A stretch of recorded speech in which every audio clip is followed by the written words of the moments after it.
Let's go.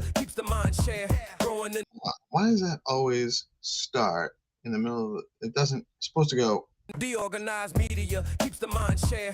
Growing in the morning with peace and GP. Keep you knowing the alpha keeps flowing. The hunters tools they be showing. The AI Gale keeps them in clips that be glowing. Consistent on the daily, they bring Bitcoin news. Ethereum, Solana, and stacks and other L2s. Showcasing new projects and giving you clues. Just do your own research and don't give us a view. I don't know why I keep missing that first segment. I gotta cue it up better, I guess. Good morning, my friends. It's your old pal Peace Love Music, getting the DeOrganized daily live stream rolling. A little slower this morning, a little tired, feeling great. Price action is still trending in the right direction as far as we're all concerned, and excited about things. Excited about the future of the ecosystem. Things really do seem to be running on all cylinders now. I'm even hearing people like getting a little bit FOMO'd out that they missed the bottom, which we've been talking about on here daily, our opinions of things. And no, we do not have any specific insider information. There's not anything we know about short of that's not publicly available that we share. Anything we know, we share. There's nothing I know that I have been told not to share. So I just want people to understand that there's still plenty of opportunity, by the way, at 39-cent stacks, in our humble non-financial opinion. The daily giveaway is live. We are giving away 200 STX for the month of January. We will actually be announcing the winner for the December giveaway shortly. I don't have just a matter of timing, getting things together and putting it all in order, balance stuff out. But today's entry, and if you guys see the live stream for the day, let me actually pin that before I gotta just remember my order of operations here. So right now what I'm doing is I'm going to the DeOrganized BTC page on X, and I am finding today's live stream. Oh shoot, I forgot to change the date on there. Let me oh shoot, I can fix that. I can't fix the post, but let me see. This is actually 6th of January today. There's just so many processes and everything going on the daily here. It's hard. Can I add this? Heads up. Yeah, whatever. Maybe it'll mess up things. I don't know. Hopefully not. That would be bad. I don't even know how that works. I haven't ever done it yet. Today is the 6th of January. I'm pinning this post now. So the post pinned to the top daily on the DeOrganized page. If it's live streaming, you have an opportunity to participate, jump on in, and answer the question. Today's question is, what do you think is driving the current Bitcoin rally right now? I think that there are a number of factors involved. I believe that the rally is predicated largely on fundamentals. I think Bitcoin price was correcting and it overcorrected. I think it got to be oversold. I feel like Stacks is probably experiencing something of a similar nature. I think that their long-term value will be much higher than even the all-time highs. And I think that there was a lot of price suppression, I'm not talking about manipulation, I'm just talking about price suppression based on activity with loss harvesting in December and whatnot. And we're past that. Corporations are onto their New Year's budget. And so there's that factor that's contributing to the rally. And I also think that the general paradigm that we're experiencing in the world is driving home the value of sound money and Bitcoin, and being, while maybe manipulatable on a global scale, price-wise, can't be inflated. Can't print more Bitcoin. They'll try with paper Bitcoin, by the way, but it's verifiable on chain, so you know what you got. You can't really claim you have Bitcoin that you don't have. And that's why, in my opinion. But I'd love to hear what you guys think is behind the rally. And entry today means an opportunity at up to 200 STX. And the way that's going to be distributed, one random winner. So all it takes is one entry. We do these every day. You can enter every day for the month of January while we're streaming live. Each day you can, if you post during the live stream, you answer the question during the live stream. We stream all day from 7:30-ish to about 4 or 5 o'clock most days, sometimes until 6 or 7. Yesterday we killed it a little bit early to accommodate our great friends at Bitcoin Live Decentralized Broadcasting. They had to run a couple of spots in what we normally would run into. But if the stream is live, you can enter. You can enter daily. One random winner picked at random after we get all the entries in will win 100 STX. The person with the most entries will win 50 STX, and 2 runner-ups with the most entries will win 25 STX. So it does pay to be early, to participate early and often, and to participate daily. But even just participating could win you 100 STX, which was worth about 25 bucks the other day. Now it's worth about 40 bucks this morning, and who knows what it'll be worth by the end of the month. And when we distribute our prize for December, it's actually already going to be more than it was at the start of the month. So things are looking good. I'm going to leave you guys with the amazing DeOrganized Mad Music Producer Battle that Rihanna and I engaged in a little over a month ago. As you all know, we've been playing with music on Suno. That's how we even have this DeOrganized anthem that we play, or the couple of anthems that we play, and a bunch of other music. The Bitflow song. We have a bunch of other songs that we are sometimes rotate in, although we've been super busy and we have a ton of content to play besides the music. But we're going to rework that format over the next few weeks as well. Lots of cool things coming on the DeOrganized front. We are working on a V2 website. Probably won't get out into beta phase until sometime in early February. Cool things happening with our partnership with Find2Earn and Skullcoin. No Find2Earn today. Just to let everybody know, the new format for Find2Earn will be Monday, Wednesday, and Friday. And Tuesdays and Thursdays, we're not entirely sure what we're going to do. Might be a cook to earn session today. Might put that off until we plan around it a little bit more, but we have more things coming on the streaming. And we'll talk to you all soon.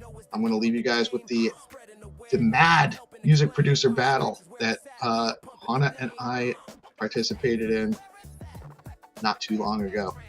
Y'all have a blessed rest of your day. We'll see you on the stream at 8:30. The news. 8 o'clock is whatever morning space with Binta. That's where you get the vibes. If you need your vibes right, get into the whatever morning space. And we'll see you throughout the spaces and streams and content supporting Bitcoin, our beloved Stacks L2, and the broader crypto space, which we are all fans of. Y'all have a blessed rest of your morning. We'll see you soon. Peace out. We can just play them on. We can do you share your screen and play one, then I'll share my screen and play one, then you share your screen and play one. We'll play 4. We'll each play 2. Oh yeah. I'll let you go first. Oh, you want me to go first? You know what? I'll let you decide. Do you want me to go first, or do you want to go first? Rock, paper, scissors.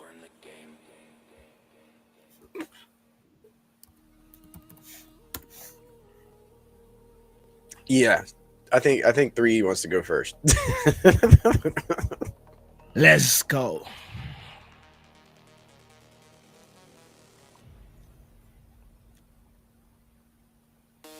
I'm sharing my screen now.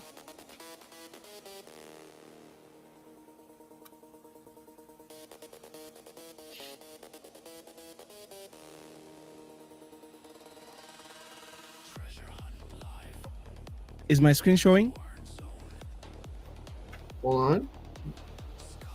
Let me shut this music off here. And yes, you're ready. Ote.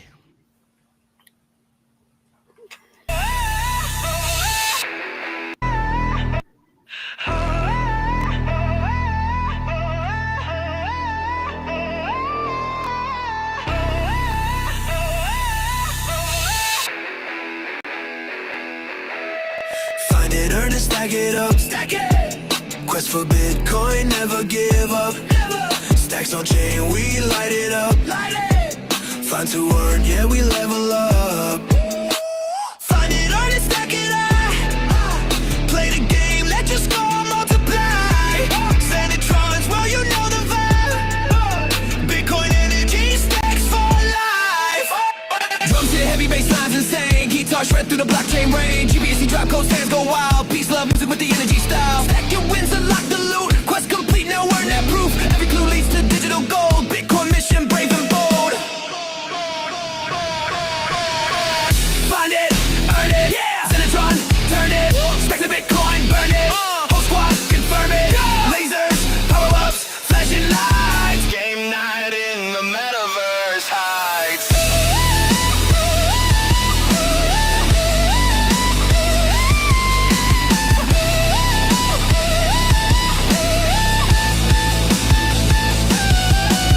Find it, earn it, stack it up. Quest for Bitcoin, never give up. Stacks on chain, we light it up. Find to earn, yeah, we level up. Dice blow, drums crash big. Crowd chants echo like arena gigs. Bitcoin stacks, the gang's all here. Find to earn, the future's clear. Find to earn. Find to earn. Stack your wins. Stack your wins.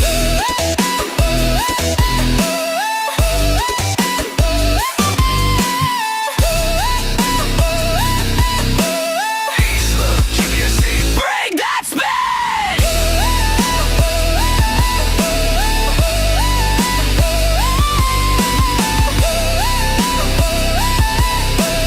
Game Master Senatron, let's begin. I like it. That was really good. That was good. That Oh, was nice. Good. Incredible. How do you get so many changes? Oh yeah, I told you that I need. I need to go to a Suno class with you guys. We talked about Suno like a month You ago, have to. and then like a month later, you guys. I remember the first time I showed 300 Suno. I saw the tweet where he's like, "If I win a Grammy, you're gonna buy me a Lambo. I'm gonna keep you to that." But like, Definitely. there's the a yellow lot of Lambo. changes there. There were like, what? I came halfway through the song, 3. and there were 7 changes. How do you do that? It's. I told you gotta- that I need a rock, dubstep, and a trap. So it mixed all the 3. So I put on the lyrics and I aligned that. I need the rock part to be this type, this segment of the lyrics, and I need the trap part, and I need the dubstep part. So yeah, Look, you know how I've been teaching you guys like vibe coding and shit. You need to teach me what this magic. We will. We showed Hero last week, and he It's made time like for me to be the awesome beginner shit. again. There's Yeah. there's a Suno episode where we just did nothing but like breaking down how to put in like bridges and like Oh, chorus and Man. all of that. All right, It are you was, guys ready for my first entry here? We Let's got. go. Oh, Yeah. yeah. I wanna I'm hear it. rooting for you, peace.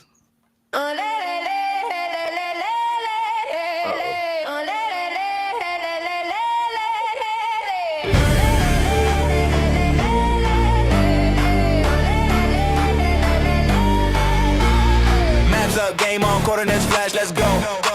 Let's go. The crib, the drops go light, and the show is loud. No cap, DeOrganized on the flow. Find the ones that rush, only legends in the know.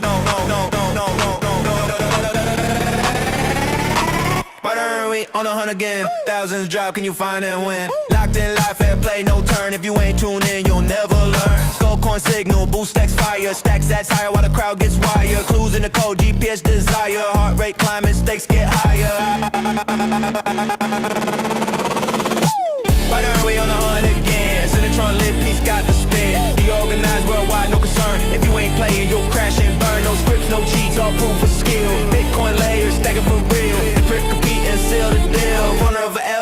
that's the thrill. Winners rise, maps fade to black. Fair game, live stream, never look back. Scoreborn legend, track to track.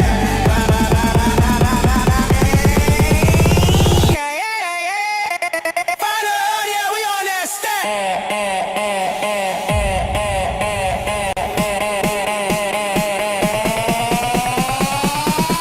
What I wanna give?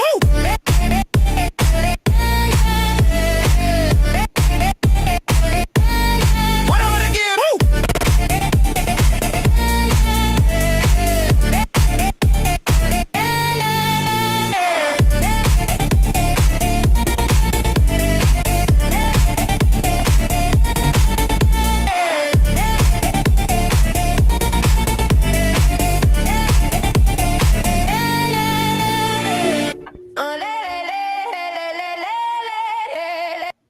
That dude, that beat was kind of sick. I ain't gonna lie. That was the best one of like That's I incredible. made. But there's another one that Wow. I saved a different one. It's a little bit longer, but Hunter, I actually think Hunter's was more dynamic, to be honest. I agree. Hannah's You was cool, more bro. I like it. related to Skullcoin, or at least You're the some. founder, so I believe you won. You know? I'm trying to get a DeOrganized grant over here. You know what I'm saying? So, you're the leader. I think you won. Yeah. So are we ready for the second one? Or Yeah, you still let's do the second one. Let's do the second one. how many minutes should I play this? Because this one is long. Play it all. We no one's stopping us.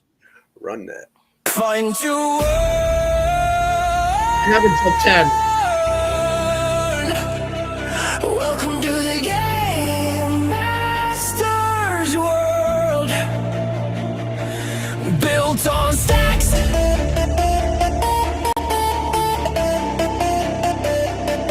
Powered by Bitcoin.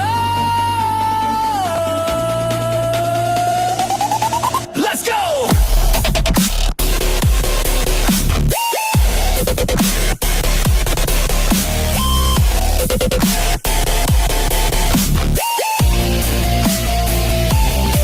Plug in, log on, like flash in your mind. DeOrganized media where legends align. Excellent watching, testing your brain. One wrong move, you're lost in the chain. Digital thunder, the data ignites. Every clue coded deep in the night. We don't play safe, we play to discern. This is your mission, Find2Earn. Find2Earn, keep your focus, learn. Don't get lost, you got to earn.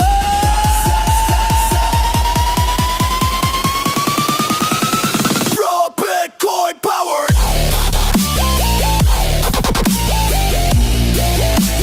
Pay attention, feel that burn. Share the tweet, light it up. I wanna find a word.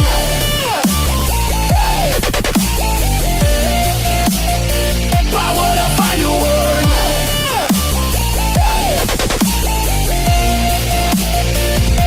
Every block is a test, every clue's in the feed. Retweet for the alpha, attention is the key.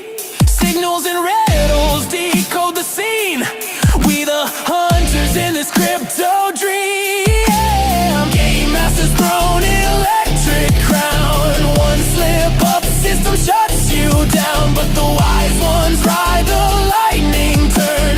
Victory belongs to those who learn. The code divine, stacks in motion, time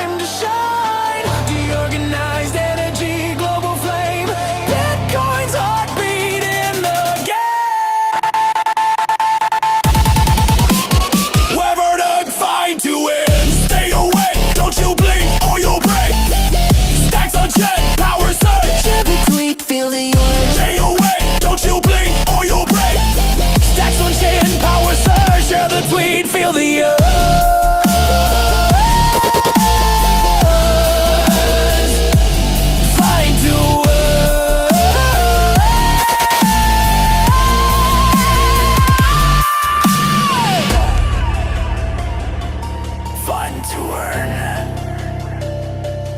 Built on stacks. Powered by Bitcoin. Do not get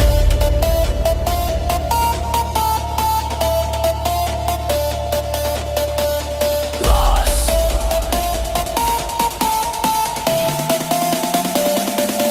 Pay attention.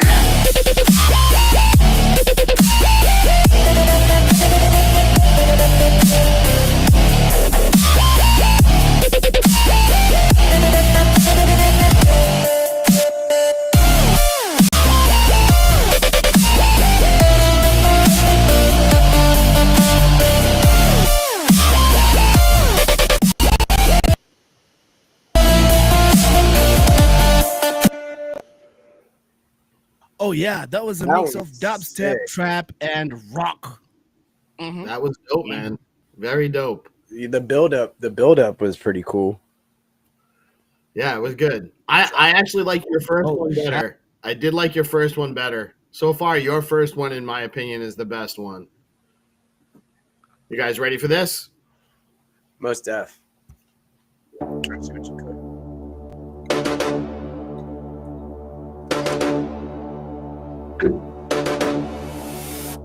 This goes hard. Club banger made swagger a battle. Trash fix, I'm a swagger a battle. Trash, club banger made swagger a battle. Trash.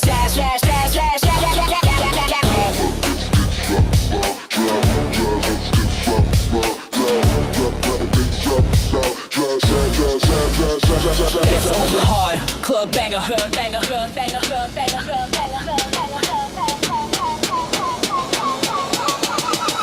This goes higher.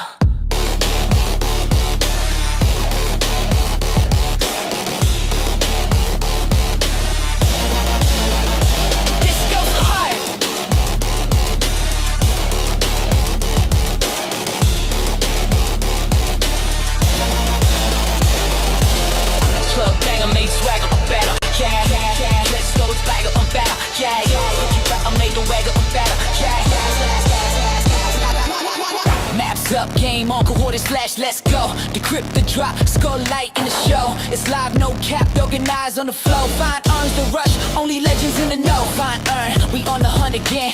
Thousands drop, can you find and win? Locked in live, fair play, no turn. If you ain't tuned in, you'll never learn. Skull coin signal, boost stacks fire. Stack sets higher while the crowd gets wired. Clues in the code, GPS desire. Heart rate climbing, stakes get higher. Find we on a hunt again. Cinetron lit, peace got to spin. The organized worldwide, no concern. If you ain't playing, you'll crash and burn. No scripts, no cheats, all proof of skill. Bitcoin layer, stacking for real. Decrypt, compete, and seal the deal. Find or forever, that's the thrill. Winners rise, maps fade to black. Fair game, live stream, never look back. Score coin legend, track to track. Find yeah, we on that stack.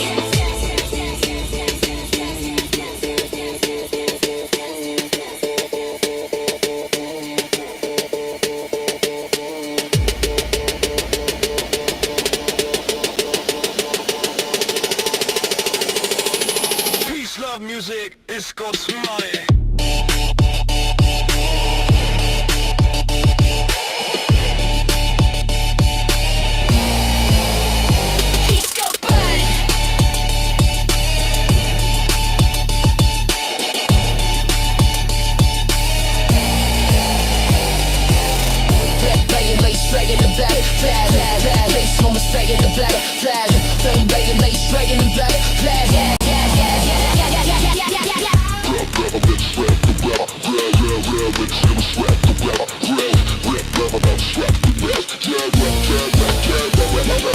Please love music. DeOrganized. Wow. Dope. Fire. Blockface left because he didn't want to say that Hunter won.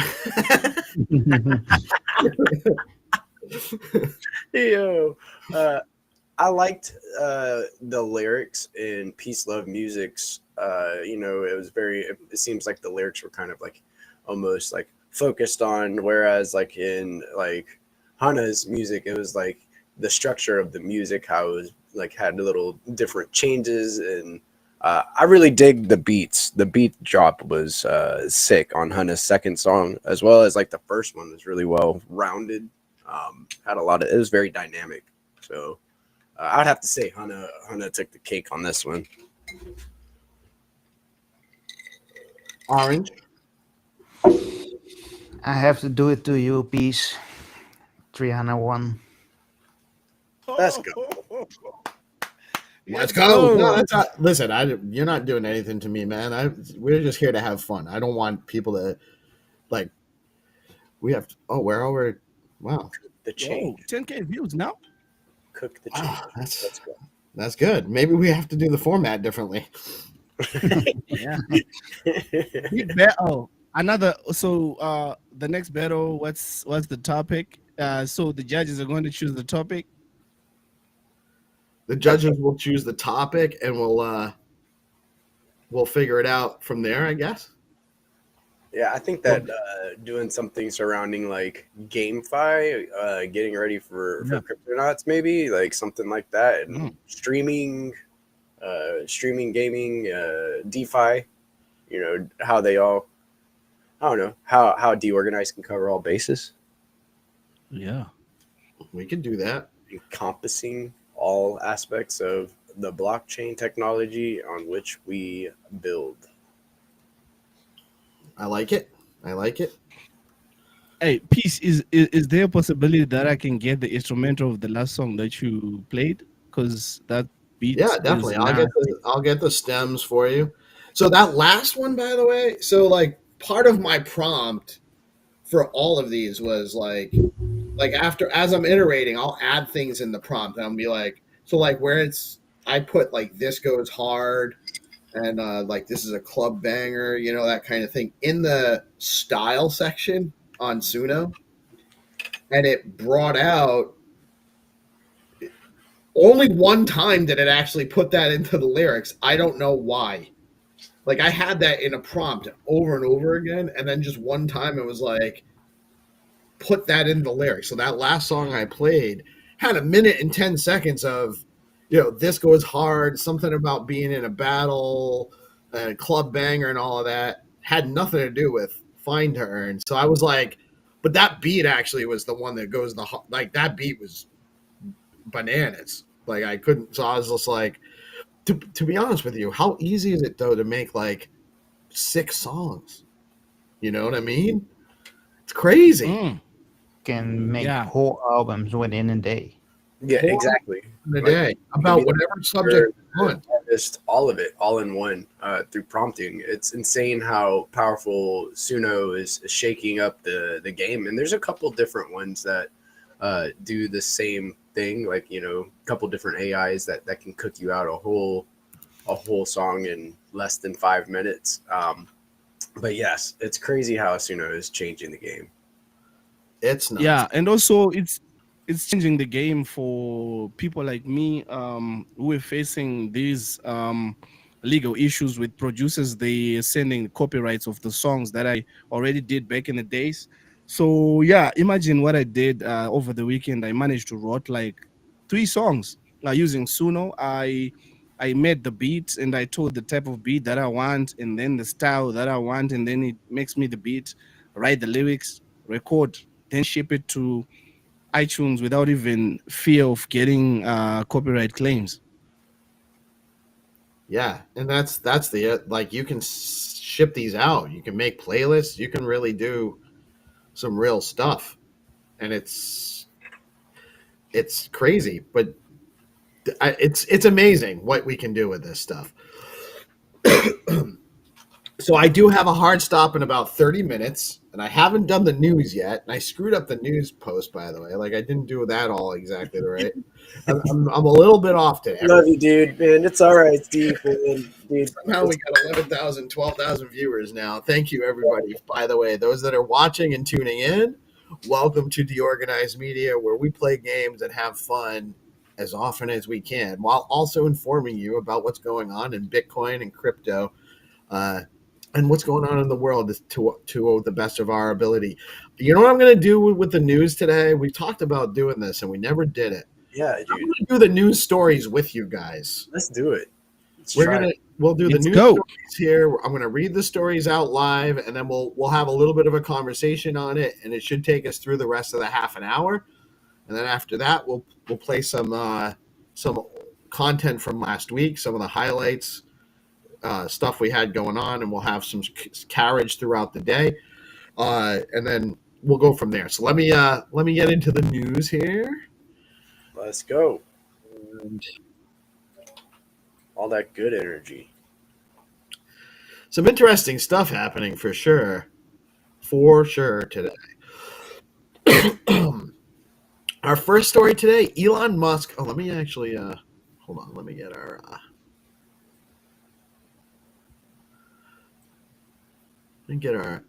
groove back on a little bit. DeOrganized media keeps the mind share.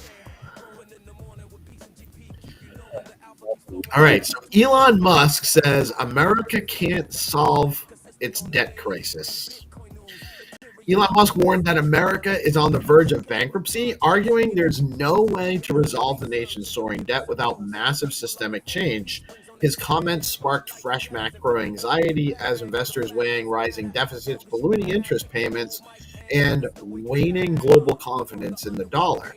Markets opened the week under pressure as the debt theme re-entered the mainstream conversation around Bitcoin's role as a hedge against fiscal management.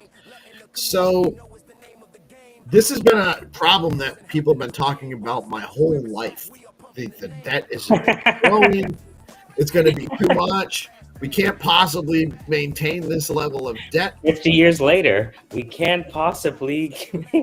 We can't possibly keep doing this. But 100 years later. yeah, I mean, I am 48. I mean, it's and as long as I've been aware of them talking about 1,000 this. years later. Won't this be an issue in 1,000 years, right? Well, here's the thing. Inflation gets us out of the problem temporarily, but they got to keep spending in order to make inflation. Look.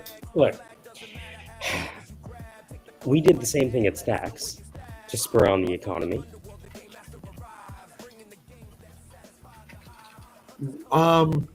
Step 31 is quantitative easing on the blockchain to spur on, the achievement of nation state or network state objectives.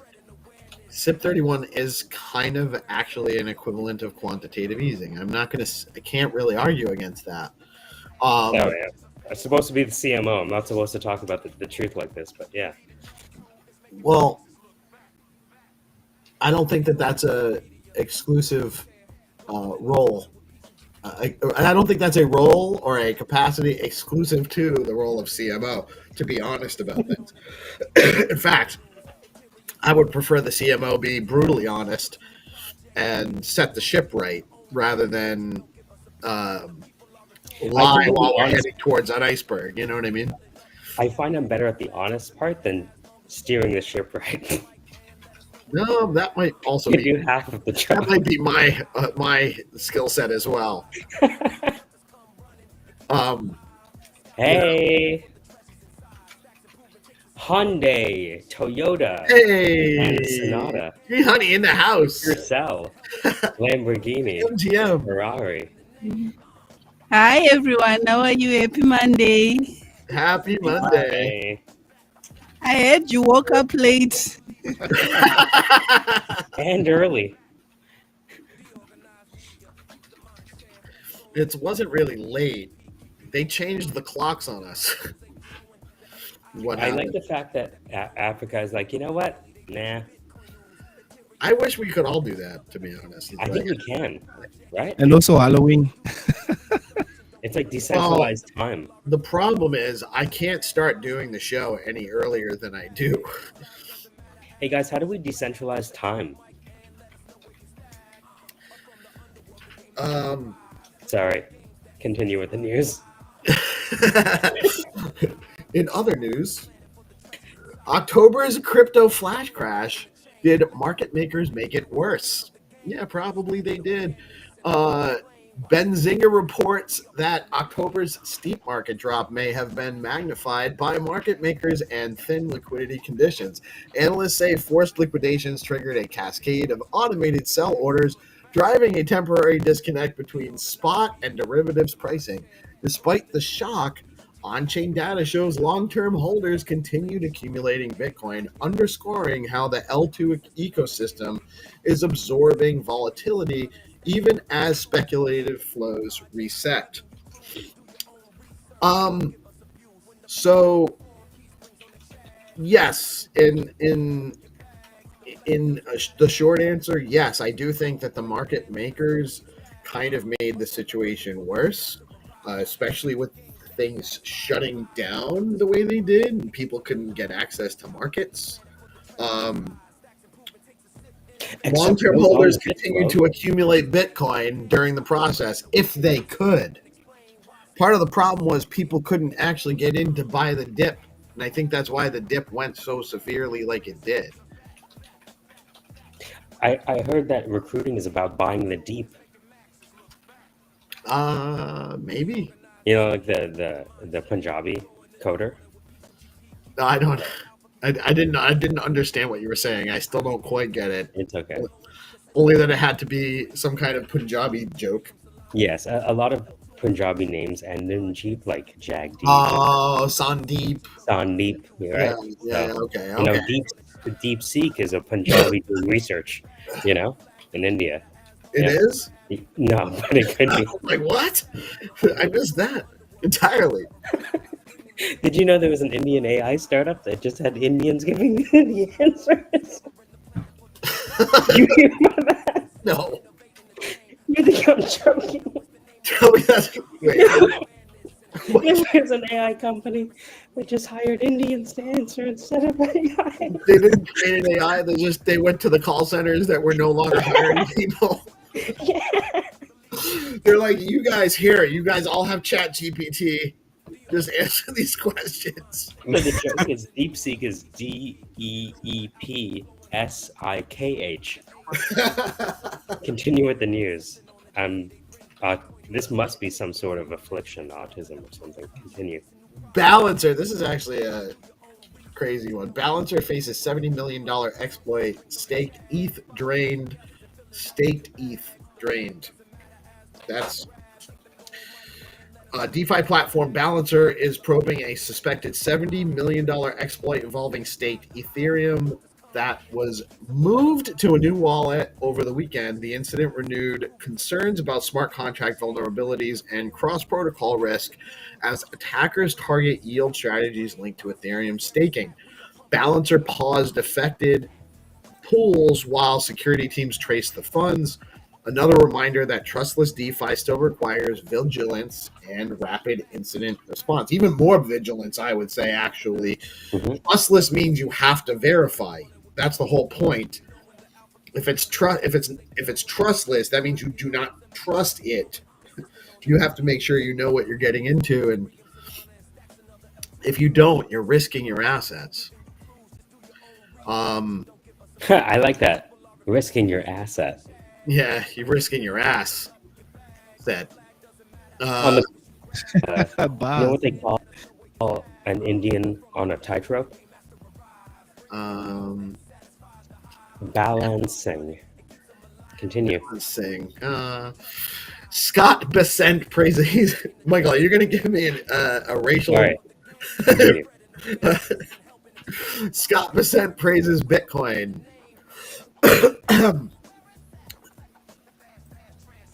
Macro investor and former Soros Fund CIO Scott Besant described Bitcoin as a global reserve grade asset that could anchor the next monetary cycle. He praised its finite supply and decentralized security model while contrasting it with governments running record deficits.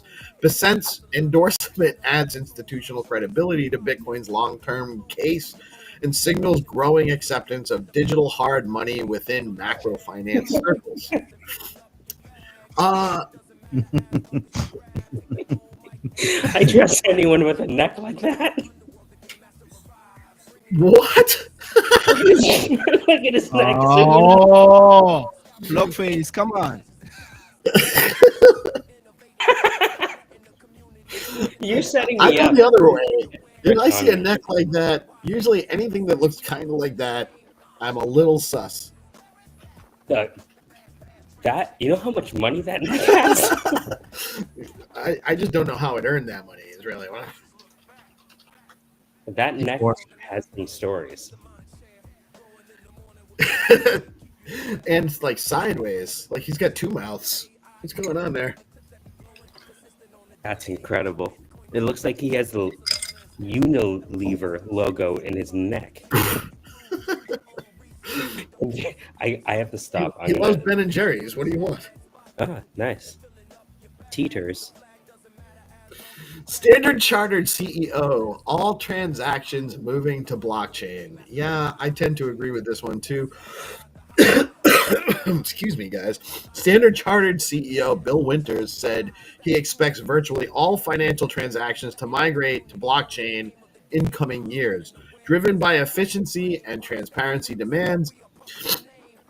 The bank has already run pilot projects with tokenized settlements and cross-border payments. His comments highlight the continuing shift from experimental Web3 integration to mainstream financial infrastructure, a trend that supports stacks and Bitcoin L2 adoption momentum. I think it's only a matter of time, right? All of us here are expecting that all transactions are going to end up being on chain eventually. You guys agree? Disagree? What do you I agree. I mean, it's a ledger. It's a public ledger. You could go. It makes things easier to kind of track, right? And you can't go in there and mince the data. Oh, this bank is still operating. What's that? Standard Chartered? Hunter? What were you saying?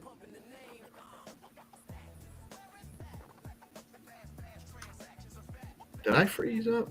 No, you're good. Yeah. So, do you guys disagree that pretty much every financial transaction will be on chain eventually? Or what are your thoughts? Yeah, I think that they will be, depending on like I don't know which blockchain it will be that will be used, but like I do agree that they will be on chain. Everything's gonna be on chain. It makes things transparent, and you can't spoof shit if it's on chain.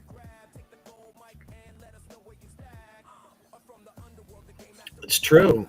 I mean, really. So that wraps up the news. I went through all the news stories. What do you guys have going on today? So I got a new activity schedule for Zest and Stacking DAO dropping in a little bit. I'm gonna select the content contest winners as well as like a few other things, send out some prizes, stuff like that. We have a new participant in the Zest Meme Coin Sprint. The Nakamoto Droid team is joining the sprint. So big shout out to the Nakamoto One crew. You want to follow them at Nakamoto and the number 1. And the ticker is Droid. So that's a huge one. Big shout out to Jerry for setting that up. And a big shout out to Jovez and the Lunar Crush team. Very nice. Very nice. Stuff. Take it. And I want to take a look at these hoodies. I've been waiting to do this unboxing for X Inc. Big shout out to Eric from X Inc. I can't wait to check out these hoodies. I'm going to do a little refill. Also, taking a look at Nova. We launched a bounty on Zero Authority. So I'm going to go into the Discord and the Stacking DAO Discord and, take a look at the entries today. You can also submit entries from the Discord as well with a couple slash functions. So I think that's pretty cool. Yeah, I mean, just getting November started off on the right foot, getting things kind of solidified and getting mobilized, man. It's been a good start so far. Hanging with you guys. Yeah, for sure. So far, it's been a decent start to the month. Aside from being a little bit under the weather, had a great day yesterday with my boys. A really interesting show this morning. A little bit of a different So what do you guys think? Do we want to maybe do Find to Earn earlier? Does that make sense? I don't know. I mean, like it does seem like tuning straight into the games and then doing the news together could be a feasible format. I like being able to kind of discuss what's going on in the space with you. I don't think it's a bad idea at all.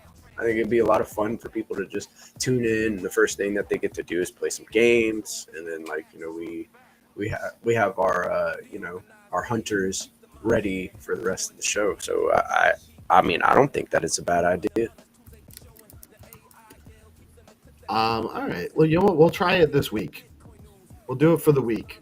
We'll keep it at So we are keeping we're keeping the same time, same format like we did today, right? we did today.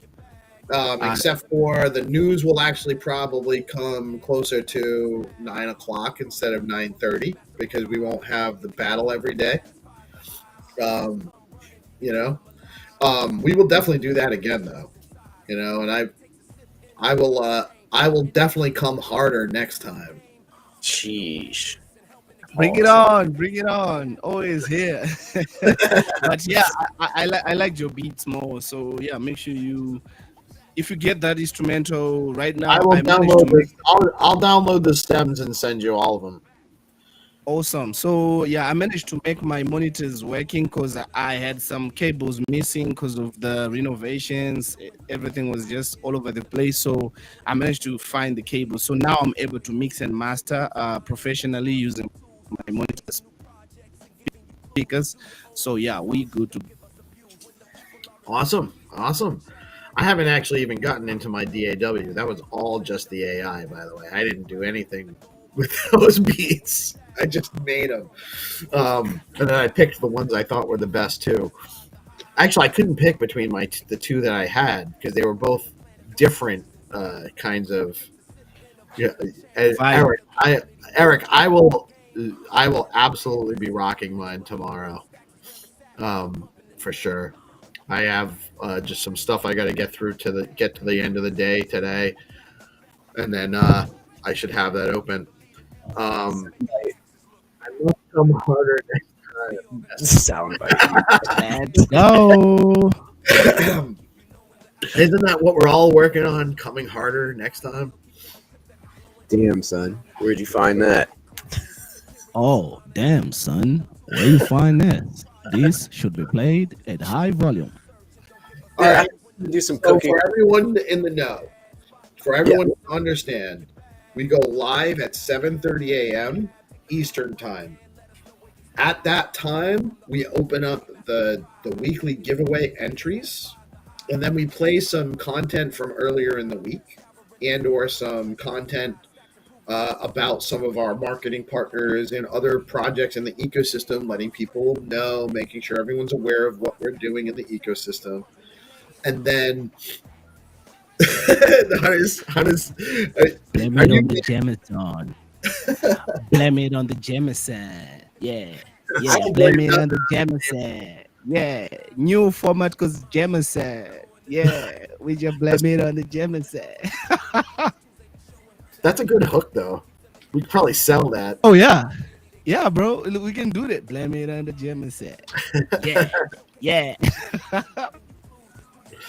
All right. So we'll go live at 7:30 a.m. like we've been doing.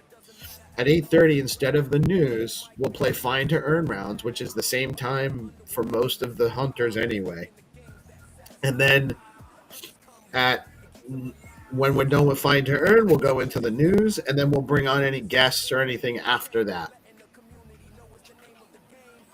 That sounds like a plan, dude. Sounds fantastic.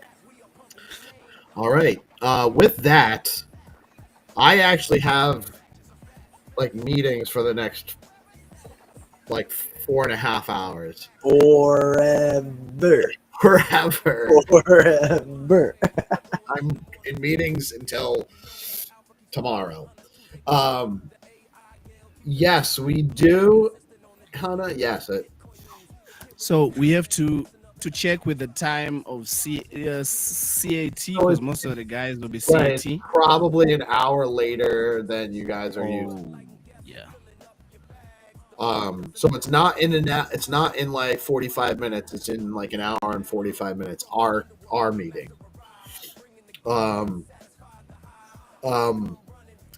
So I will just I'm gonna figure out some content to throw on for a little while. You guys stay tuned. Keep tuning in.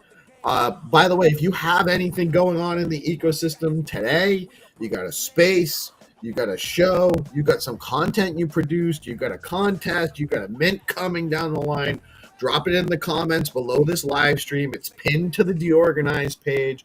If you're not following DeOrganized, it's at DeOrganized BTC. The pinned post is the live stream, and the comments under the live stream have anything you want going on in the ecosystem today. You go in there, drop it underneath the live stream, and let us know what you got going on in the ecosystem, and we'll get you shared out. GP's showing you. Oh, GP, this is exactly what. So GP's got his screen share going on. Share it out, and we'll put it on the stream. We'll put it on the screen. So make sure you get over. Wait, what are you sharing out there? So I had a little giveaway over this past week. I'm giving away a memo bot. Nice. V2. So I'll be selecting a winner today. So I'll be closing this out here in a little bit, but I'll leave it open for just a little while so others can go in here and get their entries in. We got quite a few already, so go get your entries in and drop your SDX ID, tag 3, like and repost, normal stuff for the giveaways, and a chance to win 2 different NFTs from the Gigaverse. So let's go. And all I did, guys, was I went to this post and I clicked the URL, the link, grab the link, and then you go over to DeOrganized, just like Peace Love said. Click on this pinned post here, boom, and you just drop it right underneath the comments. In a comment here. You scroll down, you can see I have this here, and it'll be covered on the live. So if you need exposure to anything, this is a very easy way to get it up there on DeOrganized, guys. Go share what you need us to amplify, and we will do that. So yes, all the peace and love to you. Very good, very good. And whoops, hold on a minute. Didn't want to do that just yet. Sorry.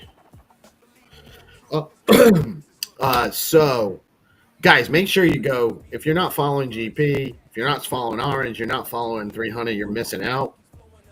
Make sure you go like and enter into GP's contest. You're getting some OG art on Stacks NFT stuff that you should definitely be getting some. Where's that top hat come from, by the way? That looks kind of familiar. That top hat, little asset that I found online. I was like, hey, I like this top hat. I think I might have used this top hat. This top hat looks like it's a magic hat. That one reminds me a little bit of this guy's top hat. Oh, look at that guy's top hat. Oh, In the building. you got it 3D printed? Yeah, like I paid way too much money for it too, like 2 years ago. Dude, I get one so bad, and then I was looking at like heat presses and stuff like that for like Lolo was looking for heat presses for shirts and like cups and stuff like that over the weekend too. Just taking a look at what's out there on the marketplace, and I mean, I think that we should do some merch.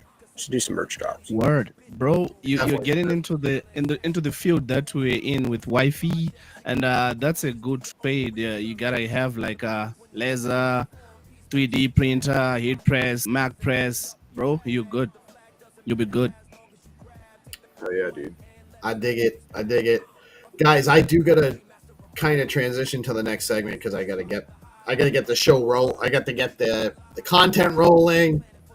There's a little bit of Jesus for your day. I love you guys. I really do.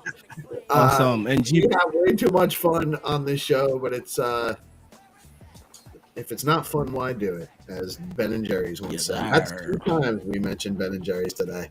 Damn, I gotta eat some Ben and Jerry's. Let's go.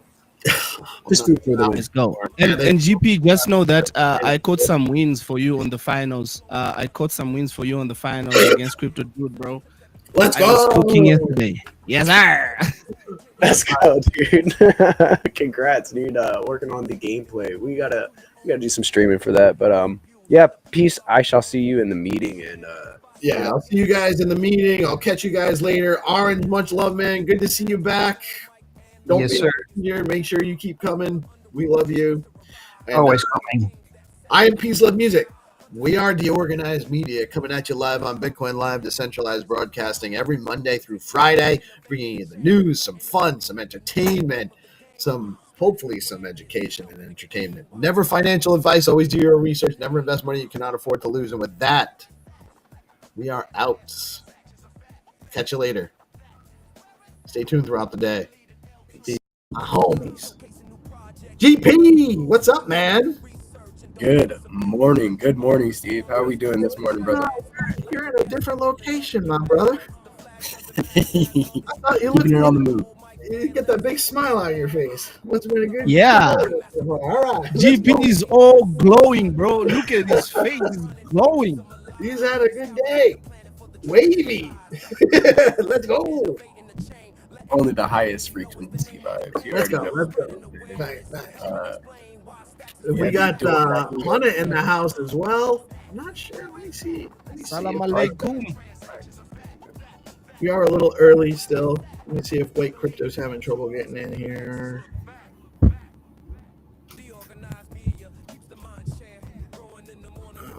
Oh, where is he? Yo, yesterday I got the degrees of the weather wrong. It's 33 degrees. So that is why. Yeah, it's closer to 90. It's closer to 90 degrees. That's getting warm. Yeah. So this was wet, but now it's all dried up. I was like, wow, I'm surprised. I thought they get much hotter down there sometimes, you know? You're a little closer to the equator than I am. Yeah. But so it's hot today, hotter today. Yeah, it's hot. They are very, very, very, very hot. Are you're representing Team Purple?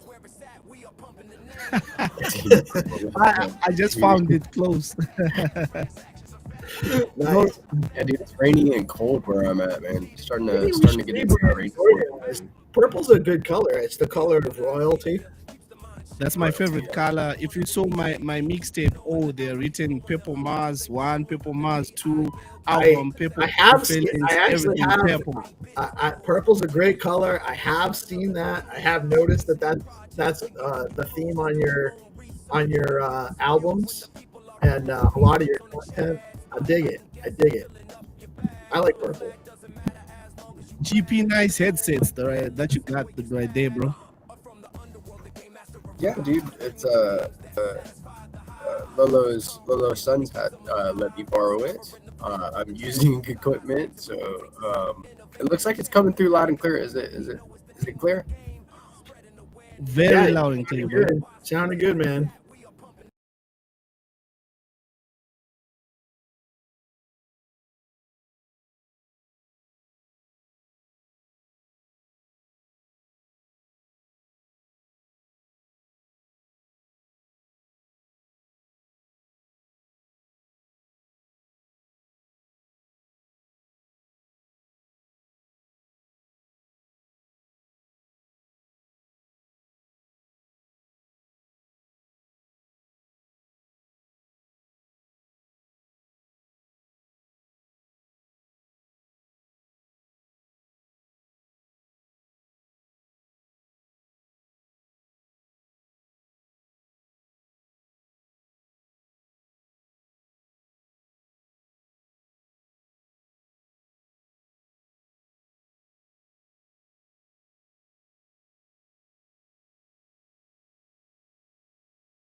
Keeps flowing and hunters tools they be showing. The AI guild keeps them in clips that be glowing. Consistent on the daily, they bring Bitcoin news. Ethereum, Solana, and stacks another L2. Showcasing new projects and giving you clues. Just do your own research and don't give us a view. When the people are informed, peace brings on the chat. Spotlighting guests and filling up your bag. The flag doesn't matter as long as you grab. Take the gold mic and let us know where you stand.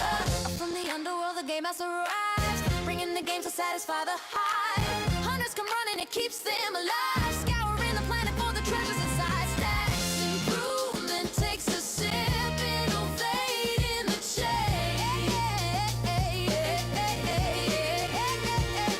Letting the community know is the name of the game. Spreading awareness and helping explain why Stacks is where it's at. We are pumping the name.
And hunters tools they be showing. The AI guild keeps them in clips that be glowing. Consistent on the daily, they bring Bitcoin news. Ethereum, Solana, and stacks another L2. Showcasing new projects and giving you clues. Just do your own research and don't give us a view. When the people are informed, peace brings on the chat. Spotlighting guests and filling up your bag. The flag doesn't matter as long as you grab. Take the gold mic and let us know where you stand.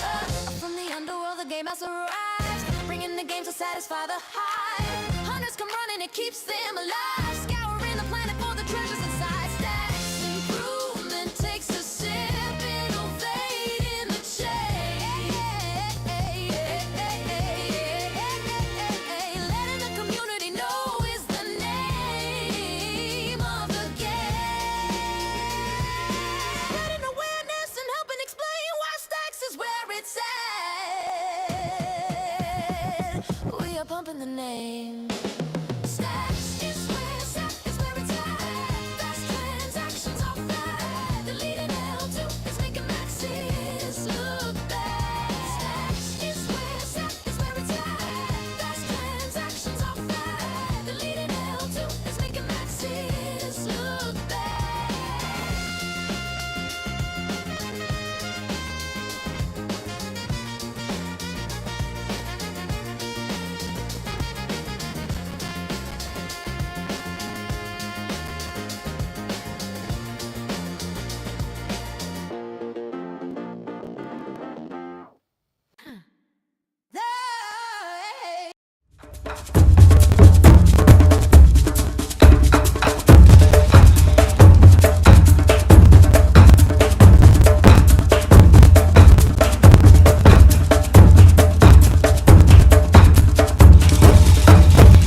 Every post is a signal. Give it fuel.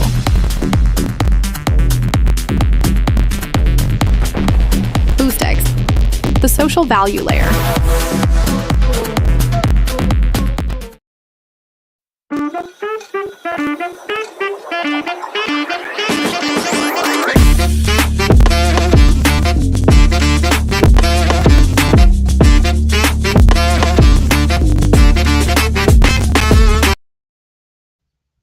Let's go. DeOrganized media keeps the mind share.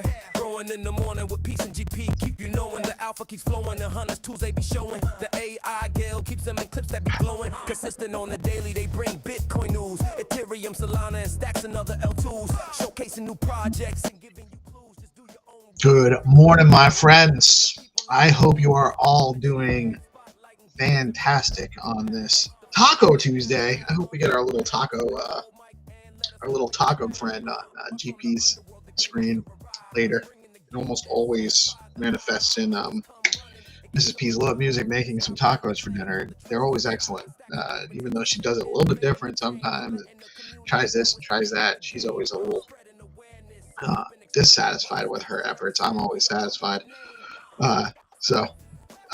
Again, hopefully we can manifest some tacos for your boy for dinner, because I do like them. And they're not too carby, usually. If I just have a couple, the taco shells don't have a ton of carbs in them. They're not great. Anyway, it is Tuesday morning, the 6th of January. Another fine day in the world of crypto. Bitcoin, stacks, and the broader crypto ecosystem. Lots going on today. Friendly reminder, this is a news show, providing news and information, some education, some entertainment. Hopefully some entertainment. Never financial advice. Always do your own research. Never invest money you cannot afford to lose. It's very important that you guys pay attention to that for yourselves. You know, that's a life lesson that some people have a harder time learning than others. I do want to remind everybody that we all emanate from the divine. The divine is within you. You are worthy. You don't need an excuse for yourself. Just keep going. Things are going to be okay. Let's take a look at the numbers. I want to see. I should probably turn the screen on. That would help. Like if I look at the numbers, it's not as good as if we're all looking at them. You know, it probably helps. Numbers are not too shabby. Again today, another good day. Bitcoin up over 93. I think it was up over 94 a little while ago. Ethereum up at 32.33, looking good. Everything's still positive. We've got a lot of green in the day at the top of the hill. A lot of green scrolling down. A lot of green on the day. Oh, scroll right past Stacks. Stacks coming in up another 6%. Stacks is up almost 50% in the last 7 days. Coming in at 37.81 cents. It was at a little over 39 a little while ago. So it's taken a little bit of a breath over the last couple of hours, but still doing really excellent. We're psyched about that.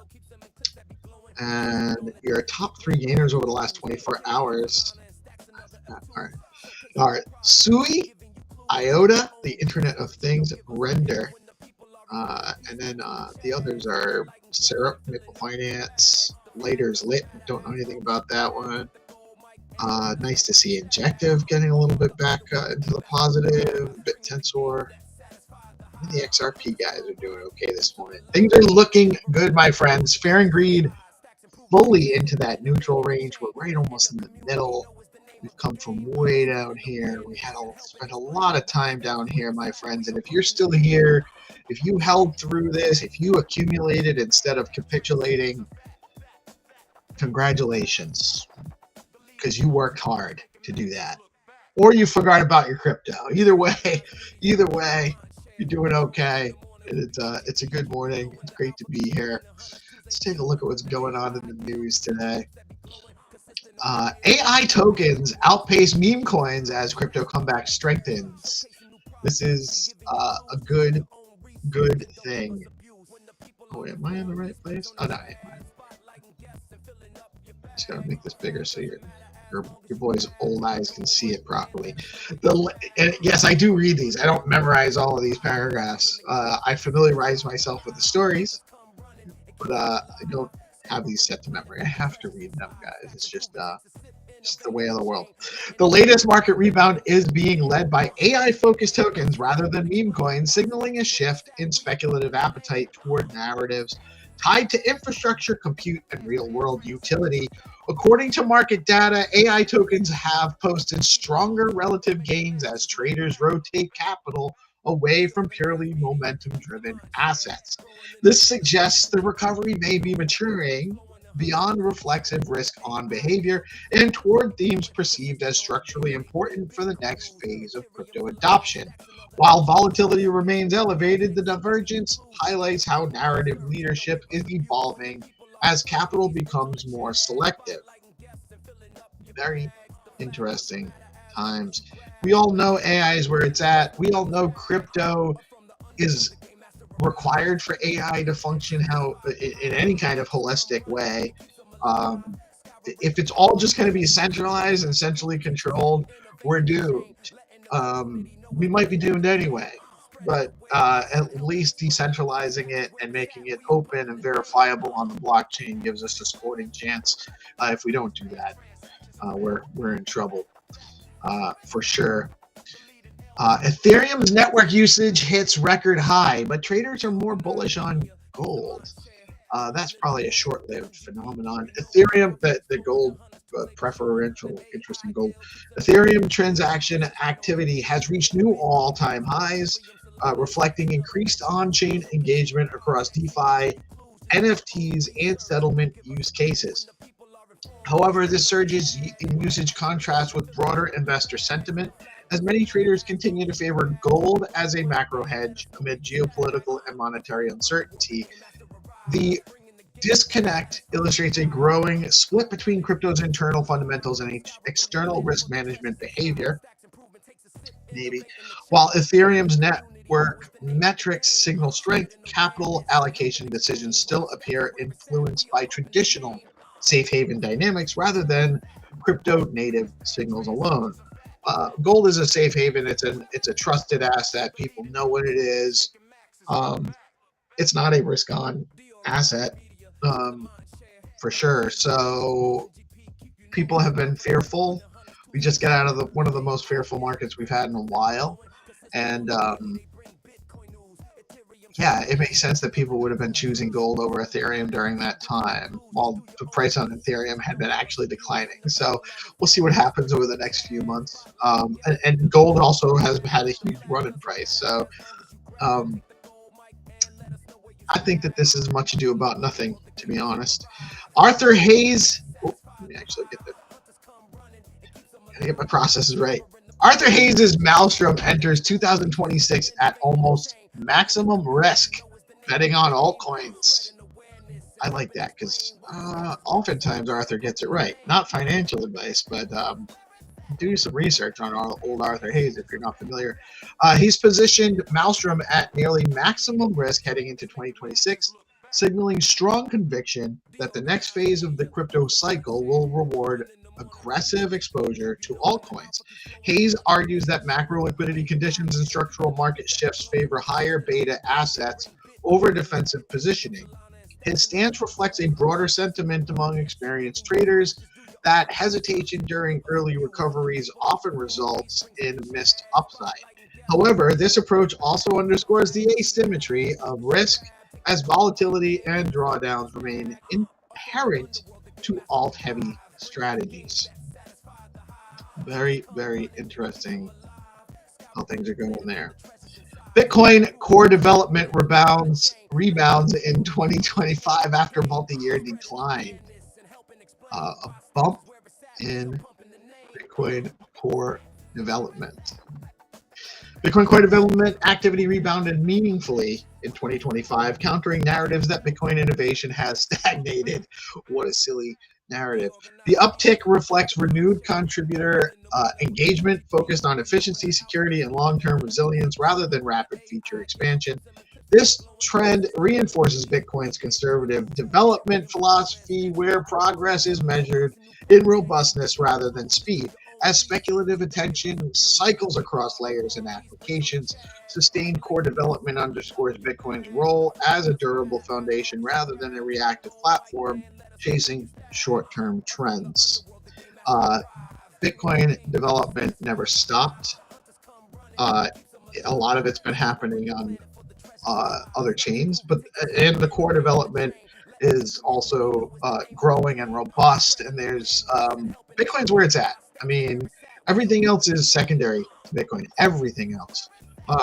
Solana is a close. Solana. Ethereum is a close second. That might have been a Freudian slip. I think Solana is waiting. To be honest with you, who knows? You never know. There's a lot of people that like it. However, I'm not sure that it's necessary. And while there's a lot of users on there, the practices on there and what was allowed to happen and how it was allowed to happen probably have a lot of the user market a little burned on the ecosystem. But Ethereum is a close second. Beyond that, you should look at things that are adding usability to stack usability. That's Freudian stuff. Usability to Bitcoin as your next look towards the ecosystem. Polymarket crypto traders can now speculate on U.S. real estate prices. That's an interesting play for sure. Polymarket has launched markets allowing users to speculate on U.S. real estate price movements, extending crypto-native prediction markets deeper into traditional asset classes. This expansion reflects growing interest in using on-chain markets to price real-world economic outcomes, not just elections or crypto events. While regulatory questions remain, the move highlights how decentralized markets are increasingly competing with legacy financial instruments by offering faster settlement, global access, and transparent pricing mechanisms tied to real-world data. This is actually a big deal. It's not super crypto related, but it is market related, and it's interesting how these prediction markets are going to, while it seems on its face just a way for people to engage and make, guess bets on things, make market bets on things, I could see a world where if such a certain amount of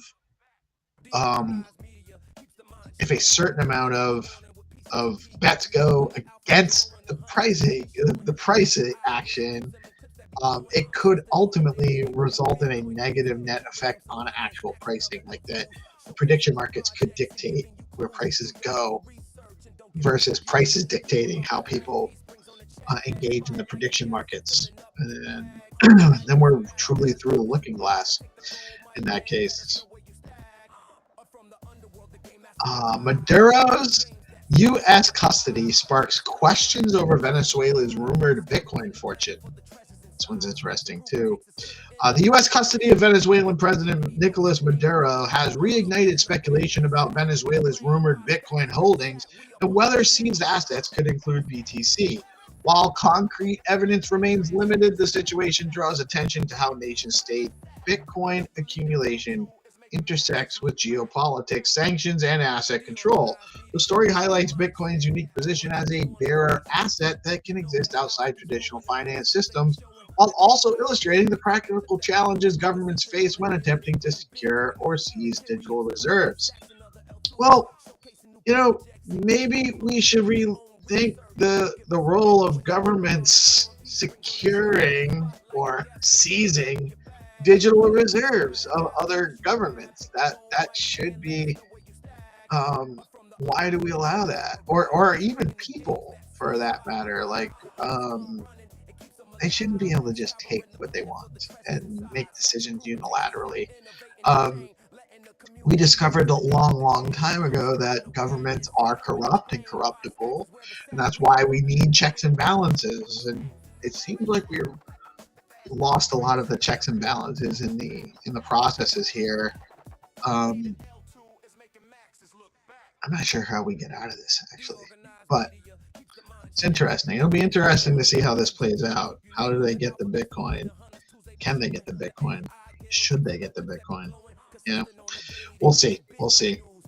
I do want to just again mention to you guys that Bitflow is the top DEX on Stacks. They're the top DEX on Stacks because they aggregate the best prices across the ecosystem from all of the exchanges like Alex, Arcadico, and Galar.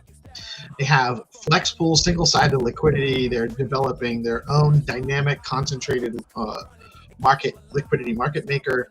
It's going to be awesome. And then they're also in their initiative with the BFF Army to help educate people on DeFi, how it works, and BTC-Fi is amazing. So you guys should absolutely be following at Bitflow, bitflow.finance, and head over to the bff.army page and get started if you're interested in learning more about how to earn Bitcoin with your Bitcoin over at Bitflow.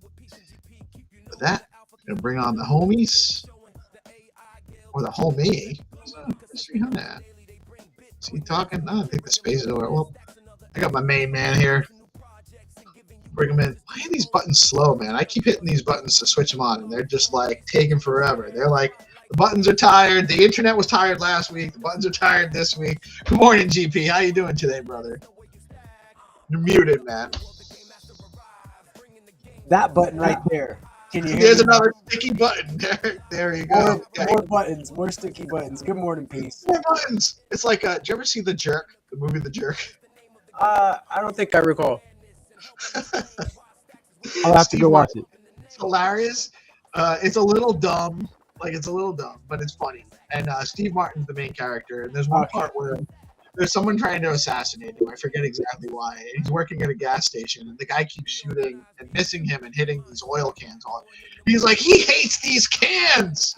He hates these cans. More cans. And I'm like, more buttons. He keeps running to hide, and the guy keeps shooting at him, and he keeps hiding behind the cans. More cans. Good morning, 3. Hey. Sorry, I'm late. Don't worry. Hey, you sound a little more congested. You're not. I'm sounding like Trump. Yeah. What's good? What's good? Peace. Hope you're well. Hope you G. What's up, man? I hope you're well. You feeling all right? You look good. Yeah, I'm feeling all right. It's just that I was a bit sneezing because it's that season where flowers and grass bloom, the rainy season. So the sinus, pollen infection. But it is what it is. Let me switch off this. Switch on this light.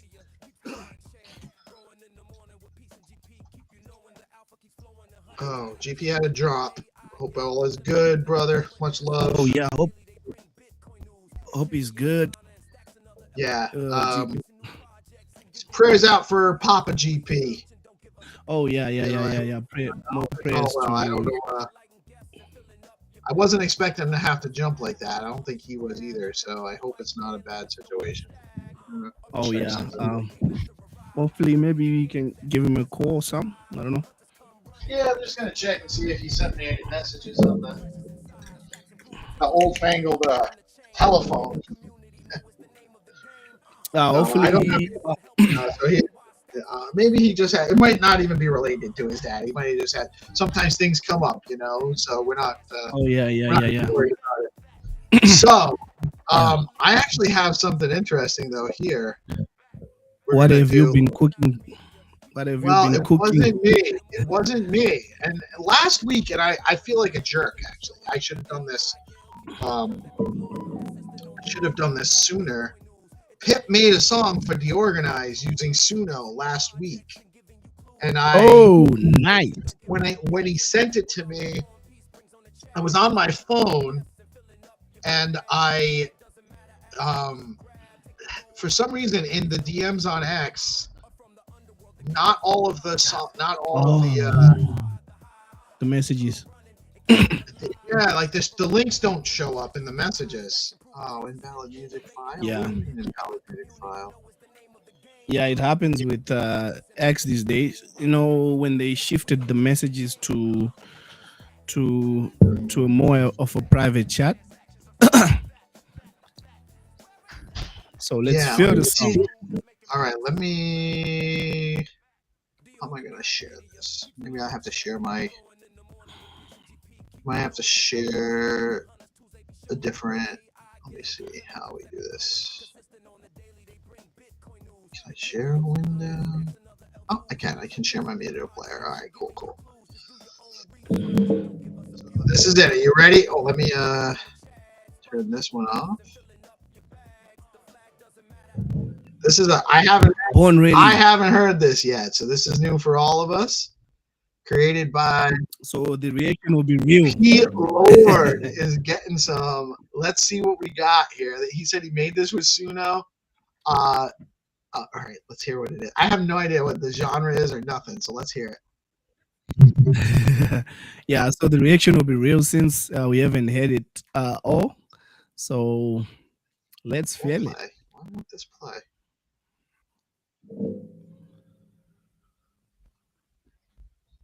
Hey, maybe I downloaded. Maybe it was corrupted downloading because it wouldn't. First, it wouldn't upload to. Also, it's in your XDMs. It was in my XDMs, but it was just a download. It didn't play. Oh, I see. Hold on, let me try this again.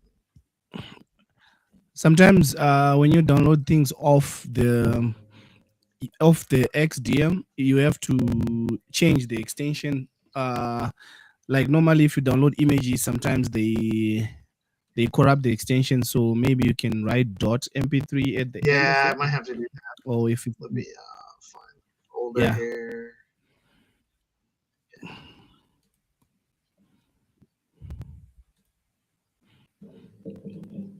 I think Suno should pay us a little some because we have been pushing these guys. 100%. Suno, you guys have to have had tripled your followers with us up on here. So we're I don't know how many subscribers we have driven to them by just using the platform here on DeOrganized.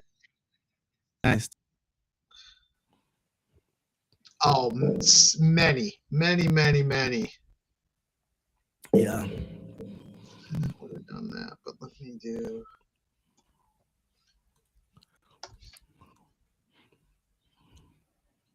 Or didn't he send the Suno link? No, he sent me an MP3. Oh, we can't open. I think there's a corruption in the file. Can you email it to me? Can you email it to me and I'll try to fix it? Yeah, I'll send it to you. You want an email? Email's better.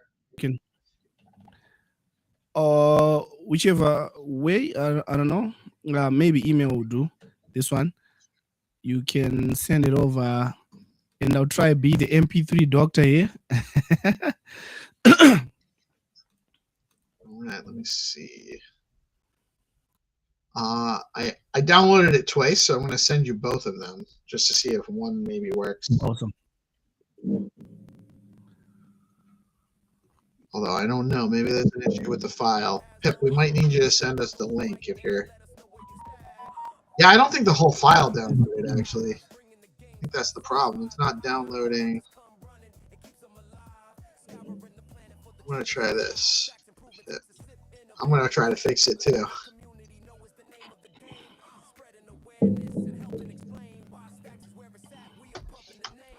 I did email it to you, so you can work on it on your end. Yeah, something real weird because it's like a 3.4 megabyte file, but it's only downloading 234 KB. Is that weird? Oh, yeah, that's weird. So right now I don't have nothing in my email. You don't? Yeah. You sent it to Triana, the artist, right? Triana the artist at gmail.com.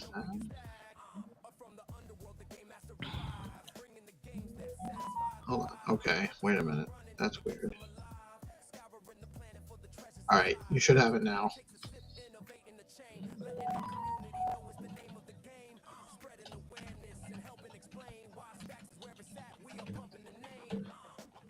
Oh, he said he sent it to me on Telegram too. So let me actually Oh my yeah. TG. Maybe I can get it that way. That Telegram is definitely usually the better way for files in any way. All right, it's there. You got it.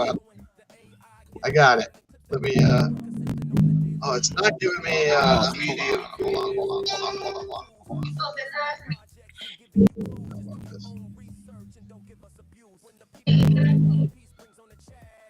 Give me. There we go. Can I? Can you hear that? Oh yeah, I can hear it over the speakers. I don't know if you are able to maybe limit. Share the tab. Yeah, let me. All right, I think we got. Are you able to share the MP3? I can't. It's not giving me. You can. Let me. What you can do is you can drag and drop it. Save file, downloads. I'll download it. And I got. All right. Here's where we are. You can drag and drop it to the browser, and then you share that browser tab.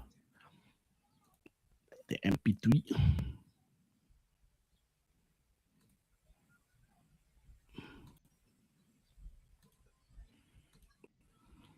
Oh, it didn't. Okay.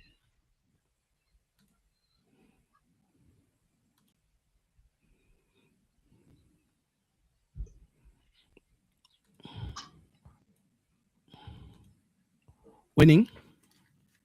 I'm still getting the same. That's weird. That doesn't make sense. You can even try to forward it on my TG. Yeah. All right, hold on. Yeah. I got it. All right. Guys, I feel like an old guy. I'm like technically behind. Like I feel like my dad trying to play video games. It's terrible. You got me on here. Don't worry. We'll get it done. All right. You see this? Is am I sharing my on? It's not turned on. Let me Yeah. Oh no, it's on. You guys see it now? Yep. We got it. All right. Here we go.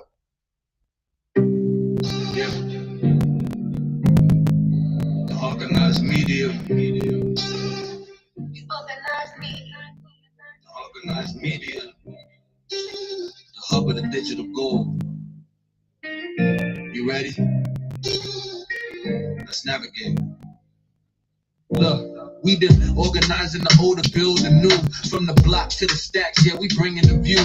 Daily updates, the news never sleeps on the chain. Bitcoin insights, washing out the noise and the rain. You want that alpha? Yeah, we got the hub in the palm. Navigating Web Creek, keeping the community calm. Chatting up the builders, yeah, we open for the play. Marketing and partnerships, we leading the way. Organized media, orange pillar stands tall. Bitcoin and stacks, yeah, we answering the phone. Chill and shoot, navigate the space with the best. Put your energy plan to the ultimate test. Real time updates. The future is now. The organized media, let us show you how. Yeah. Check at the organized VT. Stay locked on the X. We exploiting the potential, moving past the complex. It's a social fire era, but we stay Bitcoin back. Every insight is a fact. Every partnership's a pack. From the website to the feed, the exposure is real. We the engine of the space, turning the iron wheel. If you're building in the web, then you know where to be. The ultimate hub, yeah, that's the organized media. We're getting exposed and a bridge to the crowd. We talk it, we walk it, we say it out loud. Open for business, the portal is wide. With Bitcoin and stacks, we got nowhere to hide. Shift your energy, power your brand, the best media engine in the whole of the land.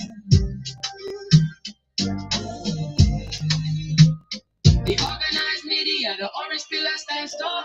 Bitcoin and stacks, yeah, we answering the call. Chill and chill, navigate the space with the best. Put your energy plan to the ultimate test. Real time updates, the future is now. The organized media, let us show you how.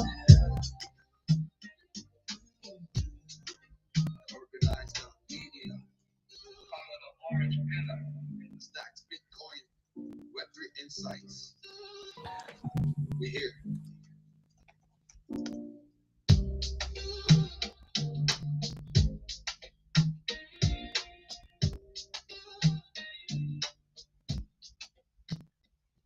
Oh man, Pip, I love that, man. I thought that was great. We also have the Legend of Stacks Legends in the house as well. Hunter, you said that was a little bit weak. No, it was muffled this side. It wasn't clear. It wasn't clear. You couldn't hear it. Oh yeah. Hey, was Jack. It muffled, Jack? What's good, Jack? The music that was playing man? Was that muffly? Oh yeah, I think we were hearing like you were playing from a speaker, so that is how it was coming out this side. Yeah, but it should have been coming through because I shared. Oh, I think I know what happened. If I shared the tab, but I didn't, it wasn't the tab. You know what I'll do? I'll upload it and I'll play it. I'll play it from the. Now that I know I have a working version, I'll upload it to our music and I'll play it in a little bit. What's up, Jack? How you doing this morning, brother? Jack. What's up, guys? Great way to start the week by hanging out with you fellas. Right on, right on. Always excited. How you feeling about this price action, Jack? Can you hear us? Yeah, we can hear you. You know, I think that people have been so depressed just in general, and people are getting a little less depressed. And fundamentally, there really wasn't a whole lot going on to have prices so low. And then you have tax loss harvesting and things like that, right? That happens all the time this time of year. But I think people are starting to just get a little less emotionally bearish. At the end of the game, for so many people, this is all about emotion. And when you feel bad and, price is down and then price is down, feel bad, check out.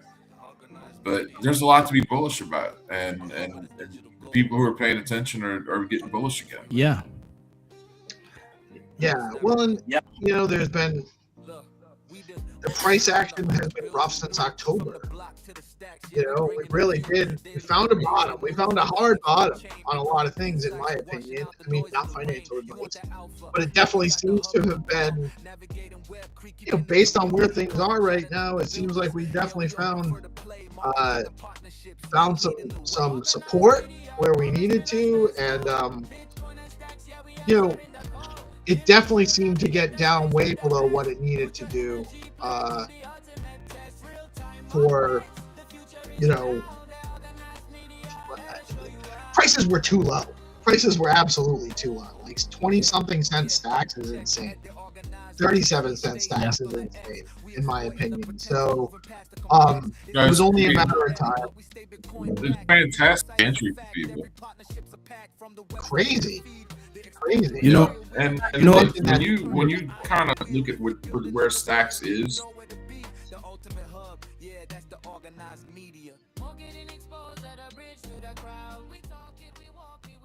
I've got some horrible lag on my end. My internet. Yeah. Yeah. You know what? Why I go bullish on the price action is when I saw Jack change to his default profile picture. Did you hear me, Jack? Jack, can you hear me? Yeah, I think he's lagging for a bit. I love that I heard Jack say, quote, "My internet's being a dickhead today." Yeah. So Hunter, go on. What's making you bullish? It's because Jack changed his profile picture to his default one. You know that Stacks is about to go all the way up. When Jack goes back to the Explorer with a tattoo here, you know that we are going all the way up.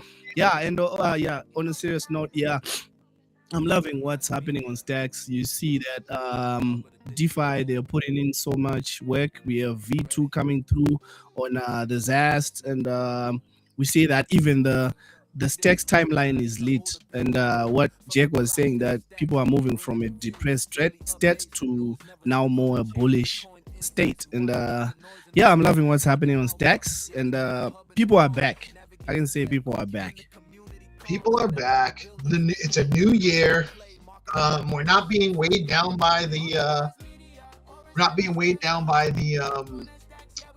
the holidays, which I don't want to say weighed down. That might not be the holidays do take your attention. It does. There are things you have to deal with.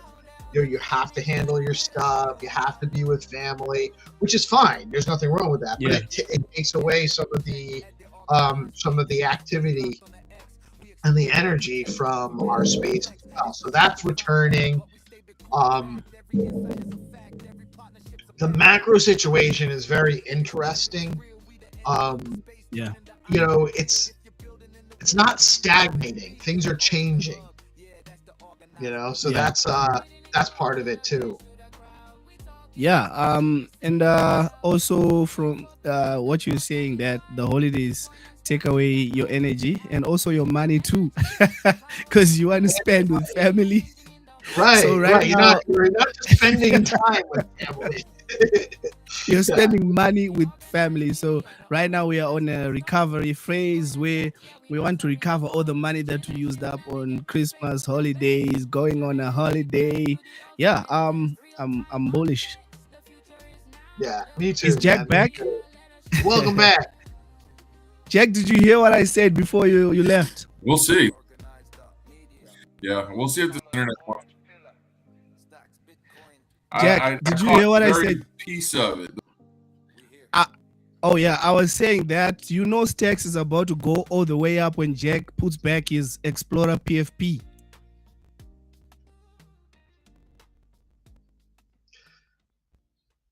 Oh, come on. The internet is hacking up. Yeah, it's the internet. That's all right. We'll have even if it's just Jack's smiley face as he's in between tasks at work, we'll take it. We love having you here, buddy. Wish you could be part of the conversation. Always appreciate it, and we'll get him back on here again soon for sure.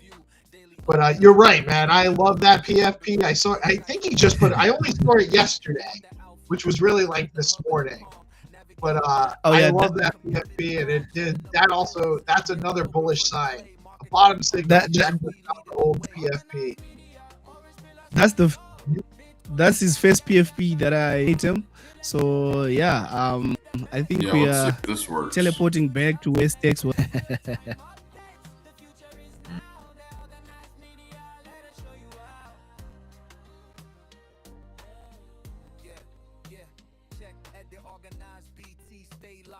Slaps. It Right now I does. can It feel does. Let's do it. Let's do the song justice. We'll play it again, and you guys can actually hear it this time because I think I was the only one that really could hear it properly. It was the only one who was. Jack gets back. Guns great. Oh, here he is. Let's see. Jack is back. Let's go.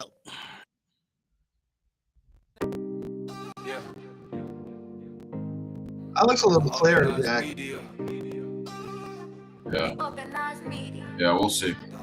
Yeah, I don't know if you hear a loud crash and I disappear, it's because I've thrown this computer through a window. We'll see how it goes. Yeah, no, this does seem a little bit better. Apparently, when I was playing this song earlier, I didn't have the audio available. It's just, you guys are picking it up in my mic. Well done, Yeah, Jeff. we got the hub in the palm, navigating Web Creek, keeping the community calm, chatting up the builders. Yeah, we open for the play, marketing and partnerships, we leading the way. Organized media, orange pillar stands tall. Bitcoin and stacks, yeah, we answering the call. Chill and chill, navigate the space with the best. Put your energy plan to the ultimate test. Real time updates, the future is now. Yeah, great song, Jeff. We like it. We'll keep it in the rotation for sure. Yeah, yeah, Check at the organized BT, stay locked on the X. We exploiting the potential, moving past the complex. It's a social fire era, but we stay Bitcoin backed. Every insight is a fact, every partnership's a pact. From the websites to the feed, the exposure is real. We the engine of the space, turning the iron wheel. If you're building in the web, then you know where to be. The ultimate hub, yeah, that's the organized media. More getting exposed at a bridge to the crowd. We talk it, we walk it, we say it out loud. Open for business, the portal is wide. With Bitcoin and stacks, we got nowhere to hide. Shift your energy. I'm gonna leave it playing. Turn it down a little bit. Get back to. So I don't know if you caught this, Jack, but Hannah was saying that he's most bullish on your return to your old PFP.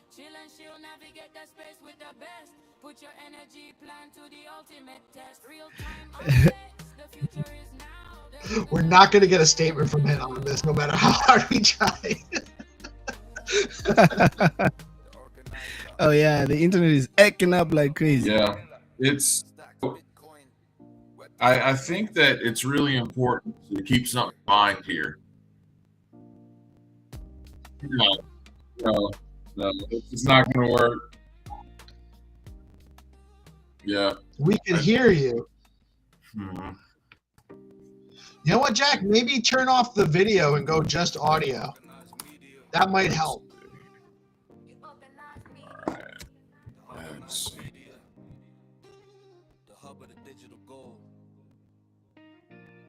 Oh, I think he's gone. He might be back. Song's dope, Pip. Song is dope. Love it, man. Love it, love it. We're definitely going to be, this is definitely in the rotation. 100%. It belongs to the playlist. The song is nice. It's uploaded into Restream. This is now part of the rotation. Oh yeah.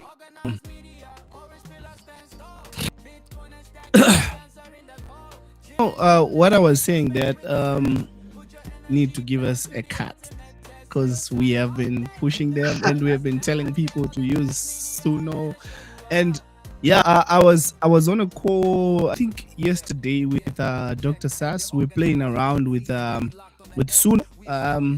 We're cooking that Gregoric chants plus EDM together. Bro, the things that we were cooking there, it's nasty. And also his AI Lumen Day that he's working on.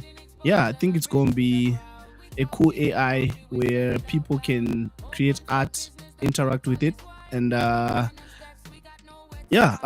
he's got a great vision also to build on Bitcoin. Yeah, I think he's gonna come through when he finishes everything that he's working on right now.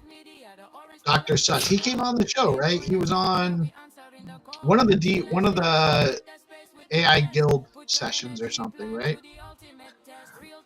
He came on our show. Right now he goes by he changed his persona.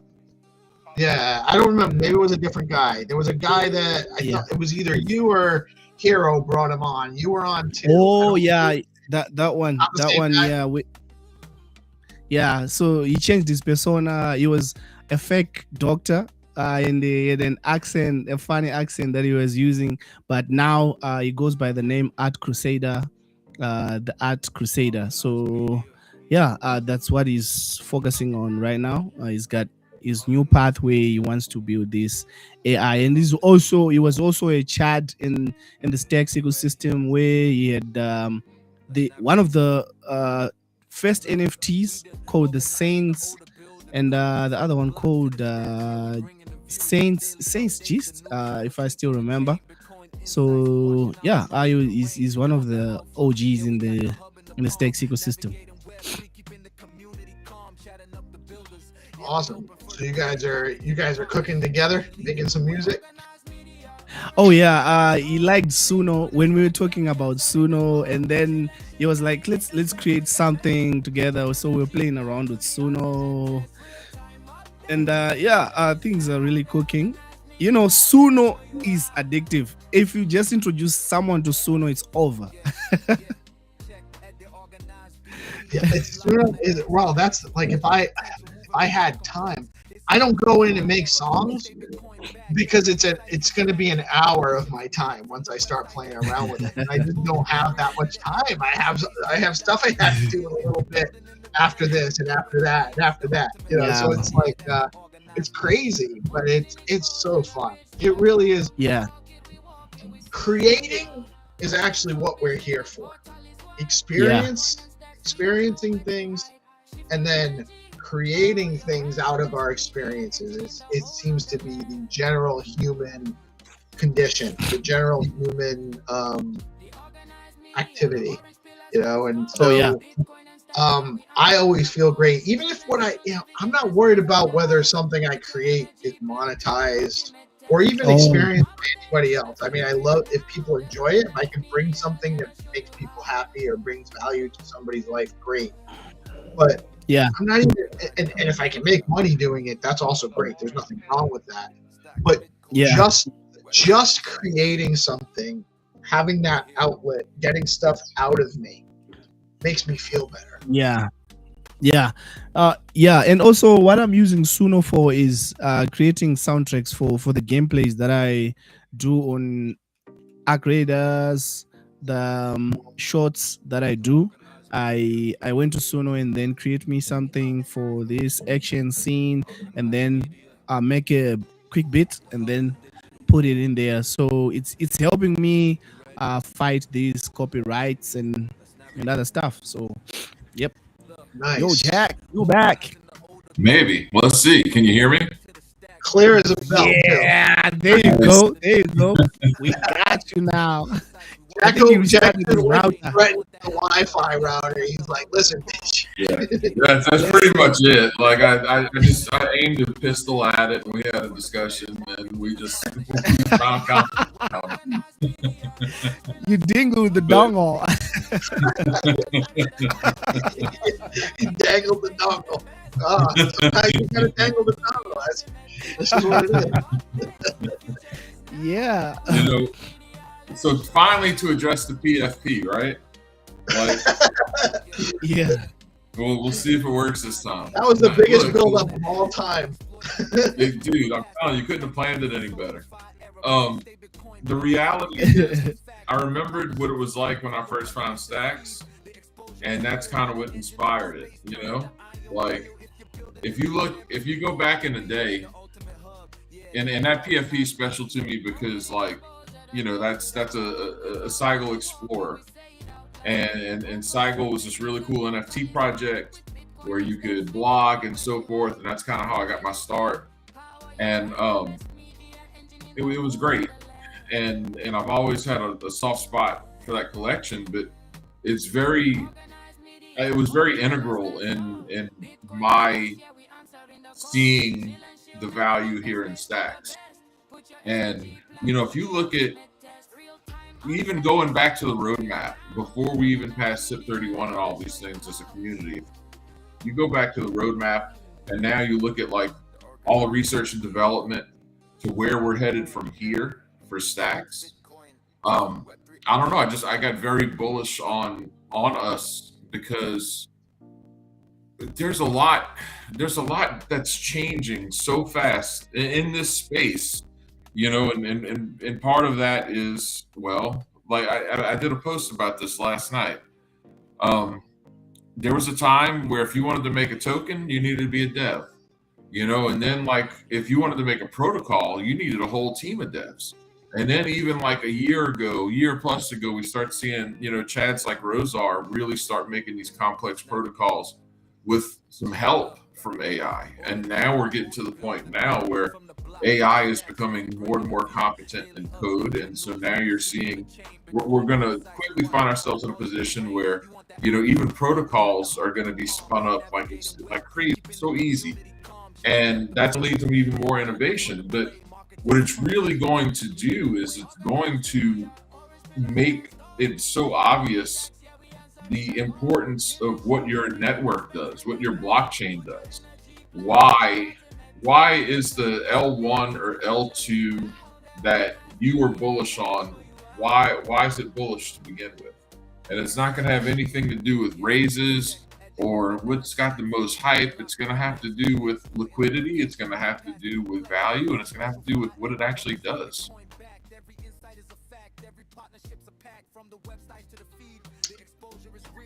Yeah, You know? awesome stuff. I was trying to feature you in the screenshot, and it wouldn't work right for some reason. But So I was like,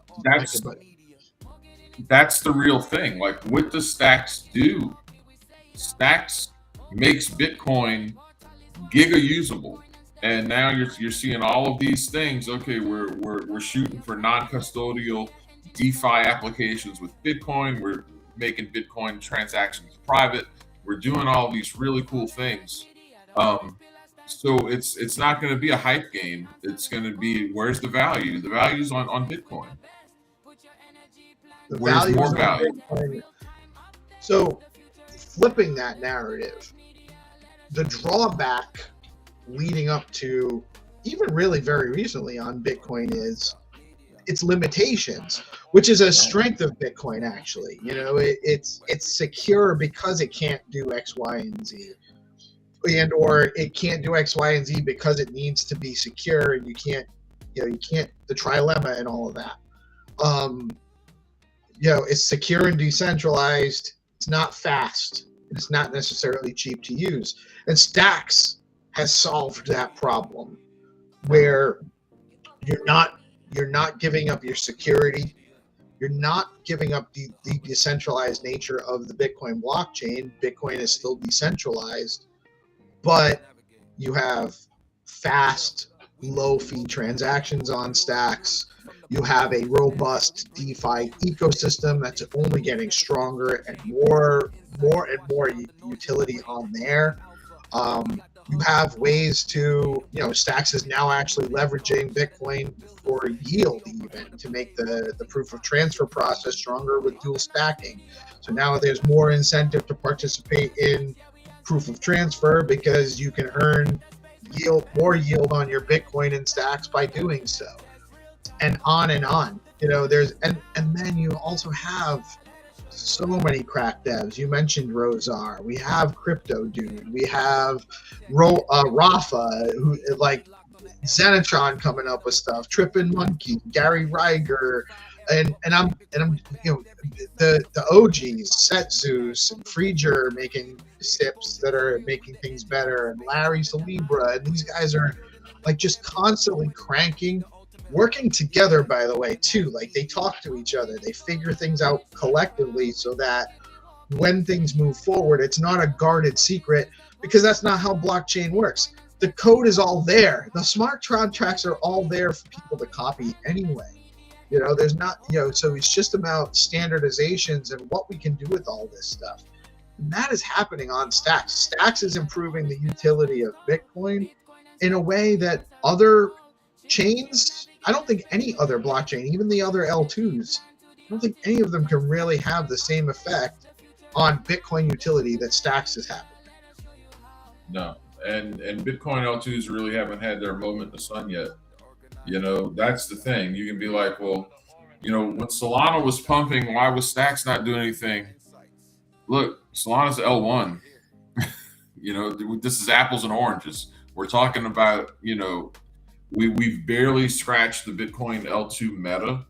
There is a there, and we've positioned ourselves in the Stacks community to be in a fantastic position for that meta. And the timing, like I said, the timing's perfect. More people are gonna realize this going forward. Just how significant it is to have like a budget for 2026, just to have budgets for 2027, just to be able to. We didn't even talk about that part yet. All of the bullish stuff, we haven't talked about the marketing budget that now finally exists and is just getting started. It's just getting organized, and it's Solana has a budget for that kind of stuff. The projects around Solana have a budget for that kind of stuff. Ethereum has a budget for that kind of stuff. Hyperliquid, and on and on and on. Those guys have had budgets to push their stuff. Stacks, just because of the nature of the design, largely because it launched as a registered security. Many people don't know that Stacks is the only crypto project that launched as a registered security in the US when it first launched. And the dynamics around that is what made it kind of hard until SIP 31 created the Stacks Labs entity and the endowment and the Treasury Committee. And the goal of that is to create a functional budget that can actually be pointed towards growth of the network, growth of the ecosystem. And that's, we already have tons of developers onboarding into Stacks to build on Bitcoin. We already have a tremendous community. We already have a ton of bootstrapping projects that are getting off the ground, and some real strong heavyweights like Bitflow, like Stacking DAO, like Zest, Granite, things that are coming out that are really solid projects. But now we have a marketing budget behind that, and a really great team, by the way. The people that are in the place to kind of leverage these things or manage these things are here for the purpose. They're not just here for a paycheck. They're not just here because they're good at what they do. They're good at what they do, but they also love what the purpose is behind the ecosystem. And you can't put a dollar value on that. You really can't put a dollar value on that. And it's Stacks is primed to be like a force for the next few years, in my opinion. And what I really like right now is you're in one of these moments where you know something's about to change in crypto. You can sense the next meta. You don't know what it is. I don't right now anyway. I'm trying my best to figure it out. But you can sense that a new meta is arriving, and you spoke about all the DEX and all of it. It might be institutional grade infrastructure for Bitcoin DeFi. That might be the meta. But oh yeah, well that's going to happen no matter what now, right? Like I'm looking at this. Let's look at it from like the traditional financial system, where now you have these scummy bankers like Jamie Dimon being like, yeah, crypto's perfect, it's awesome, TradFi sucks, like, you know. Right. One day, like, and then the next day he's like a jackass again. He's just but yeah, you're right. Like these guys are not doing us any favors, actually. No, but so like there you go, on one hand you've got that side, and yeah, the institutional part, giga bullish. You know, you've got the president being like, hey, it's crypto time, like, let's roll. But on the under the radar, that's one too. Right, that's happening. Well, we live in a world where, like, you know, the craziest shit happens every day, like all day long. So, and the speed at which all of this crazy shit happens seems to be increasing. You know, Elon Musk said the singularity is here, so that would make sense. Like, you would expect to see more and more crazy shit happening at a more rapid pace, right? So that's happening. But on the other side, you can see that crypto, like the degen side, the user side, you can see that crypto's changing. We don't know where it's headed. Like if I think a lot of L1s and stuff are probably very nervous right now. But I know this. I know that there's always going to be a community spot, right? I know there's always going to be people who want to leverage underlying asset of their network to try to get more, whether it's Bitcoin, USD, what have you, yield. And then I also think, I know there's more coming from NFTs, because I think now, like when you look at, you know, just a few months ago or a year ago or whatever, people are like, utility, memes are stupid, utility this, that, and the other. Yeah, at some level, your utility is going to be that you know, STX or ETH or Solana or whatever. But tokens, protocols, I don't know. I think we're entering a world where everyone's going to be running custom software. You know, I think that's well, and the dynamic custom software that the AI is constantly like iterating for you. It's going to be wild. You know? It's going to be wild. And I love experimentation. Without the opportunity for creating tokens and or NFTs, you can't innovate the same. However, I do think that there's a balance, right? And I don't want to. I would never discourage someone from trying to create a token and or creating a reason for a specific token. However, I think that there's also like the advice I would give to anyone that's looking at creating a token would be, can I create this project and the value I'm trying to create using tokens that already exist? Could I do this with just using Bitcoin on stacks? Do I need a token for this? Because the value creation isn't from the token you're creating, it's from whatever you're building around that. And so that's what people need to really, that's a lot of the unexpected or there was a lot of value distribution in different ways this cycle than we were expecting. We were expecting a lot of price appreciation where we didn't get that, largely because a lot of the money flowed into the pump tokens, the pump fund tokens, and those were just extractive play. There was not a lot of value creative plays in those. So we didn't get the value distribution out into the utility projects after that, because those people made money and then just pulled it out of the ecosystem. They didn't actually, the people that pumped and extracted value weren't keeping the money that they made in Solana in the project. And that's really like, I thought Solana would be $1,000 by now. I really did. Right. Well, Solana is very inflationary too. Like, well, people, there's that. And you're right, but I'm telling that there's something that's going to change. We're on the cusp of it. Like the newest meta is going to raise its head the second things just get a little bit more bullish, and that's going to be the thing that gets everyone's attention. And it feels really good knowing that we're in an ecosystem that has done such a good job of attracting builders, because what you want when that new meta hits is all of these different people. Yes. Yeah. And it might have something to do with the AI micropayments, like the X402 or whatever. Who knows? Right. Well, that's the AI BTC dev guys and Tony are working hard on that stuff.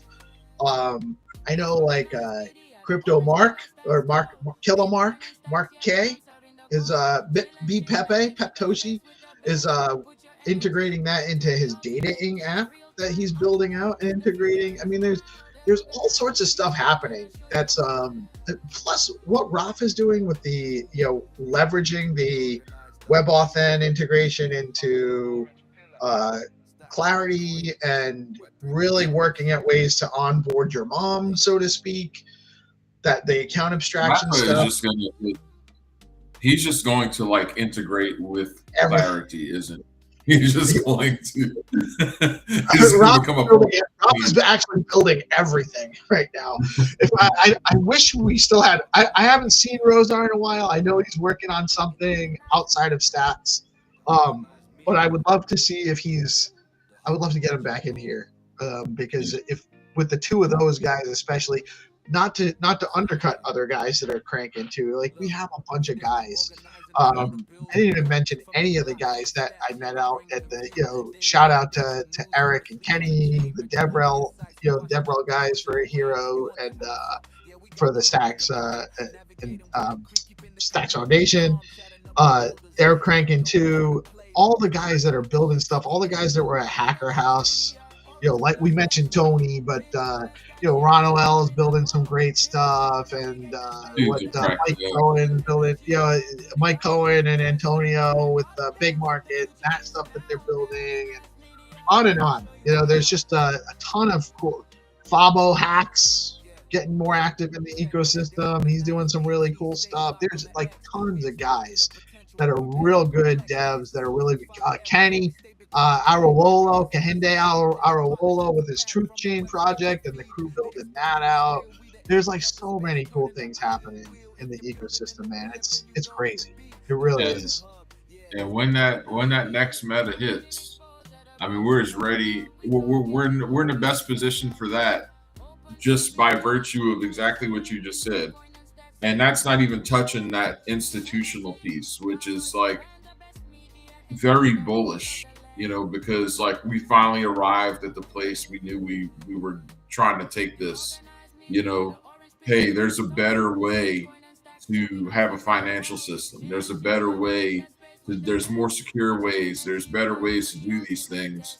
We can offer anyone a chance to have financial services anywhere in the world, like etc. Like we're there. We're there. So that's bullish in and of itself. The crypto part, you know, what I consider like the cultural and the experimental and all of that, that's just a matter of landing on a meta here, and that's going to drop any day now. You know, what's the next meta going to be? And we're in a great position to take advantage of it. Yeah, exactly, man. And nobody knows what the actual meta is going to be. You know, that's why it's an opportunity. You know, if you catch it, you know, I do think that AI is part of the meta. Agent to agent transactions, that X402 stuff is a big deal.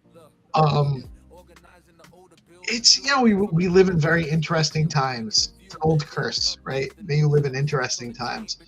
The world is very different than the one we grew up in, you know. Dude. As evidenced by when you were talking about Mark's app, the dating app, and I was like, you know, and it's very cool what he's done. I mean, it makes a lot of sense.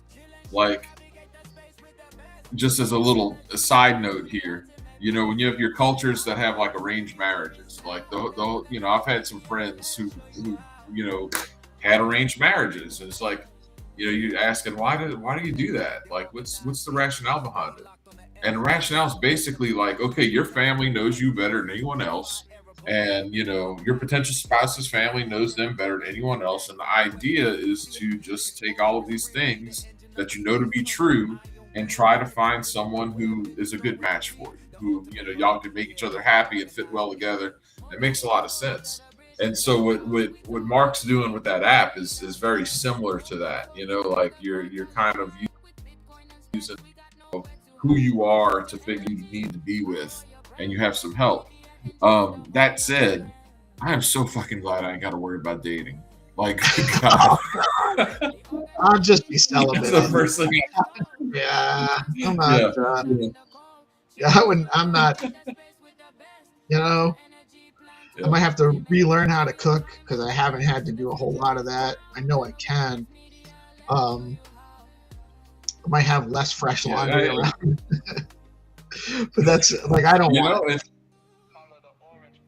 Would you even need to know how to cook now? I mean, how far are we from having like a robot in the kitchen that, you know, can just tear things up, you know? I'm very spoiled, man. My wife makes like just this use crazy ChatGPT AI prompt me a JSON prompt on how to cook a steak beef. Only women are becoming more and more obsolete by the day. Yeah, you're not alone, bro. This guy here doesn't even know how to cook. I only know how to cook an egg and some AI content. You cook on the music. That's about it. Yeah. Spoiled. Me too, man. I'm completely. I can hold my own in the kitchen. I just don't need to, and I haven't needed to in so long that like the only things I cook are the things that are like my dishes, you know, like just the things that my family likes that I make. Other than that, yeah, I don't need to touch the kitchen. But yeah, still like. I saw you one time recipe. You were saying that it was your sick. Yeah. Good recipe. I've got some like I probably do like Louisiana style, what people would consider like Creole and Cajun food, grilled food, and like some Italian American. That's like my wheelhouse in my family these days.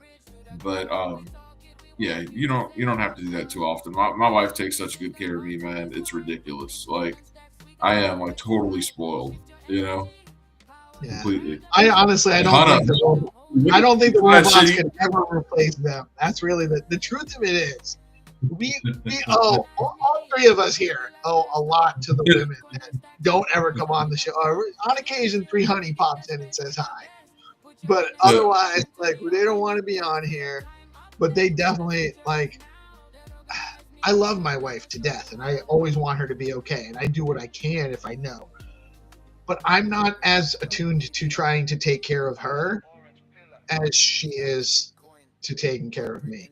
I mean, she just like, I'll be sitting here getting ready, and every day she makes my couple of scrambled eggs and drops a bowl of scrambled eggs next to me while I'm sitting here working. And she, she knows the dog needs to be put upstairs. I'm about to go live. So she brings the dog upstairs. And like, she's just constantly, she does all the laundry. She does all the cooking. She doesn't really ask me for much. And, I guess having this conversation just helps me realize how much I actually appreciate. As much as I do appreciate her, I need to show it. I really do. I need to. Yeah, you got to tell her too.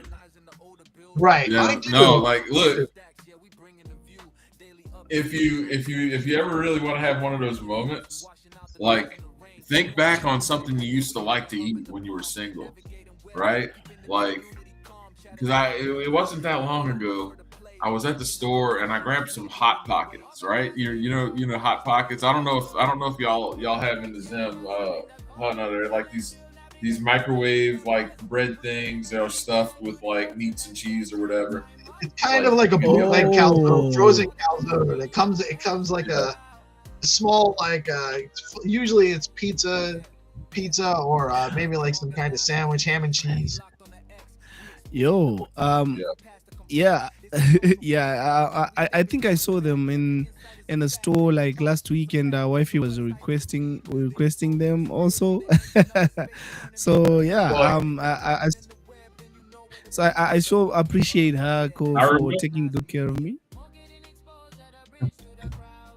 Like, I used to like eating those when I was like, that would be a meal for me, man. Grab a box of Hot Pockets, just go ahead and microwave them.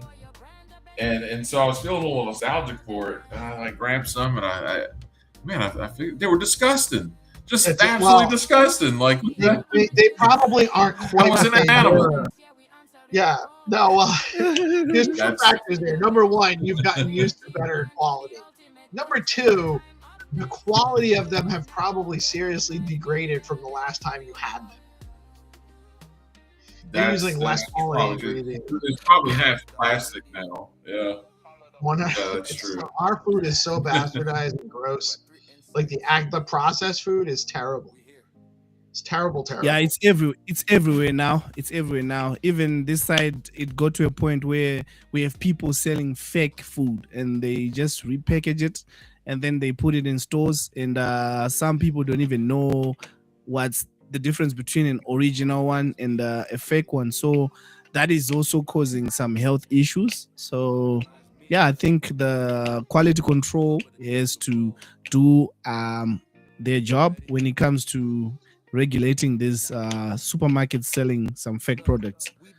I wonder if there's an answer in the blockchain for that.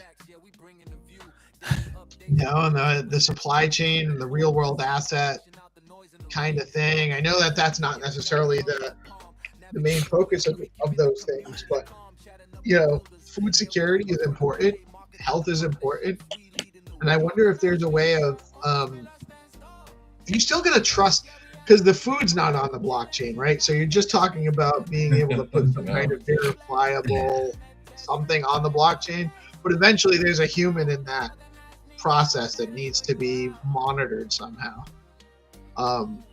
But we definitely need to have our food quality and the nutrients we need to actually be healthy is actually one of the biggest issues we have right now. We do not have a healthy food supply being provided to us. No, and that's a function of fiat currency. Like that is, that's the profound thing about you learn once you get in this space. Like when you realize, that the way that we literally produce and harvest our food has been so bastardized because it has to be so cheap because the money is just worth less and less and less. And that's where it starts, just that's as fundamental of a problem with fiat as you could possibly have, Right. It is. Yeah, we have a long way to go still. We do have a long way to go still, but I am optimistic. I am bullish on humans. I think we are all easily manipulatable. And part of moving forward is recognizing that in ourselves, like realizing when we're getting, like I will absolutely get caught up in like emotionally charged conversations on social media that are completely irrelevant to me.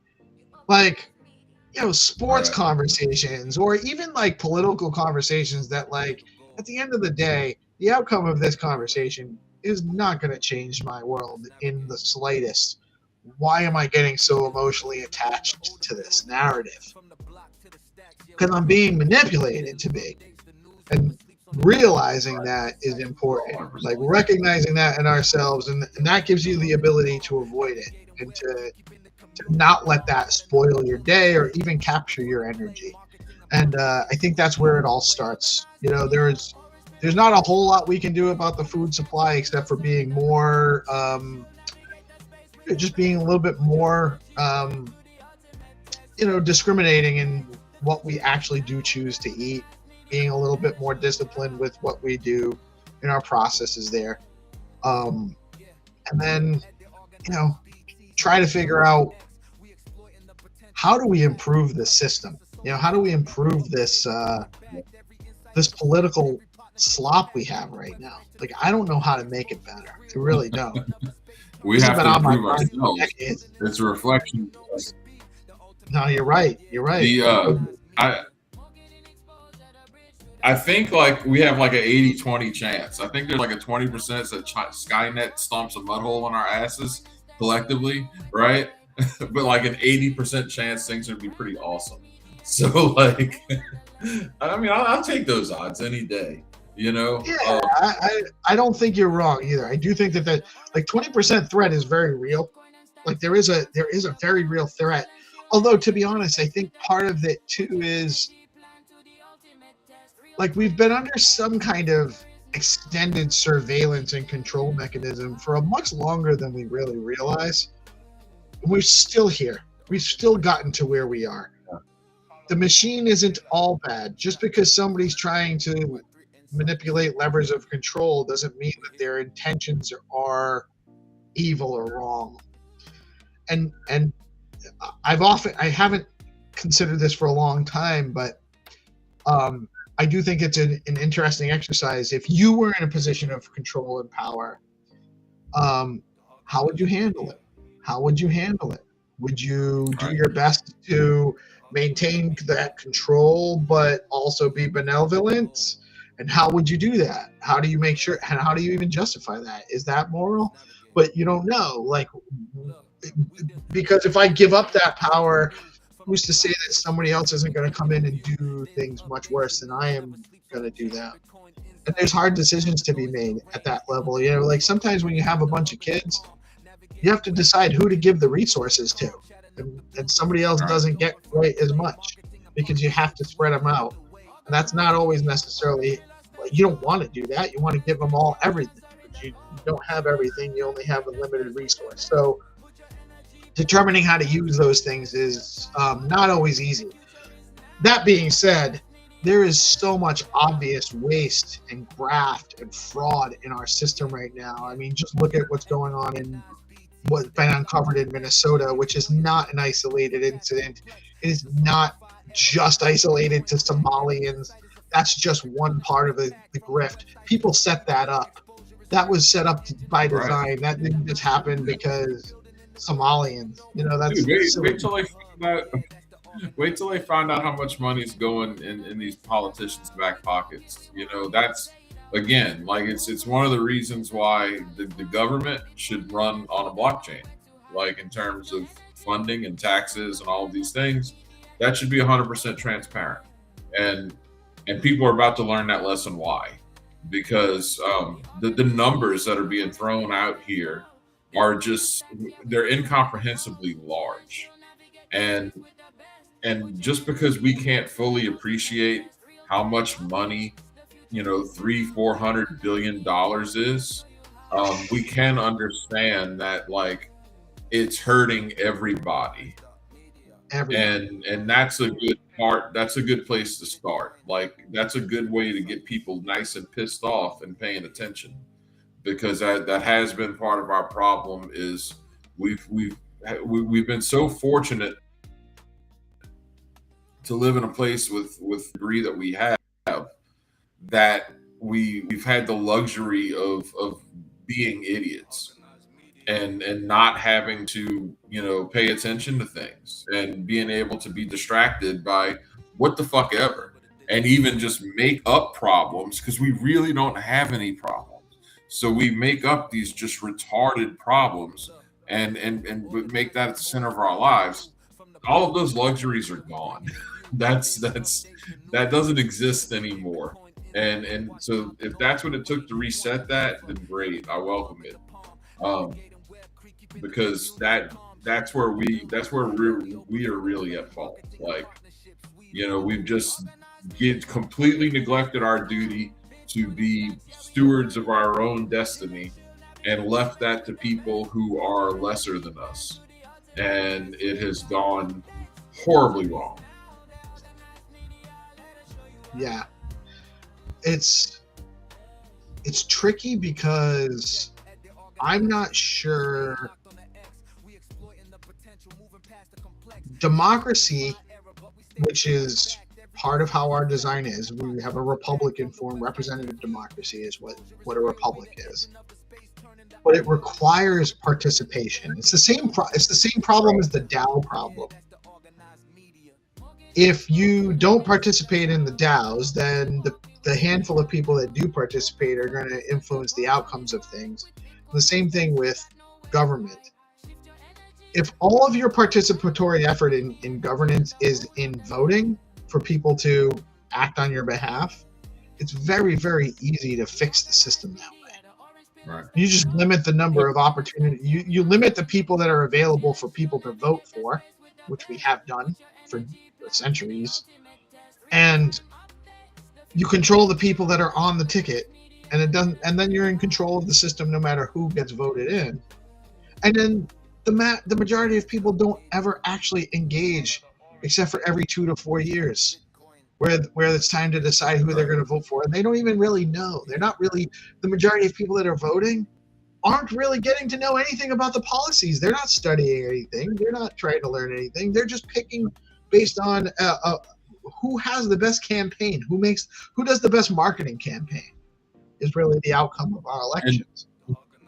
And the reality is like, this is a really old, stupid way to do this. The only reason we still do it this way is because we don't think about it, and because we assign some value to this like, there's almost like a respect given to it because it's a tradition. We're going to look back on it as being as stupid as like bowing to a king, right? Like, the idea of like bowing to a king is fucking retarded to me. So it's also going to seem equally retarded, and however long it takes for someone to be able to have representative democracy in real time right from their device. You know what I'm saying? Because we have the capability of that now. We can still have representative, immutable, uncensorable. Why are we using voting machines that are easily hackable. And we're just allowing. Why are we using the technology that has existed since motherfuckers? We used to have to send people to Washington, D.C. to a centralized place to represent us because everyone rode horses. Like, right. You didn't even have a fucking chicken yet. Right. You're absolutely right. Like, why are we like, I'm going to have a representative? No, how about I represent myself? Because I can send my thoughts and opinions anywhere on this planet and beyond in the speed of light. Like, why? Why are we like, I want a senator? Fuck that senator. Like, does he get on a horse and fucking ride his ass up to DC? No, he gets on a private jet that some asshole paid for and that now he owes favors to, right? Now, like, none of that makes sense. But we don't want to be the guy who's like, this system doesn't make sense anymore. We can actually follow the original intent of the system better, the technology that we have available to ourselves now, but we don't know how to make that happen. You know? Like, why can't I censure a politician in real time? Let's keep the representatives in DC. How if my district's not happy with my representative, how come we don't have any recourse to just like use our technology to censor this man in real time? Right? Like, no, fuck you. Like, what are you doing? There is a reason why that's not in place now. It's not in place because we don't really have a government of by and for the people. That's a veneer. Right. And to change the processes towards that end would ruin the game that they've set up. It would ruin the model that they've set up that allows them to have their control over representatives that are supposed to be representing the interests of their electorate, but don't. They don't represent our interests. That's why. And just getting back to the issue with what's been uncovered in Minnesota and brought more broadly across the country. But in Minnesota right now, Tim Walz announced yesterday that he's suspending or canceling his re-election campaign. And the little bit of reverberations are, he's going to be running for president. No, he absolutely is not running for president. There's zero chance in hell. He's running for president for himself. He's canceling his. I'm just speculating. I don't know anything about anything. I'm just reading the room and the details I have, like everybody else. But it stands to reason to me that he's canceling his re-election campaign because there's a bunch of connection to his campaign finance with this fraud and other fraud going on. And if he keeps the campaign going, it's easier to investigate. That's why he's dropping out. And don't think that this isn't happening over and over and over again across the country. And the thing is, like, Minnesota gets to vote in federal elections, and that now this is a state that one person can vouch for up to 8 people saying that they're okay to vote. What? Like, I have to, if I want to go travel on an airplane, I get a fucking colonoscopy from the TSA or if I want to go do anything, if I want to get a job, I have to go through 9 different steps to prove who I am and that I'm supposed to belong here. Like, I do all of these things. You mean to tell me there are states where motherfuckers don't have IDs, where other people can just vouch for them and say they have the legal right to vote? That is not a system. That is some sort of con game. That is not like what I signed up for. Oh, and by the way, that we can get as many people to. There's an argument there that I can easily overcome too. Like, people will say, well, requiring an ID is akin to a poll tax. And I don't disagree with that. That's legitimate. Forcing somebody to have to pay for an ID in order to exercise their vote can be construed as that. It does marginalize people that maybe just can't afford that ID. But the solution there is providing people free IDs. The state can absorb that cost. It's not expensive. We can provide everybody with an ID, and then there's no problem. That's it. There's no reason why we can't require a voter ID. No, that's the way of like of going about that and trying to defend the indefensible. It's never coming from a good faith place. It's coming from the place of what's really happened is you've got a whole political machine in this country that is using, people who do not or not citizens to then diminish the actual will of the citizenry. And by the way, you have the other political party that needs these people here as well, whether it's for cheap labor or to buy their shit to keep GDP, whatever. But the point is that you can't really have representative democracy when you have fraud at this level. That's not actually, you're not being represented because you're being diluted. Best case scenario. Worst case scenario, it's even worse. But I don't think anyone who's like honest thinks that the election in 2020 wasn't stolen, that the media didn't lie about it. And then people who are thoughtful are like, when did we actually have like a real election last? Like, have we had a real one in our lifetimes? How would we know? Probably right. How would we know? There's no way. There's no immutable, verifiable record of the outcome. I mean, we can have immutable, verifiable records. Like I am fairly confident that the election of 2020 was not on the up and up. I mean, I think that we're all pretty confident about that. It's almost obvious, like how it happened, and all the things leading up to it, and how obviously all of the establishment media was in opposition to Trump. They were constantly promoting false information regarding COVID. I think part of the whole COVID operation, and it was an operation in my opinion, was to steal that election. It was, and to establish a bunch of other things that aren't good.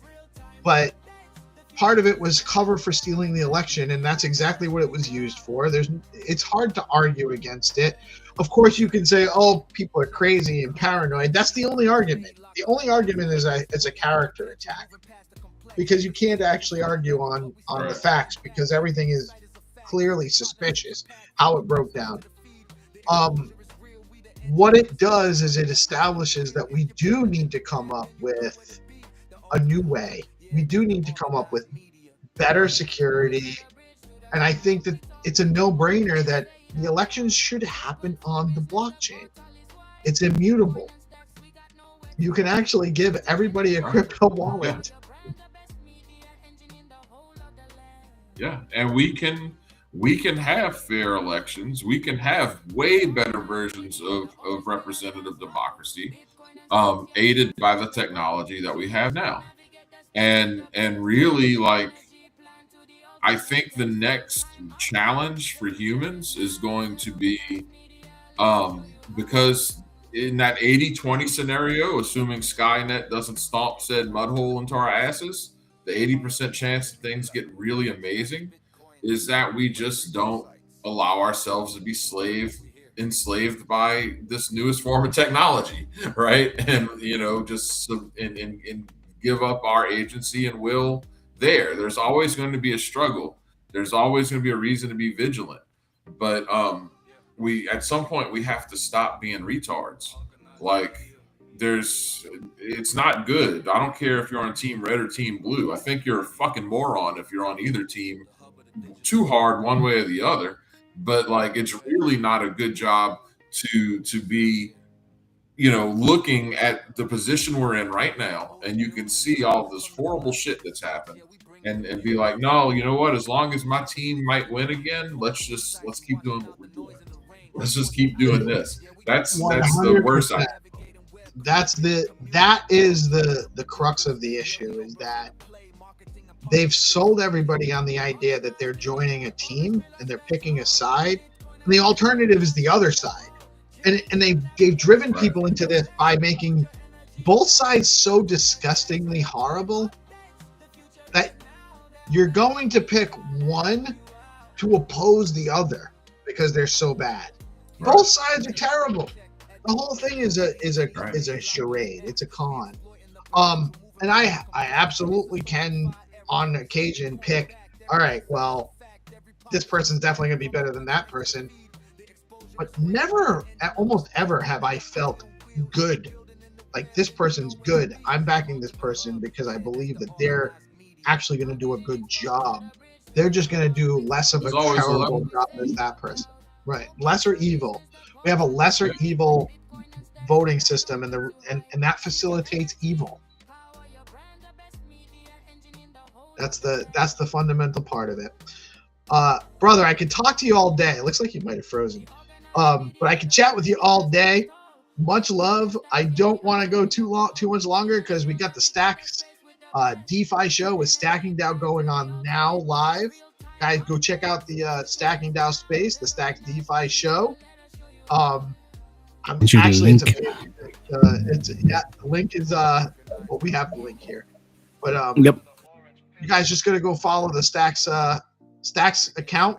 It's live right now on the Stacking DAO DeFi show. That space is always great. Some of the chads are in there. I already saw. I wish we could get a final word from Jack, but it looks like the internet has cut us down. We're out. Much love again. Huge. We're gonna rock out with this song from Pip as we bounce out, and I'll put on some more content throughout the day. Banger.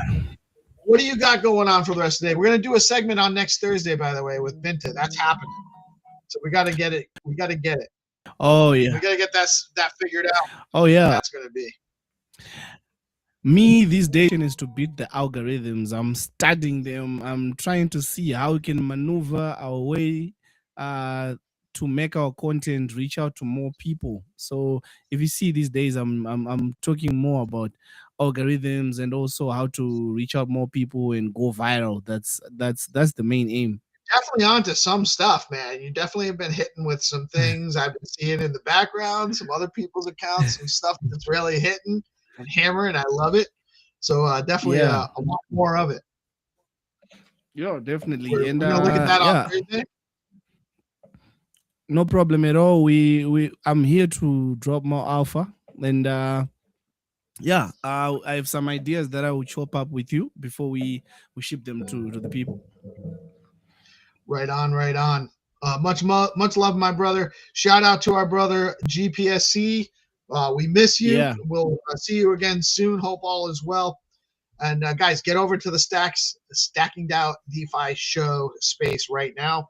And much love. We'll be back soon. I am Peace Love Music. We are DeOrganized Media, coming at you live on Bitcoin Live, decentralized broadcasting every Monday through Friday. Y'all have a blessed day. I forgot to say the number one show. The number one show, I don't know. We're a show, and I hope you enjoy it. And we're going to keep doing it whether you do or not. So, actually, I guess if you guys didn't enjoy it, we'd probably stop doing it eventually. But I think people enjoy it. That's why we keep doing it. They do. That is why they keep tuning in. If they didn't enjoy, we'd be talking to ourselves. But they do enjoy. Honestly, if it was just you and me and Jack having a conversation, that's a good day for me anyway. So we'll probably still keep doing it. But it does seem like we are providing some value across the ecosystem, and we're happy to be able to do that. We're looking to keep doing more of it. You guys all have a blessed rest of your day. We are the #1 live stream for the Bitcoin and Stacks ecosystem. Let's go. Yes, sir. Andy. Again, P Lord with the tasty joint right here. Organized media.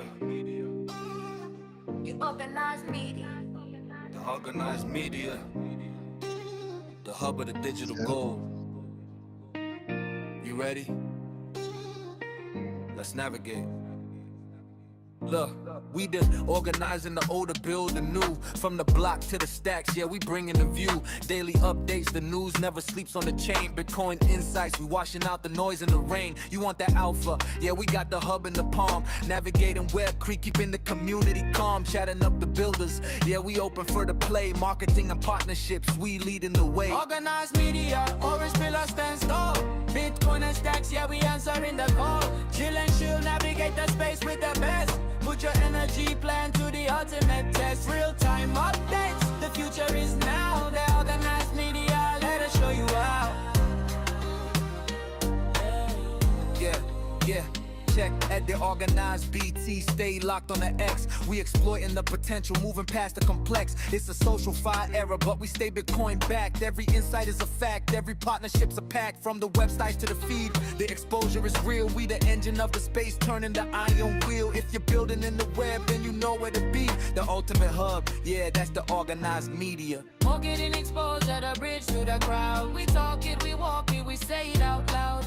Open for business, the portal is wide. With Bitcoin and stacks, we got nowhere to hide. Shift your energy, power your brand, the best media engine in the whole of the land.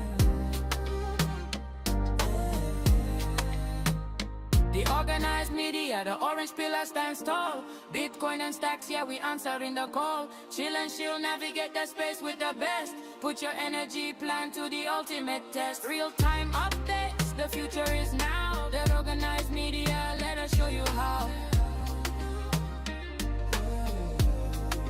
The organized media. Follow the orange pillar. Stacks, Bitcoin, Web3 insights. We here.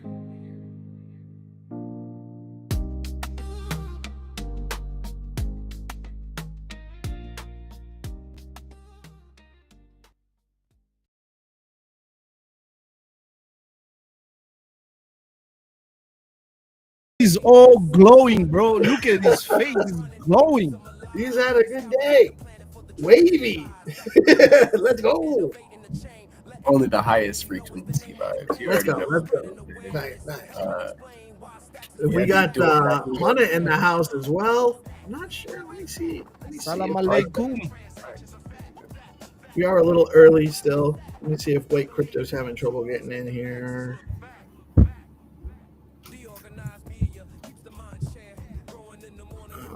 Oh, where is he? Yo, yesterday I got the degrees of the weather wrong. It's 33 degrees. So that is why. Yeah, it's closer to 90. It's closer to 90 degrees. That's getting warm. Yeah. So this was wet, but now it's all dried up. I was like, wow, I'm surprised. I thought they get much hotter down there sometimes, you know? You're a little closer to the equator than I am. Yeah. But so it's hotter today. Yeah, it's hot. They are very, very, very, very hot. Are you're representing Team Purple? I just found it close. Nice. Yeah, dude, it's rainy and cold where I'm at, man. Starting to get into that rain. Purple's a good color. It's the color of royalty. That's my favorite color. If you saw my mixtape, they're written Purple Mars 1, Purple Mars 2, album Purple. I actually have. Purple. Purple's a great color. I have seen that. I have noticed that's the theme on your albums and a lot of your content. I dig it. I like purple. GP nice headsets that you got right there, bro. Yeah, dude, it's Lolo's sons had let me borrow it. I'm using equipment, so it looks like it's coming through loud and clear. Is it clear? Very loud and clear, bro. Sounding good, man. Solid. I'm glad. I've been trying to experiment and figure out how I may be able to do some streaming from over here. It looks like connection's good, the computer's strong enough to do it, and the microphone's coming through loud and clear. Awesome. Very nice. It's always good when things can be a little bit more efficient, functional. Yeah. Functional. White Crypto was here, but he dropped out. He might be having connectivity issues. If so, what we'll do is we'll have him join us in one of the spaces soon. Sometimes that happens. People have trouble connecting to the live stream. We all know how that goes, So if you're listening, man, don't worry about it. Keep trying. If we get you in, we'll chat about it. Very interested in talking more about Stacks Tribe and that project. But if we can't get you in today, we'll get you in soon, one way or another. We'll get you some exposure for the ecosystem. It's I think they have a X handle. I haven't even.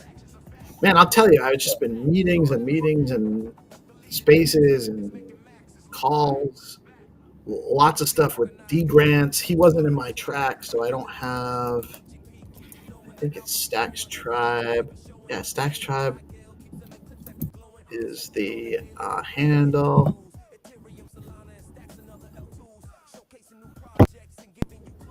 Let me actually share this. Oh, here he's back. Let's see if we got him. Maybe we can get him. What's up, White Crypto? How you doing, man? You with us?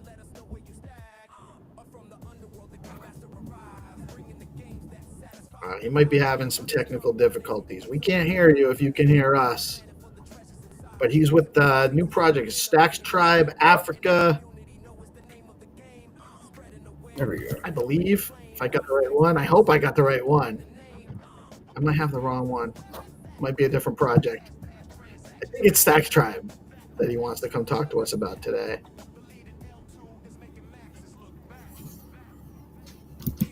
If you guys aren't, make sure you go give them a follow. It's at Stacks Tribe. And they're looking to teach crypto in simple words, helping expand the ecosystem. And we'll get back. If he comes back, we'll get more into it. And if not, we'll talk on the spaces soon. We'll get him in the space. Sometimes it's just a little bit more stable there.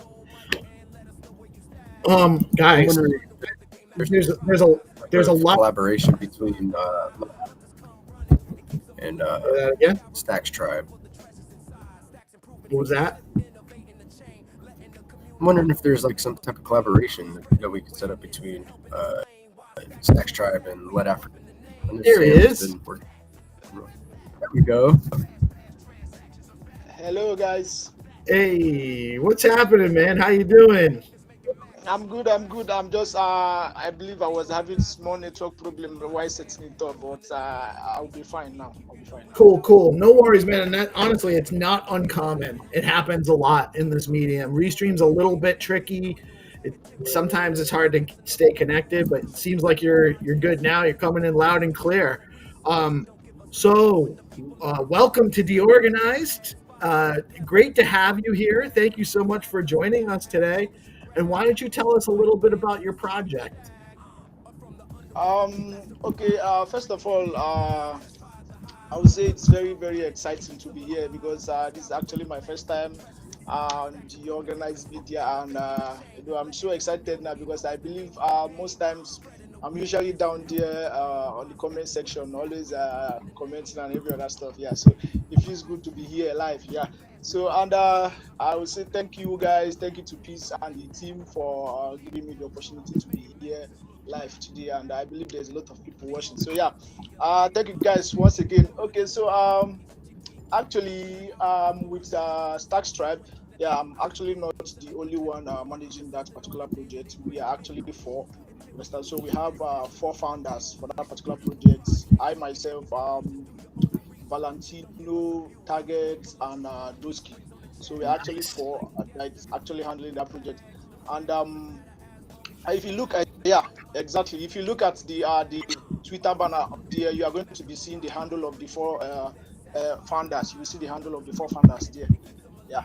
So actually the idea behind Stacks Tribe came on a particular space that we were, because most times we used to have our own personal space where we just vibe, we onboard new users. As it is now, Stacks Tribe actually has a WhatsApp platform where we just interact normally, locally, we interact locally there. So we decided to say, okay, let's bring it out to the open. We have been doing it since, just that we don't actually have a particular name that we give to it. We don't have a name like Stacks Tribe. We came up with Stacks Tribe as of last 3 months, I guess.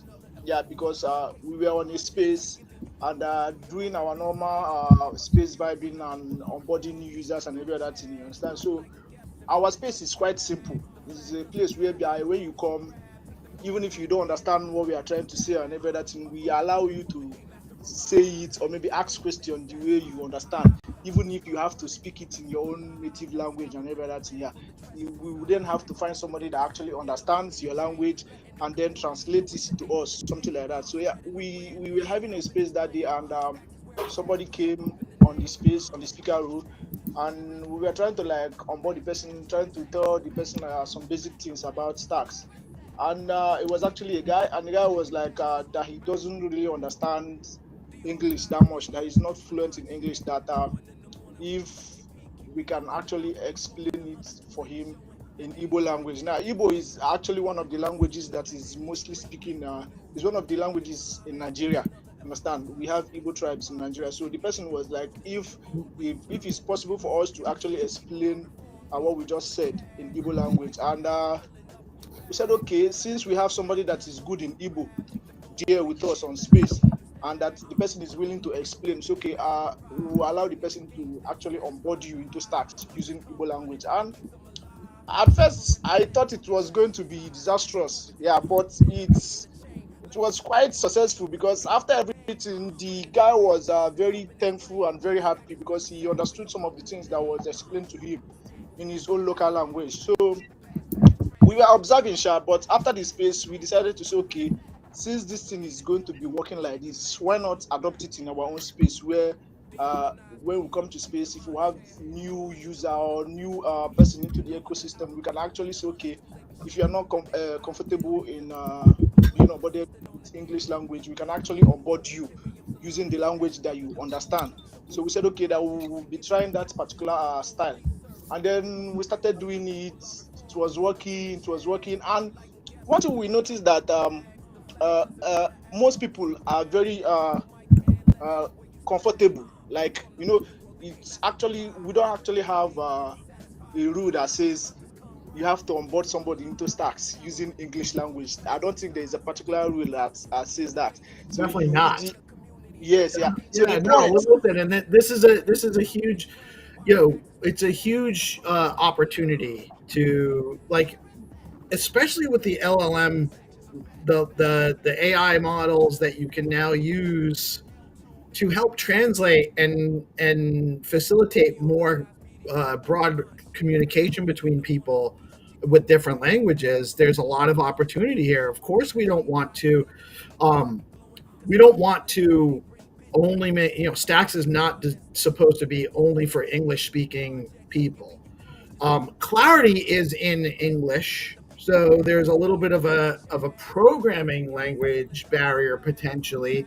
But even then, there's we can create tools that make that more functional. But I think you guys are onto something. I think that there's definitely an opportunity to reach more people, help expand the ecosystem, and really kind of create opportunity for people that maybe wouldn't have had that opportunity a few years ago. So I think you guys are onto something. It's a definitely a noble cause for sure.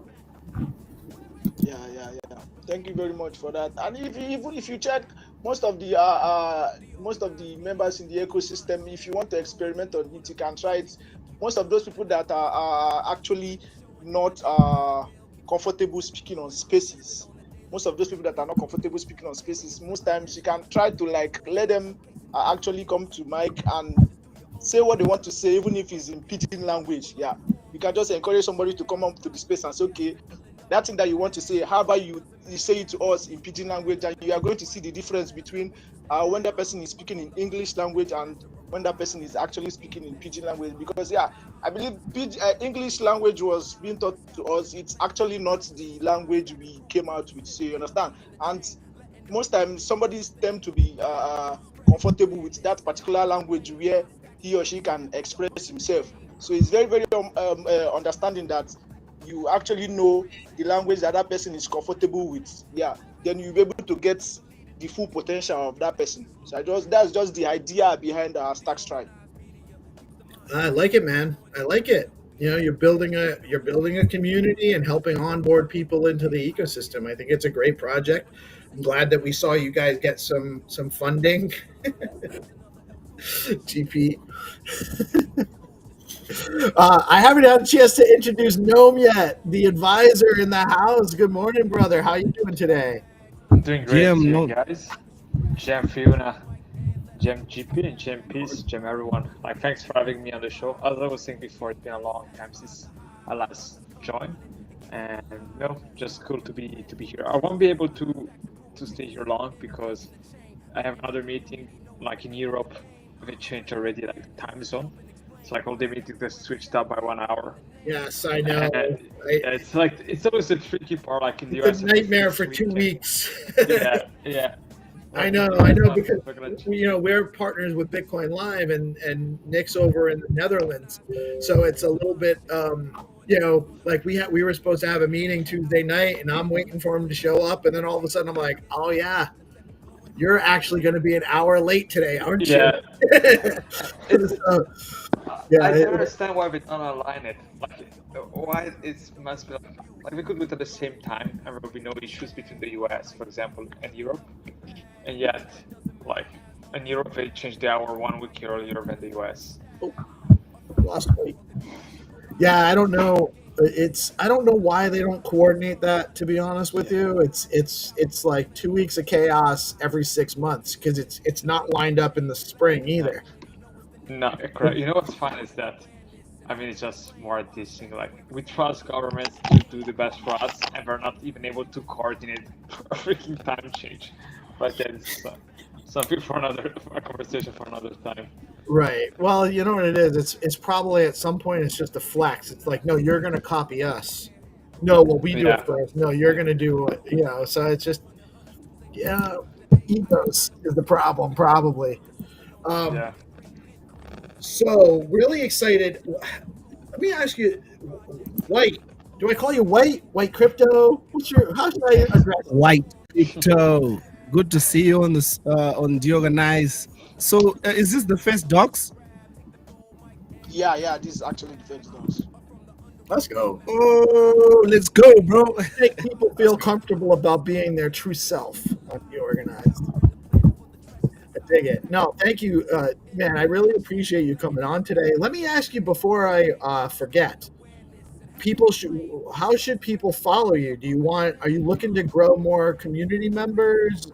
Should they follow you on X?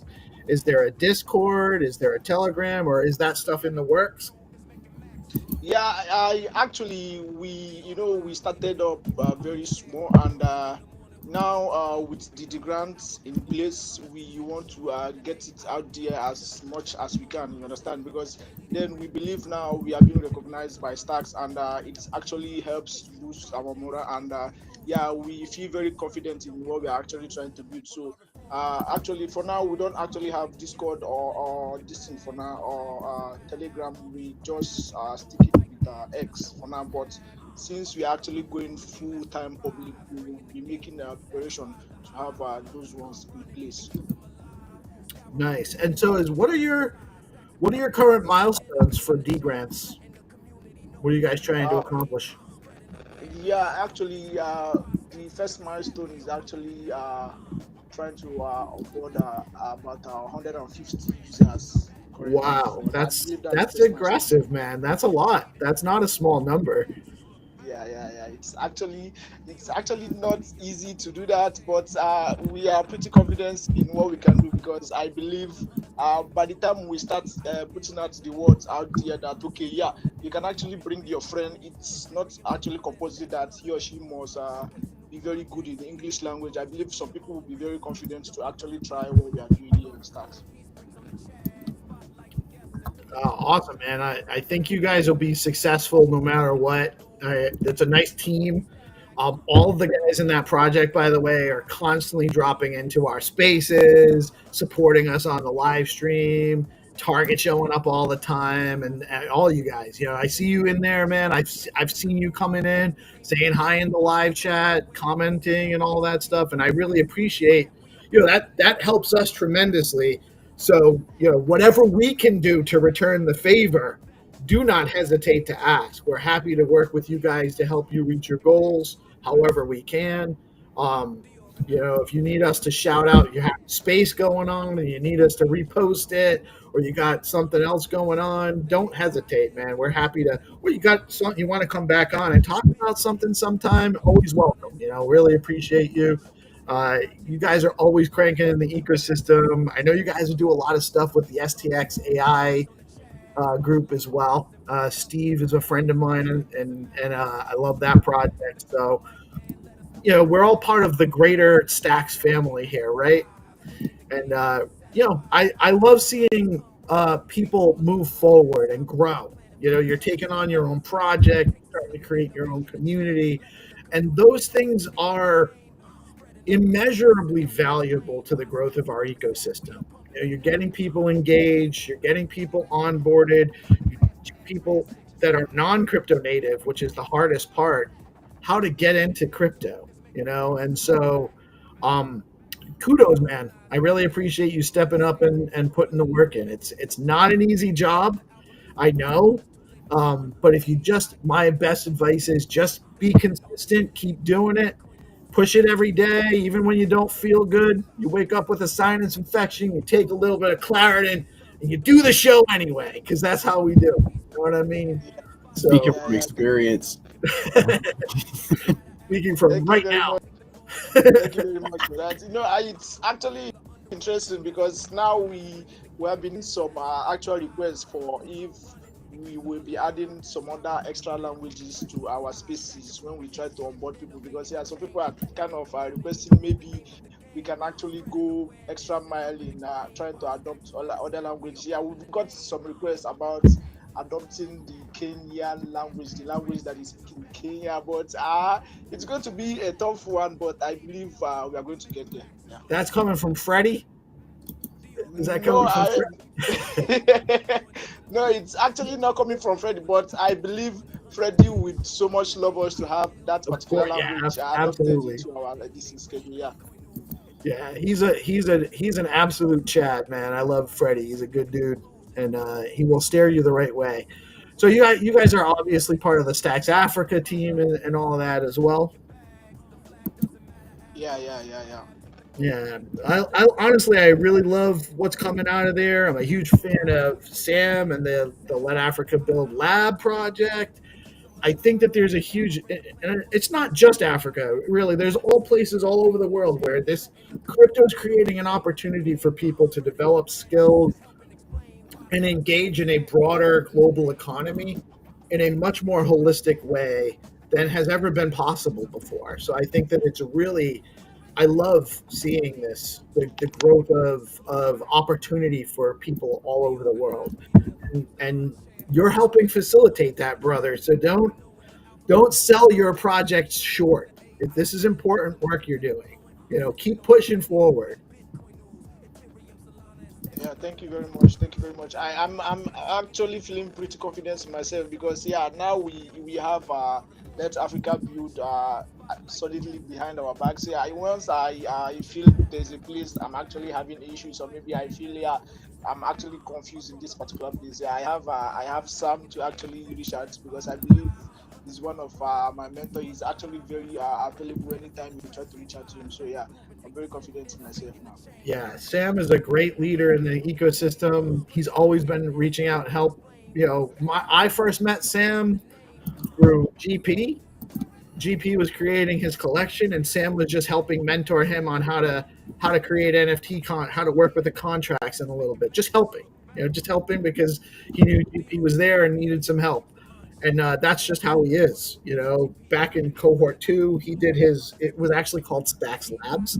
They took the Stacks Labs account over from him for now the newly minted Stacks Lab entity. So, I mean, Sam's a trailblazer big time, and absolutely a good ally for what you guys are doing. I'm sure he's happy to help out. But man, I'm proud of what you guys are achieving. I think it's good work, and I can't wait to see you hit your first milestones. Yeah, thank you very much for that. We can't actually wait for that. It's actually going to be an exciting and also a tough one for us. But I believe we are not going to get better if we don't actually try it. So obviously, we are going to be putting ourselves to the challenge here. I dig it, man. I dig it.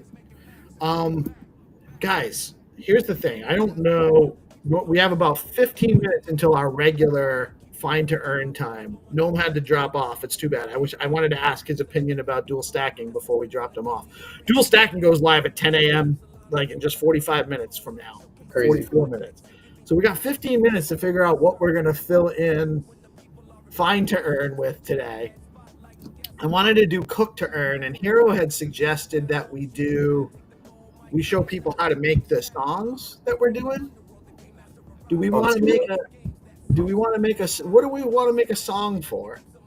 Make a Suno banger? I don't know. I mean, I think we should do maybe something for Stacks Tribe. Yeah, do we want to make a Stacks Tribe song?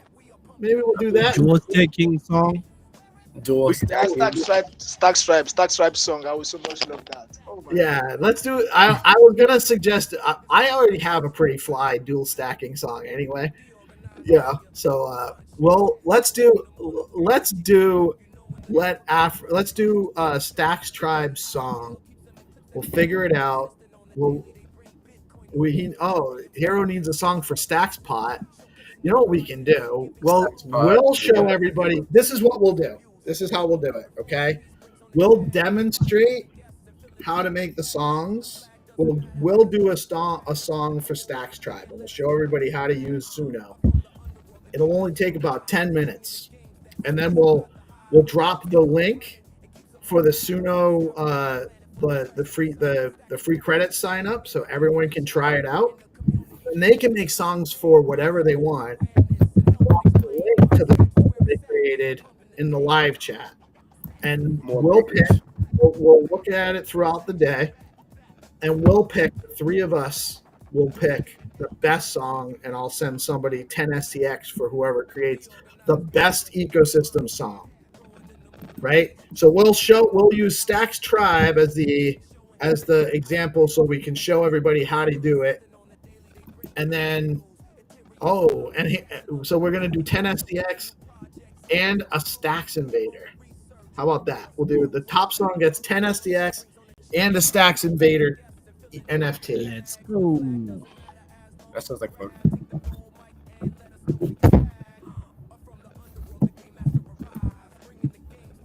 Well, Hero, we can do that. Well, I'm going to show everybody and let them all compete. I'm just trying to give the find to earn guys something to do today during the segment too.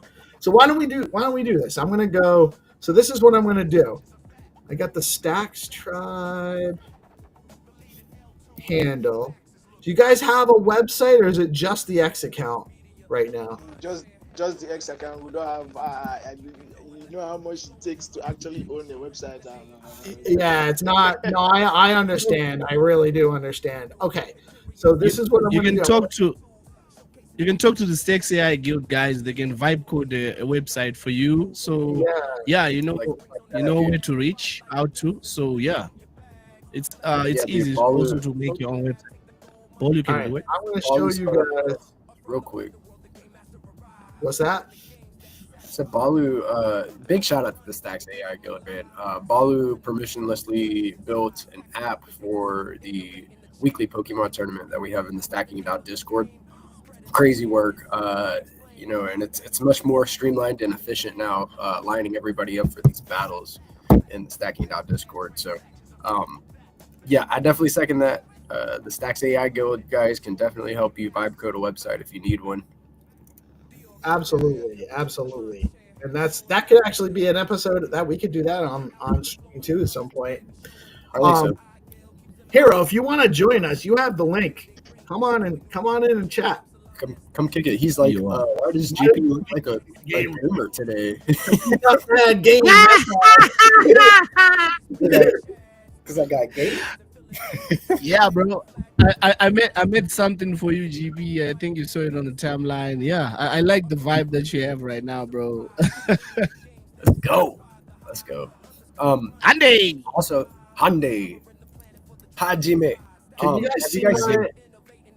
Did you guys see that video I made for the Gigaverse AR for Cryptonauts? Oh yeah. Maybe we could play that too. I wanna play that and You are show that you are off. now I've been using Google AI watching. Studio, like just doing some storyboarding and then running it through a Google AI Studio, and then kind of splicing the clips together with Clipchamp, and seems to be a pretty feasible method for making some marketing material. Oh Maybe yeah, that is so episode true. showing off that too. All right, we have Hero in the house. He's going to help us. He's going to learn with us too. You are now Oh, watching a keyboard, master. keyboard, come join us, man. You're always welcome, man. Always welcome. All right, so this is what we're going to do. I'm going to show you guys how I get the AI to help me make songs for projects in the ecosystem. So this is my Chat GPT. I'm just training it right now on Stacks Tribe.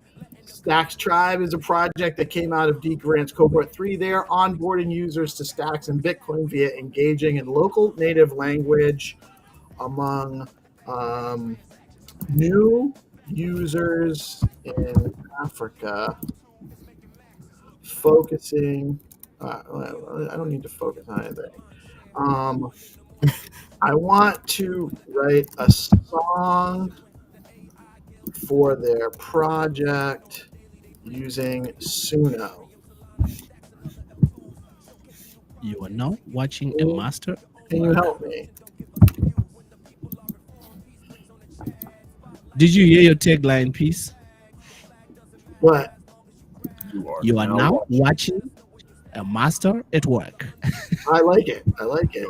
That should be your tagline, though, man. All right. Let's anchor the song around Stacks Tribe's mission, onboarding African builders and creators into Bitcoin via Stacks in their own languages. Wait, is that all pretty much accurate right now? Yeah, I can hear you very much. You say what? Why don't we? How about feed the information from the application? Would that help? Or is that too much? I can probably actually let me. Yeah, you can do it, and then you can just simplify it. Not a bad idea. Yeah, we can actually do that. Hold on, let me. We can go through and get the information from all the applicants and do stuff like this. We can. That's a smart idea here. That's a good suggestion, bro. Yeah. Because we've been doing that with ground evaluation bot that Blockface is doing, and it's taking data from social, it's taking data from the spreadsheet, taking data from spaces. You guys have access to the spreadsheet? I don't remember where it is, but we used to, right? I think. We used to, but it's not public right now. So Is it? It's not on this. Oh, maybe there is a. I don't remember anymore, to be honest. But I have access to the regular spreadsheet, so I won't share it on the screen, so it's not. It should be public information, though.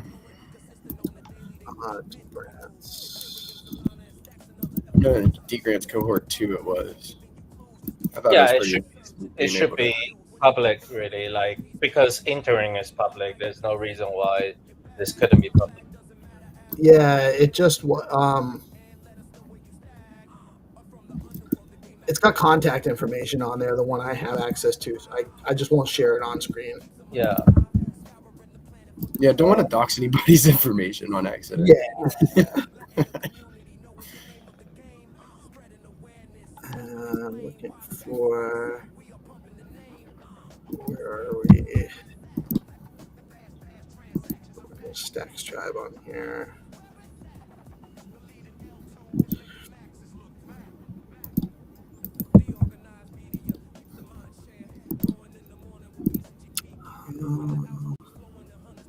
Stacks Tribe.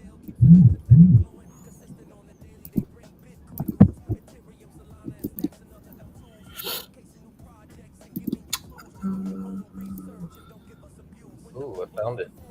Here it is. All right. A community that onboard new user using basics. Stop. Yeah, I got that on the website. That should do. Okay. Actually, we don't need all that other stuff anyway. So I got here.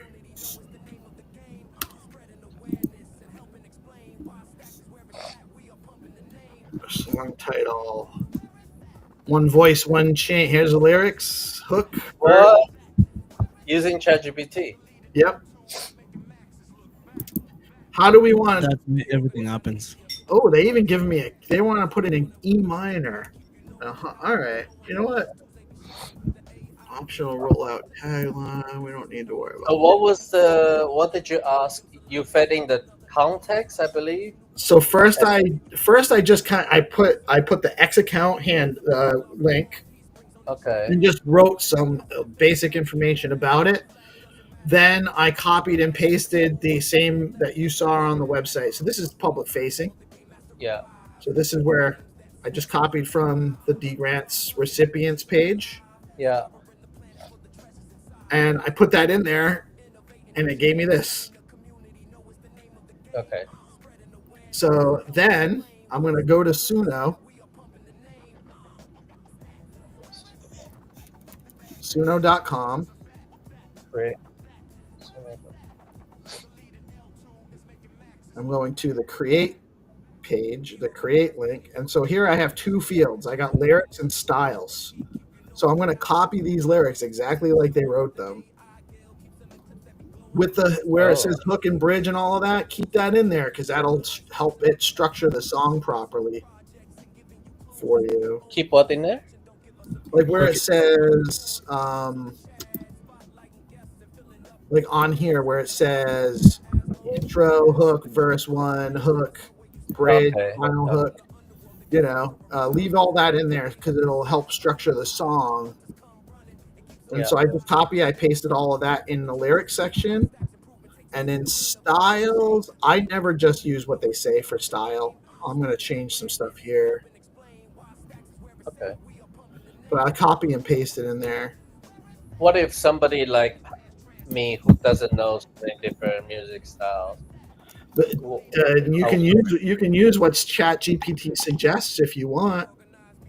It was saying Afrobeat fusion with funk and modern trap elements. That's already not bad. Let me. What's your White? What's your favorite kind of music? Hip hop. Add a strong hip hop influence, deep bass. White, what do you think of Afro pop? Since in Africa, Afro pop and Amapiano is the biggest genre right now. Yeah. Like this one. That combo is actually quite nice. Yeah. What would the customers wanna hear? That's what I'm interested. Yeah. The people that you want to onboard, what would most of like the list? Yeah, if it comes down to the customers, I believe 300 is actually right with the Afro pop because right now in Africa it's more like the Amapiano. Afro pop. Yeah. The biggest genre Taylor Swift of Africa. Sorry. Like the Taylor Swift of Africa. It's more like the house like who's the guy who was doing house the one with the beat. GB, do you know the guy? No, I don't. But you know the vibe.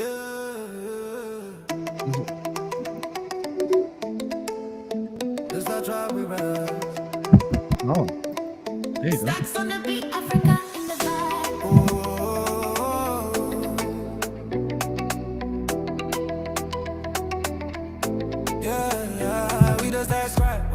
One chain from Lagos to Cape Town, we build again.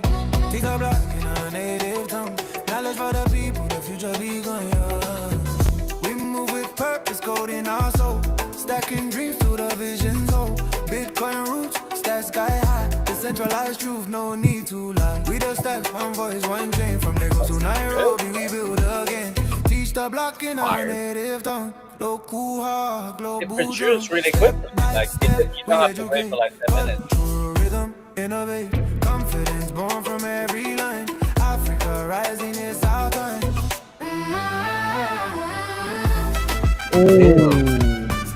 Oh. Fire. Too easy. It's too easy. Wow. We don't need music producers anymore.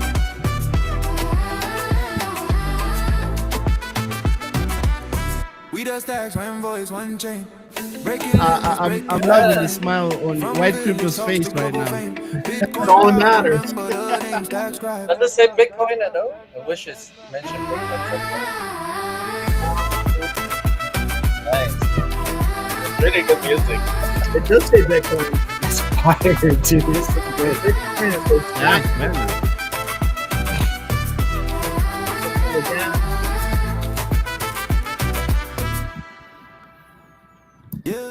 That's crazy.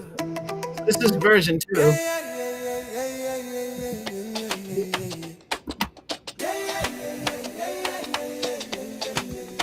Like, can you try the different ones in the same day? Like, it doesn't cost the credit? It all takes credits. It all Like, takes. when you press on the right hand side, it takes credit. What's the sub like? What do you mean, like a remix edit? Can you remix to Amapiano? Omo. You What want I me meant is, like, what is the credit? Like, what's the limitation for me? So I just, when I play around with it, I can be careful. do you have a? Did you use the Hold on, honey. You want to use your invite link? Oh yeah, let me send it over. Send your invite link to the guys. Drop it in the private chat, and then also drop it underneath the live stream so that people watching that want to participate can do that, can use that and get some free credits. Yeah, let me do that right now. And you can change the vibe, right? Do the version that I sent in the private chat. Yeah. So what I would do, I have obviously like more credits than I'll be able to use in a month, even making tons of songs, because I just paid for the year and I get monthly credits. So let's make it Amapiano style.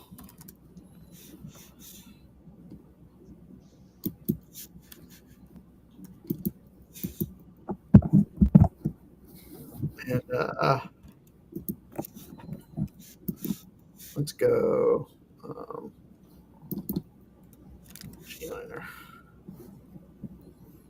G sharp minor.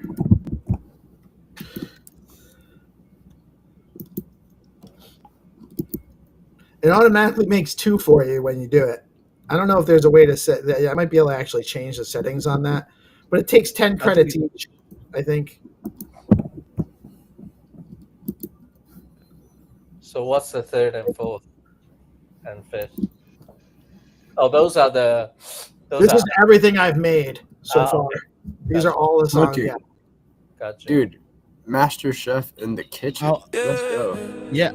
How many did you make? This the job we ride. It's like how many kids I have. I'm not sure. There you go. This is the biggest genre in Africa right now. This the job we ride. Stacks on the beat, Africa in the vibe. We the stacks right, one voice, one chain. From Lagos to Cape Town, me to the game. Teach the block and I need it done. Knowledge for the people, the future be done. We the stacks right, one voice, one chain. From Lagos to Nairobi, we build again. Teach the block and I native tongue. Local heart, global drum. Yeah. Step by step, we educate. Culture, rhythm, innovate. Confidence, This one, this from one, every this line. one, this one. Africa I'll rising, tell you it's our time. what We you just do. subscribe, one voice.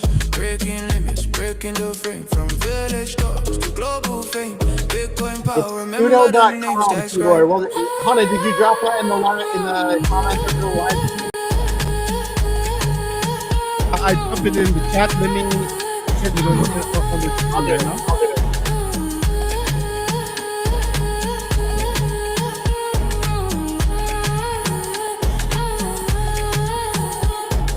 Compliments to the chef. Insane how fast I think Zero. Guys, there's a zero authority bounty right now. Hero, drop that link in the comments below the live stream so we can share it out later. There's a bounty? Yes, there's a bounty on zero authority. There's a new bounty on zero authority. Zero's what? I haven't seen it yet. I don't have the link's not visible on the platform. Oh, that's. I sent it in the chat. I'll do it quite quickly. I'll bring it up in a bit. Stacks on the beat, Africa in the vibe. We just subscribe, one voice, one chain. From Lagos to Cape Town, need to the game. Teach the block in a native tongue. Knowledge for the people, the future begun. We just subscribe, one voice, one chain. From Lagos to Nairobi, we build again. Teach the block in a native tongue. Local heart, global drum. Yeah. Step by You know step, what? we educate. Culture, rhythm, innovate. Confidence, the bomb music down from a every little line. bit. Africa rising, it's our time. We just subscribe, one voice. Breaking limits, breaking the frame. From Yeah, maybe we can do for Dogecoin. What do you think? I think that's a good way. So we can do it. I think doing it for Skull Coin makes a lot of sense. Make a song sir. for Skull Coin. No, Dogecoin. The one Oh, that Jamie's Dog Coin? yeah. I don't know if he has No. one yet. Can I get a have copy, not please? seen it yet. But what I would love, guys, is if somebody else does the next song. So me or maybe what's White Crypto? If White Crypto or me can do the next song, so that we get to learn, you know, and we pick a subject like Dogecoin or. Yeah, sure. All right, so I dropped.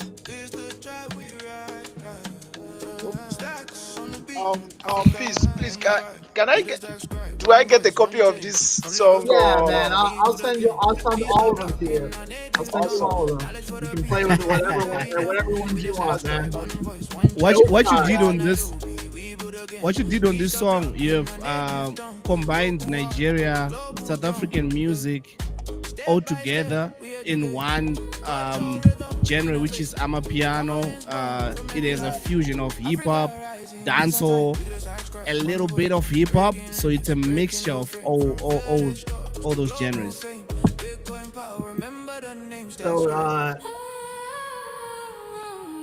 White might have some trouble sharing his screen. Hero, maybe you want to screen here and show us how to do it based on what we showed you.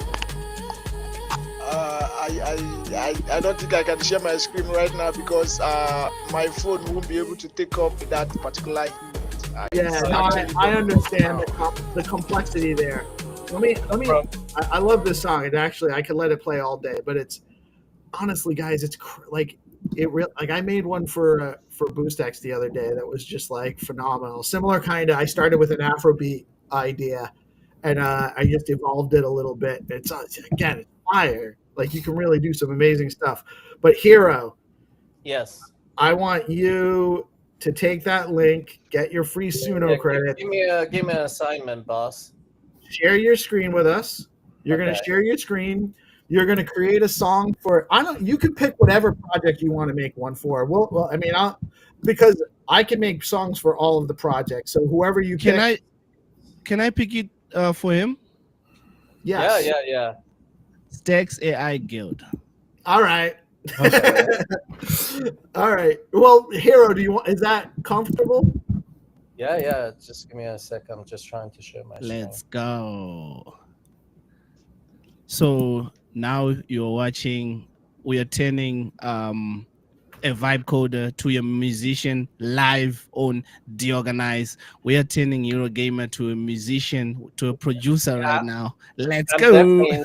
definitely not very like music, like not a master music. I just listen. You know what That's you're all. doing right now is what you did to me to vibe code. So Yes. no excuses. Okay, I got you. so I need to feed some information in about Stacks Agile, right? That's what I do. Yeah, I go to Oh, yeah. ChatGPT. ChatGPT. I mean, sometimes I'll actually just write the lyrics myself. I don't always go to ChatGPT for them, or I'll have a lyric starter and then I'll go into ChatGPT. But for these purposes, and you can absolutely just go into ChatGPT, share links about the project. Sometimes I'll start with, what do you know about the Stacks AI Guild, or what do you know about BoostX, or what do you know about Zero Authority, or all of that. By the way, I will share, guys. Let me share. I'll put yours back in a second, Hero. I'm just gonna share real quick. Okay. There is a bounty live on Zero Authority now for Dog Clan, Bounty Hub. 90,000 PEGI up for grabs. I believe it's for 3 winners. Navigate a new blockchain is not easy. This bounty invites you to open the door for Stacks newcomers and give them the confidence to jump on board. Create a post that shows how to use X First Wallet and to visit Velar, Bitflow, or FactFun and carry out a swap of STX for a token of your choice. Share on X, tag your chosen project from the token swap, tag Dogcoin STX and Zero Authority DAO. Use hashtag all aboard Stacks. 3 winners, 30K PEGI each. And that's over at zeroauthoritydao.com/bounty. So, and I'm going to drop the link for that in the comments below the live stream so you guys can easily find it as well. And without further ado, we're getting to Mixmaster Hero Gamer live. The legend live. You are now watching a master at work. So we actually have a website that Blockface used something called Framer to create, and it has like a portfolios, which is pretty nice looking on. But it has a lot of like additional information that I might not need. So I'm just gonna go to. Oh, here's a team of Stacks Air Guild. Looking good. It's still showing Peggy on the screen. Oh, really? Oh. Is my screen or whose screen is this? Your screen I think should it's Zero Authority right now. Oh, hold on a minute. Oh, it's on Zero Authority. Sorry, I thought I switched it off. I must have. What happened? Why does that keep dropping out? All right, your screen is up now, Hero. Oh, so I'm just trying to search for AI Guild information, and there was a website created with like portfolios and stuff, UDC, the stuff that we've done.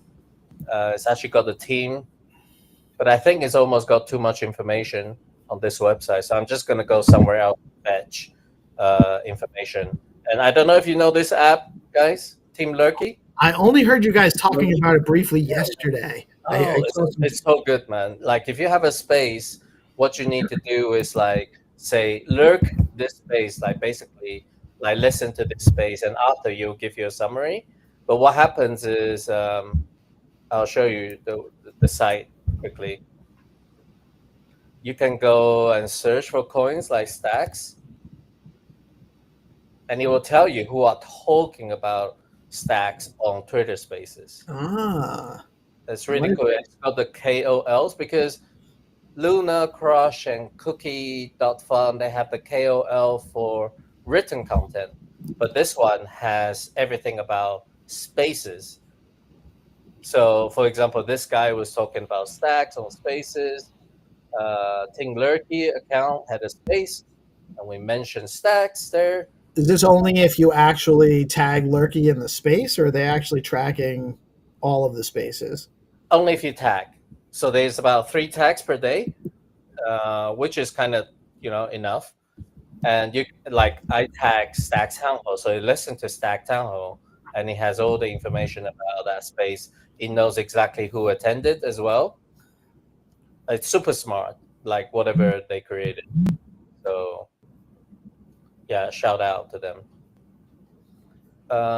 Why did it come here? Oh, because I wanted to show you. I work with the founder to put our shows on there as well. So actually has an AI guild space. And I wrote like a bit of information about it. Actually, there's more. So I'm just going to go to my DM and fetch that because I thought it was pretty good. Here you go. You can make a song about lurking. Yeah, that's a great idea. Let's do it. Yeah. I'll send them for Big free. shout out to Didi. He put me on to Lurky a minute ago.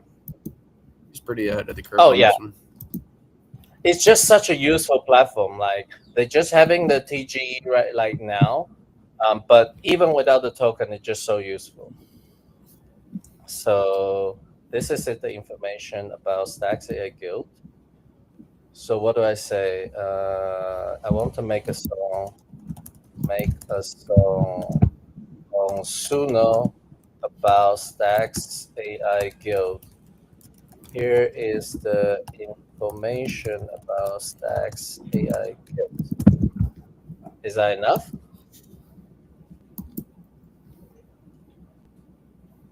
Yeah, I think so. And the handle is this. I don't think there's a need for a handle. Okay, cool. Enter. Perfect.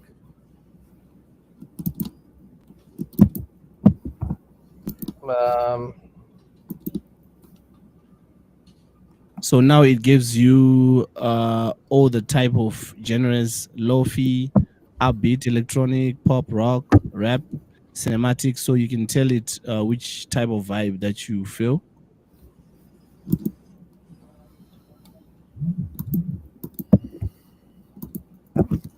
I want a vibe that caters to all.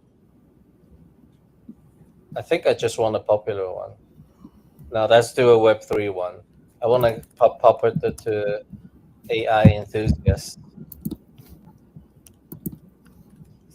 Enthusiasts. How do you spell enthusiasts?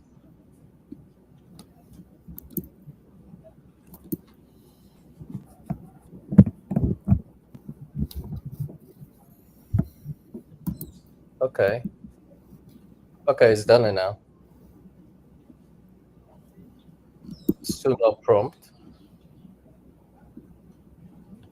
So I take this to Suno, right? Yep. You take that to Suno, and you're Okay. gonna copy the lyrics.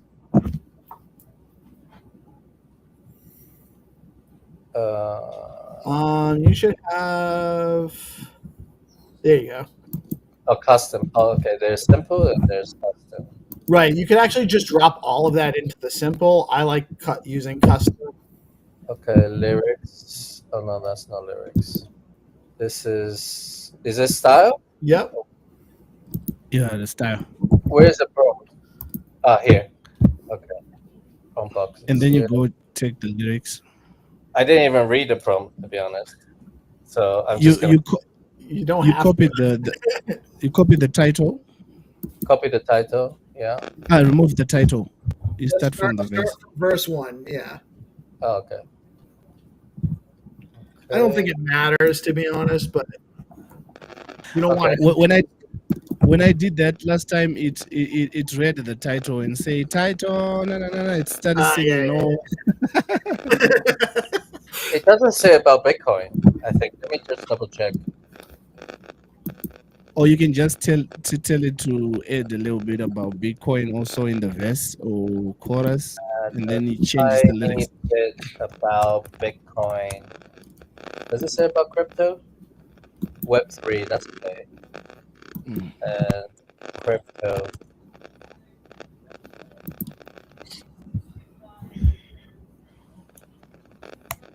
There you go.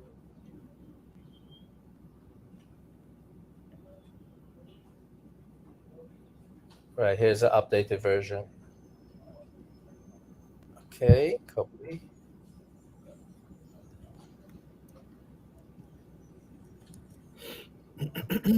Lyrics, where's one? Okay, it has Bitcoin now. That's good.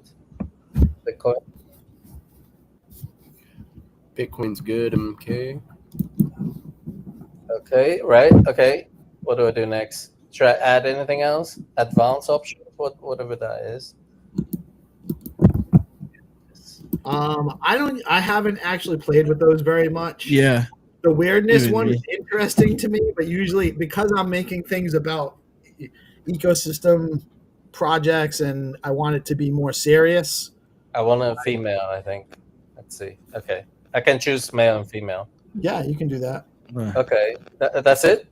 Create? Yeah. Yeah. Congratulations, you're now a producer. Producer, rapper, all that. Yeah. All in one. A burger flipper. Oh, all packed in one. Back to McDonald's. Oh, so you made 4. That's right. First, when you're using the, it does. I forget exactly how The that freemium. would- Upgrade Yeah. for a full song. Oh, you're not able to get Oh, that's right. the high quality ones. The high quality ones are only for if you pay. Yeah. High quality as in what? They tend to be a little bit better songs, but so the two on the bottom will still be awesome.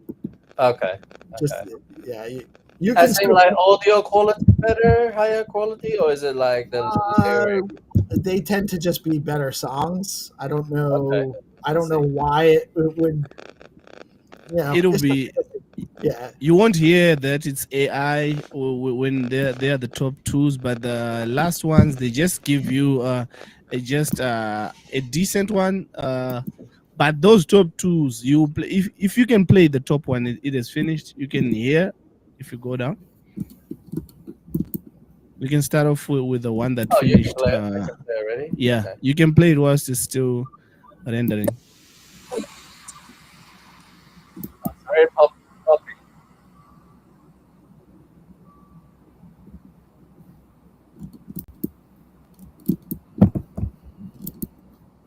That's a very movie. We cannot hear the side. You can't hear it. You might have when you share the tab. Are you sharing your Can you screen see or me? the tab? Can you hear me? We can hear you, but we can't hear the music. How do I Yeah. share the music then? When you share, When you click the share button. are you sharing your tab or are you sharing the whole screen? I think you're I'm sharing. sharing the whole Windows. There might be an option to turn music on. So when you click your screen share button, Okay. you should have an option. Audio output. No, Yes. that's not it. That's not it. It's I like a don't- little ticker in the bottom right corner. No, yeah. When you click share your screen, the option to share your screen, like you can share the tab instead of. Also share tab audio. Should I turn that on? Yes. Okay, I did. And now you just got to reshare the tab.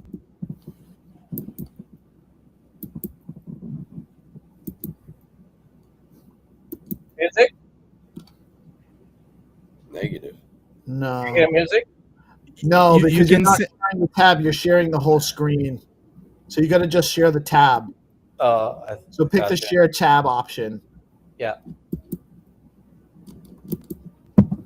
Let me close a few windows.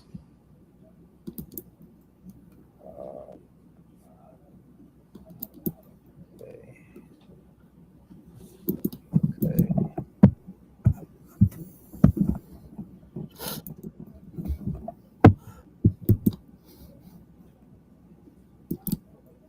Okay. Well, Still nothing. I hold think on, you let me can put- share hold the on, links. There it is. Oh, There it is. yeah, we got it. We got it. We got it. a very like let's cinema, like a TikTok cinema kind of thing. The bottom right hand corner is a volume. Is that super? I don't know if it's like at the bottom right hand corner on the page. There should be like a little volume slider. I don't see it. Way over. Yeah, there you go. Yeah, it's all the way. Yeah, bring Okay, it down. Bring it to halfway because it's super loud. I couldn't hear you talking. Oh, okay. Yeah, here.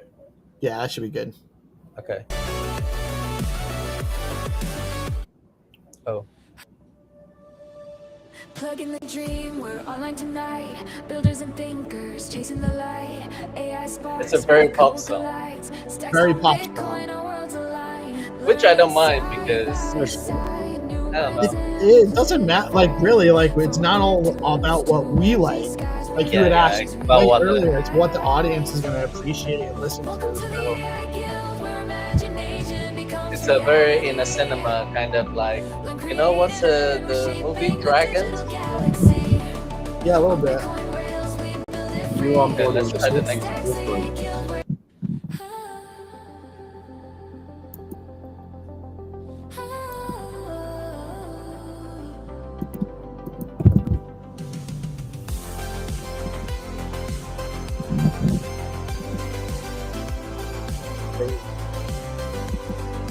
Congratulations, Hero. You're now a music producer.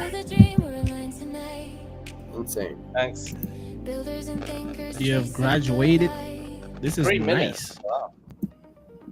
How about this one? I like this.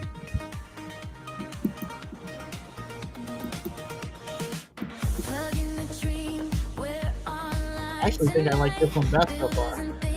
Yeah. AI. I like this. I like this one.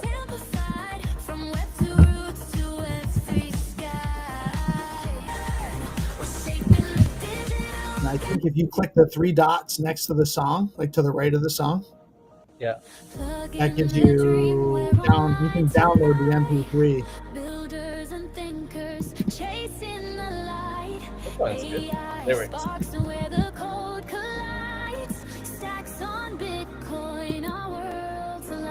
Clear with the lyrics.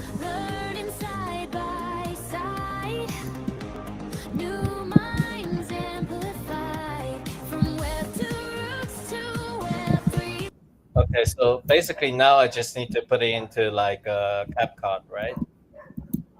Oh yeah. Yeah, you can download the MP3. Visuals together. This one is a wave. Of commercial use. Oh, you really? I didn't know you had to. Oh, you can't use it. You can't use it unless you can. Oh, like if you could download anyway, you can still download it, but you're not technically you don't have the commercial rights to the song unless you're That's paying. okay. I'm not selling any product, No. so I think I'm actually pretty in my previous jobs. I know about all this kind of rights and stuff, so I know what to do, what not to do. I mean, Really, you do whatever you want, and if it ends up being a huge hit, you just won't get the money for it. They'll keep it. Yeah, thank you so much, man.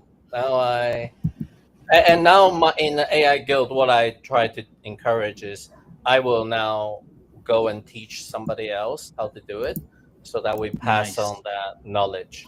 So you are my, let's say, the AI music producer teacher, and I will go and teach somebody else. Awesome. And honestly, what I'm going to do, guys, is I'm going to go into the Skullcoin Sigma chat, let all the regulars know that we have a contest that they can. I'll link to the post with Hana's referral link, so they can all get free credits, and I'll have them make a song about Skullcoin as a contest, and then we can. We'll give them 10 STX and a Stacked Invader to whoever wins. We'll give them till the end of the live stream to submit, and we'll announce the winner tomorrow morning. And wait, DM me your email address. I think I have it somewhere anyway, but DM me your email address, and I'll send you all of the ones I made for the Stacks tribe this morning. All right, thank you very much. Allow me to take permission. I believe I will be going off now because my phone can actually handle. I'm getting what's it called, temperature overheating here. So thank you guys for having me here. It's actually been an honor being here, and I'm looking forward to always coming back again to share with the Stacks community what we have actually accomplished and what we have next for them. So thank you. Right on, man. You're welcome anytime. Thank you for joining us today. Appreciate you, and looking forward to seeing you guys grow with the Stacks tribe. Psyched about the project, man. Thank you for joining us today. And speaking of interesting concepts, you're expanding STX tools and covering a broader swath of the Bitcoin ecosystem with Tenero. And, it caught me by surprise. I knew you were working on something, but I didn't quite know what. So congratulations on your launch. Congratulations on winning a Stackies Award. And, welcome back to DeOrganized. Happy to have you here. Yeah, thanks for having me, guys. It's been a whole year, basically. We kind of were teasing it earlier this year. Didn't quite realize some of the legals and logistics of kind of setting up company-wise. So we're now set up as a company in the US. I'm not from the US, neither is my business partner Milano, so there was like some complications there. Some of the logistics of actually keeping it under wraps were interesting because I wanted to launch it as like a stealth launch. So obviously trying to build hype at the correct time and make sure that it doesn't get like released ahead of time and so on. So working with all that various, very incredible partners. We've got initial launch partners. We have Stacking DAO.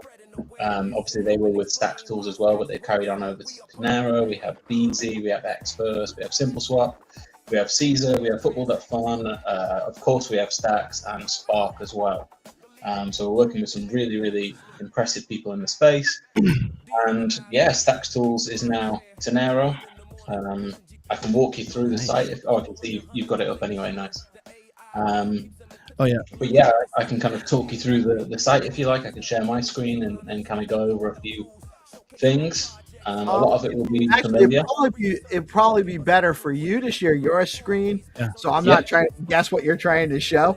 I just like to show off the branding when it pops into my head to do so. But I'm super excited about this, man.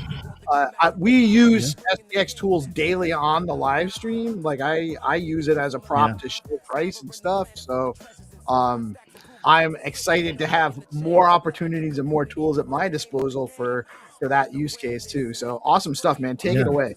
Yeah, amazing. Thank you. Amazing. So before you take it away, I've got a question. Yeah, of course. Yeah, go. So we know ST the cat. So what inspired the dinosaur from a cat to a dinosaur? So yeah, I'm kind of Good question. So the dinosaur, I've kind of affectionately called him T-Fi. So like instead of like T-Rex and BTC-Fi, he's now T-Fi. So he's kind of like the mascot. He's the character. He was created. I kind of like the design, like kind of Pokemon-y. But he was created by Weasley, who is the artist of Megapunks. You can kind of see the pixel style there. I've had a lot of people asking if it's going to be an NFT or a token. It's not going to be an NFT or a token. It's just he's just a mascot. He's just a cool character to make content around. But I have had a few people asking if it is going to be some kind of like thing they can trade. No, it can't be. It's just a cool dino mascot for the platform. So yeah, that's the kind of behind there. Thought it looked cool. But it's been amazing to see the reception from everyone. So we have the main page. This is the home page, and this is the multi-chain page. So you can see at the moment we have Sport Fun, Stacks, and Spark. The ones that are coming up next will be Runes. We have OpNet, which is testnet at the moment, but that will be coming on mainnet when they go live. And also Citria as well. So we're working on their private mainnet at the moment, but again, once their mainnet goes live, we'll feature them for day one. So this will only get better now as we add more chains. This first landing page will become a lot more interesting as well. You can see market share, you can see volume, traders, how much percentage is dominated by each one. So Stacks is currently 31% of the market. You can also see the platforms, so that's the DEXs within that. So you've got Bitflow, some of the sport fund ones. Flashnet is from SparkNet. I've just clicked off that. Let me go back on. We have Alex, Velar, the usuals there. Obviously plugging Leo with the updated socials. One of our partners is Caesar, which is the AI. So we have all of the various Caesar articles there. We have Xverse, who is our API partner, and also we're going to end up having in-app swaps as well, which is very exciting. Ooh, cool. Which you won't have to leave Tonero. You'll be able to swap within that, and that will kick off with we're kicking off with Runes and Spark because that's what they have the API for at the moment. But they're also working on Stacks as well, so that we'll be able to swap Stacks tokens within there as well. You can see the chain overview, how much inflow is coming in. So currently slight outflow on Stacks, but really being a big chain, that's not really that much. Quite a big inflow to Sports Fund. And then this below here is all of the tokens that are currently tradable. And this is trending on an hourly basis at the moment with the most volume. Sorry, the 1 day actually, not 1 hour. 1 day, so the most volume is Stacks, the actual Stacks token. Then when we head into, let's go into Stacks, we can now see what you're probably more familiar with and looks a little bit more like Stacks Tools was. So this is the same for other chains like Spark. You can kind of see the tree map and the trades. It's also the same for Sports Fun. Slightly different because they have more tokens and NFL and football, but we'll go to Stacks as we're a bit more familiar with what's going on here. You can see the net flow, the tree map. So you can see 30-day, 7-day, 1 day, see what's going on pretty instantly, whether it's red or green. The recent trades, now this is live, you don't need to refresh this like you would have done with Stacks tools. So if we happen to see a trade come in, in the next 10 seconds or whatever, it will show here. So you don't need to refresh that. You can also see the market flow, Stacks chart. Again, we're going to cover a weekly ecosystem report with Caesar there, which will be all the goings on of Stacks at the moment. Again, the platforms. I've logged in with my wallet here, I think. Hopefully it shows. And if not, it means that I don't think it will share because of the screen share, but I have to go on a different page for that one. Yeah, it won't show it usually won't show the pop-up, which is best. Yes, yeah, true. We have the tokens, as you're more familiar with. We have the different modes, whichever one kind of colors and preferences you like there. Now we have the pool, so this is obviously if you've got, say, let's go on to, let's pick, we'll go with Leo, just as, we're more familiar. This is Leo combined across all of the pools that it trades on. You can see one of our partners, Simple Swap, there. Pools, now Leo obviously has multiple pools. We have Velar, Alex, Bitflow. So if we head into, say, the Bitflow pool and click onto the specific pair, it will bring up the Leo pool for just Bitflow, as well as the combined view.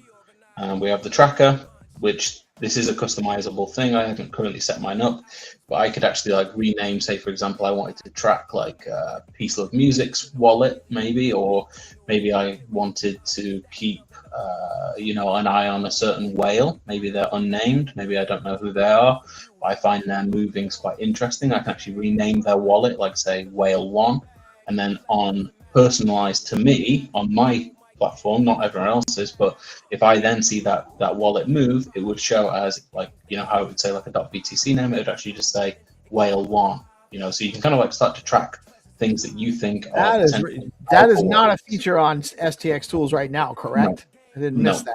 Okay. Yes, this custom is quite cool. Yeah, I can see that. I love using STX tools and the data and everything, but that is going to be a time waster for me. Not a time waster, but I'm going to have to carve out some time. It's fun as well because, there's been so many times I can count, and I'm sure other people as well, but where you think oh, that's an interesting wallet. I'm not quite sure what their motive is perhaps, or, they've been buying a lot or selling a lot, and you kind of want to just track it. And, you're not going to remember the whole SP, the full wallet, but you can just kind of think like, oh, okay, that's interesting. I can kind of rename that. You can do it for friends, other reasons as well. We can see the market thing, but this is kind of like how the whale watcher was, except it's expanded on now. So we have the inflows and outflows per wallet across different time frames, not just 1 day. We also have the market flow, and then individual whale trades, which you can customize again. And also on the token page, we can now customize this as well to however we like, and this will stick with like your cookies essentially. So you can kind of click on which ones you want to see all on these. So you might decide that you only want to see certain tokens with liquidity, or a certain type of transaction, or a certain type of volume, and this is all customizable again for the user, and this will stick with it as you go. And that's kind of the profile. We built it with mind of what is actually useful. Obviously, I've been in the space for like 5 years now, full time. What would I like to see? What I think other people would like to see, what I find useful. And now we've had the year to build it out. V2 will be shipped very quickly. It will be weeks, not months. We already have a whole list of new features to add, including runes and in-app swaps. And then, V3 following that will be also very quickly after. We're going to add more chains very, very quickly now. You have V2 ready almost, and you're already working on a V3. Yeah, so we've obviously, if you remember back to when we initially launched Stack Stools, we shipped very quickly. This year has been a lot slower just because we've been kind of keeping it under wraps, and we wanted to get all the various partners underway.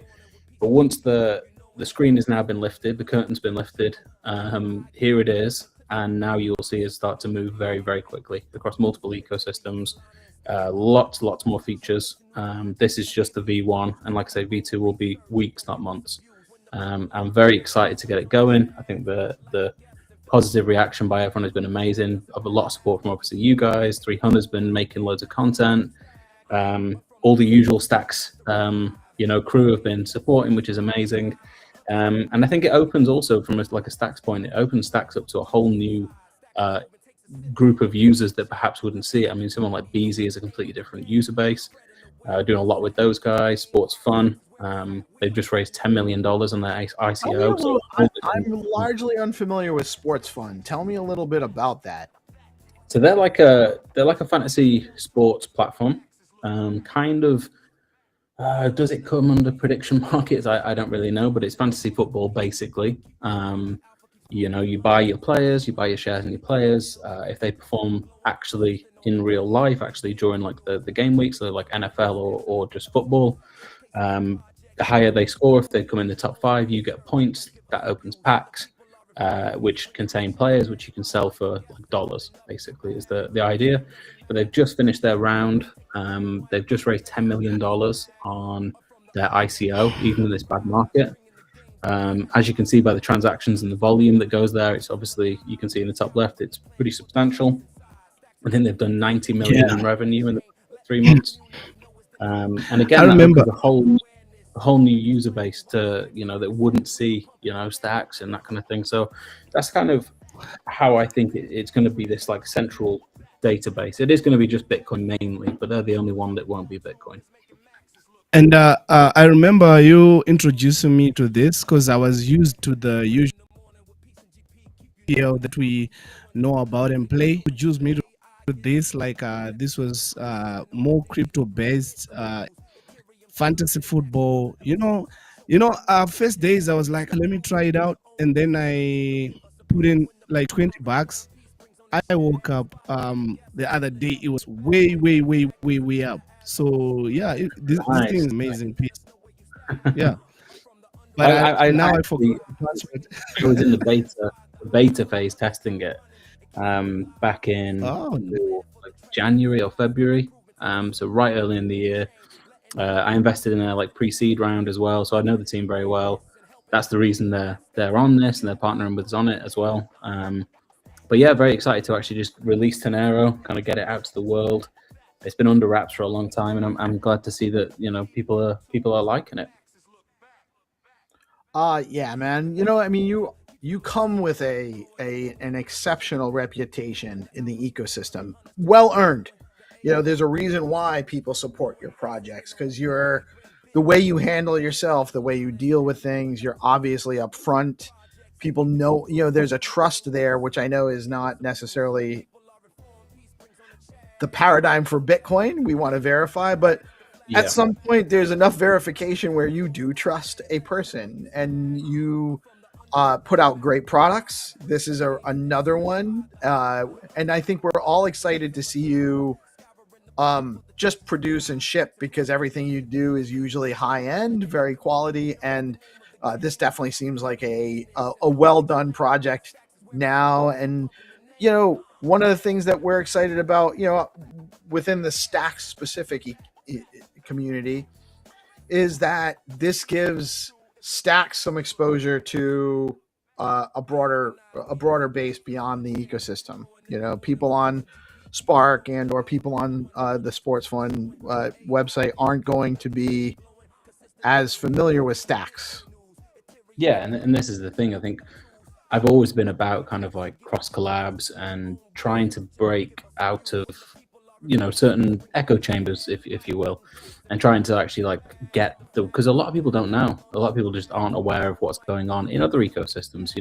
There's so much going on in Stacks that it's not even a fault, actually. It's just that people are busy, people are kind of heads down, and sometimes this kind of thing can open up to a whole new range of people, which I'm very excited about. It's interesting to learn different kind of ecosystems and what's going on. And it's much appreciated, all the support that we obviously get. It was nice for because obviously I always get things like the votes and the recognition for the building side. Now, obviously the actual design and features and stuff, that is partly me as well. But the actual tech side, Milano never gets the kind, because he's not very active on X at all. He doesn't go on X. So it was nice for him to get the Stacky Award and get it changed to Milano, which was very cool. He was very, very happy about that. He got the most technical builder, which was cool. That's right. That's right. And, you had actually talked about him the other day. And then when he won, I was like, wait, who's this? Like, I'm following him. But he's... I got the vote for it. And I commented under the post and said, I see why people have picked me, but this isn't me, actually. Technically, it is Milano who's the whiz behind the keyboard. But we work very well together. We're kind of like a yin and yang, different sides of the business, but both work very well together. No, and it's good to have that dev partnership there too. And a lot of you need a technical founder, and then you need a market oriented or community based founder. And so it sounds 100%. Like you guys have found a great balance. Yeah, 100%. I think it makes a big difference, actually. I think you touched on it just before I came on, actually. I caught kind of like the last 5-10 minutes, and you were saying how a lot of tech people are kind of like building just because that's what they know how to do. But actually, a lot of the time it can just be refined and slightly put in a different way, and all of a sudden it's like a different beast. That is something we experience a lot here, because we spotlight a lot of projects, especially early stage stuff in beta test, or stuff that that are in test net or not even quite at test net yet. And we have a lot of conversation with these guys about their projects, and they're very, very talented at building, but it's hard to know. Building what's cool for the dev doesn't always translate to a usable project for the product for the market. So you need to figure out, how do I apply this to something that the users will actually engage with? And that's not easy. So when you find that balance, it's a unicorn to some degree. Yeah, I would agree with that. I think it's definitely skills for both sides. I think the term building can kind of cover, both in certain respects. For sure. And I say, people will often say, like, I actually classify dev as more the technical side of things. So when I say dev, I'm usually talking about a technical side of the equation. But you are also developing the business. You're also developing the community. So it's not all just technical developer stuff. It's important to have a well-rounded machine. Yeah, that's true. And that's where I think yesterday it was also good to see people at the Stacks AI Guild win their award as well. Obviously 300. Obviously helping a lot of projects to kind of get, you know, that content side out and kind of marketing on X and different social platforms. Another big win. It was a good show yesterday. I thought the Stackies was good fun, a lot of high energy stuff, and obviously some big news out of the town hall as well. Obviously some big plans for 2026. Oh man, there's so much cool stuff happening and so much more coming too. One thing I'm not sure about that I saw, I don't remember what post it was on. Maybe you have some info on it. But something about stacking on the L1. Like, yeah, that's going to be the huge one in my opinion. So it's going to be, they're exploring self-custodial staking through L1. So L1 Bitcoin to earn L1 Bitcoin. Now the only other one that I know of that does something similar is Babylon. Except they don't earn Bitcoin, they earn the native baby token. Right. So I mean that's a huge difference. That's a big differentiation. Right. I think that's going to be the big kind of push next year. And I think with a lot of treasury companies, it's clear that they're obviously buying awful lots of Bitcoin, and that's fantastic when it's all going up and to the right, because obviously they can just continually buy and reservice and buy. But if the market stays like quite choppy and kind of, you know, not necessarily goes down, but kind of stays choppy, you know, they're going to look for places to service that debt and be able to buy, or even leverage it to buy more, that, you know, whichever kind of method they want to pursue. And I think if they don't have to go down the L2 rabbit hole and just leverage the rails of it and kind of natively deposit L1 Bitcoin to get Bitcoin, that's a very, very interesting prospect for the institutions, in my opinion. And obviously through stacks, if they then want to go down the rabbit hole a little bit deeper and buy stacks to pair it with to increase that yield and go down the dual stacking route, even better. But if you can meet them where they are, which is, you know, they're holding their Bitcoin on L1, that's kind of, you're offering that olive branch to them and saying, oh, here you go. And then, you know, the more people that take it might end up going down the rabbit hole. Right. It's a numbers game at that point. It's just a vector to get people in. Yeah. You're giving them the reward. They're participating in the network. And then, well, if you want to earn more yield on your Bitcoin, you can do this, and you can deploy it to, BTC-Fi or just T-Fi as we're calling it now, I guess. Yeah, T-Fi. But that's the thing though. Like, you know, if you can say, okay, thanks so much for staking on the L1 for the past, you know, 3, 6, 12 months. Here's what you could have had if you went further down and paired it with the stacks. You know, the difference might be at that point astronomical for a lot of institutions. Even that 1% extra, 2% extra on a lot of Bitcoin can be a lot of difference. So I think that's going to be an interesting kind of way they're going with. Obviously, USDC X is big news. And I think the privacy kind of shielded transactions that they were mentioning about, as well, you know, selected privacy is interesting as well. You see the rise of Zcash, Starknet do a similar kind of style thing, that privacy narrative. I don't see that going away. I saw a post this morning that made a really good, presented it in a way that really identifies the concern there in a really like real life circumstance. And it was just somebody that had paid somebody for something in USDC. And then that person ends up following up with them and talking to them about the assets in their wallet, because they could go and follow that person's wallet. That is a problem. And somebody, there's nothing wrong with wanting privacy for that specific reason. And just because you want privacy doesn't mean you're doing something wrong. It's just a way to protect yourself. And you know, we have a legal standard in the U.S. that you're innocent until proven guilty, or at least we used to. I'm not sure how much it holds right now anymore, but we really need to get back to that. Yeah. I think that's going to be an interesting one for stacks. And I actually saw that same post. I think it was from Loki, quite a big DeFi guy, and he kind of posted. I think that's right. Yep. I think that there was an interesting analogy I heard a little while ago. I've only really kind of become interested in it probably the last sort of 4 to 6 months, I would guess.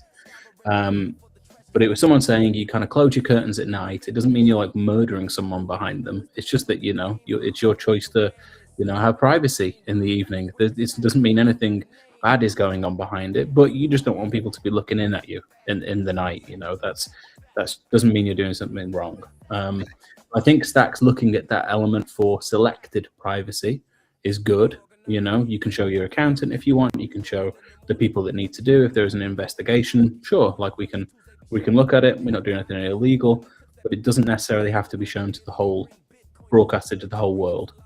And I think it's almost got like a self-built-in marketing element with this at the moment, because you do see a lot of the particularly European laws are coming out and saying, we're now banning this or we're banning that, and you can't hide this and you can't hide that.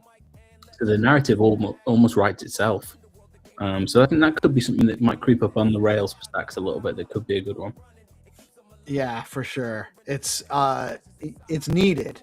You know, it's needed in the marketplace. And man, I can't say, like, I felt very encouraged last year at the end of D grants. There was a lot of energy coming out of D grants.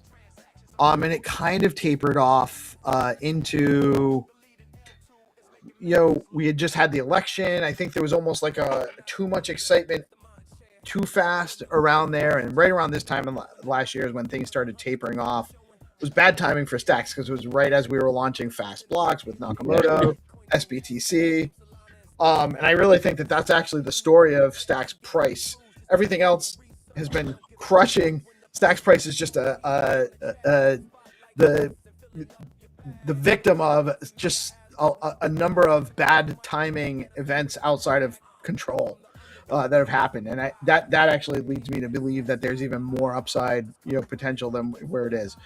But I haven't felt the energy like this in the ecosystem yet. Like, I feel like there's just, with all of everything, the shipping, all of the people that are solving real problems, all of the building that's going on across the ecosystem, the Stacks Labs entity, the endowment, the accelerator that they're talking about. This is the time. If you're looking to build on Bitcoin, Stacks is where it's at. It's undoubtable at this point. And it's like to have people like you in the ecosystem. Yeah, I would agree with that. I think the fundamentals aren't matching up to the price. Obviously, NFA as always, but yeah, I would say there is a lot of builders, new builders as well, which is exciting. You know, obviously you see things like the Hacker House come out, and you know, That was so cool. Yeah, there was so much. Live there was amazing. Yeah, absolutely. And I think it's good to see a lot of different projects. I saw you had on, I was watching a clip on the DeOrganized show, I think. It wasn't live, I don't think. Are you doing it now where you like kind of play clips throughout the day?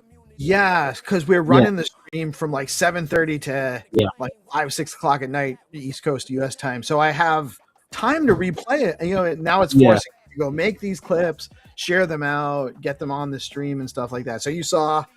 I saw an X402 one. I think it was Tony. Tony, from I think it was last Friday morning last week. I think, or maybe the week before. I can't remember now. It's been, but that shows it's working though, because I thought it was live, and I tuned in and I was like, "That's interesting." Like, I would not have seen that. You know, if it wasn't running, I would not have seen that clip. It was interesting. Yeah. So. And, people drop in to see what's going on, and we have lots of content to expose. You know, lots of stuff to keep amplifying. So we're slowly but surely figuring out our model and doing more with what we have available to us. And we're doing pretty good. You know, we're getting a little bit of slumpy Friday morning numbers right now. You know, we're not getting a ton of viewers right yet. We only got a couple hundred this morning so far, but I mean, most days we're getting at least 1,000, a couple thousand. Some days, that's incredible. Incredible. It could just be coming close to holidays as well. You know, people start winding down. Perhaps they're visiting family, or you know, that's kind of how this time does feel. Obviously, us launching last Monday, we were kind of rushing to get it out before the holidays. I would imagine Stacks also getting their town hall kind of out and some of the announcements. People can stew on that over the holidays and then go into 2026 with a full like boom. Let's go. Yeah, I'm very, very excited for 2026. I think it's going to be the year, personally. Fingers crossed. We never know in this market, but yeah, I think I'm with you on that one. You never know what the outcomes are going to be, but I know we're going to be working hard. and we're going to keep pushing. And so some good stuff's going to come out of that. It can be the only way. It can be the only way. That's it. That's all there is. Brother, I could talk to you all day. You're welcome to hang out if you have the time. Do not feel obligated, but we have the Game Master coming up from the underworld to play some Find2Earn rounds with us this morning. And he's also going to jump into the SIP call because he's proposing a SIP for his encrypted NFT standard. So we're really excited about that. I'm going to play a quick word from Bitflow. Rubes, do you need to... Can you hang out? You want to hang out and play some Find? I'm going to hop off, but I do really appreciate you having me on, guys, and I will definitely be coming on a lot more because we will be shipping pretty quickly now. You're going to see a lot of upgrades, certainly past the holidays, probably weekly or bi-weekly. We're going to be adding, a cool feature or two. So I'll definitely be seeing more of you guys. Really appreciate you coming on, me coming on for your show. And appreciate all the love, guys. Right on, man. Have a great rest of your day. Happy holidays if I don't chat with you again before then. And you're always welcome. Just let us know when you want to come on and we'll drop you in. Much appreciated, guys. All right. Have a great holiday, Rubes. Have a good one, guys. Have a good one, Hannah. Have a good one. Peace. You too, man. Awesome. That was awesome stuff. Really dig it. And guys, stay tuned. We will be back momentarily with the Game Master and some Find2Earn rounds after this quick word from Bitflow. The afternoon session is about to begin. We are going to go through the Hacker House demos. We are getting started in 2 minutes. Please begin to make your way to your seats.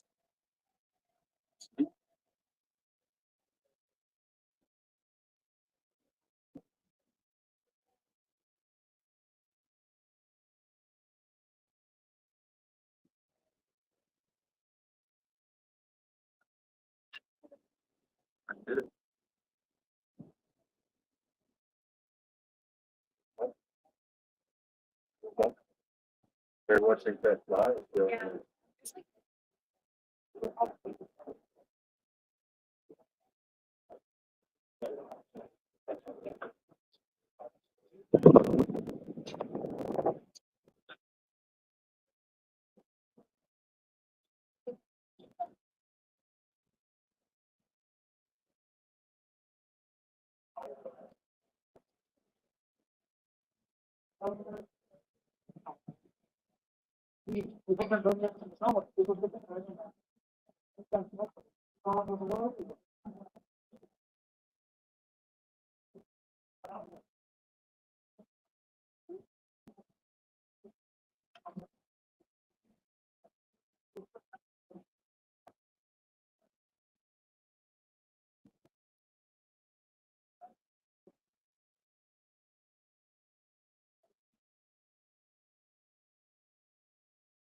You guys may notice that lunch sign at the top. All right. That was a great lunch. Time for session number 2. 2 minutes goes fast. 3 minutes goes fast. That's how much time each of the projects that you guys are about to see, that's how much time each of them gets.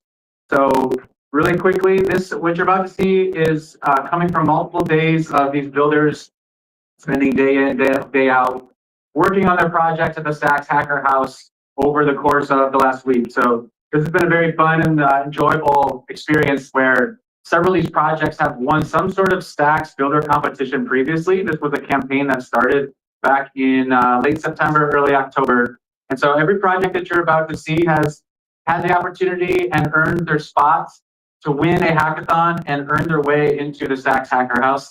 This was a 4 or 5 day long hacker house with different workshops, different times where they're just spending every minute of the hour working on their projects.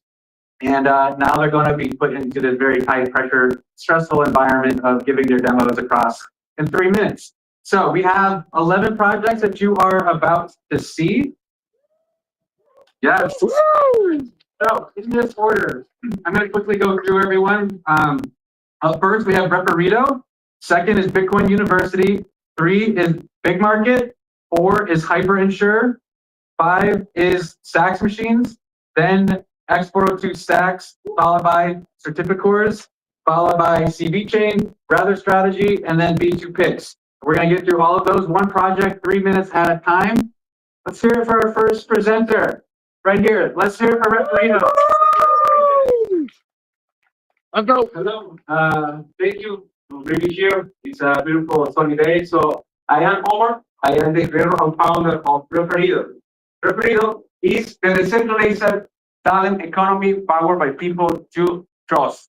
So I have been doing freelancer for a long time, especially here in Latin America. That is really important for this part of the world. But there is something that is really painful. Most of the time, freelancing is lonely. It's hard to do the work. It's hard to find clients. It's hard to, do all the networking. I mean, it's really hard. You have to do everything yourself. So thousands of Web3 talents don't have the opportunity to be discovered. When I entered the industry, I realized this. So thousands of freelancers worldwide are wondering, what's next? How can I get a client? How can I get a new project? How can I be part of something new, to be part of a new project? So I think this can be different. What if there was a platform where you can find your next freelancer project by help of people you trust? Enter Referido. Referido is a decentralized talent platform for Web3, built stacks and secured by Bitcoin. We align incentives between freelancers, talent scouts, and clients through smart contracts to ensure that everyone involved receives their fair share. So, Referido is focused on link referrals. So, the whole system allows the users to connect to each other. You can see here a little sample of this. So, this platform allows the freelancers to set their commissions, to also, with blockchain, be sure that everybody will receive the automatic commission distribution. So, and the best part is that everybody can be a talent scout for all the users. So I'm going to show you a little demo here. All right, this is how it works. So a user enters to our platform, connect their wallet. So the user set the profile and can, decide how much profit, commission fee can give to someone to find a job for him. And he can actually search for other users and connect and get a referral link. With this referral link, they can actually connect with other users. There was a transfer happening in the blockchain. So you can see the platform is working really well. We are working in doing some little stuff to prove it. So yeah, this is Referido. So we are building the decentralized talent economy powered by people you trust. So with Referido, freelancers set their own referral commissions, talent scout, and automatically the blockchain enforce who gets paid by automatic commission distribution. So if you want to join this project, there is our link to our Telegram. You can take a picture. So with Referido, we are starting the decentralized talent economy powered by people you trust. Thank you.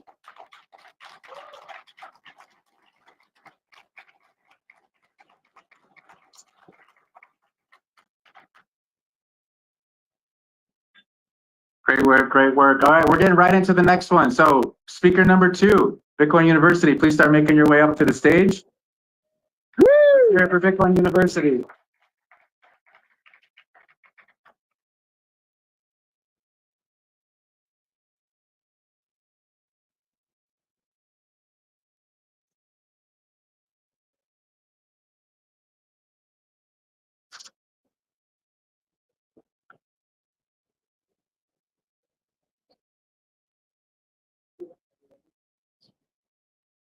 Buenos dias, buenos aires.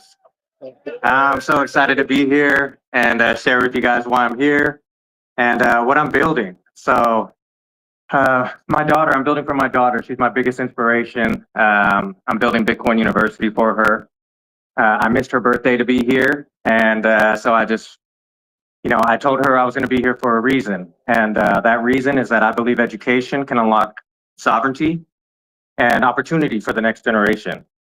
That's why BTCU exists, to create a pathway to financial freedom and meaningful work in the Bitcoin economy.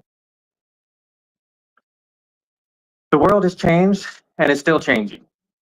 People worldwide are fleeing weak fiat currency, seeking stability and control over their wealth.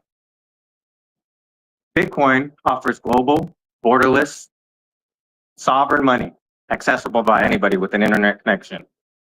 But we still have an education gap. Traditional education systems haven't evolved to teach people how to participate in this new economy.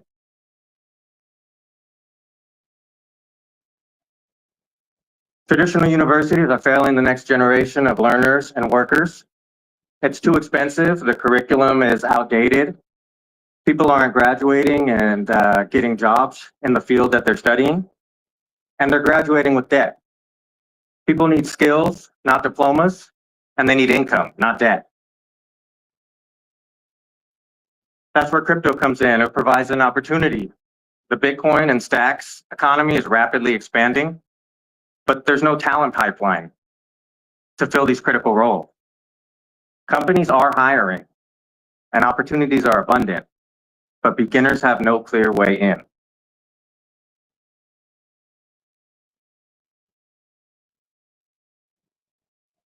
The real problem is that wallets are confusing and seed phrases are scary. Educational resources are scattered across the ecosystem and fragmented. Career paths are unclear and people don't know which skills lead to real jobs in the crypto economy.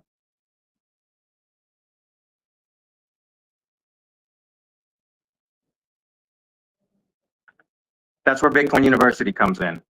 A friendlier, simpler, modern way to learn Bitcoin and enter the global crypto economy. BTCU removes every barrier between curiosity and capability. We're building the front door to the Bitcoin economy, designed for absolute beginners with real opportunities.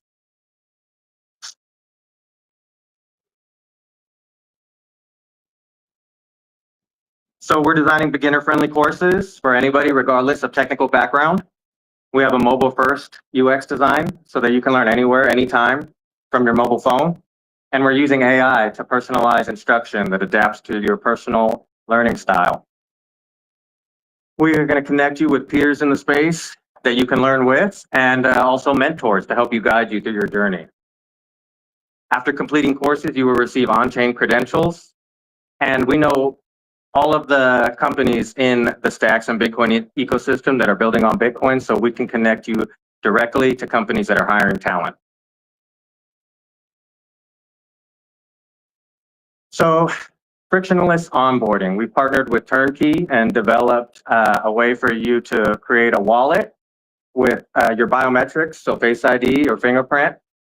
And so there's no passwords, no complexity. You get an instant wallet and you can jump straight into your first lesson in under 30 seconds.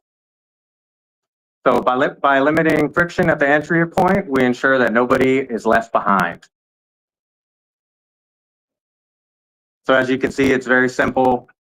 You log in, you sign up with passkey, your seed phrases are stored on your device, and you can instantly get access to course content and resources.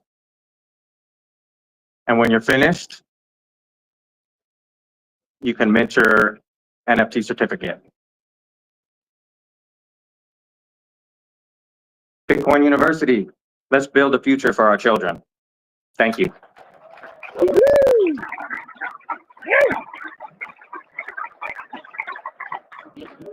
Well done, Bitcoin University. Moving on to our next project. Come on up, Big Market.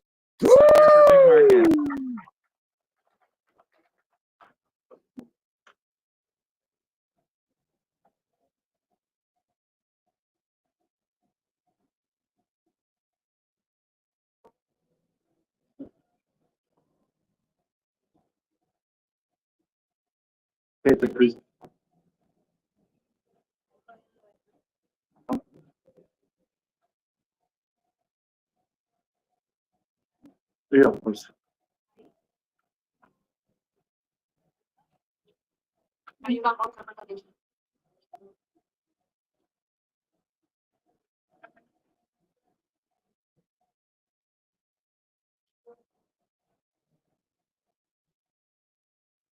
Hello, and good afternoon to everybody. My name is Antonio. I'm representing Big Market, and let me tell you about what Big Market is today. So big market is a prediction market. And for those who don't know, prediction market is like a platform that helps us predict future. For example, will it rain tomorrow? So we build a prediction market around one certain problem. And the problem is that information does not necessarily always means that that is truth. And truth, we believed in the past, that leads to wisdom and power. So we are overwhelmed with misinformation around us in today's world. And the question is like, what can we trust? So basically, one of the basic problems that is facing humanity today is like, how do we distinguish that signal from noise? Everything in the media, we are bombarded with like untruthful information. Libra here happened in Argentina. Can we trust governments? Can we trust politicians? Like, what can we actually trust? And the notion of prediction market exists for quite some time, but we have built big market completely different. We have built big market around a concept of DAO, and we have made it like severely or radically decentralized. Participation, anybody who participates on the platform basically gives signals for that truth discovery. Accuracy, if you are the person that has insider knowledge or information, will it rain tomorrow, will basically make you earn more reputation because information that you're providing to the platform is more accurate. Resolution on the platform, where other platforms are lacking in terms of the speed and trustworthiness, we have a triple layer system, and basically AI, oracles, and humans are working together to resolve the markets, will it rain tomorrow, on the fastest possible way, which leads us to the multiple applications in DeFi around our platform. There is a saying, when you come into the casino, house always wins, right?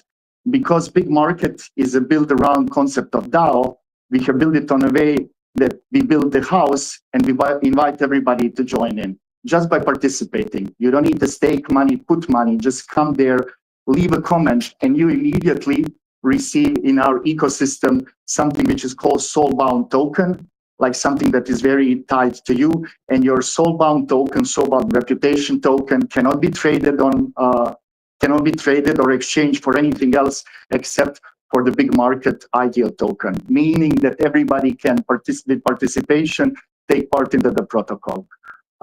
Speed matters because triple layer system makes market cycle through very fast, which allows multiple applications in different industries.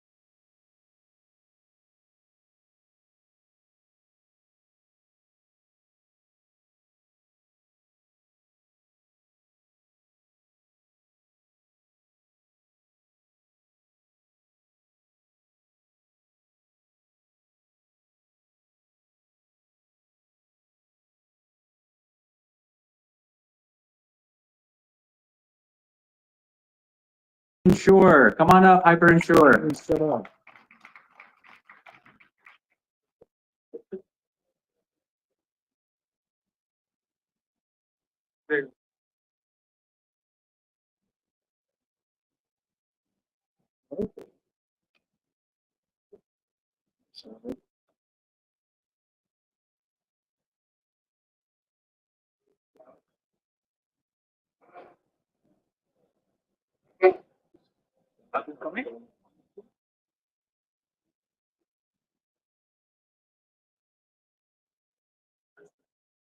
Okay. I check. Yeah. I've been sure. So we are protecting institutional Bitcoin transactions. Imagine this: you have a massive arbitrage opportunity. Agents has been placed, counterparties aligned, millions of liquidity has been posted, and suddenly your transaction or your trade doesn't go through. That's gonna be suck. People have been posting about it on X, and these are like some of the real numbers here, like approximately 1,000 transactions, which are of very high value, didn't go through. Like 18% of failure rate because of the massive spike at a network congestion level. If you ask me, protocol risk is very real. It could be related to, not paying the enough amount, mempool congestion at a Bitcoin level, or every missed block impacts on the liquidity that you are holding. So you wouldn't want that when you're dealing with that level or that volume of trade. So here comes HyperInsure. What you have to do is before putting that high volume of transaction at a network, just buy one of the insurance policy at our platform, and we take care of everything from network congestion to network monitoring from mempool, and we make sure your transaction goes through. And if it doesn't, and if your claim is legitimate, you will receive the payout. So ready to eliminate the protocol risk? I'm going to show you a small demo how it works. All you have to do is just connect your Ledger wallet. Simply, as soon as your wallet is loaded, just select one of the package. Now what it does is here you have standard packages. Just have to make sure okay, I'm okay with this much amount of delay time. Just enter the amount, purchase the policy, perfect. Now once you have the policy set, all you have to do is submit the claim. If your claim is legitimate, you will receive the payouts. Everything is done by automation, smart contract. So the payout and everything is automated. And guys, what? We are live with HyperInsure. Just scan this, test out the whole platform, and there you go. So that's HyperInsure for you.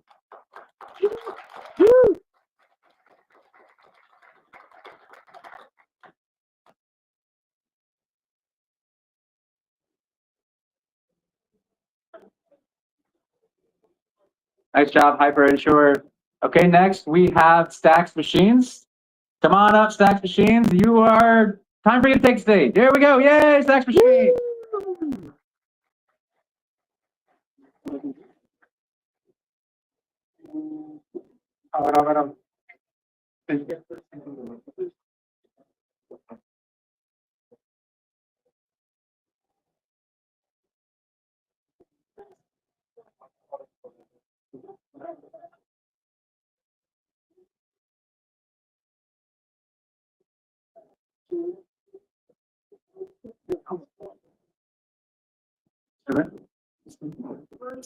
Oh.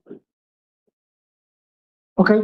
Hello, everyone. My name is Jan Alarcon. So I'm gonna present about Stacks Machine. So the problems that we realize is we want to help developers and we want to help founders, and we realize that these two important people face two problems. First, developers, they need more, assistant or tools for them to keep and develop fast. And founders, they need to show their idea, their product in a better way, in a way that this idea is almost production ready release. So that's why we have Stack Machine, this tool, AI tool that will give to you a high quality clarity smart contract. It means with this tool you can get almost production ready clarity contracts, and you can show and you can keep shipping. Also, with this tool, is especially for developers, so we can onboard thousands of developers that we have here. And the idea is to accelerate, to boost. For example, in this case, we can achieve very high speed.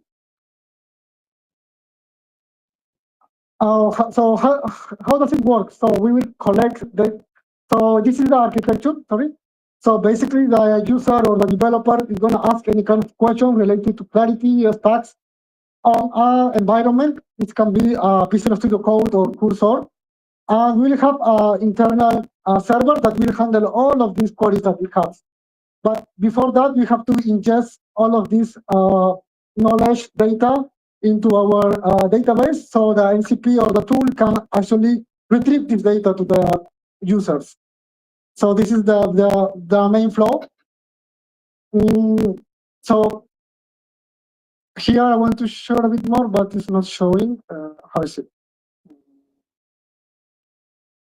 It's not showing my slide, but anyway. So yeah, happy to partner with us.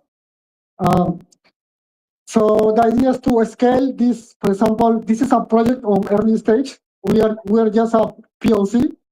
So, but the idea at the end is to scale this to production, to have this tool that can provide a much better response, a much faster response, and can provide answer or can reply this developer's question in a fast way. Yeah, that's basically it. So with this tool, we can achieve what Stacks is needing to build BTC-Fi projects. So anyone can easily just come, log in, register, and start building the projects that is gonna leverage BTC-Fi into the next level. This is my QR code, so happy to connect. Thank you.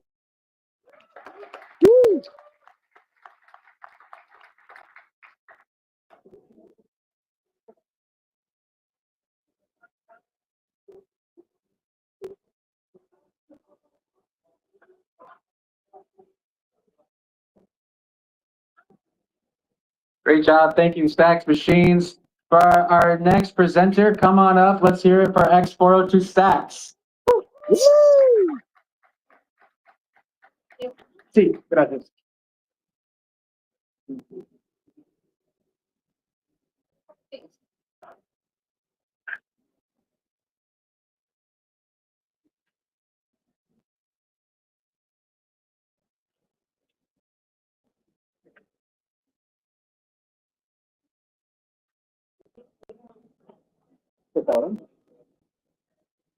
Hey everyone, great to be here. My name is Antonio, and you guys can see the screen, but basically this is a cloud interaction. I was trying to get Claude to use an API, and he says it's not possible. Why? Because internet payments are made for the old use. What is that flow? So for example, let's say you want to interact with an API. You need to go, sign up, get an API key. And once you have that API key, now you can start using that API. But there's a problem. Basically, agents don't have a credit card. They want to pay for a service. If they want to pay for a API, for anything, they cannot pay. But they still need to get some resources. That's why I want to introduce you to X402 on Stacks, the native Bitcoin payment protocol. But first of all, what is X402? So whenever you guys go to the internet, you're going to get a response on the browser, on your mobile device. Whenever you try to go to the internet, you're going to get a status code. That represents the action. So for example, if everything is okay, you're going to get a 200. If you cannot find a resource, you're going to get a 404. You know, like the one in the ground with the dinosaur. So those are the status code. We also have the 402 status code, which represents payment required. In the past, we were not able to use this status code because there was no way to have micropayments. You won't pay with your credit card. You know, like it's more expensive to pay with a credit card 1 cent than actually doing something else, right? So we were not able to use this status code correctly. But now with Bitcoin and micropayments, we can add the payment details to that response. So this is the basic flow of how X402 works. So we have a client, let's say your AI agent. That AI agent wants to consume one resource, maybe an API to get a TikTok video, whatever. So it goes to that API, and the API will respond with 402. That's their normal flow. Actually, that works right now. But instead of only responding with 402, now the backend is going to send also the payment details, my wallet, and also the amount of SBTC that I want to receive for that resource. So once I get that information on the client, your agent will send that amount of SBTC to the backend. The backend will verify, the facilitator will verify the transaction. And once the verification is done, you are going to get the resource you were looking at, X402. So what this means for the industry. So basically, now every content creator, like if you are posting something on your blog and maybe an LLM is scrapping your blog for that information, instead of only get scrap, now you can charge and get paid on Bitcoin for that resource. All right, another content creation. Something important I want to touch here is that yesterday, 30% of all the base transactions were made by X402 protocol. 20% on base. That's a lot, and that's a huge opportunity for the Bitcoin ecosystem. So I have a quick demo here. I think I'm going to skip it because it doesn't. I cannot see it here. But basically, I was trying to get information from that TikTok video. That's the cloud example I was showing at the beginning. So I couldn't do it. But with X402 on the stacks, now I can get paid for it with SBTC, with Bitcoin, and get that resource. I'm going to skip the video because we cannot see anything. But, well, let me introduce you to the team. So my co-founder and CTO, Cloudco, he's really good at AI, at coding. And me, Antonio, I've been founder many times before. I did Y Combinator a few years ago and also launched the first crypto credit card in Mexico. And, well, if you guys want to start Stacks X402, you can scan this QR code. It's ready. It's now ready on TypeScript. And if you're gonna connect, my DMs are open. So thank you so much, guys. Woo!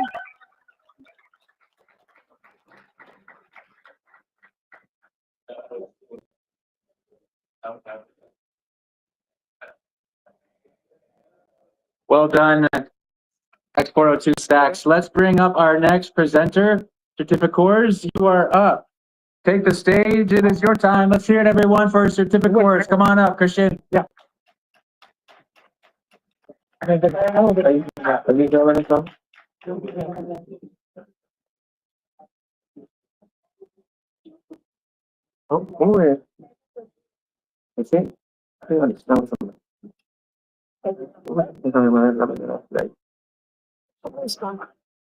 need more muscle. Hold this right here. Hold on. It's gonna fall down.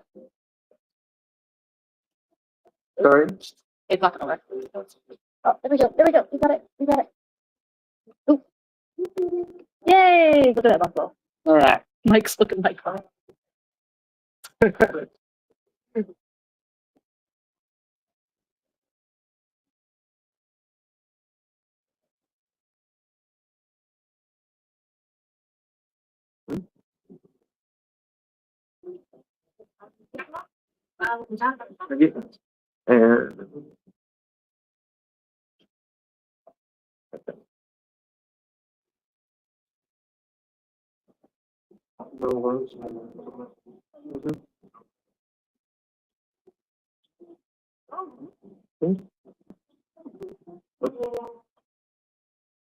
Delante justo con el otro compañero.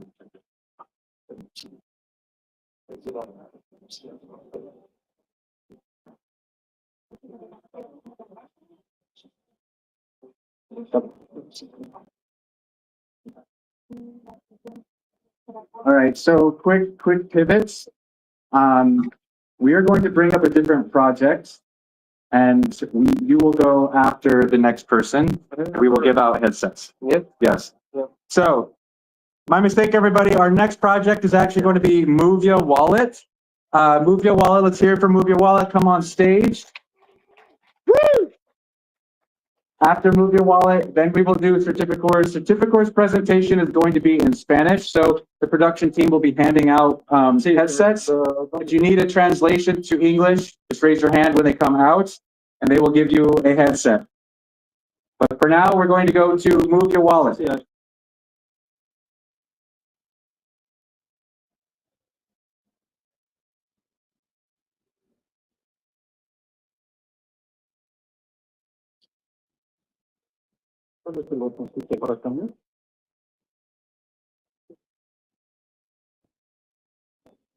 Este nomás.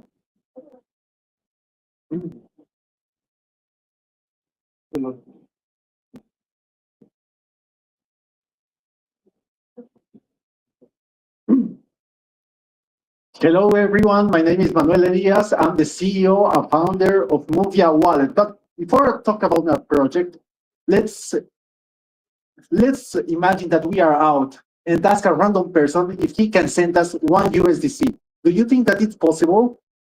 Most likely not, And how many time it will take to teach that person how to create a wallet, save the seed phrase, have the token for the gas, and a lot of basic concepts and a lot of time. That's why I created Movia Wallet. It's a smart wallet for everyone, but focus on web to persons, where you don't need to understand blockchain concepts, have the network token for the gas, or sign the transaction, because it's gasless and signless. You just need to connect your Gmail and send messages for help transactions. That's all. And now I will show you a demo. Right now, we connected already our Gmail, and we are on the dashboard. We added pounds, and we just need to go to a chat, write the same 0.1 STX to the person. Let's wait a little. The agent is saying, would you like to confirm? Yes, and you just need to wait. Here you can see the transaction, the hash, then we have the history. And another feature that we have is that we can add a contact. Not only this, not only transactions, you can make swaps, just sending messages. It's like this. So the person that you went out to talk, now, yes, he can send you money, just with one transaction. What's Movia different from the other wallets? Simple access to your wallet and integrate AI assistant for transaction and swaps. This wallet is self-custodial. All the data will be stored in your phone, so we won't have your seed phrase or your private key, nothing. You have it. Our roadmap, we have 5 stages. We are right now in the second one, building the MVP. Next, we would like to have at least 1,000 users from Bolivia, Argentina, all Latin America. Then we would like to add all the feedback that we received, add new features, and finally have a pre-seed investment secure. This is the business model. We have 3 models. The first is commission for swaps, 0.5% for each swap. Then if you have a pro account, of course, you have to pay a monthly fee. The commission will be less for the swaps and priority super. And finally, the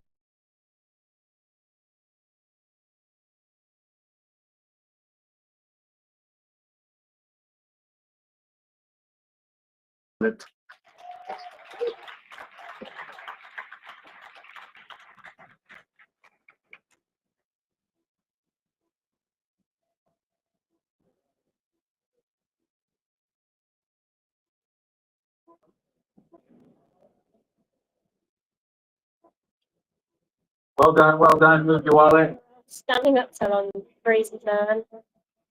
In the heat. So for our next demo, we are going to be bringing up Sebastian from Rather Strategy to give us our next demo. So let's hear it for Rather Strategy. No,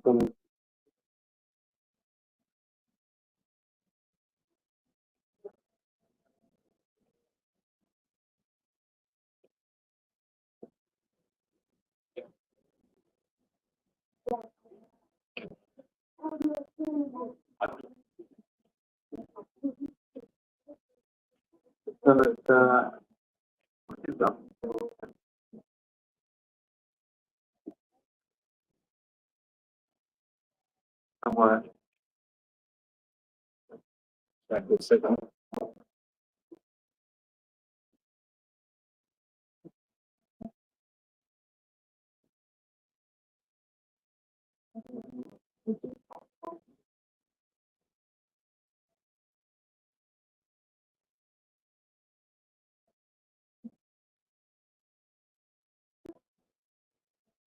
Antes lo probamos. Antes de ir a momento.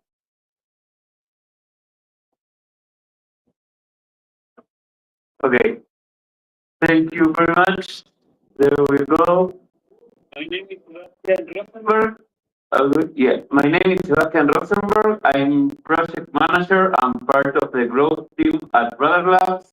Rather Labs is a local software company. We work with different foundations like Arbitrum Foundation, Near Foundation, Multiverse X, among many others. and this is our first approach into stacks and clarity, so we are really excited.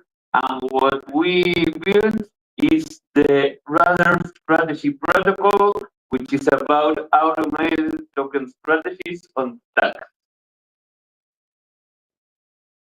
So this strategy trend, I don't know if you're familiar with that, but it's a hot topic right now across different ecosystems. It was following the Michael Saylor's strategy, which is selling a token in order to a stock, in that case, in order to buy another asset, Bitcoin in that case. So the first one in this case was Punk Strategy, who launched a token called Punkster in order to buy CryptoPunks. They currently hold over 34, I think, CryptoPunks, which is huge, and the market cap is over $35 million in this dip. The week before it was like 9 figures. And beside this, it's happening with different NFT collections. And another example I added is Node Strategy, which is a token trading node monks, which is a Bitcoin ordinals collection. And also is a way to prove that this works and made the collection bump over a 70%. But there is a problem with Bitcoin ordinal. These strategies are not automated, are run by a centralized team. So we are aiming to solve that too. So how this automated token strategy works, just to make it short, basically someone launches a token and a liquidity pool to trade that token. That liquidity pool generates a trading fee. It can be set up by the creator, 5% for example. So each time anyone buys or sells the token, it generates a fee that goes into a treasury. That treasury has an automated token strategy, and when it reaches the floor price of a particular NFT collection, it buys and releases it on profit with a premium. Let's say, for example, 20%. So when that NFT gets sold, all the proceeds are used to buy and burn the strategy token. This way, the strategy token helps the NFT collection, and the NFT collection helps the NFT token because it buys and burns it. So it generates a perpetual flywheel between both. And again, it's proven that it helps a lot the collections. So this is how it works. Next one. And we have built, I don't know if with the sun you can see the front end. The main developer behind this was Mauro Coco, who's present here. And we built a proof of concept, an MVP, to show this can be done on Clarity, on stacks. We did 4 smart contracts interacting with LP, another one for the marketplace, another one for the NFTs, and for the trading strategy. So this works. We can see the other one. Here you can see the treasury balance of the trading fees. The floor price of the NFT collection is trading, so now it's ready to buy and release it on top. And the amount of the strategy token that have been bought and burned, it's a fixed supply token. So again, we want to bring this proven tool to the stacks ecosystem and also solve this clear pain point on ordinals. So thank you for your time. You can connect here and we have.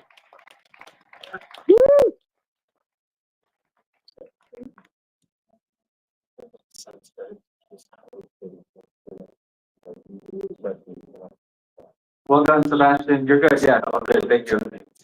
Okay. So for our next presenter, we're now going to bring certificators back up on stage. Christian, are you with us?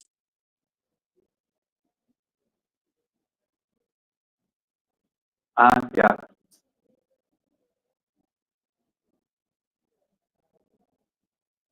All right. So while we're waiting for Christian, Christian's going to come up now. After Christian, we have Beat2Pix. We're going to finish up with Hot. So, Lisa? Let's hear it for Christian, everybody.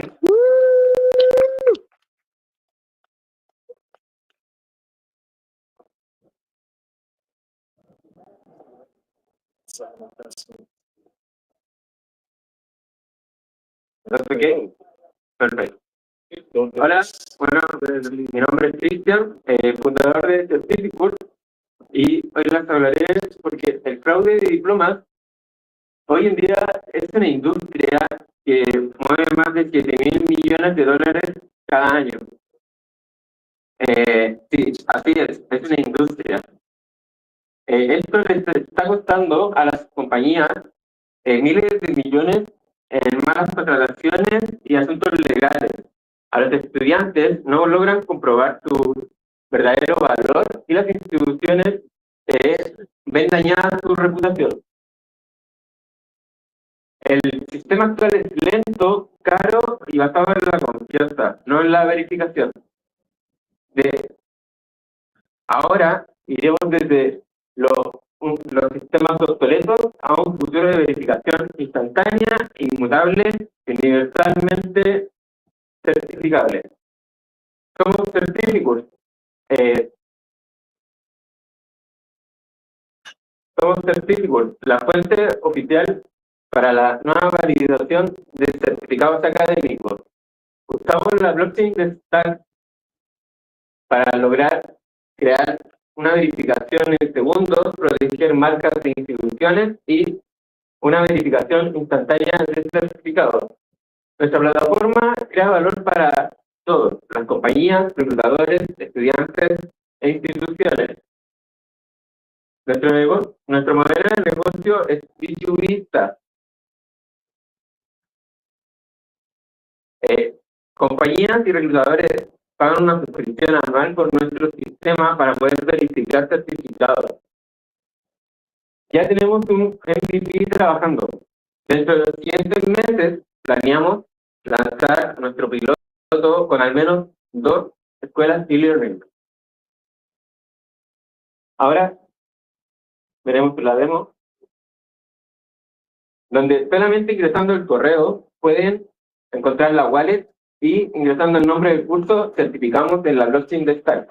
Aquí podemos ver cómo se genera el ID y está registrado en la blockchain de Stack sin ningún problema. Luego, como estudiante, pueden ver todos sus certificados listados y dentro de una certificación tendremos un ID que nos llevará a validar el certificado de manera inmediata sin ningún problema.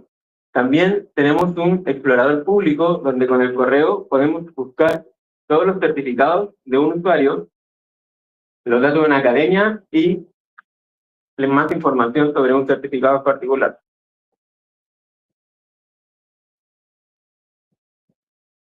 Si buscan Real Talento, Certificus hoy los certificará. Muchas gracias.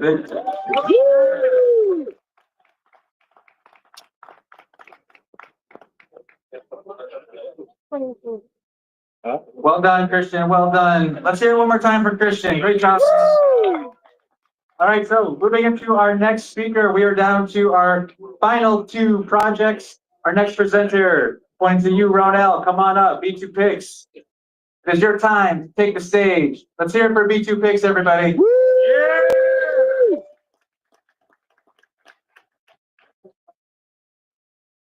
But I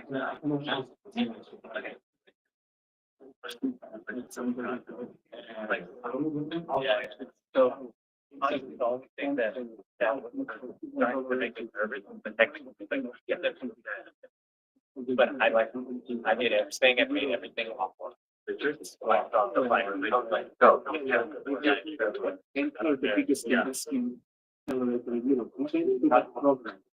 Like keep it more good, 4 days, but what is it going to ready to have people on the fence from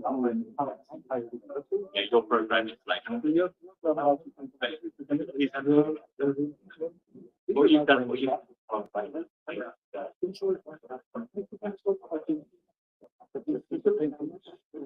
it's just going to be so far so good.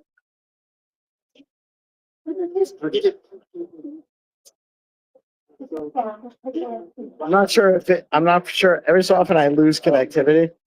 And I'm not sure if GP is accidentally hitting buttons and switching cameras. I'm from Brazil. I'm the founder of P2P. We are bringing Bitcoin self-custody for over 200 million of Brazilians. I worked over 15 years as a software engineer. During this time, I met Bitcoin. That was designed to be P2P, right? But trading, P2P trading with fiat currency has several issues. We become a place full of scam and long negotiations, so we surrendered to the centralized exchange. We get our custody, our privacy for convenience. But if we could make P2P trading more secure and faster, well, in Brazil, we have PIX. PIX is a standard payment system created by the central bank. Everyone there uses PIX to transfer money, to make purchase, any kind of payment. That's very popular. So what if we connect PIX with Bitcoin? This is what B2Pix did. B2Pix let anyone buy Bitcoin as easy as buying a cup of coffee. We took very seriously the simplicity and security. To buy Bitcoin, you just come to our website, create your wallet if you don't have one with your passkey, without the need to install any app. So choose an offer, pay with Pix. In a few instances, the system will verify in the seller's bank account if the payment was confirmed. So it will release in the smart contract the Bitcoin for the wallet, the buyer's wallet. We built it in the Stacks blockchain that can confirm the transaction in a few seconds and has the Bitcoin finality. Also, we use both protocol. Both protocol enable you pay the transaction fee with Bitcoin. So it avoids the dual token that it provides the best user experience like a Web2 experience. We already live on the main net, and we are open gradually. So you're welcome to access our website and join our waiting list. Thank you.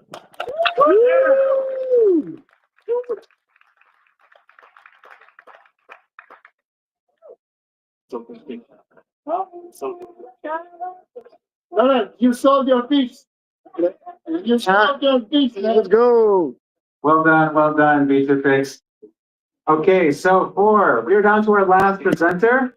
So let's go ahead and get into it for our next presenter. Muy especial, feliz cumpleaños a ti, Paulo. Let's hear it. Thank you. Wait, that's my double. Thank you. That's Made it. Take your time. So thanks, my ass. Just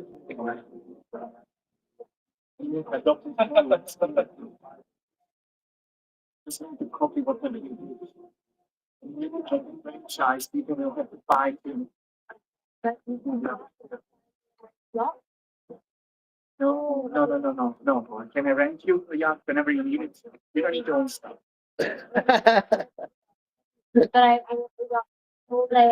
Just like two suitcases so you can read wherever you want. It's like picking up, I don't know, this, you don't need those. Thank you. What if we like co-own it? You know what? You have folks only go down and down here. Exactly. And you want to change the boat, and now you need a smaller boat. Then you're going to move from, I don't know, Ibiza to, let's say, France. It's expensive, takes time. Yeah, but how did I finance it to begin with? I loaned out my Bitcoin, right? My Bitcoin's gonna go. Yeah, the business actually wants to be paid. Oh. Goods and services, I guess. So don't own the boat. Never own a boat. I own a small fishing boat. I own a small fishing boat. Well, but then you're monetizing. Huh? Then you're monetizing. I just fish with it, but it's like a small fishing boat. But like for the bigger boats, always run.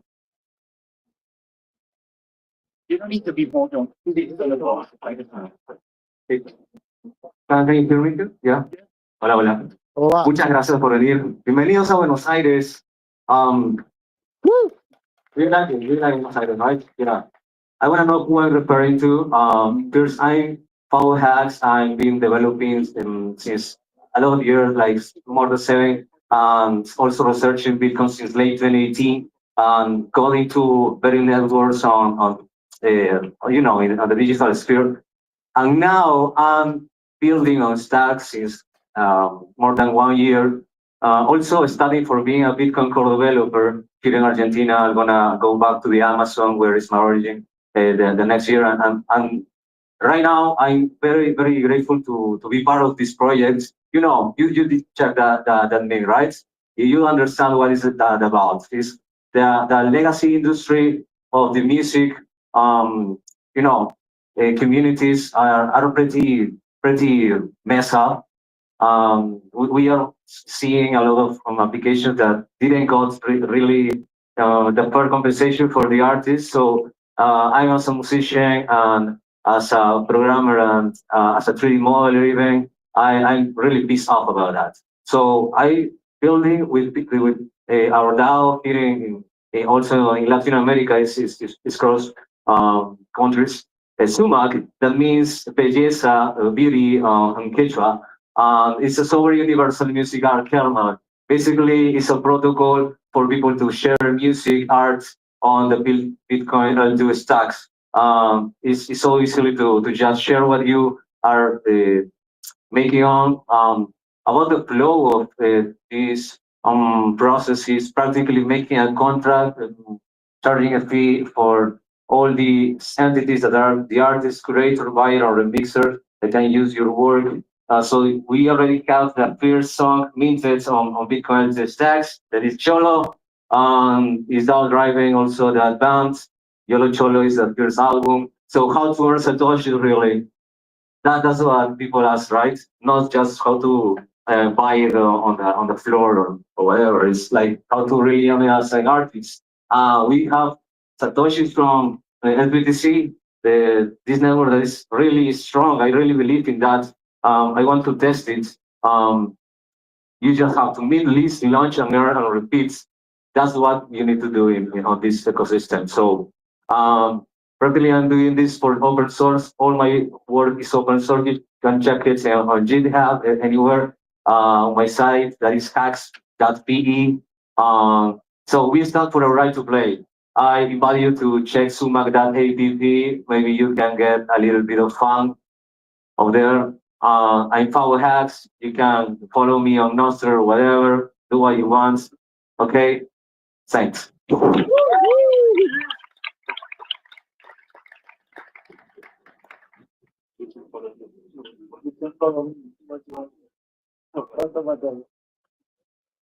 Well done, Paolo. Let's hear it one more time for Sumac. Let's hear it for all the presenters, everybody. All the demos, background. We're really happy to see the final projects. Really pleased with everything. So we're going to keep moving along with our agenda. So up next, we're going to have Kenny Rogers from Stacks Labs come up and give an overview, a workshop into Stacks and Clarity. So I love this energy that we have in the audience. Let's just keep that energy high. Let's give it a nice round of applause. Welcome to Kenny Rogers. Yeah.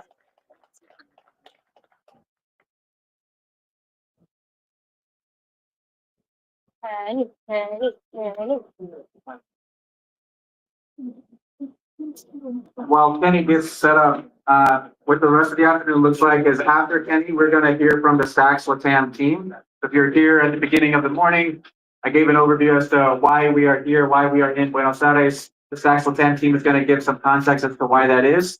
After the Stacks Latam team talks, we're going to hear from Eric Toy from Stacks Labs, who's going to talk about bridging Bitcoin with SBTC. And we're going to round off our last speaker with Rafael, so from Hero. And so Rafael will be talking about how to build real applications using stacks and chain hooks. Yeah, baby. But yeah, aber now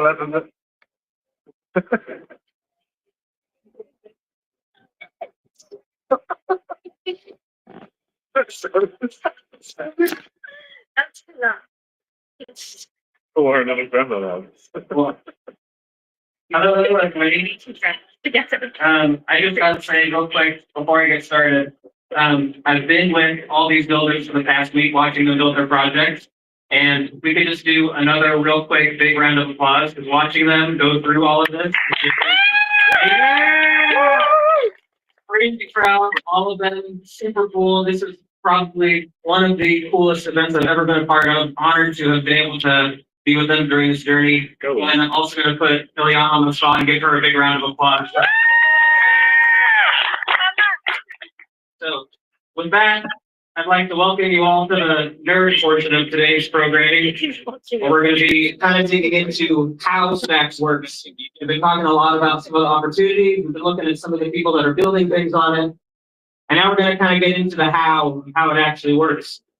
And I was up vibe coding a little something last night. So you guys pay attention. We're going to play a game at the end, and the winner's going to get 100 SDX. So if anybody not paying attention, get out here and let's do this. So one of the things that I think is super important when we're talking about all this stuff is we looked at the opportunities for why we should be interested in kind of this whole idea of activating the Bitcoin economy and building on Bitcoin and everything. But where does Stacks actually come into play in helping us to do that? And really, I think Bitcoin kind of serves as two things. Most people understand that Bitcoin operates as money. I think that part's pretty well understood. But the other piece of Bitcoin that I think is maybe a little bit underappreciated or less understood is its ability to operate as sort of this foundational layer for a new, better kind of internet with the same concept as what it does for money. And that concept, I think, really comes down to ownership. What Bitcoin does is it allows people to own their money. And what I really like about Stacks is Stacks builds the piping that allows developers to come in and then build the systems that money runs through and have that same concept of ownership be built in. If you look around the internet today, it really runs on like a rental model. Very few businesses really own their entire stack from beginning to end. And so we may have the good money, but the pipes that money is flowing through they're still centralized. We still don't own them. They can still be taken over, shut down by somebody that's not us. That's not the one that owns the business.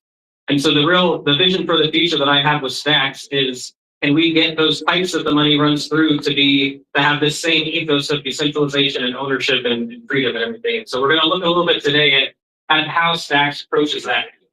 And so I have open right here the Stacks docs. We're not going to do any slides or anything today. I'm just going to run through and we're going to kind of walk through a couple things together. So we've got the Stacks docs up here, and I find that the best way to kind of help people get their head around how Stacks works is to go through each of the components. We're going to kind of go through these one at a time, but if you're a developer and you go here to the Stacks documentation, that's really the best place to start to kind of get your head around what all these different pieces are. And so we're going to kind of go through some of these in order. We're actually going to start right here. Can you guys read those? Probably not. Let's see if I can zoom in a little bit here. There we go.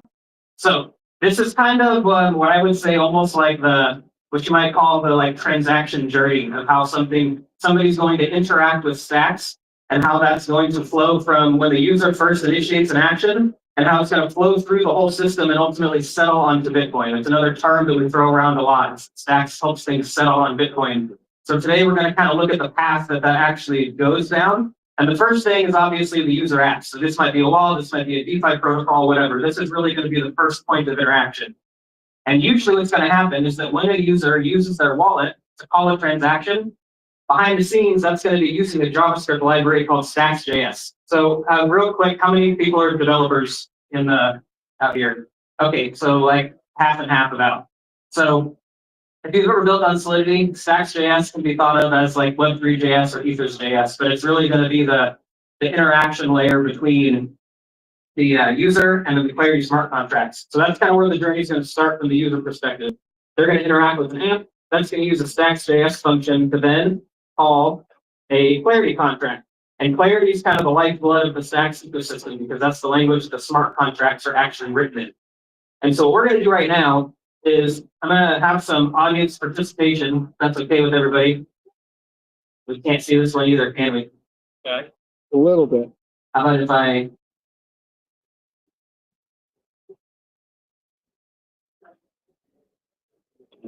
Oh, we can't. This may not work. We can't see this, but that's okay. We're gonna wait.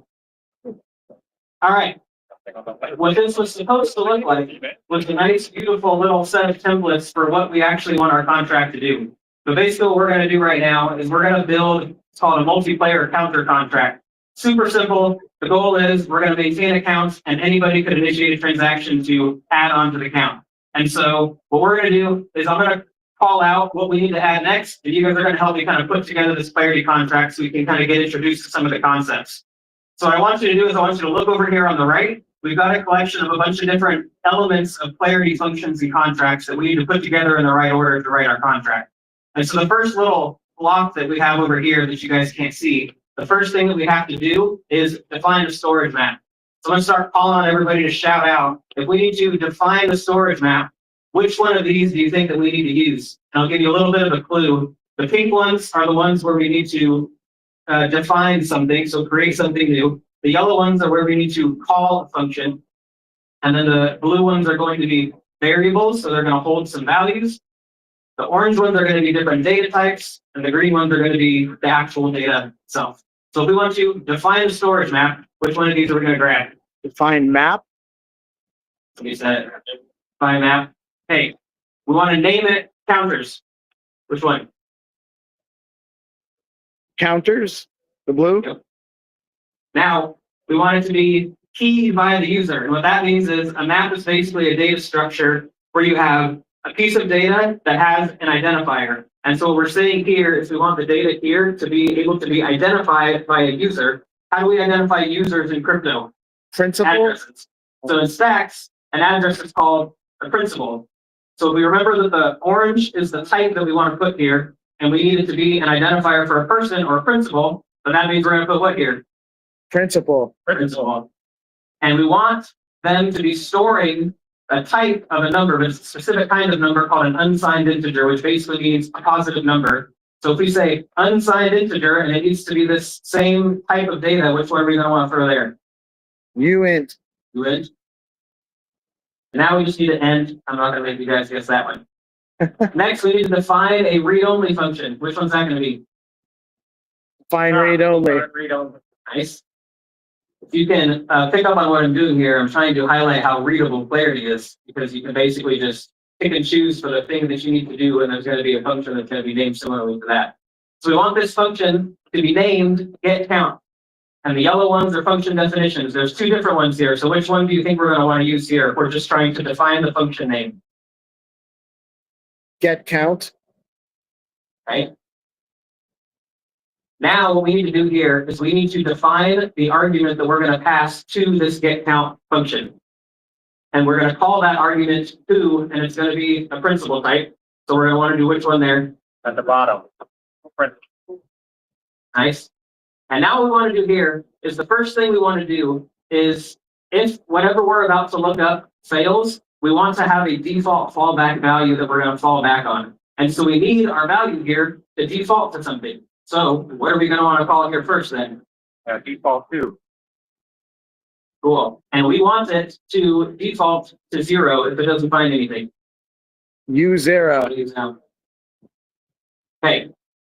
Now what we need to do next is we need to look something up in our map. And there's a little hint here for functions that end in a question mark. That means that we're going to be going out and retrieving something that may or may not exist from a map. So which one are we going to want to do there? And which map do we want to get it from? The first one we created. Okay. And now, remember we set up this identifier here by the principal. So now what we need to do is we need to tell this function how it knows which of these map items to go look up. And the way that we want to do that is by using a particular keyword in clarity that identifies the person that sent the transaction. So what do we want to do there? Get count TX sender. Oh, oh wait, I'm wrong. There we go. I grabbed the wrong one. What's going on here? What did I do? Oh, okay. I failed my own test. So this is probably going to be the trickiest part of it, but what we have here is when we define this function, we define an argument called who, and when we call that function, we're going to pass a principal into that, but we need to be able to reference it from within the function. So what do we want to do there? So we need to define a public. Not quite yet. All we're doing here is we're telling our function who we want to look up, and it corresponds to the variable name that we define. Who? There we go. So that's what we want to do there. And then we're just going to end that one, and we're going to end that one, and we're going to end that one. What do we have time? Okay, we speed up a little bit. Next thing we want to do, define a public function. Which one's that going to be? Define public. We're going to call it count up. Function's going to be named. Now this one doesn't have any arguments because we don't need to pass anything into here, because what this behavior is going to do is it's just going to increment the counter that we have right here. So what we want to do is, if this succeeds, we want to return a success message. In clarity, there's two return types. There's OK and error. So we want to tell this function that we need to return a success message. So we're going to do what right here?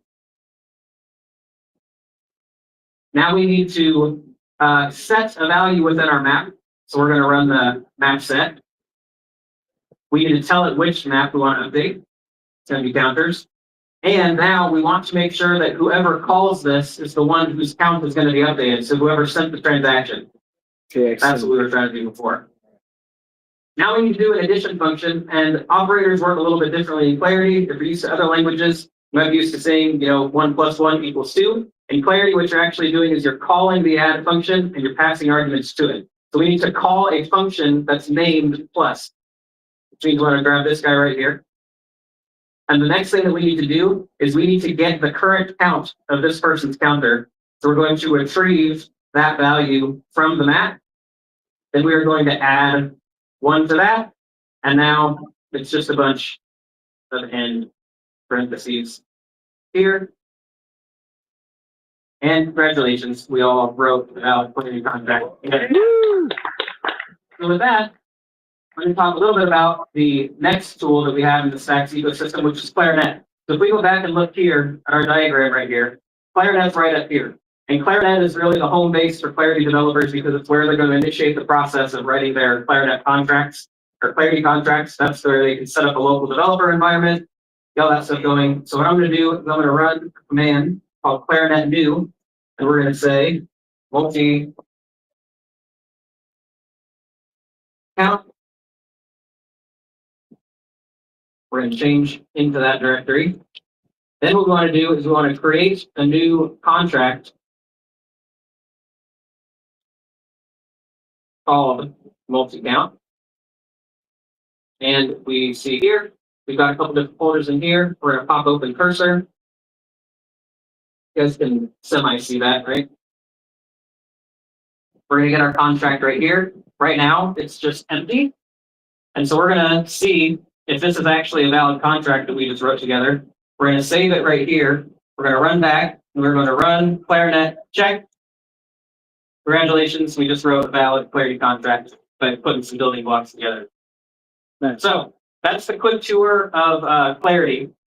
The next thing I want to go over quickly is proof of transfer, because this is a pretty core part of how Stacks actually operates. When we talk about how Stacks is like a Bitcoin layer 2 and settles on Bitcoin and has Bitcoin finality, proof of transfer is the mechanism by which all of that happens. And so we've got a diagram here that can hopefully help make this a little bit easier to understand. I don't know how readable the words are, but we'll go through each piece of it right here for what we can see. So basically it starts with the miner, which is this little guy right here. And what that miner is going to do is that miner is actually going to spend Bitcoin. So that's how mining works in proof of transfer. The Stacks miners will start by spending Bitcoin, And what that's going to do is that's going to put them into a weighted random function to decide who's going to become the next miner.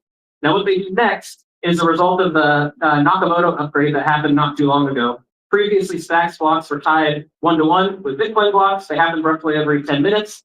Now, with the Nakamoto upgrade, what we did is decoupled the block time from Bitcoin. And so now Stacks blocks are roughly 5 seconds or so, sometimes less, is how long it takes for a block to confirm and for a transaction to settle.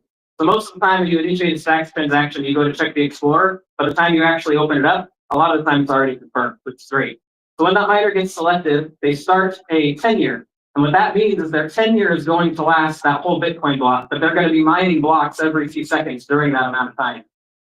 And then what they're going to do is they're going to pass those blocks to signers. So the miners do not append the blocks to the chain. The miners just propose the blocks. They pass them to signers, who are a separate party in the mining ecosystem. And what they're going to do is ensure that the blocks the miner pass actually conform to the rules of the chain. And if they do, then they're going to confirm them onto the chain. And so where does that Bitcoin actually go? That Bitcoin gets sent to stackers who are related to signers in the ecosystem. Stackers are people that are locking their Stacks tokens up in exchange for earning that Bitcoin as yield that the miner sent over. So when you earn yield on Stacks, you're not earning some randomly inflated token. You're actually earning real Bitcoin. And so the staking mechanism in Stacks is not deflationary, because it does not increase the supply of the SDX tokens outside of the set Coinbase reward. It's part of the emission schedule anyway.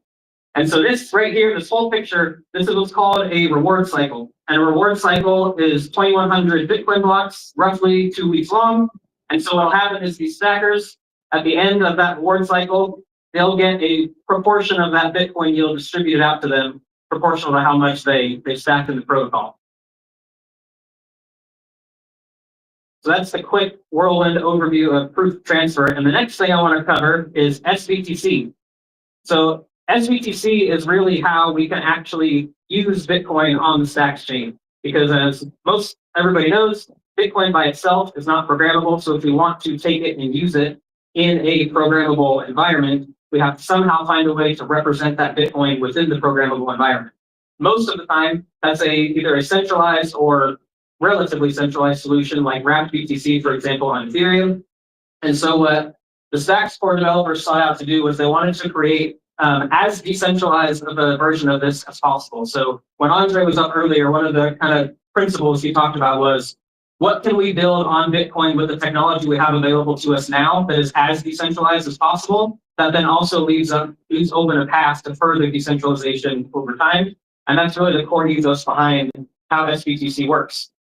And so the way that this actually works is maybe another example of not being able to see what I get from being a dev and doing dark mode on everything. But basically, we got Alice up here. Alice wants to use a Bitcoin in DeFi protocol, but she doesn't trust a custodian to hold her Bitcoin. And because Alice is super smart, she decided to join the Stacks ecosystem and try out SBTC. So right here, down here, you can see we've currently got 100 Bitcoin stored. This isn't real numbers, by the way. We have more than that. But for the example, we have 100 Bitcoin that is in what's called the peg wallet of SBTC. And so what's going to happen is Alice decides she wants to convert 1 Bitcoin into SBTC so she can use it in the ecosystem. She's going to send that Bitcoin to that special wallet that's collectively controlled by the signers. Now, these are a separate group of signers than what we talked about for Stacks, but it's a decentralized group of signers that are going to basically collectively control this wallet. So it's not like a single organization, it's a distributed set of organizations that are going to control this wallet. She's going to use something like the Bridge app that we have set up on the Stacks ecosystem, or as you can do also if you're an application, you can actually build your own custom version of a Bridge into the UX of your application. So her Bitcoin is going to get sent to that wallet.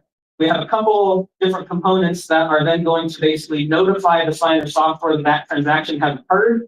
So now we've got 101 Bitcoin wrapped up into this wallet. And when I say wallet, this is really represented as a single UTXO. So what'll happen is the signers will go through and consolidate all of these transactions into a single UTXO that represents all of the Bitcoin that is being held as SBTC. So the signers will detect that, they'll pick it up. And then what they're going to do is after that gets sent to the signers, that transaction has happened, they're going to verify it. And then what they're going to do is they're going to then basically vote on if that is a valid transaction or not. If they reach 70% consensus, it's considered valid, and they are then going to mint SBTC in response to that. And part of the bridge process is that Alice will also send over a Stacks address she wants that SBTC sent to. So that's a clarity contract on the Stacks side of things. It's then going to mint that SBTC to Alice. She can now take that. She has one SBTC now in her Stacks wallet. She can deploy that in DeFi. She can do whatever she wants with it. Then let's say, okay, I did the DeFi stuff. I want my Bitcoin back into layer 1 Bitcoin. Now she's going to call that same contract, but she's going to call a withdrawal function. And that is, again, going to ping the signers to say, hey, we've got a withdrawal. They're then going to initiate the process of withdrawing that back to Alice on the L1. So Alice gets her 1 Bitcoin. After they have verified that that transaction has occurred successfully, then those SBTC signers are going to burn the corresponding amount of SBTC. So because of this system, SBTC is always exactly 1-to-1 correlated with Bitcoin, and people can move it in and out of that as they wish. So that's how SBTC works.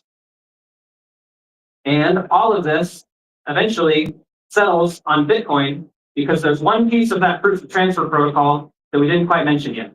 And that is that what happens when a miner switches tenures to the next miner, what they do is they will record the hash of the last block that they mined in that handover process. There's a transaction that will initiate the handoff from one miner to the next. They're going to record the last hash of the mine that they blocked, the block that they mined. When the miner then the next miner takes over and they start appending blocks and proposing them to the signers, the first thing the signers will do is verify that they are building on top of the correct block that they're supposed to, and they're not going to allow them to mine those blocks if they're not. Because if the miner's not doing that, that means that they're attempting to overtake the network and create their own fork of the Stacks chain. So the Stacks chain will always follow 1-to-1 in lockstep with the Bitcoin chain. And this is what we mean when we say that Stacks has Bitcoin finality. Because of the way that mechanism works, if you wanted to go back and reverse a Stacks transaction, you would actually have to go back and reverse the Bitcoin transaction that it was included in, because it's not going to be considered a relevant block to build, and the signers are going to reject it, because the signers and the miners have complementary incentives. So they're not competing, but they're not the same either. So the signers are incentivized to make sure the blocks are valid. The miners are incentivized to mine the blocks. And so that complementary system is what helps lock down that Bitcoin finality. So, you guys want to play a game? I want to see how much you were paying attention. We're going to play Stacklander. There can only do one. If anybody gets that reference. Yep. So, I'm going to hit this. You guys are going to all get your phones out.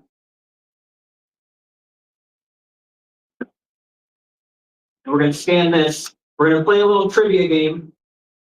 The more correct answers you get, and the faster you answer them, the more points you get. After the game's over, I'm going to send 100 stacks to whoever gets the top spot. So hopefully y'all paid attention. I'm going to have my feelings hurt if you didn't. Let me know if it's not working.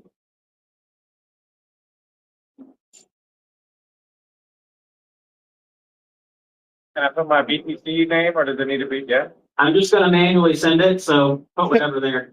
Blockface is the first one in. If you don't have a Stacks address yet, put that in there and talk with me after, and we'll get you set up with one.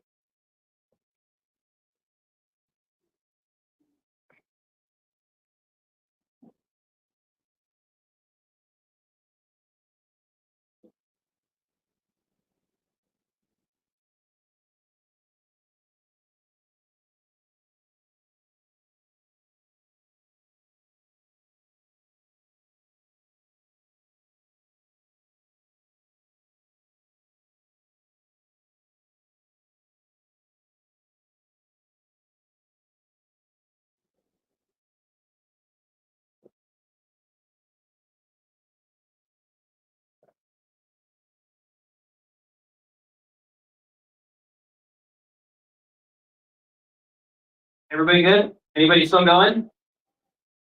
Wait, all right. We got 6 minutes. The game only takes about 1.5 minutes, so we're good.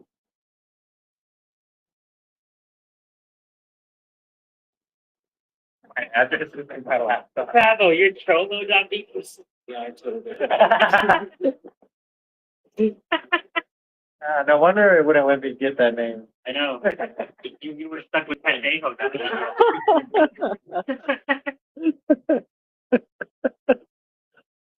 Have some company from here. Also, fair warning, I coded this at like midnight last night, so I tested it a few times on my own, but just keep that in mind.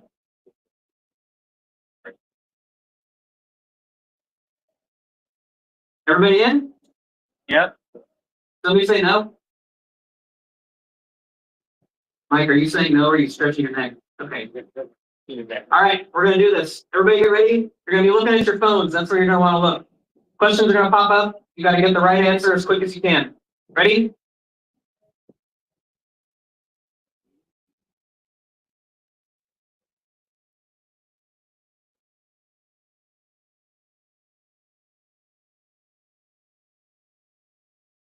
Get ready.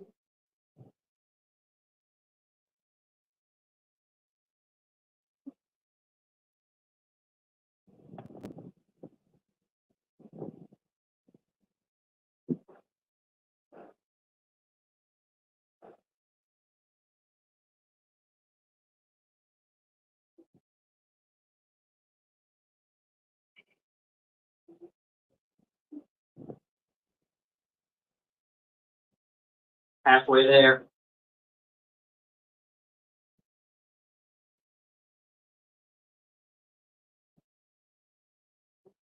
Yes, Harold, I will tell him that.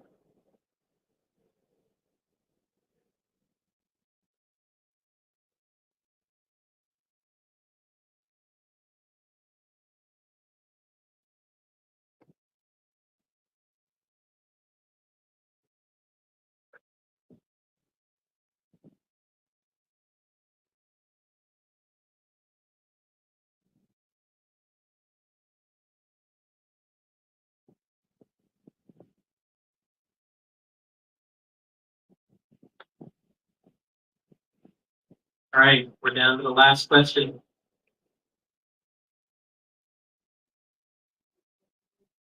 Let's see who's gonna win this thing. Here it comes. Ah, Oh! Congratulations. No, Fred's the real winner. All right, that's it for me. Thank you, everybody. Is there any questions? We need a question for a couple minutes if anybody has any. Anybody have any questions for Kenny? All right, guys, that does it for me for the live stream. Gonna switch off. Thanks. Hopefully, GP's in the wings to reset up the screen share for Restream content. But we are wrapping up our presence at Buenos Aires. We'll see you all later. Buenos Aires. And so one of the reasons as to why that is due to the efforts of a few important folks in the Stacks community. These guys have been working really hard and doing lots of community programming and activation for the last 18 months. They're going to talk a little bit about their story, some lessons they learned along the way, what they've achieved, and what they're going to get involved in. Oh no, we're gonna stay. We're gonna stay. I didn't realize it was a Stacks Latam up. Let's go. Woo!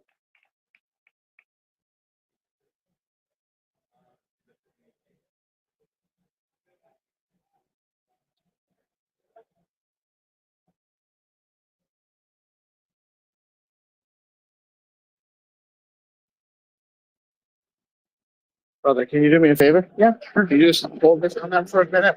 Sure. That's it, man.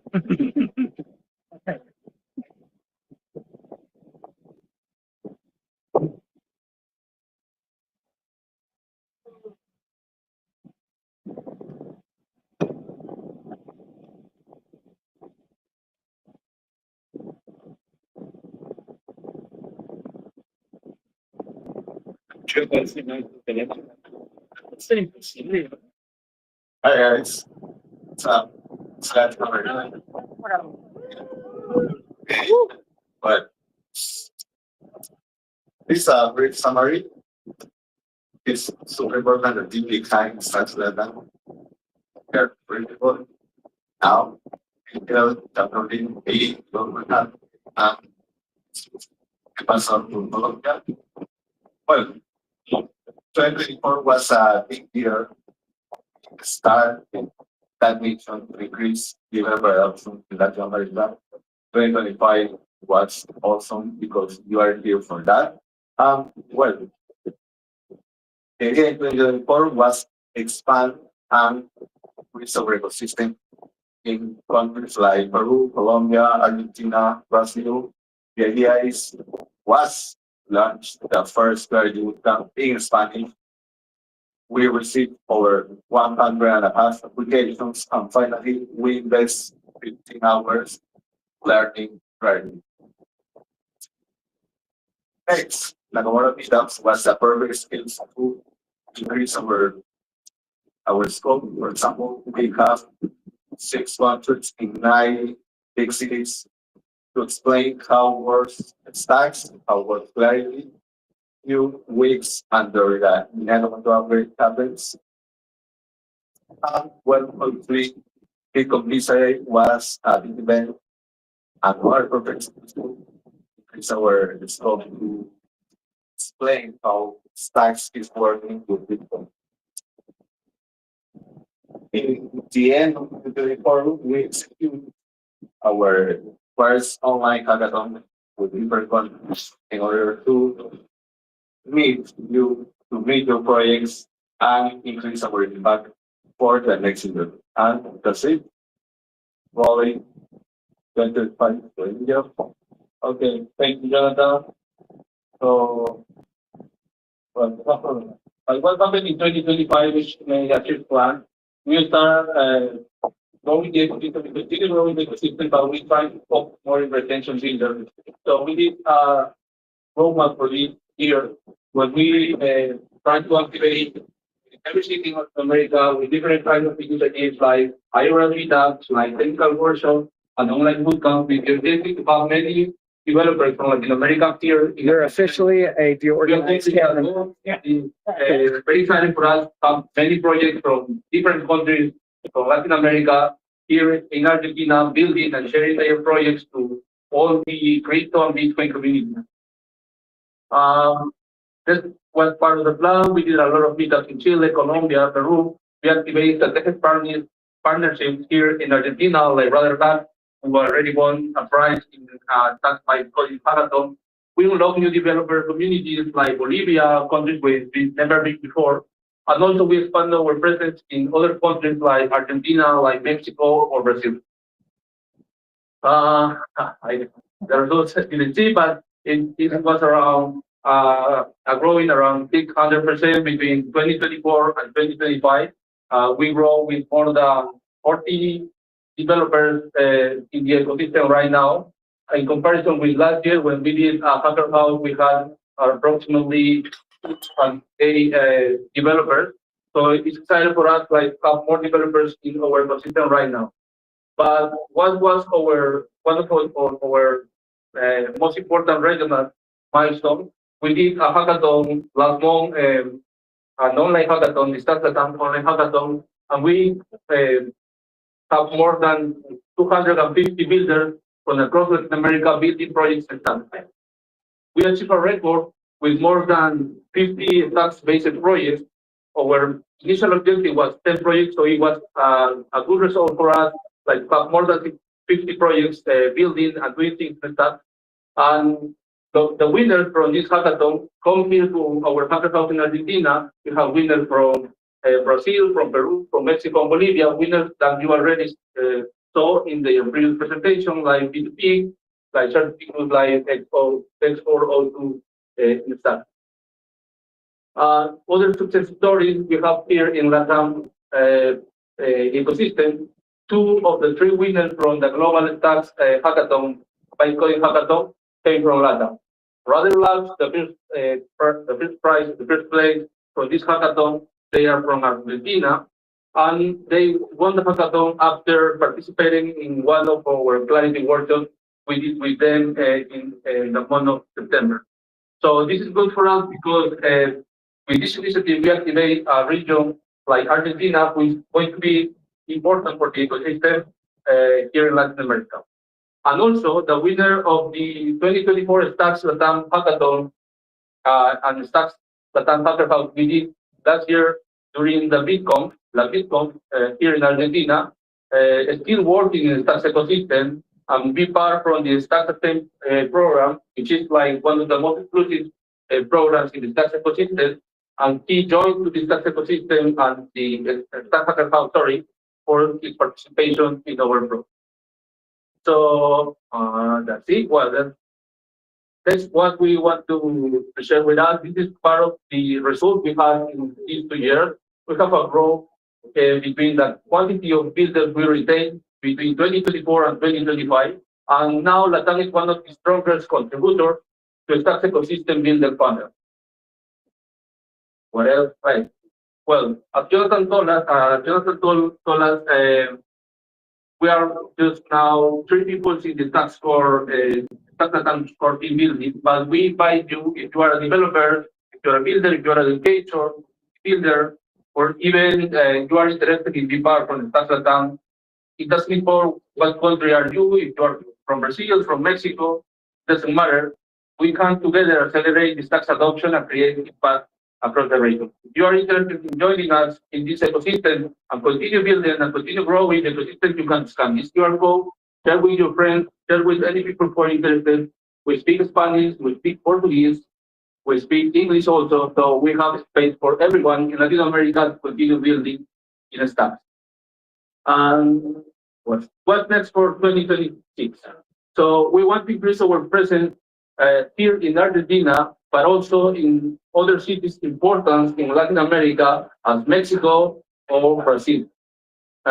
We have the mission to expand not only developer education, we want to continue with community education and also help with other protocols and other the apps or projects who are already building in Bitcoin with the Stacks to connect them with the Latam builders, with the Latam ecosystem, and give more opportunities for our people to work with them. And we are going to continue keep pushing to accomplish that the next major fronts, that the next major Stacks projects come from Latin America.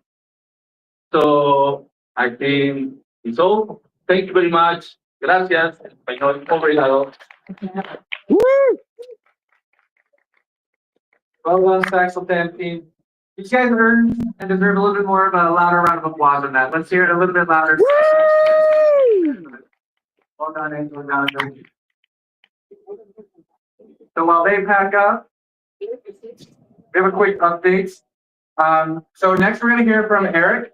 Eric is going to talk about bridging Bitcoin and building with the SBTC JS library. And Eric is going to be our final speaker of the day. So when Eric is wrapped, I'll do an official close, and then we will go into the happy hour closing event of the entire conference. So let's hear it for our last speaker of the day. Let's hear it for Eric Toy from the Stacks Labs. Hello. Oh, nice done. Oh, I'm live. So, for those who have seen my demo on Sunday, I demoed basically how to bridging your Bitcoins to SBTC via the SBTC library. And, oh yeah.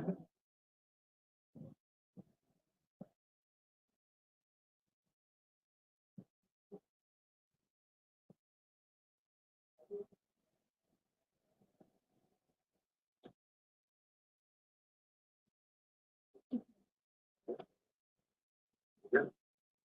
It's, oh, okay. Well, yeah, they can see it. Okay, cool. This is fine. Yeah, this is the browser. Yeah. All right. So let me see how I can do this. All right. All right. So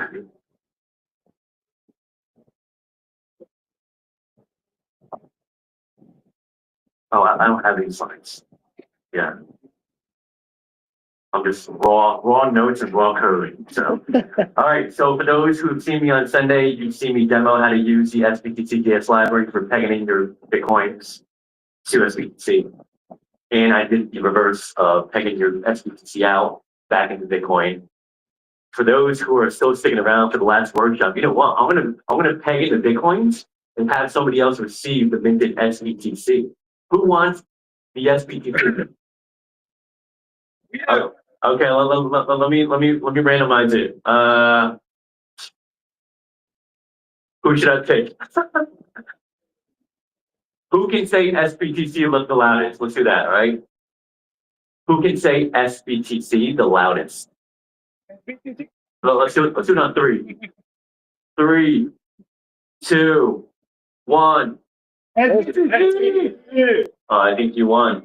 Yeah, absolutely. Send me your stats address in a Telegram group.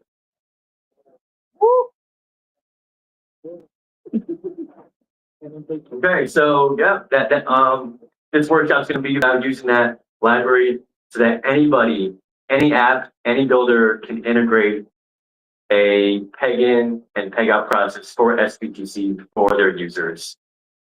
At the moment, there is obviously an official SBTC Bridge app, but with this library, with this JS library, you can integrate that into your own app and customize it based on the flow of your app and the UX of your app.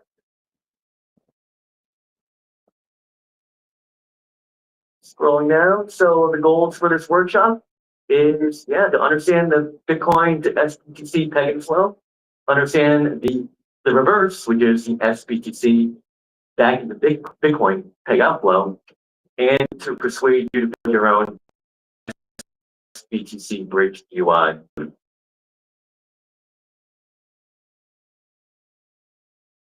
So I feel like everyone here is in the know already. Do I need to explain this? What do you think? No? Yes? No? Give the 10-second version. Okay. What does it mean to bridge Bitcoin? It means to bring Bitcoin from the layer 1 to the layer 2 on stacks and to make Bitcoin productive, programmable, unleash Bitcoin's power.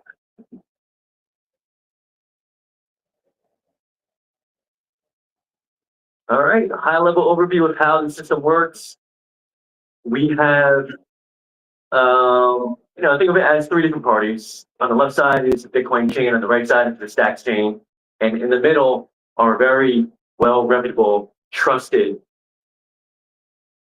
men in suit and ties signers, right? These are the guys that we're trusting to sign the SBTC operations, communicate with the SBTC contracts, and also help to manage the SBTC UTXOs. The SBTC UTXO, to give you a little quick glimpse of what that is up over here.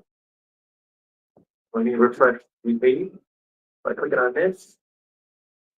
This is where the single SBTC UTXO lives on this ginormous taproot address, and this is controlled by the signers. It's very dark right now, it's very hard to see, but the current balance is about 4,300, and that represents how much the value is in SBTC on stacks right now. So, it's just under 400 million. Go back here. And yeah.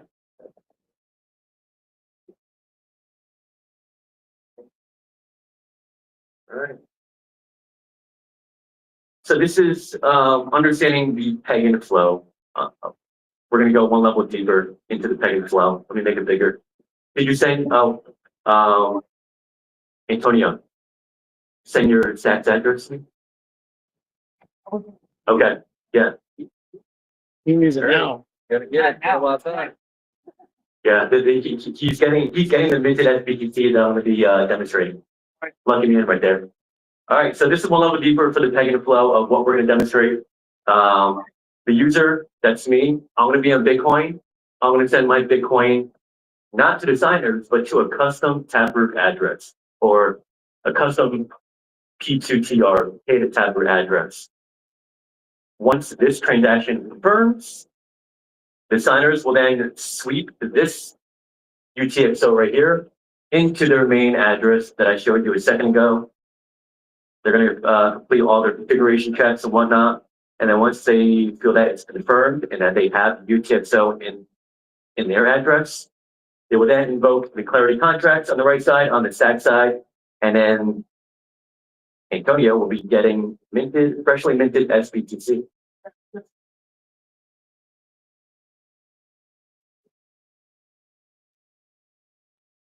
So the overview of the deposit peg and flow of what I just went through in that diagram.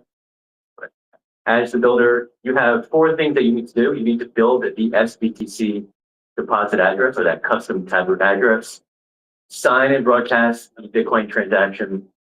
Notify the signers that you are making a deposit, and then confirm the user's balance at the end. All right, let's get into the demo.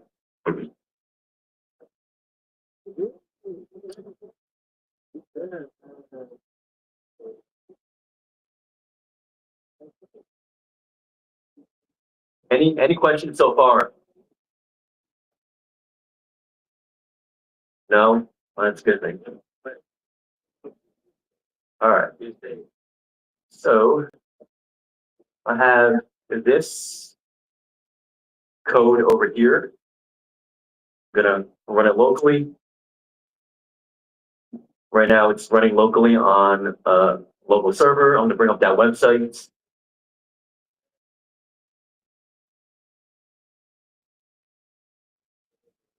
Slide this over.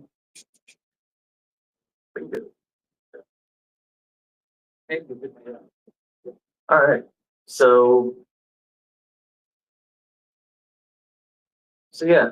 I'll repeat it again. What we're going to do now is peg in Bitcoin from my wallet into SBTC to Antonio's stats address. And let me get that address. Oh, send me a tested address.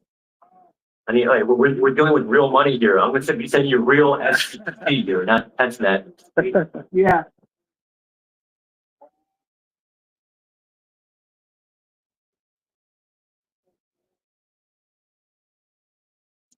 But I can go through the code. Oh, wait, that's kind of hard to see the code, right? We can see. Oh, we can see it. Okay, so my angle is like blurred a little bit, but oh yeah, you're right. Come on down. All right, so let me make it bigger. Actually, it's kind of small. Oh, did you send me? Yeah. You sent me a main address. Nice, perfect. Update the code. All right, so this field over here, I'm gonna get rid of that field, and I'm gonna replace it with Antonio's address. Oh. All right.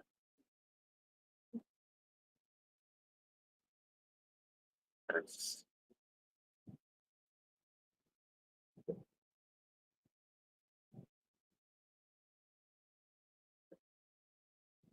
all right, cool. It's working now.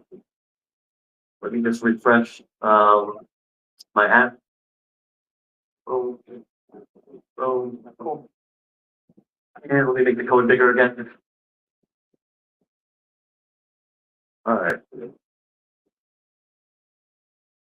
So,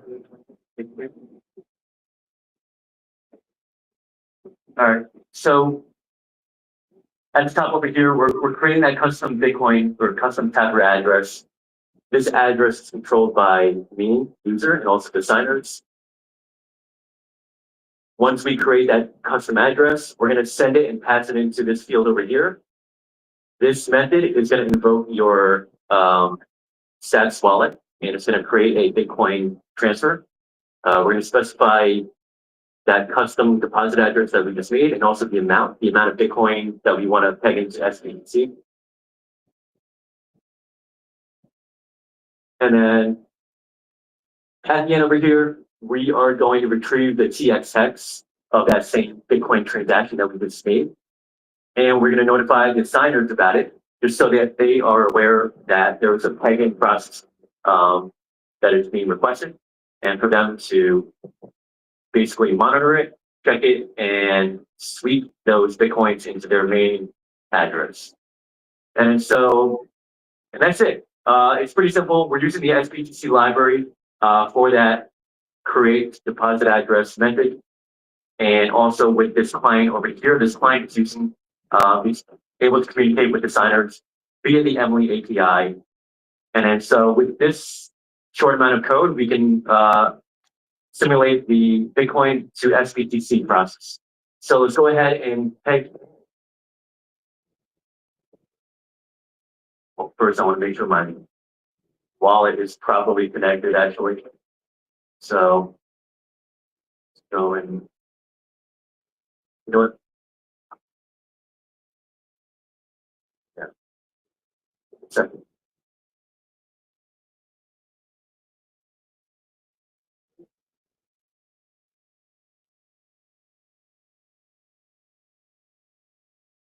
All right, so my wallet's connected to my app, and I'm going to go ahead and click on the purple button. I made it purple just so I can differentiate between peg in and peg out, right? So we're pegging the stats, the old purple facade. So let's go ahead and invoke that function.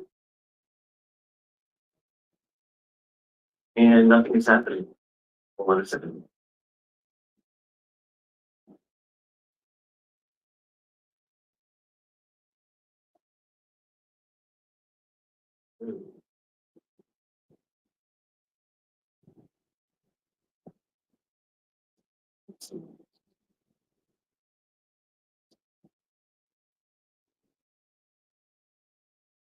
Okay.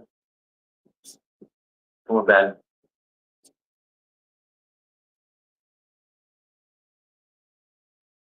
All right. Let's put in my password. Is that what it is?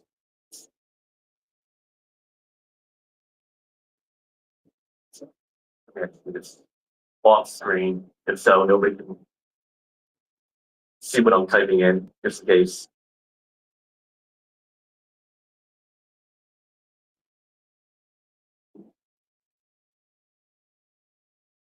All right, and we're back. So to summarize, I'm making a Bitcoin transaction to mint into SBTC. The transaction is going to consist of 0.01 Bitcoin. That is at the moment the minimum to peg in. And then we're going to confirm it. And then in about maybe 2 or 3 Bitcoin block confirmations, you should be receiving freshly minted SBTC on mainnet. Woo! Okay, and my Bitcoins went through. At the moment, it's probably in Netpool right now, waiting for confirmation.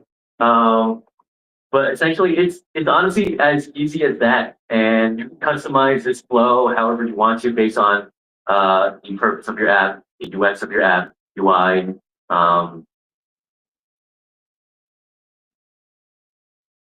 So just a little glimpse as to that custom deposit address that we created. Essentially, we're creating an address or a Taproot address that, let me make it bigger.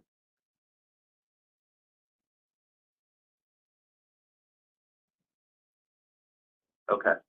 So we're creating a Taproot address that contains a deposit script that is controlled by the signers, reclaim script controlled by me if I want to reclaim back my Bitcoins, and an unspendable pub key that's kind of like, doesn't really mean anything, but essentially it technically means that this address right here doesn't have a spendable private key. So meaning like that, actually nobody has control over this address, but the signers and I have control over those scripts over there.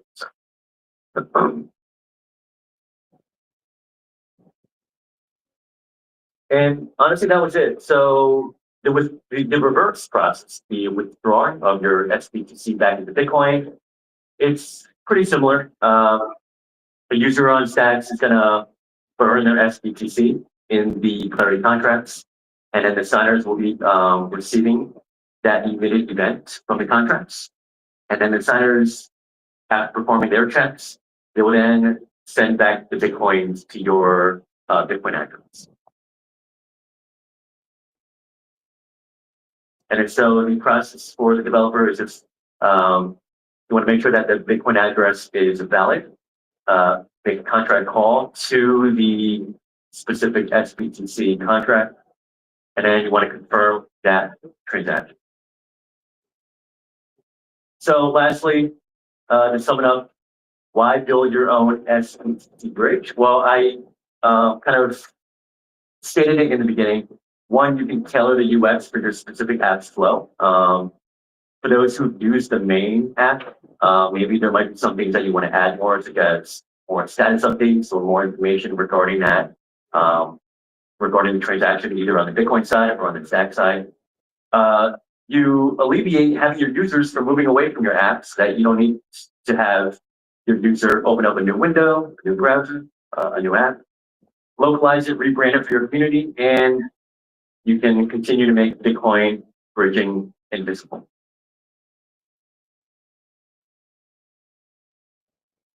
And on the final thing that I want to leave you guys on is the official bridge proves minting SBTC works. Your bridge proves what's possible next. So that's it. Everybody.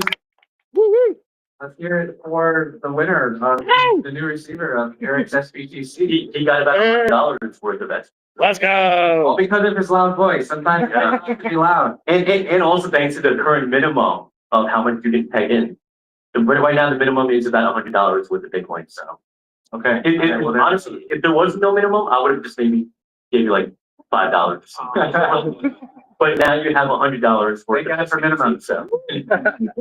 Awesome. Thanks, Eric. Well done. Well done. That was fun. All right, everyone. So that is a wrap. That was our last speaker. Today, we had a panel, and we had a keynote, and we had a fireside. We had another panel, and we had 11 projects give demonstrations of what they've been working on really hard for the last 4 days, followed by our final 2 workshops that just wrapped up today. I am your host. I'm Adam. I am white. We're going to move into our little closing happy hour session. Don't talk to me. I'm too tired. I need a minute. No, I'm kidding. Let's go have some fun over there. We have beverages. We have refreshments.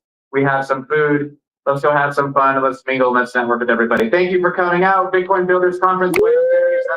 Thank you. Let's go.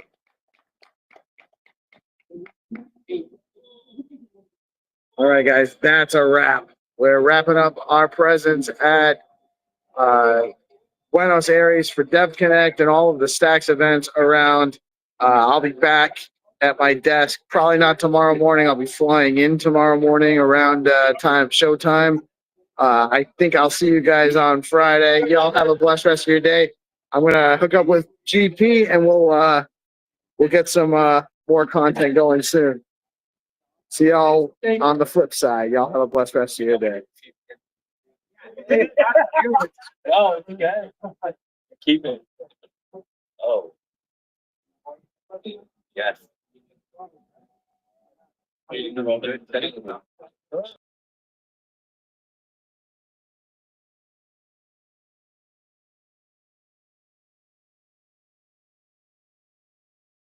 DeOrganized media keeps the mind share.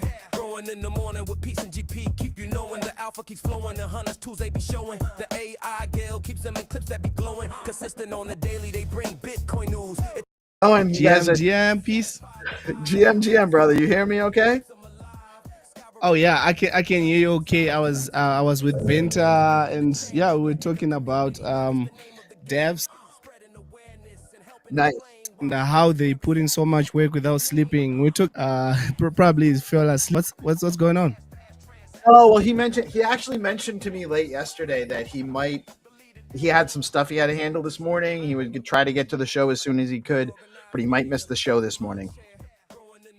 Oh So, yeah, it's all you're gonna good. have So you're gonna have to fill in. You're gonna have to be GP and 300 this morning. oh, definitely. You know me. I'm here. Right on. To amazing guests. We got guests after. We're just becoming a hotbed of guest activity lately. We have so many things going on in the ecosystem, and now that we got the hang of running the live streams all day, gives us a lot more flexibility with what we're doing. And I'm actually really excited to get the engineer in here. Actually got I did tell him I was probably running about 10 minutes late, and I'm only 8 minutes late, so that's pretty cool. What is up, the engineer? How are you today, man? Hey, how's everyone? Good morning, good morning, good morning. Oh, good, Brody. It's actually a pleasure to be here, honestly. It's a pleasure to be on the Stacks blockchain, honestly. Right on. Well, it's a pleasure having you. And yeah, you know, I've only become recently familiar with what you're doing because people are shouting you out and saying I needed to cover you. And yeah, so I saw that. And I'm glad they did, because I mean, it does. We've been cranking here lately, so I haven't had as much time to go in and check as I'd like. But you have a couple of different projects you're working on. You're working on Takeo Labs, which I've heard of fairly recently, and then yeah, so it's you know what? I'll let you. Why don't you give us an introduction or background? Tell us a little bit about your journey here. So a background of like what made me come here, and then it will make more sense of like what's going on. So perfect. I heard of Stacks a long time ago when I think Miami Coin was a thing. I remember that, like when the governor of Florida or something, like I think it was the mayor of Florida had announced Miami Coin, something like that. I bought a little bit, but I think I was kind of put off by the I came in a little bit after that. I'm not really as with the history of that. So, I know. Yeah, he's really an OG. Yeah. So I would say but I wasn't active in the space. Like I was like, oh, let me just buy like $100. I don't know. Right. It's some sort of like Bitcoin project. The only thing that kind of put me off was the idea that you have to give up Bitcoin for STX. And at the time, like that didn't make sense to me. But then I was a project manager of like a software development team. And then as I started growing my own Bitcoin stack, I was like, I really want to make a project on Bitcoin. Like I want to do something to advance Bitcoin. But at the time, the only thing I knew of was Lightning. And then when I really dove into Lightning, I realized you can't. It's a great thing to send money anonymously, but trying to actually build something decentralized, I'm like, okay, I get why there's Ethereum. I never understood why there was Ethereum, but after I tried to build Lightning, I'm like, okay, Ethereum Solana makes sense from a development standpoint. Maybe not necessarily a monetary standpoint, but a development standpoint, this is a great tool. So then I was like, all right. You can't do things on Bitcoin that you can do with smart contracts. And Ethereum was the first. And then Solana had their own model. And Ethereum was originally proof of work, you know, so you're probably aware of that. Yeah, it was originally. Then they moved to proof of stake and, you know, so... But I'm still a huge believer of proof of work. I think more of the ethos of you have to give up something to keep the economic model intact, right? Like if you just, and I don't want to dive too much into it, but like I'm just saying I'm a big believer of the ethos of proof of work. I know many people get hooked on the electricity, but they're not realizing the ethos of having to give something up is the whole point, something that's valuable to you. Right. There's no risk in staking. Exactly. They don't want to talk about it for specific reasons, obviously, but there's no real risk in staking. You're making the rich richer, and you know I wouldn't argue, right? If I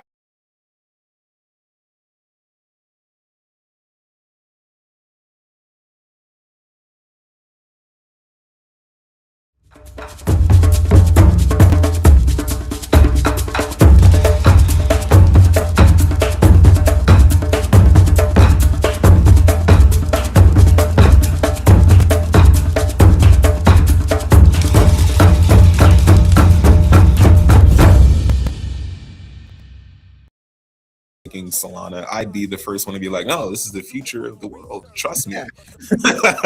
Right? Because there's no risk to me. But anyway, so as I started diving deeper, I was like, I really want to make something, but it needs to still align with that ethos, right? Because it needs to live outside of me. Like it can't hinge on my life. It has to go further than that. Then in around November of last year, I started really diving into not using pump.fund, but researching it from a perspective of I thought the concept of bonding curves was ingenious. I did. From an engineering perspective, because my background is mechanical, and then it was cool. We had, I mean, I'm assuming you're familiar with STX City and what Kawawin is built on. That's how I launched Techo. Yeah. Oh yeah. Okay. So, and that is it's a very interesting development, the bonding curve application and token launches and what Pump Fund did. I love trying things and figuring out how they work. Yes. There's a downside though to those as well, where it became way too easy to just launch a token that had no value, but very easy to get hyped, and actually there was an incentive to hype it because of the bonding. So there was positives and negatives. Yeah, exactly. So I thought in my head, I was like, the technology stack is amazing. The ability that I can now just make it is very amazing. What that is missing to me is one thing. And that was what started my journey into development. Because I said, all right, they produced the next layer of the internet. They don't know it, but they did. What I thought was missing was, and I first want to cover what they did from an engineering perspective. They allowed users to add liquidity transparently to both sides, initially starting with no liquidity compared to a liquidity pool, where you need that bigger investment. And then prices form on that bonding curve, that price model, which makes it easier for people in Africa, right? Like who may only have $1. That's all they have. That's all they have. That makes it much easier for them. So I said, to me, this is the future of asset trading, right? The problem is it's too easy to make the coin. Everyone dumps, there is no liquidity backing it, right? The person that really benefited is the initial buyers and the platform dev, right? The platform dev wins regardless. If it goes up, he has no incentive to monitor the platform. I'm not saying anything bad about it. I'm just saying from an economic perspective. Now, right. Their incentive is to provide the platform, and what happens on there afterwards is exactly. It's only important so long as it doesn't make people flee the platform. Exactly. It just needs to functionally work. The house always wins. Yeah, the house always wins. So I thought, the reality is this isn't good for my family and friends in terms of the feasibility, but the engineering stack is good. So what does it need? Because what I see in the ecosystem from a whole is you have a bunch of people who are really good developers, but they're not product managers. They're not thinking about the feasibility or economic model of it. They're just like, it works. Now, what I thought in terms of product management was this just needs how all the trading fees go to like the platform. If you take half of those trading fees and you save it on that smart contract, that token has revenue. If you save those trading fees on that smart contract, that token now has revenue. Okay, great. Who gets to claim that revenue? In liquidity pools, you share the revenue. When you share it, it's not that great. It's okay. It's great that we're sharing it. It gives some value, but however, I thought, okay, what if the revenue can be claimed by the person who locks up the most of the token on the smart contract? We have a separate function that says lock tokens. After you've bought it, you can lock tokens. Then now I'm providing liquidity that I cannot sell because I've locked it in the smart contract, and I can claim this revenue from trading. So now my incentive is like similar to selling a call on the stock market. I don't know if you've ever done options, where I'm providing liquidity. Thanks to Robinhood for introducing those to me. Before there was a period of time I learned some expensive lessons from Robinhood with options, but I understand how they work. So the seller is the opposite side. Most people know the buyer, right? I like being the seller, where I offer the liquidity, I lock up my shares for a period of time, and I gain the money everyone's gambling from buying calls. So in that sense, I was like, if you add a model like that, it's similar in the sense of, let's walk through an example. I buy $1,000 worth of Leo. I really like Leo because I think it's the most popular community coin other than like Welsh or Dog or something. And I buy $1,000 worth of Leo. Let's say the fee is 2%. 2% gets saved on that smart contract, right? Now, in order for me to claim that $20, I need to lock up I'm just using a rough example. My real one is a little bit more in depth, but a rough example is I lock up that $1,000 worth of Leo in the smart contract. Now everyone knows there's a price floor, right? Because I've locked up Leo. I claim that $20 because I've locked up the most Leo. But here's the catch. Now that I've claimed that trading fee, you cannot unlock that money until the highest last trading fee, which was $20 in this example, has been brought back through natural trading activity. So now it puts you who claimed that trading fee in the hot seat. You need to incentivize more trading. You need to bring volatility, right? As long as you keep bringing volatility, right, then you can keep eating more trading fees. I think we need to bring an incentive to all tokens on the blockchain that there's a price floor and there's an incentive for someone to create a market, right? Then both sides get what they want. We have an ecosystem where whales are competing for the trading fee and they have to lock up tokens, and traders are competing for asset appreciation. This is the one fix I saw that would really help. The last part that's really important is I added a cap to how much trading fees you need to bring back to the ecosystem, because without it, you get this infinite loop where you have to keep locking up more and more. Yeah. So for the smart contract I worked on was 1 million Satoshis because my base pair was SBTC. You need max cap is when it starts getting to 1 million Satoshis, then that's the cap. You may acquire more trading fees, but as long as there's always 1 million Satoshis in this smart contract, you can unlock your tokens. So I've developed it on testnet and mainnet, and then I was just like, I don't really care. I mean, I'm an engineer, mentally, whether you buy this token, my token, not buy my token, I don't really care. But I think this standard should be across all DEXs on the blockchain. So that way I can buy Leo, right? I'm sorry, go ahead. You go ahead. I'll save my question. I just said that if this standard is across all blockchains in a sense, or at least on the Stacks blockchain, I can comfortably buy Leo knowing it's a meme coin and my focus of volume, right? As they're doing their giveaways, I don't care, right? I'm making money as they're doing those giveaways because users are still selling and I'm making money from trading fees. I have an incentive to hold the floor of Leo. So Leo, this is on a specific, this is platform based or is this token based? Is this the way Stacks works is you make a token and then you also have a DEX smart contract. So I've implemented this on the DEX smart contract level because you have to make a smart contract for the token, and then you have a separate automated marker or bonding curve DEX smart contract. So it would be implemented on the DEX smart contract. So, and is that at launch in the bonding curve, or is that if we were to implement this would have to be after the bonding curve. Okay. It would have to be after, because right now we already have DEX market makers. Like Bitflow has their smart contract for trading, like Alex Labs has theirs, Veller has theirs. I'm just suggesting another, an upgrade to the DEX smart contract is just a majority locking feature. So that, all right, if I'm buying a meme coin, I can also see how much trading fees it's generating. And instead of splitting it to everyone on the liquidity pool, save it in a pot that I can go compete for, that one person claims, right? So you incentivize people. Replace the current liquidity fee model. Yes, I would want it to replace the liquidity pool because, are you really benefiting from splitting those fees?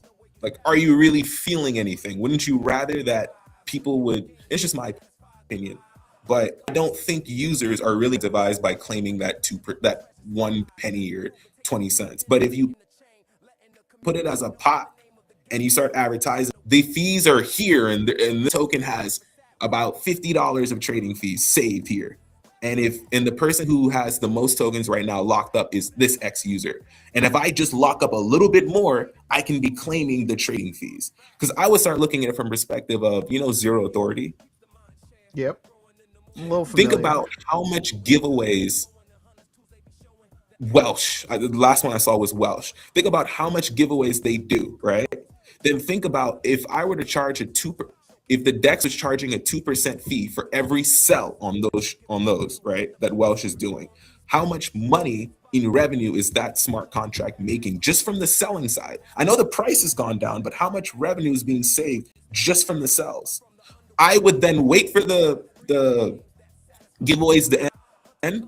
I'd buy back the token and claim the trading fee, right? I would just focus on the reoccurring revenue from the community. And then as people see me buy, obviously they'll be like, well, damn, I just sold. The thing just went up. They'll buy back, right? There's utility now. It's a stock. I mean, I shouldn't say that, but it's essentially a decentralized stock. Okay, I understand the concept. So it's an evolution of the traditional liquidity pool. Yes, and I think this is one of those things, and it's just my opinion, that we're just very early, where we only have software developers working on things. And I'm saying this from someone who's managed software development teams.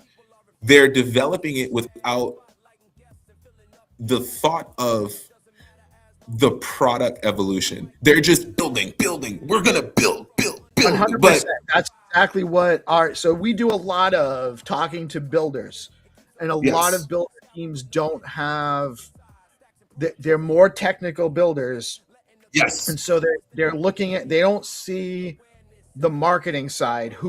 They're not building to the user, they're building to the function. And so yes, and they're making it more and more complicated, not on purpose, just because they're builders. That's what builders do. It's the same thing. You ever watch that movie with Steve Jobs, where he was talking to Steve Wozniak? It's on Netflix. I forgot. Where Wozniak was upset with Jobs. He was like, "You're taking all of the features out, right?" But Steve Jobs is like, the user just wants the computer to be clear. That's all they want. You're making the company lose by adding the USB port. You're adding this, like the user doesn't care. Create stress. Too many choices create stress. You're adding way too many choices. It's as simple as one choice. So, and my background is a realtor. In real life, I'm a realtor, and I've been doing it for a long time. And I learned early on, certain types of houses are traditionally for value per square foot is higher on a ranch house versus the lowest on a raised ranch. And the reason is because with a raised ranch, when you walk in, you have to make a choice immediately. I'm either going up or I'm going down. And so that is the factor. Too many choices makes it stressful. Way too many choices. Yep.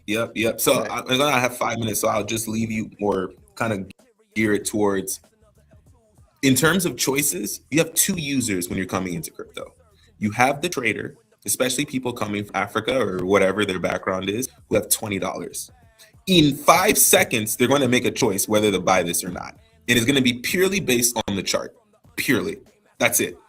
That's all you have. There's a million blockchains, in my opinion. There's a million tokens. If they're up, they will buy it. Period. Right? And then on the other side, you have the whale. The whale is not stupid. He's not going to buy a picture of a cat or dog. He's not. So if you're saying about institutional adoption, they're not coming to buy a cat or dog. They're coming to see how much volume is coming in, because there's no revenue right now. If you implement this model, they're coming to see, oh, okay, well, it doesn't have this much volume yet, but this much trading fees is being saved in a pot that I only need to have this much money locked in order to commit. Okay, cool. I don't mind taking that risk, right? I see this much volume on chain daily from this many wallets. I'll take this risk because there's this much real liquidity sitting there. What's the trading pair? SBTC, it's USCC.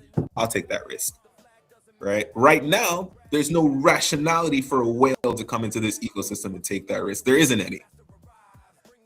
But with a feature like that, the whale doesn't need to roll up this or that. They say, this much money is there, this much risk is there. I'm in. No, and that's great. And one of the biggest challenges we have right now in our ecosystem is value locked. We need to have more value locked. It's actually one of the biggest issues. So anything we can do that will help us get there is important. So this is a very interesting concept. By the way, I know we're kind of limited, and you're limited with your time availability today, but this is we can definitely have you on again. Happy to have you on again. This is not a one shot opportunity. We do these shows every day, Monday through Friday, and it doesn't always have to be a morning time either. But I just wanted to make sure we got your stuff out there. It's theengineer.btc or the-engineer.btc at theengineer_21 on X. And the project, or there's a couple of projects here, right? It's just two. So it's the network, which is focusing on building those smart contracts, or at least the MVPs that I'd like to see implemented in the ecosystem, which is you can go to the website. And then Techo Labs is like my first, I would call it, successful meme coin project, where I'm making sure the price is always up by leveraging my income or whatever you would call it, and going from there. Like, we just launched on the bonding curve. So I know one of the pain points, like, yeah, that token is relatively new, and I wasn't sure. I wasn't sure where it came from. Yeah, it was. I mean, I haven't really done any marketing, right? My belief is more, I don't really want to spend too much money just giving it away, because I'm protecting. I think of it like, if I'm the hedge fund manager, I'm protecting the value of my token, right? I'm looking at every other token on the Stacks blockchain is like down.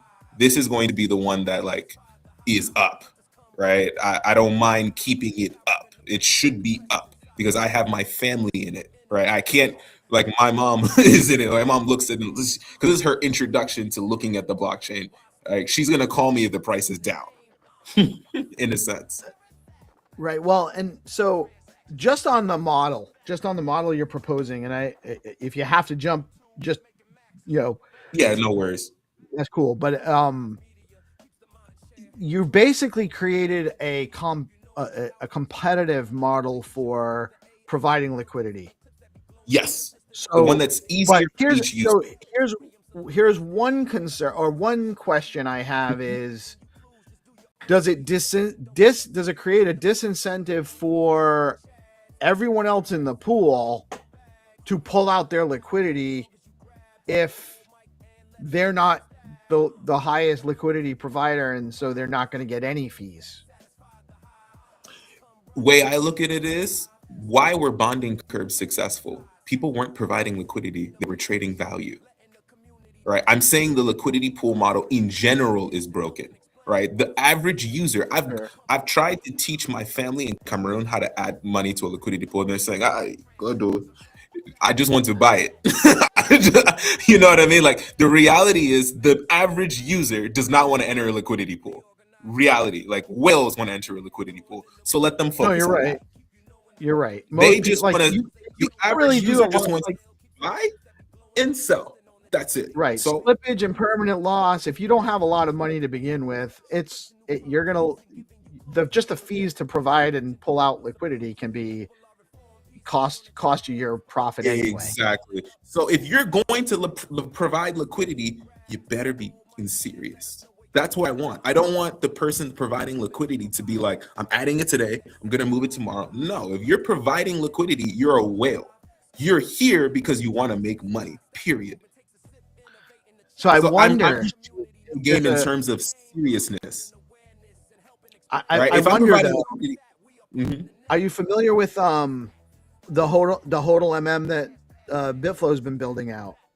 The concentrated No, so I looked at it, but I didn't dive too far into it. If you're saying it's something I should, I'll spend the weekend diving further. I couldn't see it immediately. Right? There's bins at certain price levels, so you can add liquidity at certain price ranges. So you could actually have competition amongst bins. So it's not all or nothing. It's the highest provider in that bin. So I could provide liquidity. I might be the highest provider at a lower bin, and I'm targeting a lower price, and that way it creates it creates less disincentive. You don't want to necessarily concentrate it where the whale has it, but you can maybe take a bin and get the trading fees for a bin that's higher or lower if there's volatility. What's a bin, out of curiosity? So the bin is the HODLMM for BitFlow, which is still just in beta testing, and I'm they're one of our sponsors. I'm friends with the guys. I played around with it. I've been a beta tester on it. I did a boot camp on it for them. So the way I'm not an expert though, so I might be explaining it wrong, but you have, when you're providing liquidity, you have a range. You can set a range across price scales, and in that range, there'll be a number of bins. That is the liquidity pool for, let's say it's let's say for easy math, it's USDC and stacks, right? Yeah. So there's a bin at the price of, let's say 20 to 25 cents for stacks. And then there's a bin at 26 to 30 cents. And then there's a bin at 31 to 35 cents. And there's also one, bins below. And so when I provide liquidity, I'm providing liquidity across a range of bins. And then there's a curve I can choose where it's actually providing more of my liquidity concentrated towards the center. It can be flat across all of the bins, or it can actually be like an inverted curve where I'm providing it at the edges. So I have control of where I'm putting my liquidity most of my liquidity. And so I'll get fees when it trades at those scales, in those bins. And it actually prevents slippage, because it's also going to it should theoretically concentrate liquidity more where the market's going to be, as people are trying to get fees for providing their liquidity. So as I have to look into it. Yeah, it's a little, it is a little complicated, and we're getting into but it might actually be it might be a good piece to add specific to your model to make it less all or nothing for all fees. And it gives your liquidity providers more control if you have something like that, a model where you have those ranges. Okay. I would say I will look into it this weekend more seriously. And just for anyone listening, I do have a spaces for this Saturday.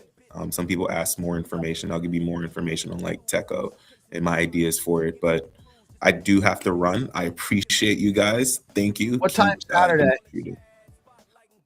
12, like my time. I'm in Houston, so my time is 1 p.m. your time.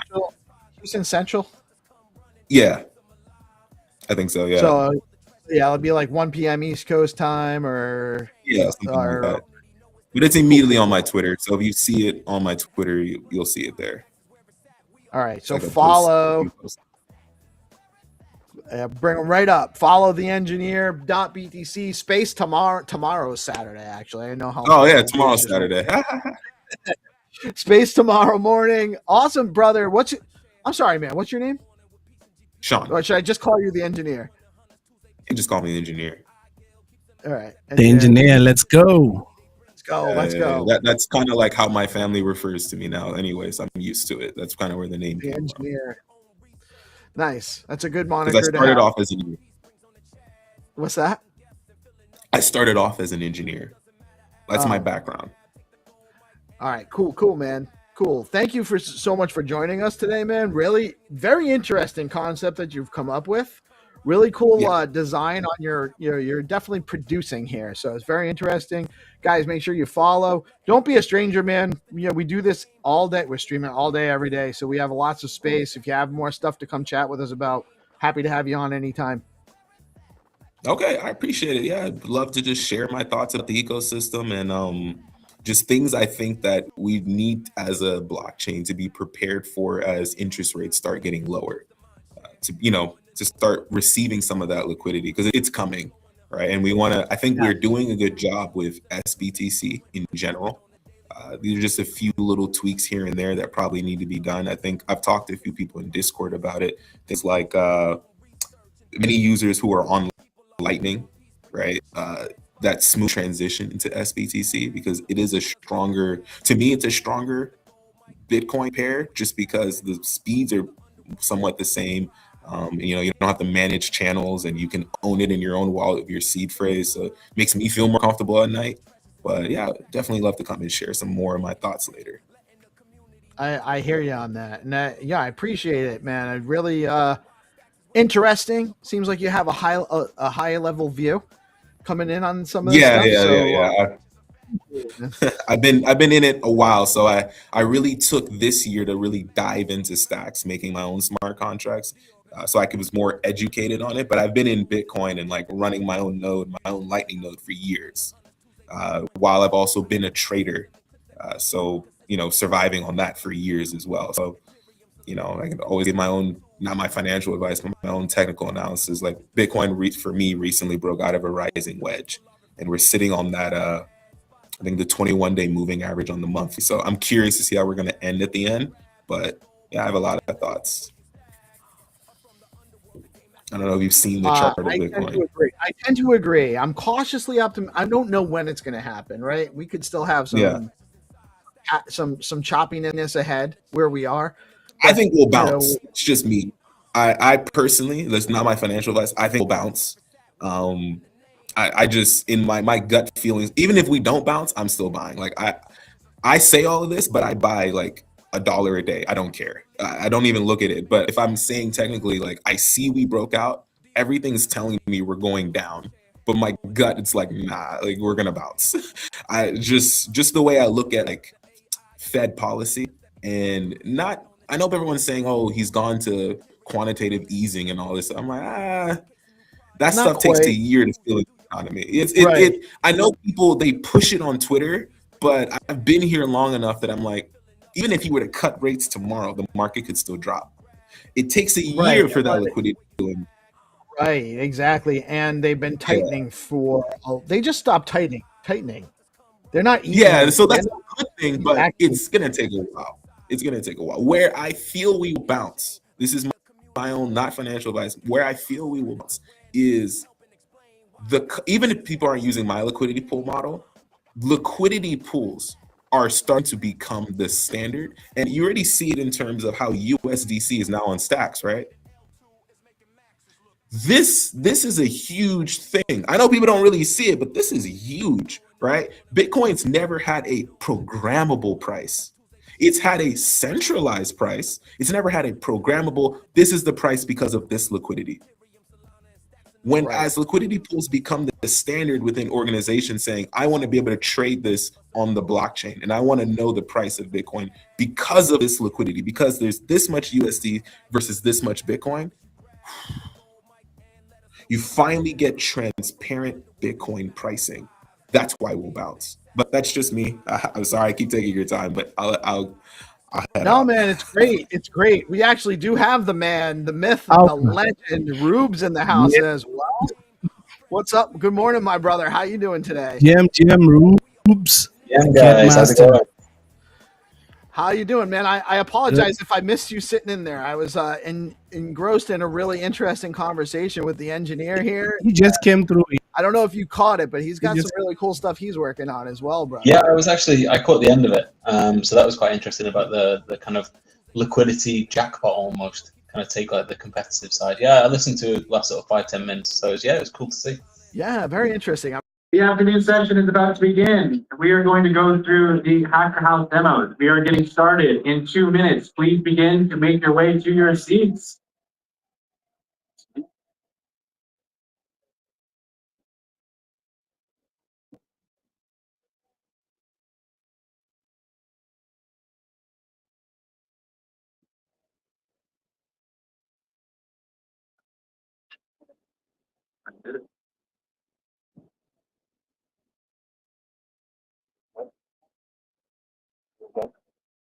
They're watching that live. Yeah.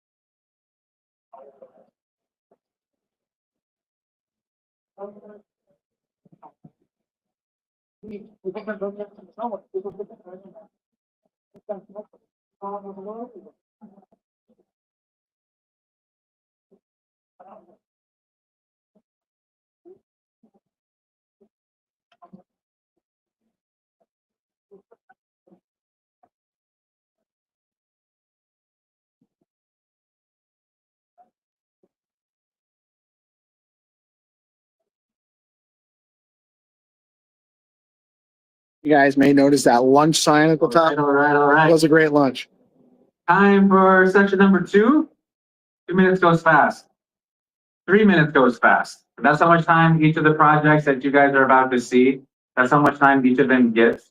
So really quickly, what you're about to see is coming from multiple days of these builders spending day in, day out, working on their projects at the Stacks Hacker House over the course of the last week. So this has been a very fun and enjoyable experience where several of these projects have won some sort of Stacks builder competition previously. This was a campaign that started back in late September, early October. And so every project that you're about to see has had the opportunity and earned their spots to win a hackathon and earn their way into the Stacks Hacker House.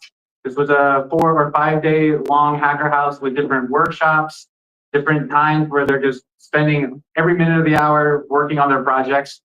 And now they're going to be put into this very high pressure, stressful environment of giving their demos across in 3 minutes. So we have 11 projects that you are about to see. Yes. So in this order, I'm going to quickly go through everyone. Up first, we have Reparito. Second is Bitcoin University. 3 is Big Market. 4 is HyperInsure. 5 is Stacks Machines. Then X402 Stacks, followed by Certificores, followed by CV Chain, Rather Strategy, and then B2 Picks. We're going to get through all of those, one project, 3 minutes at a time. Let's hear it for our first presenter. Right here. Let's hear it for Reparito. Let's go. Hello. Thank you for being here. It's a beautiful sunny day. So I am Omar. I am the creator and founder of Reparito. Reparito is the decentralized talent economy powered by people you trust. So I have been doing freelancer for a long time, especially here in Latin America. That is really important for this part of the world. But there is something that is really painful. Most of the time, freelancing is lonely. It's hard to do the work. It's hard to find clients. It's hard to, do all the networking. I mean, it's really hard. You have to do everything yourself. So thousands of Web3 talents don't have the opportunity to be discovered. When I entered the industry, I realized this. So thousands of freelancers worldwide are wondering, what's next? How can I get a client? How can I get a new project? How can I be part of something new, to be part of a new project? So I think this can be different. What if there was a platform where you can find your next freelancer project by help of people you trust? Enter Reparito. Reparito is a decentralized talent platform for Web3, built stacks and secured by Bitcoin.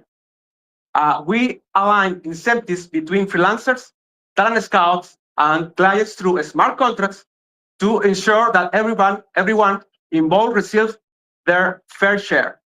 So Reparito is focused on link referrals. So the whole system allows the users to connect to each other. You can see here a little sample of this. So this platform allows the freelancers to set their commissions, to also, with blockchain, be sure that everybody will receive the automatic commission distribution. So, and the best part is that everybody can be a talent scout for all the users. So I'm going to show you a little demo here.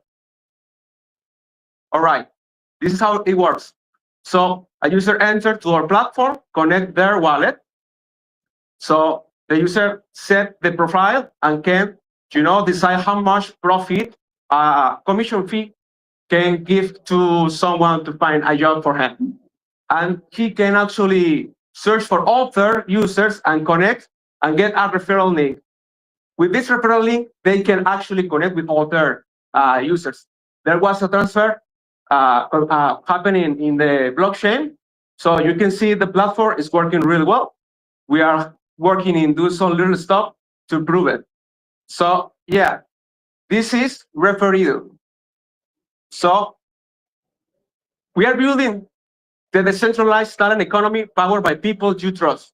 So with Reparito, freelancers set their own referral commissions, talent scout scout, and automatically the blockchain enforce who gets paid by automatic commission distribution. So if you want to join this project, there is our link to our Telegram. You can take a picture. So with Referido, we are starting the decentralized talent economy powered by people you trust. Thank you.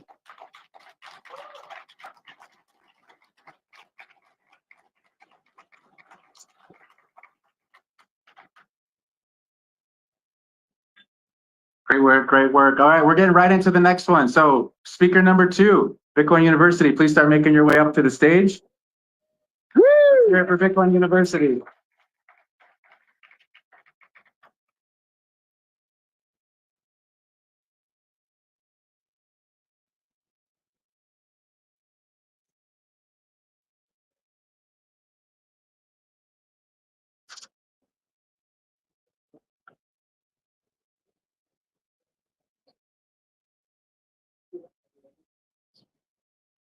Buenos dias, Buenos Aires. I'm so excited to be here and share with you guys why I'm here and what I'm building. So my daughter, I'm building for my daughter. She's my biggest inspiration. I'm building Bitcoin University for her. I missed her birthday to be here. And so I just, I told her I was going to be here for a reason. And that reason is that I believe education can unlock sovereignty and opportunity for the next generation. That's why BTCU exists, to create a pathway to financial freedom and meaningful work in the Bitcoin economy. The world has changed and is still changing. People worldwide are fleeing weak fiat currency, seeking stability and control over their wealth. Bitcoin offers global, borderless, sovereign money, accessible by anybody with an internet connection. But we still have an education gap. Traditional education systems haven't evolved to teach people how to participate in this new economy.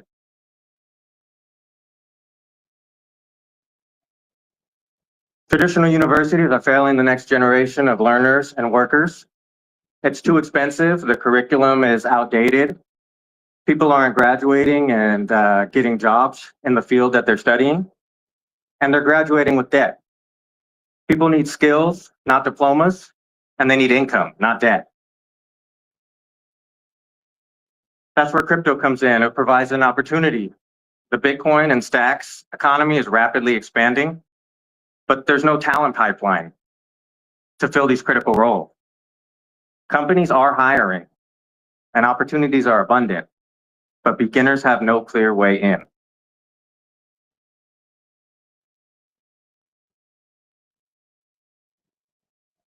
The real problem is that wallets are confusing and seed phrases are scary.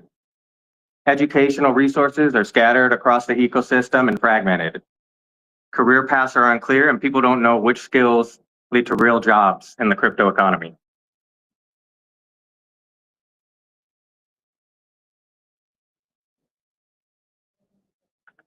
That's where Bitcoin University comes in.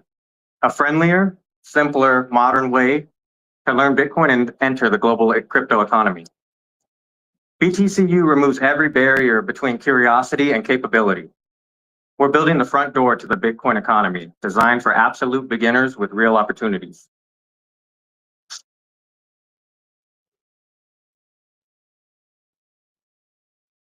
So we're designing beginner-friendly courses for anybody, regardless of technical background. We have a mobile-first UX design so that you can learn anywhere, anytime from your mobile phone. And we're using AI to personalize instruction that adapts to your personal learning style. We are going to connect you with peers in the space that you can learn with, and also mentors to help you guide you through your journey. After completing courses, you will receive on-chain credentials. And we know all of the companies in the Stacks and Bitcoin ecosystem that are building on Bitcoin, so we can connect you directly to companies that are hiring talent. So frictionless onboarding. We partnered with Turnkey and developed a way for you to create a wallet with your biometrics, so Face ID or fingerprint. And so there's no passwords, no complexity. You get an instant wallet and you can jump straight into your first lesson in under 30 seconds. So by limiting friction at the entry point, we ensure that nobody is left behind. So as you can see, it's very simple. You log in, you sign up with passkey. Your seed phrases are stored on your device, and you can instantly get access to course content and resources. And when you're finished, you can mint your NFT certificate. Bitcoin University, let's build a future for our children. Thank you.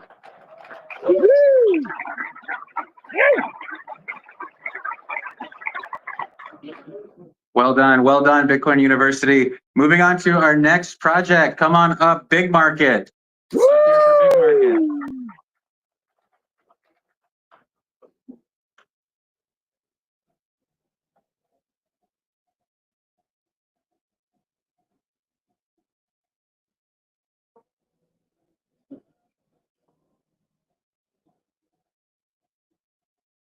hear for Big Market.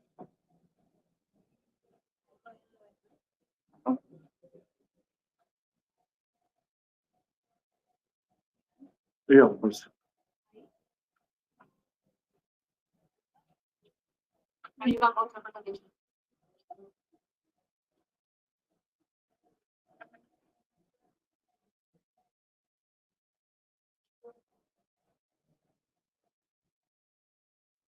Hello, and good afternoon to everybody. My name is Antonio. I'm representing Big Market, and let me tell you about what Big Market is today. So Big Market is a prediction market, and for those who don't know, prediction market is like a platform that helps us predict future. For example, will it rain tomorrow? So we build a prediction market around one certain problem. And the problem is that information does not necessarily always means that that is truth. And truth, we believed in the past, that leads to wisdom and power. So we are overwhelmed with misinformation around us in today's world. And the question is like, what can we trust? So basically, one of the basic problems that is facing humanity today is like, how do we distinguish that signal from noise? Everything in the media, we are bombarded with like untruthful information. Libra here happened in Argentina. Can we trust governments? Can we trust politicians? Like, what can we actually trust? And the notion of prediction market exists for quite some time, but we have built Big Market completely different. We have built Big Market around a concept of DAO, and we have made it like severely or radically decentralized. Participation, anybody who participates on the platform basically gives signals for that truth discovery. Accuracy, if you are the person that has insider knowledge or information, will it rain tomorrow, will basically make you earn more reputation because information that you're providing to the platform is more accurate.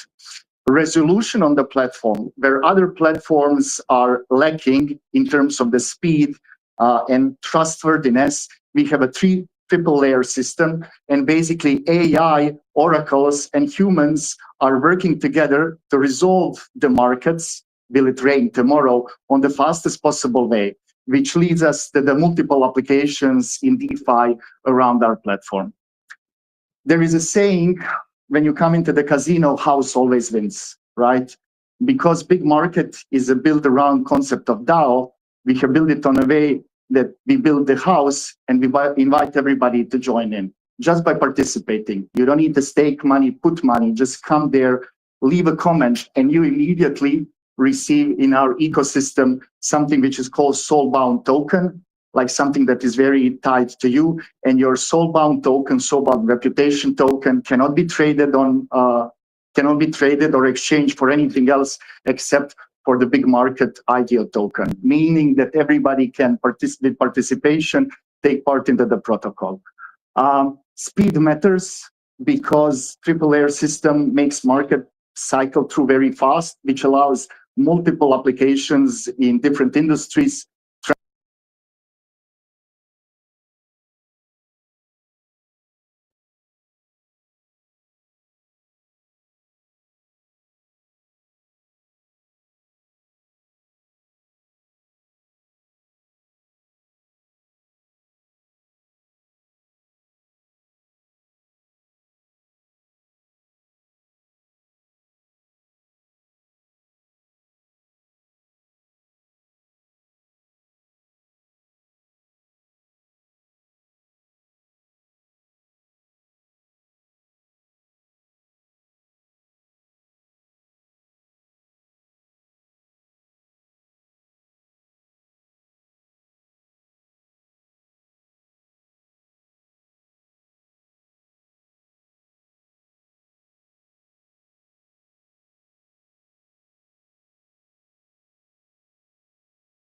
Insure. Come on up, Hyper Insure.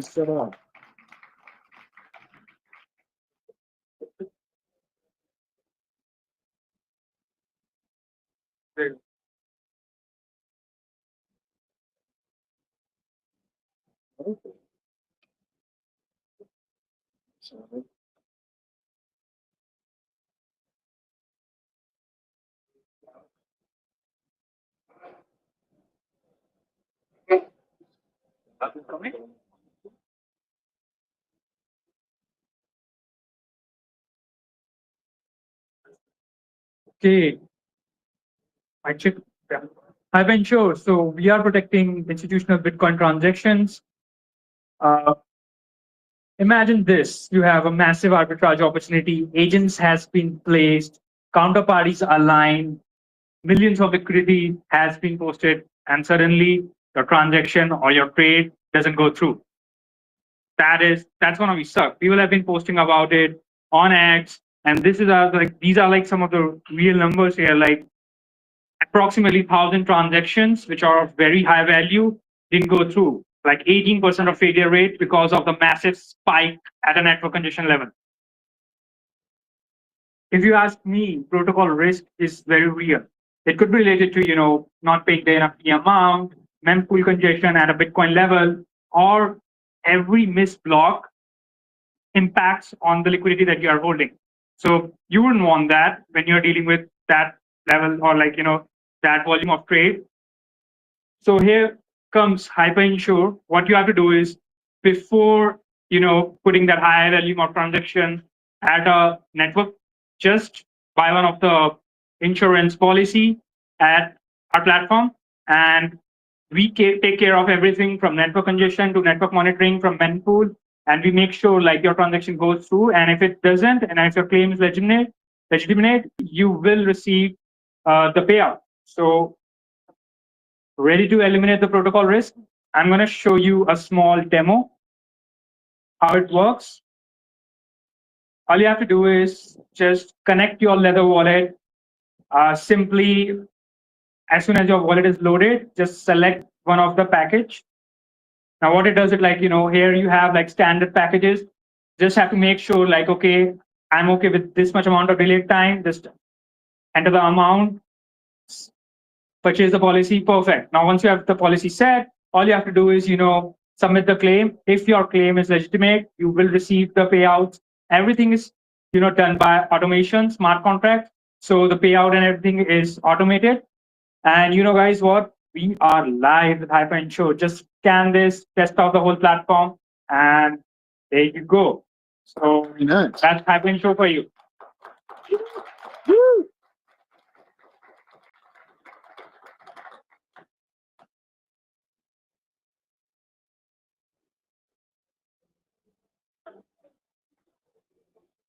Nice job, HyperInsure. Okay, next we have Stacks Machines. Come on up, Stacks Machines. Time for you to take stage. There we go. Yay, Stacks Machines.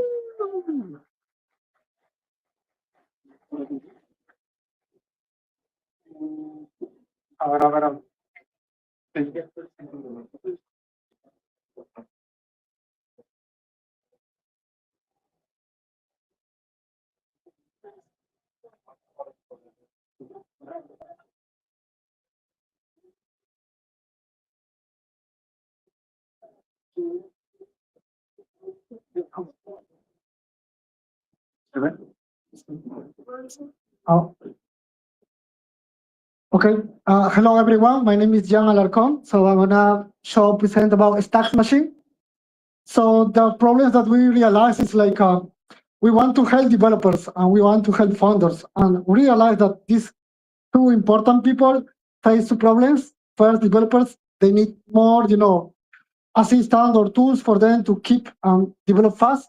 And founders, they need to show their idea, their product in a better way, in a way this idea is almost production ready release. So that's why we have Stacks Machine, this tool, AI tool that will give to you a high quality smart contract. It means with this tool, you can get almost production ready clarity contracts, and you can show and you can keep shipping. Also, with this tool, is especially for developers, so we can onboard thousands of developers that we have here. And the idea is to accelerate, to boost. For example, in this case, we can achieve very high speed.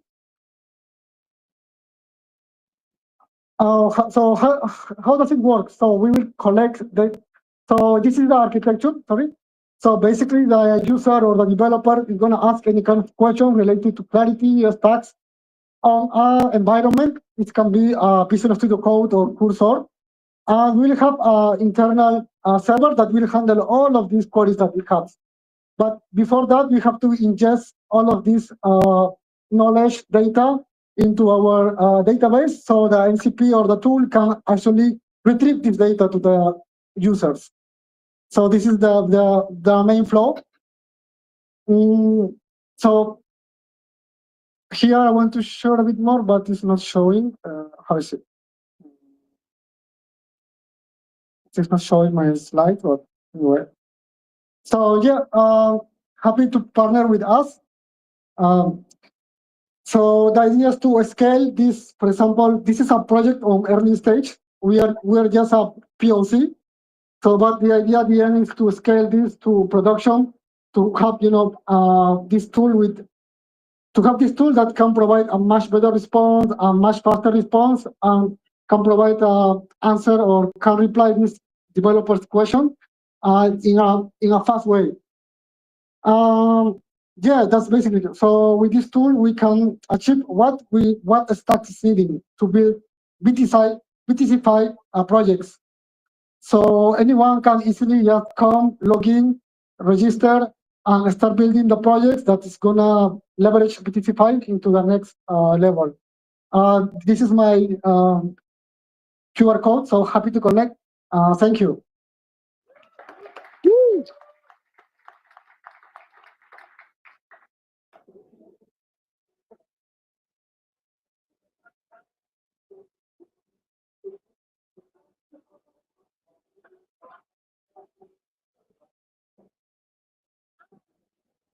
Great job. Thank you, Stacks Machines. For our next presenter, come on up. Let's hear it for X402 Stacks. Sí, gracias.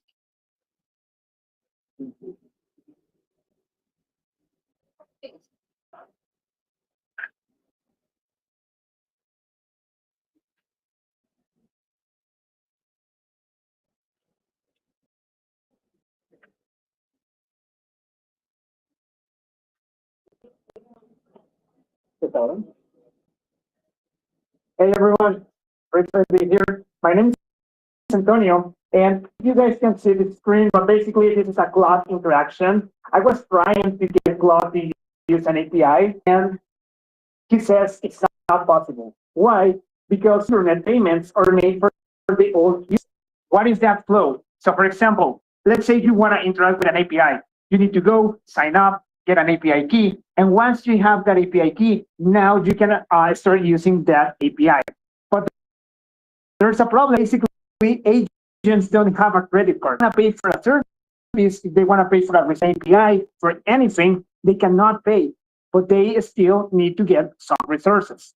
That's why I want to introduce you to X402 on Stacks, the native Bitcoin payment protocol. But first of all, what is X402? So whenever you guys go to the internet, you're going to get a response on the browser, on your mobile device. Whenever you try to go to the internet, you're going to get a status code. That represents the action. So for example, if everything is okay, you're going to get a 200. If you cannot find a resource, you're going to get a 404. Like the one in the ground with the dinosaur. So those are the status code. We also have the 402 status code, which represents payment required. In the past, we were not able to use this status code because there was no way to have micropayments. You won't pay with your credit card. It's more expensive to pay with a credit card in 1 cent than actually doing something else, right? So we were not able to use this status code correctly. But now with Bitcoin and micropayments, we can add the payment details to that response. So this is the basic flow of how X402 works. So we have a client, let's say your AI agent. That AI agent wants to consume one resource, maybe an API to get a TikTok video, whatever. So it goes to that API, and the API will respond with 402. That's their normal flow. Actually, that works right now. But instead of only responding with 402, now the backend is going to send also the payment details, my wallet, and also the amount of SBTC that I want to receive for that resource. So once I get that information on the client, your agent will send that amount of SBTC to the backend. The backend will verify, the facilitator will verify the transaction. And once the verification is done, you are going to get the resource you were looking, X402. So what this means for the industry. So basically, now every content creator, like if you are posting something on your blog and maybe an LLM is scrapping your blog for that information, instead of only get scrapped, now you can charge and get paid on Bitcoin for that resource. All right, another content creation. Something important I want to touch here is that yesterday, 30% of all the base transactions were made by X402 protocol. 20% on base. That's a lot, and that's a huge opportunity for the Bitcoin ecosystem. So I have a quick demo here. I think I'm going to skip it because I cannot see it here. But basically, I was trying to get information from that TikTok video. That's the cloud example I was showing at the beginning. So I couldn't do it. But with X402 on the stacks, now I can get paid with SBTC with Bitcoin and get that resource. I'm going to skip the video because we cannot see anything. But well, let me introduce you to the team. So my co-founder and CTO, Cloudco, he's really good at AI, at coding. And me, Antonio, I've been founder many times before. I did Y Combinator a few years ago and also launched the first crypto credit card in Mexico. And well, if you guys want to start Stacks X402, you can scan this QR code. It's ready. It's now ready on TypeScript. And if you're gonna connect, my DMs are open. So thank you so much, guys. Woo!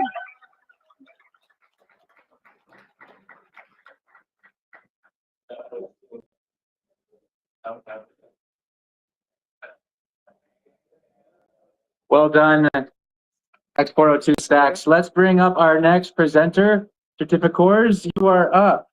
Take the stage. It is your time. Let's hear it, everyone, for Certificors. Come on up, Christian. Yeah. I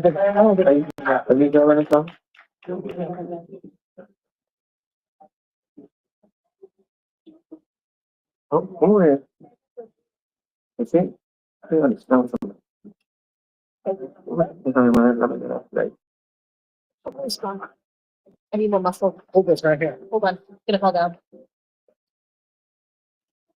Sorry. It's not gonna work. Oh, there we go. There we go. We got it. We got it. Ooh. Yay! Look at that muscle. All right. Mike's looking like fun.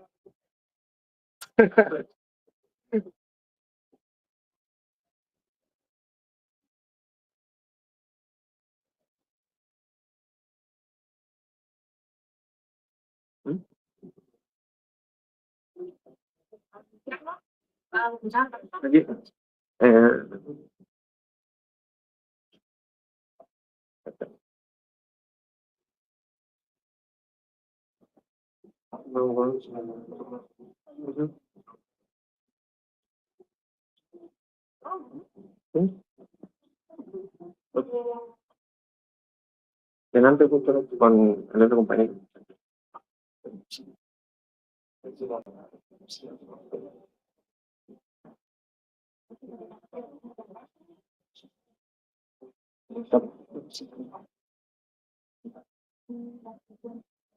All right, so quick pivots. We are going to bring up a different project, and you will go after the next person. We will give out headsets. Yep. Yes. Yep. So, my mistake, everybody. Our next project is actually going to be Move Your Wallet. Move Your Wallet. Let's hear it for Move Your Wallet. Come on stage. Woo! After Move Your Wallet, then we will do Certificors. Certificors presentation is going to be in Spanish, so the production team will be handing out headsets. If you need a translation to English, just raise your hand when they come out. and they will give you a headset. But for now, we're going to go to Move Your Wallet.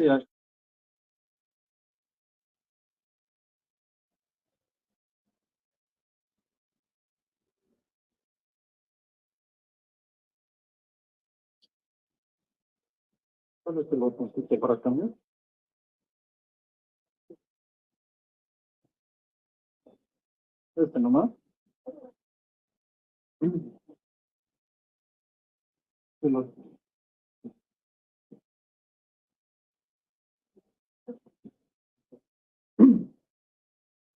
Hello, everyone. My name is Manuel Elias. I'm the CEO and founder of Movia Wallet. But before I talk about my project, let's imagine that we are out and ask a random person if he can send us one USDC. Do you think that it's possible?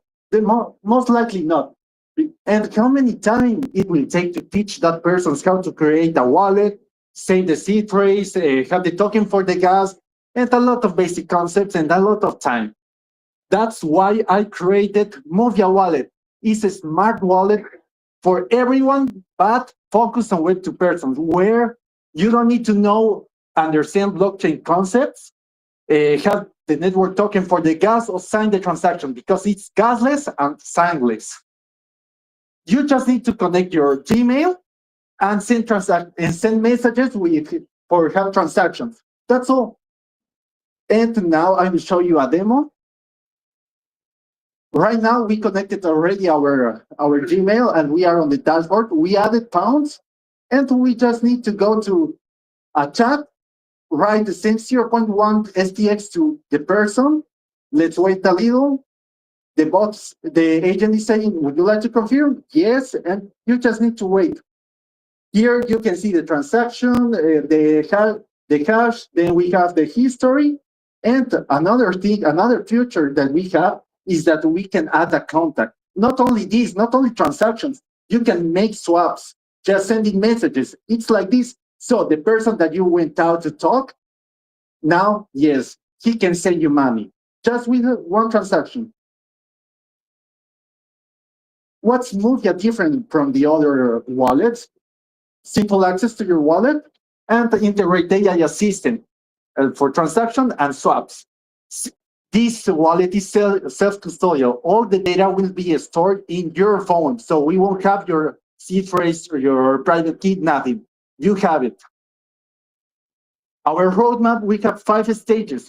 We are right now in the second one, building the MVP. Next, we would like to have at least 1,000 users from Bolivia, Argentina, all Latin America. Then we would like to add all the feedback that we received, add new features, and finally have a pre-seed investment secure. This is the business model. We have 3 models. The first is commission for swaps, 0.5% for each swap. Then if you have a pro account, of course, you have to pay a monthly fee. The commission will be less for the swaps and priority super. And finally, the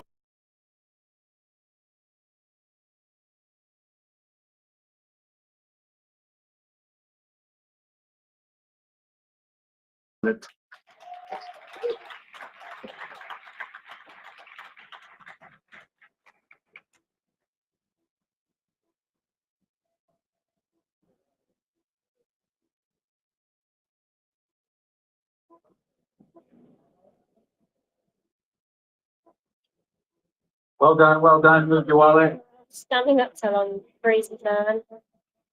In the heat. So for our next demo, we are going to be bringing up Sebastian from Rather Strategy to give us our next demo. So let's hear it for Rather Strategy. No,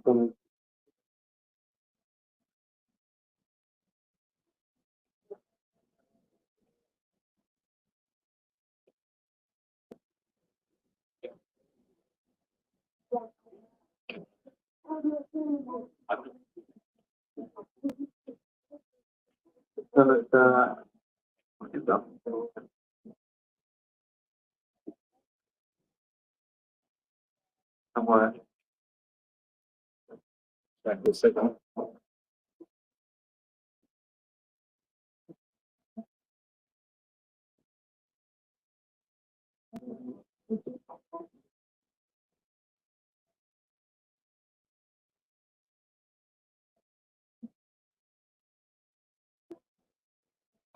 Antes lo probamos. Antes de ir a mover, por favor. Okay. Thank you very much. There we go. My name is Sebastian Rosenberg. Yeah, my name is Sebastian Rosenberg. I'm project manager. I'm part of the growth team at Radar Labs. Radar Labs is a local software company. We work with different foundations like Arbitrum Foundation, Near Foundation, Multiverse, among many others. And this is our first approach into stacks and clarity. So we are really excited. And what we built is the Radar Strategy Protocol, which is about automated token strategies on stacks. So this strategy is trend. I don't know if you're familiar with that, but it's a hot topic right now across different ecosystems. It was following the Michael Saylor's strategy, which is selling a token in order to a stock, in that case, in order to buy another asset, Bitcoin in that case. So the first one in this case was Punk Strategy, who launched a token called Punkster in order to buy CryptoPunks. They currently hold over 34, I think, CryptoPunks, which is huge, and the market cap is over $35 million in this dip.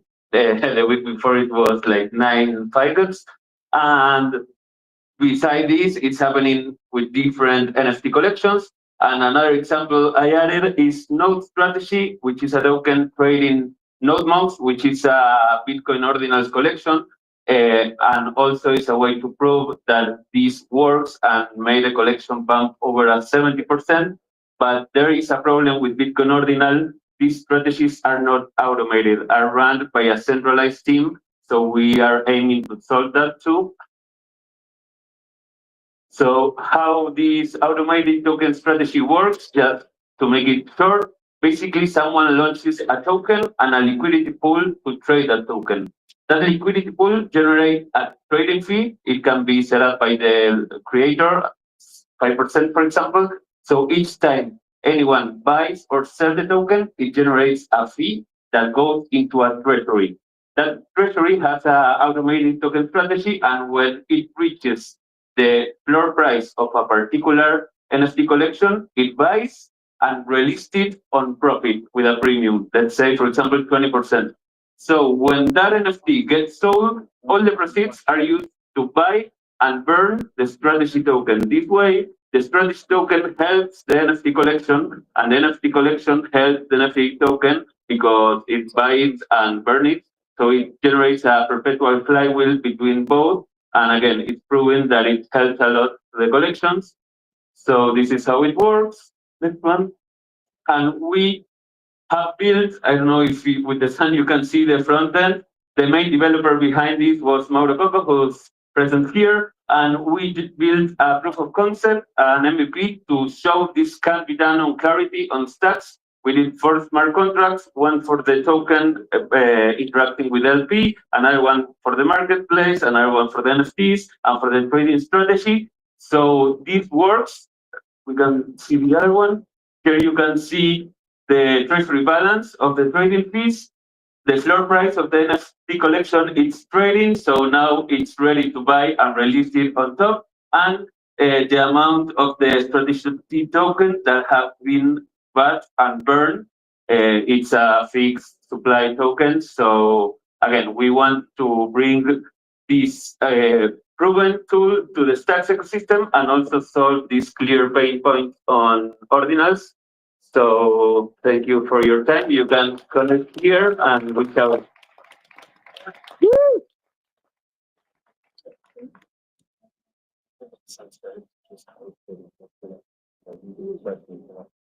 Well done, Sebastian. You're good. Yeah. Okay. Thank you. Okay. So for our next presenter, we're now going to bring certificators back up on stage. Christian, are you with us? Yeah. All right. So while we're waiting for Christian's going to come up now. After Christian, we have Beta Picks. We're going to finish up with Hawk. So, Lisa? Let's hear it for Christian, everybody.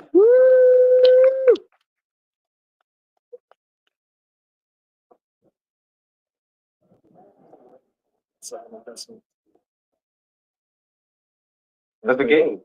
Perfecto. Hola, bueno, mi nombre es Cristian, fundador de Certificate, y hoy les hablaré porque el fraude de diplomas hoy en día es una industria que mueve más de 7.000 millones de dólares cada año. Sí, así es una industria. Esto les está costando a las compañías miles de millones en malas contrataciones y asuntos legales. A los estudiantes no logran comprobar su verdadero valor y las instituciones ven dañada su reputación. El sistema actual es lento, caro y basado en la confianza, no en la verificación. Ahora iremos desde los sistemas obsoletos a un futuro de verificación instantánea, inmutable y universalmente certificable. Somos Certificate. Somos Certificate, la fuente oficial para la nueva validación de certificados académicos. Usamos la blockchain de Stack para lograr crear una verificación en segundos, proteger marcas de instituciones y una verificación instantánea de certificados. Nuestra plataforma crea valor para todos, las compañías, reclutadores, estudiantes e instituciones. Nuestro modelo de negocio es B2B SaaS. Compañías y reclutadores pagan una suscripción anual por nuestro sistema para poder verificar certificados. Ya tenemos un MVP trabajando. Dentro de los siguientes meses planeamos lanzar nuestro piloto con al menos 2 escuelas e-learning. Ahora veremos la demo, donde solamente ingresando el correo pueden encontrar la wallet y ingresando el nombre del curso certificamos en la blockchain de Stack. Aquí podemos ver cómo se genera el ID y está registrado en la blockchain de Stack. Sin ningún problema. Luego, como estudiante, pueden ver todos sus certificados listados. Y dentro de una certificación tendremos un ID que nos llevará a validar el certificado de manera inmediata, sin ningún problema.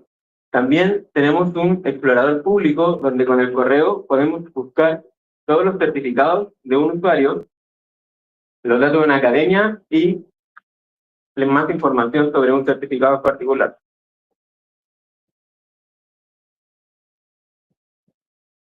Si buscan real talento, Certificate hoy lo certificará. Muchas gracias.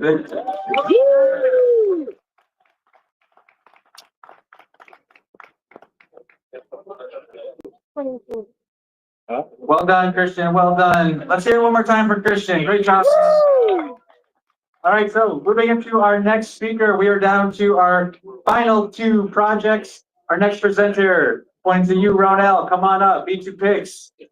It's your time to take the stage. Let's hear it for B2 Picks, everybody. The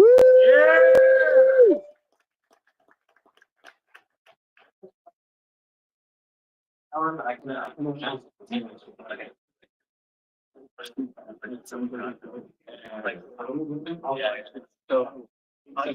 thing that was trying to make it nervous was the technical thing. But I did everything and made everything awful.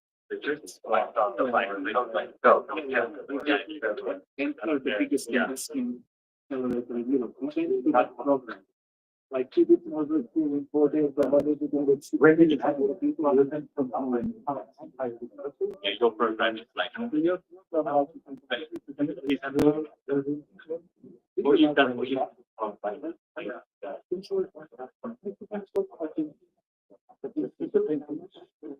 it's just going to be so far so good.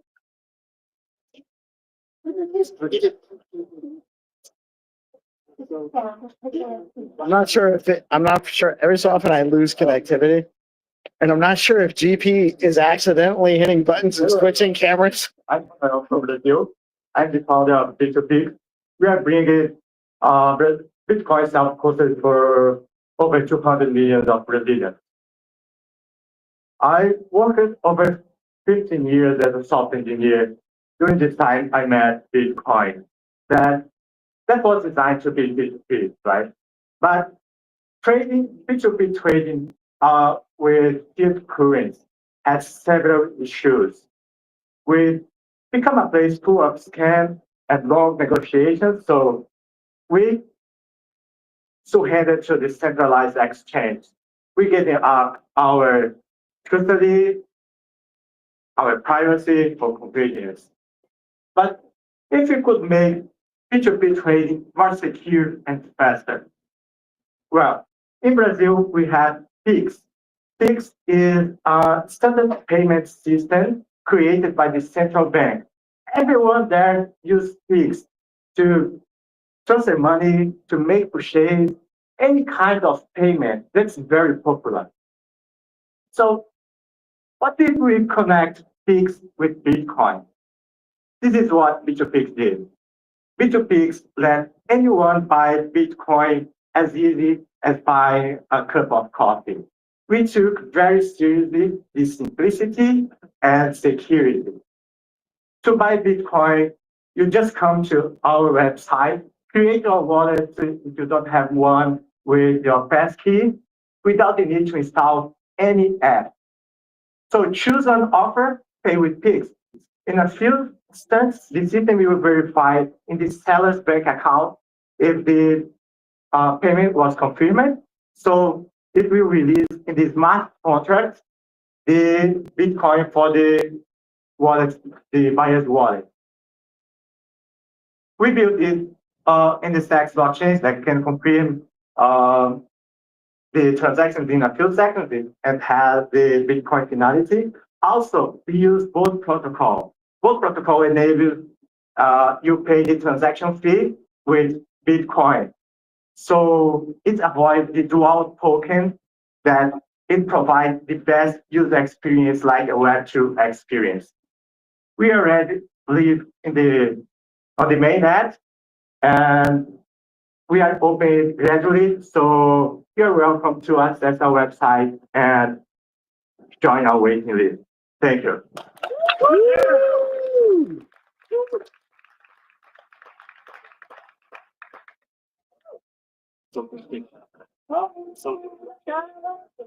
No, you solved your piece.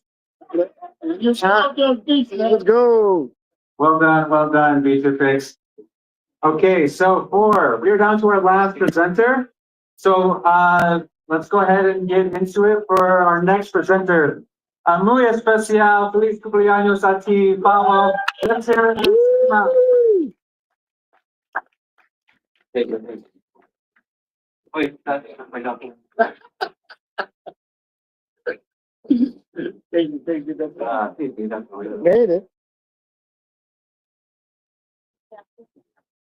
Take your time. So thanks, my ass. Just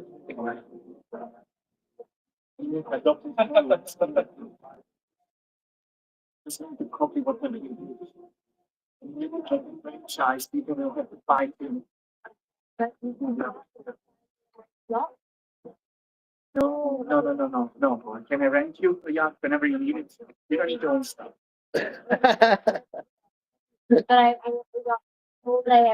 Just like 2 suitcases so you can move free wherever you want. It's like picking up, I don't know, this, you don't need to own stuff. Thank you. What if we like co-own it? You know what? You have boats only go down in value. Exactly. And you want to change the boat, and now you need a smaller boat. Then you're going to move from, I don't know, Ibiza to, let's say, France. That's expensive, takes time. Yeah, but how did I finance it to begin with? I loaned out my Bitcoin, right? My Bitcoin's gonna go. Yeah, the business actually wants to be paid. Oh. Goods and services, I guess. So don't own the boat. Never own a boat. Own a small fishing boat. I own a small fishing boat.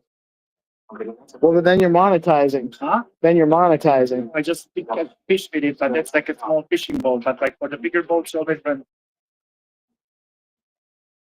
You don't need to be more than 2 days on the boat. Yeah. Hola. Muchas gracias por venir. Bienvenidos a Buenos Aires. We're not excited, right? Yeah. I want to know who I'm referring to. First, I follow hacks. I've been developing since a lot of years, like more than 7. Also researching Bitcoin since late 2018. Going to very networks on on the digital sphere. And now I'm building on stacks since more than 1 year. Also studying for being a Bitcoin core developer here in Argentina. I'm gonna go back to the Amazon where is my origin the next year. And right now I'm very grateful to be part of this project. You did check that name, right? You understand what is that about? It's the legacy industry of the music. Um, you know, communities are pretty messed up. We are seeing a lot of applications that didn't got really the fair compensation for the artists. So I'm as a musician and as a programmer and as a 3D modeler even, I'm really pissed off about that. So I building with our DAO here also in Latin America is cross countries. Sumac, that means belleza, beauty in Quechua. It's a software universal music art kernel. Basically, it's a protocol for people to share music, art on the Bitcoin to stacks. It's so easily to just share what you are making on. About the flow of this process is practically making a contract, charging a fee for all the entities that are the artist, curator, buyer, or remixer that can use your work. So we already have the first song minted on Bitcoin stacks. That is Cholo. Is now driving also the advance. Yolo Cholo is the first album. So how to earn Satoshi really? That's what people ask, right? Not just how to buy it on the floor or whatever. It's like how to really, as an artist. We have Satoshi from SBTC, this network that is really strong. I really believe in that. I want to test it. You just have to meet, list, launch, and earn and repeat. That's what you need to do on this ecosystem. So practically I'm doing this for open source. All my work is open source. You can check it on GitHub, anywhere. My site, that is hacks.pe. So we stand for a right to play.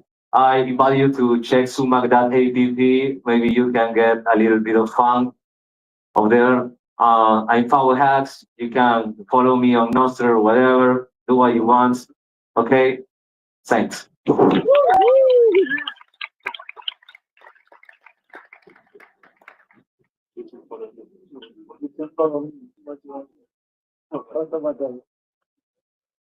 Well done, Pablo.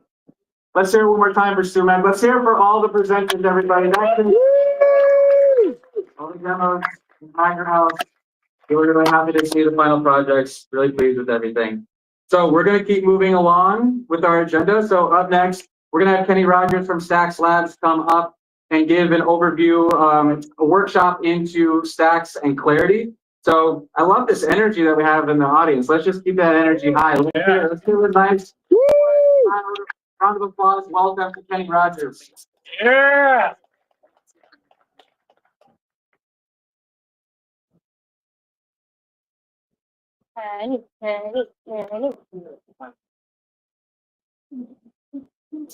While Kenny gets set up, what the rest of the afternoon looks like is after Kenny, we're going to hear from the Stacks Latam team. If you're here at the beginning of the morning, I gave an overview as to why we are here, why we are in Buenos Aires. The Stacks Latam team is going to give some context as to why that is. After the Stacks Latam team talks, we're going to hear from Eric Toy from Stacks Labs, who's going to talk about bridging Bitcoin with SBTC. And we're going to round off our last speaker with Raphael, so from Hero. And so Raphael will be talking about how to build real applications using stacks and payments. Yeah, baby. Well, yeah.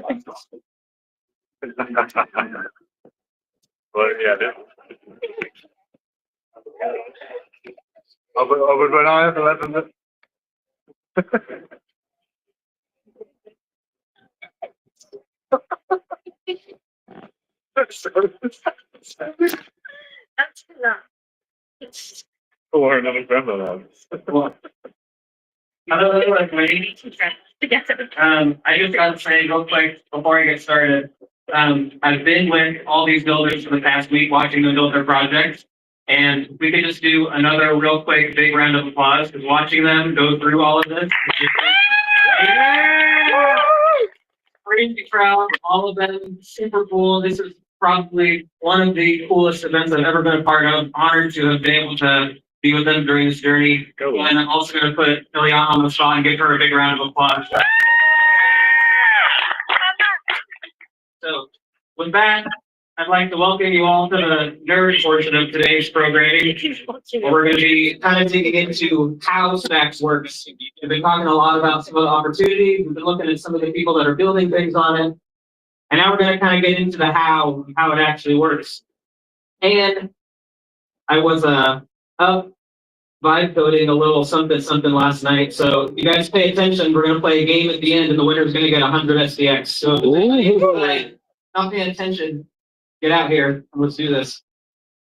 So one of the things that I think is super important when we're talking about all this stuff is we've looked at the opportunities for why we should be interested in kind of this whole idea of activating the Bitcoin economy and building on Bitcoin and everything. But where do Stacks actually come into play in helping us to do that? And really, I think this is Bitcoin kind of serves as two things. Most people understand that Bitcoin operates as money. I think that part's pretty well understood. But the other piece of Bitcoin that I think is maybe a little bit underappreciated or less understood is its ability to operate as sort of this foundational layer for a new, better kind of internet with the same concept as what it does for money. And that concept, I think, really comes down to ownership. What Bitcoin does is it allows people to own their money. And what I really like about Stacks is Stacks builds the piping that allows developers to come in and then build the systems that money runs through and have that same concept of ownership be built in. If you look around the internet today, it really runs on like a rental model. Very few businesses really own their entire stack from beginning to end. And so we may have the good money, but the pipes that money is flowing through they're still centralized. We still don't own them. They can still be taken over, shut down by somebody that's not us. That's not the one that owns the business. And so the vision for the future that I have with Stacks is, can we get those pipes that the money runs through to have this same ethos of decentralization and ownership and freedom and everything? So we're going to look a little bit today at how Stacks approaches that. And so I have open right here the Stacks docs. We're not going to do any slides or anything today. I'm just going to run through and we're going to kind of walk through a couple things together. So we've got the Stacks docs up here, and I find that the best way to kind of help people get their head around how Stacks works is to go through each of the components. We're going to kind of go through these one at a time, but if you're a developer and you go here to the Stacks documentation, that's really the best place to start to kind of get your head around what all these different pieces are. And so we're going to kind of go through some of these in order. We're actually going to start right here. Do you guys read those? Probably not. Let's see if I can zoom in a little bit here. There we go. So this is kind of what I would say almost like what you might call the transaction journey of how somebody's going to interact with Stacks and how that's going to flow from when the user first initiates an action and how it's going to flow through the whole system and ultimately settle onto Bitcoin. It's another term that we throw around a lot. Stacks helps things settle on Bitcoin. So today we're going to kind of look at the path that actually goes down. And the first thing is obviously the user acts. So this might be a wallet, this might be a DeFi protocol, whatever. This is really going to be the first point of interaction. And usually what's going to happen is that when a user uses their wallet to call a transaction, behind the scenes, that's going to be using a JavaScript library called Stacks.js. So real quick, how many people are developers out here? Okay, so like half and half about. So if you've ever built on Solidity, Stacks.js can be thought of as like Web3.js or Ethers.js, but it's really going to be the interaction layer between the user and the Clarity smart contracts. So that's kind of where the journey is going to start from the user perspective. They're going to interact with an AMP. That's going to use a Stacks.js function to then call a Clarity contract. And Clarity is kind of the lifeblood of the Stacks ecosystem because that's the language the smart contracts are actually written in. And so what we're going to do right now is I'm going to have some audience participation. That's okay with everybody. We can't see this one either, can we? Okay. A little bit. How about if I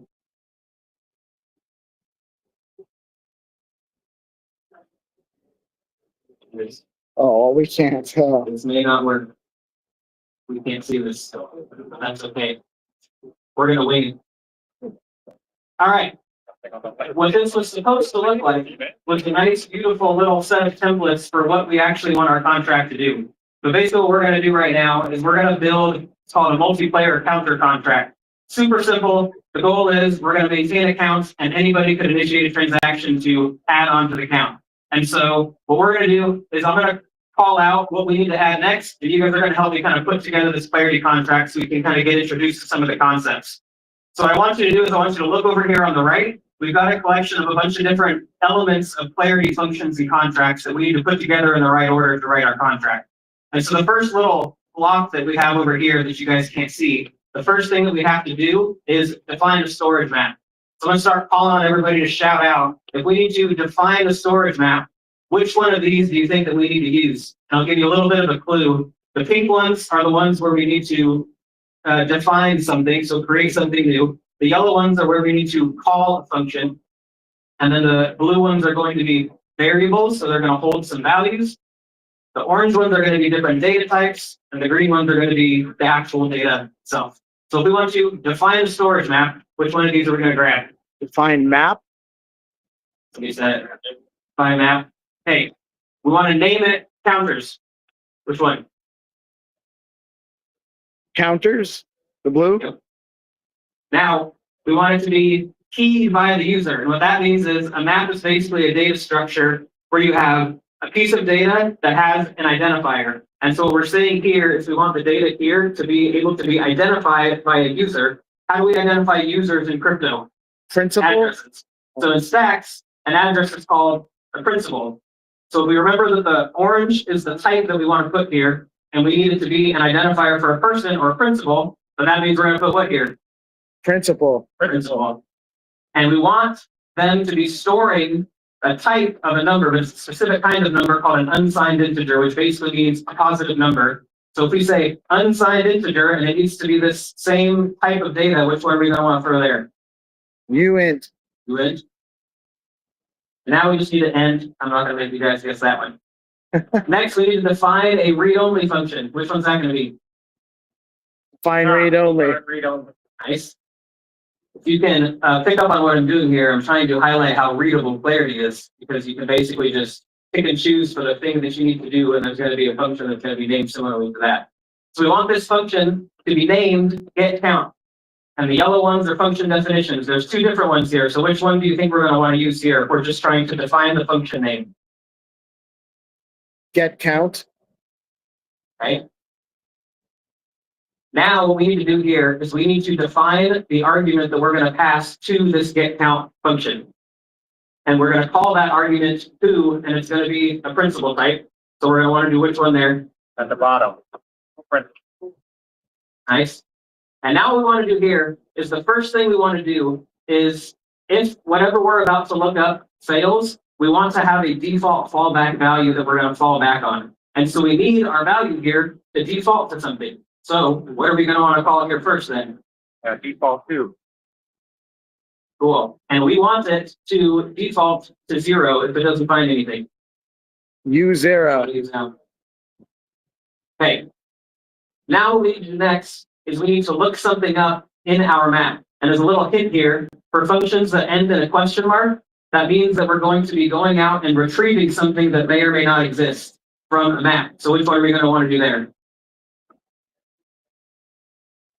And which map do we want to get it from? The first one we created. Okay. And now, remember we set up this identifier here by the principal. So now what we need to do is we need to tell this function how it knows which of these map items to go look up. And the way that we want to do that is by using a particular keyword in clarity that identifies the person that sent the transaction. So what do we want to do there? GetCount TX sender. Oh, wait, I'm wrong. There we go. The guy grabbed the wrong one. What's going on here? What did I do? Oh, okay. I failed my own test. So this is probably going to be the trickiest part of it, but what we have here is when we define this function, we defined an argument called who. And when we call that function, we're going to pass a principal into that. But we need to be able to reference it from within the function. So what do we want to do there? So we need to define a public. Not quite yet. All we're doing here is we're telling our function who we want to look up, and it corresponds to the variable name that we defined. Who? There we go. So that's what we want to do there. And then we're just going to end that one, and we're going to end that one, and we're going to end that one. What do we got time? Okay, we speed up a little bit. Next thing we want to do, define a public function. Which one's that going to be? Define public. We're going to call it count up. Function's going to be named. Now this one doesn't have any arguments because we don't need to pass anything into here, because what this behavior is going to do is it's just going to increment the counter that we have right here. So what we want to do is, if this succeeds, we want to return a success message. In Clarity, there's two return types. There's OK and error. So we want to tell this function that we need to return a success message. So we're going to do what right here? Now we need to set a value within our map. So we're going to run the map set. We need to tell it which map we want to update. It's going to be counters. And now we want to make sure that whoever calls this is the one whose count is going to be updated. So whoever sent the transaction. Okay, that's what we were trying to do before. Now we need to do an addition function, and operators work a little bit differently in Clarity. If you're used to other languages, you might be used to saying, 1 + 1 = 2. In Clarity, what you're actually doing is you're calling the add function and you're passing arguments to it. So we need to call a function that's named plus, which means we're going to grab this guy right here. And the next thing that we need to do is we need to get the current count of this person's counter. So we're going to retrieve that value from the map. Then we are going to add 1 to that. And now it's just a bunch of end parentheses here. And congratulations, we all wrote out Clarity contract. So with that, we're going to talk a little bit about the next tool that we have in the Stacks ecosystem, which is Clarinet. So if we go back and look here at our diagram right here, Clarinet's right up here. And Clarinet is really the home base for Clarity developers because it's where they're going to initiate the process of writing their Clarinet contracts or Clarity contracts. That's where they can set up a local developer environment, get all that stuff going. So what I'm going to do is I'm going to run a command called Clarinet new, and we're going to say multi count. We're going to change into that directory. Then what we want to do is we want to create a new contract called multi-count. And we see here, we've got a couple different folders in here. We're going to pop open cursor. You guys can semi-see that, right? We're going to get our contract right here. Right now, it's just empty. And so we're going to see if this is actually a valid contract that we just wrote together. We're going to save it right here. We're going to run back, and we're going to run Clarinet check. Congratulations, we just wrote a valid Clarity contract by putting some building blocks together. Nice. So that's the quick tour of Clarity. The next thing I want to go over quickly is proof of transfer, because this is a pretty core part of how Stacks actually operates. When we talk about how Stacks is like a Bitcoin layer 2 and settles on Bitcoin and has Bitcoin finality, proof of transfer is the mechanism by which all of that happens. And so we've got a diagram here that can hopefully help make this a little bit easier to understand. I don't know how readable the words are, but we'll go through each piece of it right here for what we can see. So basically it starts with the miner, which is this little guy right here. And what that miner is going to do is that miner is actually going to spend Bitcoin. So that's how mining works in proof of transfer. The Stacks miners will start by spending Bitcoin. And what that's going to do is that's going to put them into a weighted random function to decide who's going to become the next miner. Now what they do next is a result of the Nakamoto upgrade that happened not too long ago. Previously, Stacks blocks were tied 1-to-1 with Bitcoin blocks. They happened roughly every 10 minutes. Now with the Nakamoto upgrade, what we did is decoupled the block time from Bitcoin. And so now Stacks blocks are roughly 5 seconds or so, sometimes less, is how long it takes for a block to confirm and for a transaction to settle. So most of the time, if you initiate a Stacks transaction, you go to check the Explorer. By the time you actually open it up, a lot of the time it's already confirmed, which is great. So when that miner gets selected, they start a tenure. And what that means is their tenure is going to last that whole Bitcoin block, but they're going to be mining blocks every few seconds during that amount of time. And then what they're going to do is they're going to pass those blocks to signers. So the miners do not append the blocks to the chain. The miners just propose the blocks. They pass them to signers, who are a separate party in the mining ecosystem. And what they're going to do is ensure that the blocks the miner pass actually conform to the rules of the chain. And if they do, then they're going to confirm them onto the chain. And so where does that Bitcoin actually go? That Bitcoin gets sent to stackers who are related to signers in the ecosystem. Stackers are people that are locking their stacks tokens up in exchange for earning that Bitcoin as yield that the miner sent over. So when you earn yield on stacks, you're not earning some randomly inflated token. You're actually earning real Bitcoin. And so the staking mechanism in stacks is not deflationary, because it does not increase the supply of the SDX tokens outside of the set Coinbase reward as part of the emission schedule anyway. And so this right here, this whole picture, this is what's called a reward cycle. And a reward cycle is 2,100 Bitcoin blocks, roughly 2 weeks long. And so what'll happen is these stackers, at the end of that reward cycle, they'll get a proportion of that Bitcoin yield distributed out to them, proportional to how much they stacked in the protocol. So that's a quick whirlwind overview of proof transfer. And the next thing I want to cover is SBTC.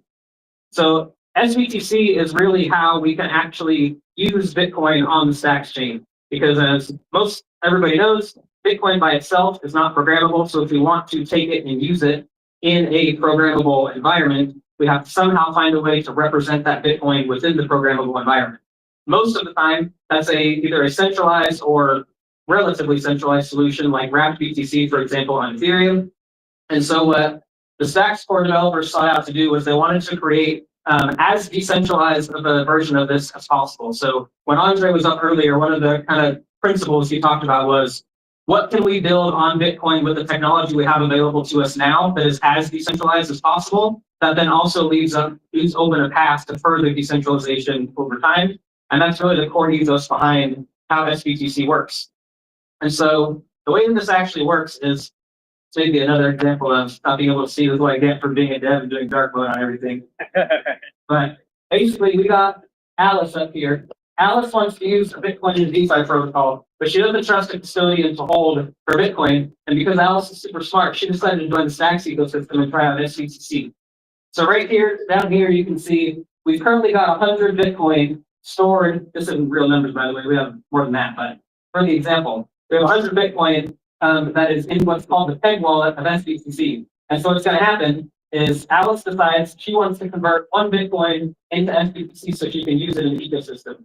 She's going to send that Bitcoin to that special wallet that's collectively controlled by the signers. Now, these are a separate group of signers than what we talked about for Stacks, but it's a decentralized group of signers that are going to basically collectively control this wallet. So it's not like a single organization, it's a distributed set of organizations that are going to control this wallet. She's going to use something like the Bridge app that we have set up on the Stacks ecosystem, or as you can do also if you're an application, you can actually build your own custom version of a Bridge into the UX of your application. So her Bitcoin is going to get sent to that wallet. We have a couple different components that are then going to basically notify the signer software that that transaction has occurred. So now we've got 101 Bitcoin wrapped up into this wallet. And when I say wallet, this is really represented as a single UTXO. So what'll happen is the signers will go through and consolidate all of these transactions into a single UTXO that represents all of the Bitcoin that is being held as SBTC. So the signers will detect that, they'll pick it up. And then what they're going to do is after that gets sent to the signers, that transaction has happened, they're going to verify it. And then what they're going to do is they're going to then basically vote on if that is a valid transaction or not. If they reach 70% consensus, it's considered valid. And they are then going to mint SBTC in response to that. And part of the Bridge process is that Alice will also send over a Stacks address she wants that SBTC sent to. So that's a clarity contract on the Stacks side of things. It's then going to mint that SBTC to Alice. She can now take that. She has 1 SBTC now in her Stacks wallet. She can deploy that in DeFi. She can do whatever she wants with it. Then let's say, okay, I did the DeFi stuff. I want my Bitcoin back into layer 1 Bitcoin. Now she's going to call that same contract, but she's going to call a withdrawal function. And that is, again, going to ping the signers to say, hey, we've got a withdrawal. They're then going to initiate the process of withdrawing that back to Alice on the L1. So Alice gets her 1 Bitcoin. After they have verified that that transaction has occurred successfully, then those SBTC signers are going to burn the corresponding amount of SBTC. So because of this system, SBTC is always exactly 1-to-1 correlated with Bitcoin, and people can move it in and out of that as they wish. So that's how SBTC works. And all of this eventually settles on Bitcoin because there's one piece of that proof of transfer protocol that we didn't quite mention yet. And that is that what happens when a miner switches tenures to the next miner, what they do is they will record the hash of the last block that they mined in that handover process. There's a transaction that will initiate the handoff from one miner to the next. They're going to record the last hash of the mine that they blocked, the block that they mined. When the miner then the next miner takes over and they start appending blocks and proposing them to the signers, the first thing the signers will do is verify that they are building on top of the correct block that they're supposed to, and they're not going to allow them to mine those blocks if they're not. Because if the miner's not doing that, that means that they're attempting to overtake the network and create their own fork of the Stacks chain. So the Stacks chain will always follow 1-to-1 in lockstep with the Bitcoin chain. And this is what we mean when we say that Stacks has Bitcoin finality. Because of the way that that mechanism works, if you wanted to go back and reverse a Stacks transaction, you would actually have to go back and reverse the Bitcoin transaction that it was included in, because it's not going to be considered a relevant block to build, and the signers are going to reject it, because the signers and the miners have complementary incentives. So they're not competing, but they're not the same either. So the signers are incentivized to make sure the blocks are valid. The miners are incentivized to mine the blocks. And so that complementary system is what helps lock down that Bitcoin finality. So, you guys want to play a game? I want to see how much you were paying attention. We're going to play Stacklander. There can only be one. If anybody gets that reference. So, I'm going to hit this. You guys are going to all get your phones out.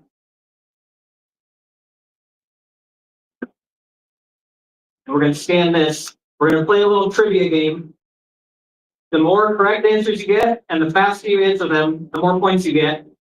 After the game's over, I'm going to send 100 stacks to whoever gets the top spot. So hopefully y'all paid attention. I'm going to have my feelings hurt if you didn't. Let me know if it's not working.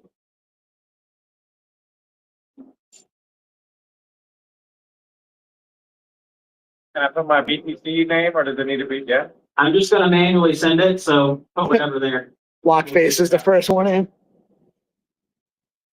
If you don't have a Stacks address yet, put that in there and talk with me after, and we'll get you set up accordingly.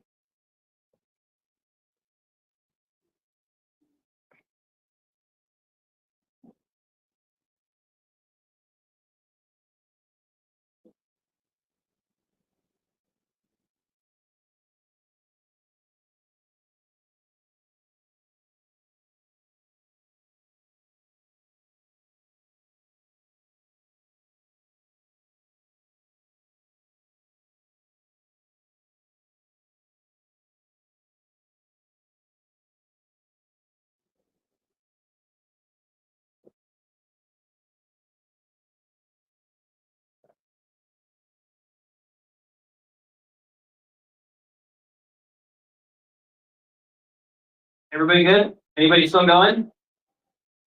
Wait, all right. We got 6 minutes. The game only takes about 1.5 minutes, so we're good.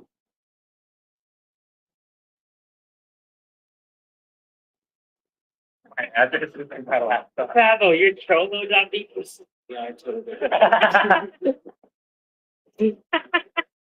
No wonder it wouldn't let me get that name. I know. You were stuck with Pendejo.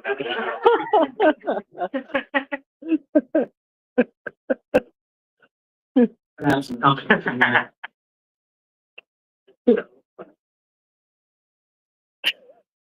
Also, fair warning, I put this at like midnight last night, so I tested it a few times on my own, but just keep that in mind.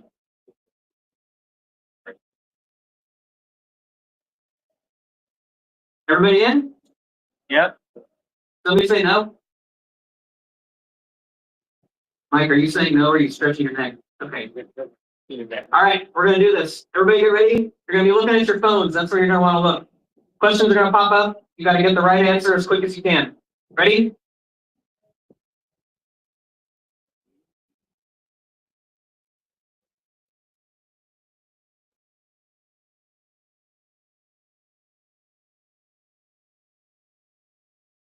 Get ready.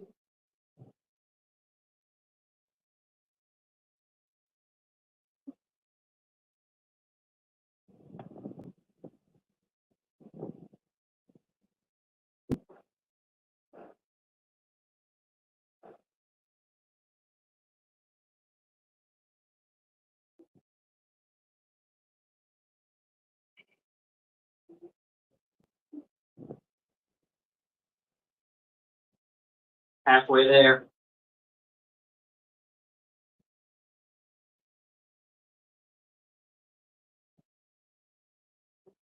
Yes, Harold, I will tell him that.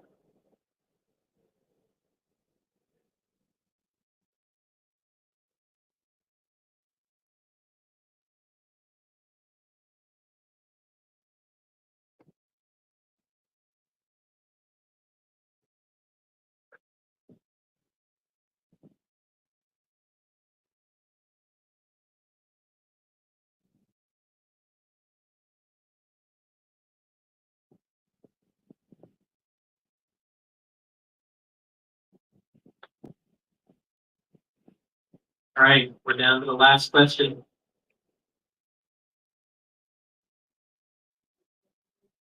Let's see who's gonna win this thing. Here it comes. Oh! Congratulations. No, Fred's the real winner. All right, that's it for me. Thank you, everybody. Oh, if there's any questions, we can do questions for a couple minutes if anybody has any. Anybody have any questions for Kenny? All right, guys, that does it for me for the live stream. Gonna switch off. Thanks. Hopefully, GP's gonna wait to reset up the screen share for Restream content. But we are wrapping up our presence at Buenos Aires. We'll see Here we y'all are, later. Buenos Aires. And so one of the reasons as to why that is due to the efforts of a few important folks in the Stacks community. These guys have been working really hard and doing lots of community programming and activation for the last 18 months. They're going to talk a little bit about their story, some lessons they learned along the way, what they've achieved, and what they're going to get involved in. Oh no, we're gonna stay. We're gonna stay. I didn't realize it was Stacks Latam. Let's go. Woo!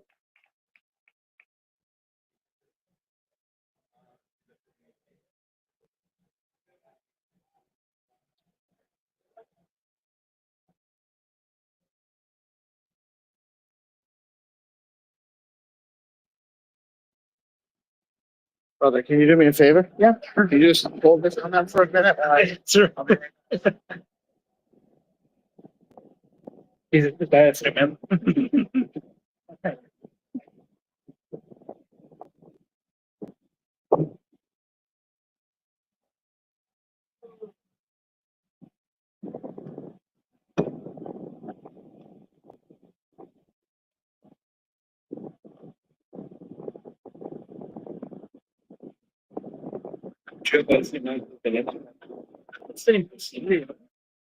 Hi guys, what's up?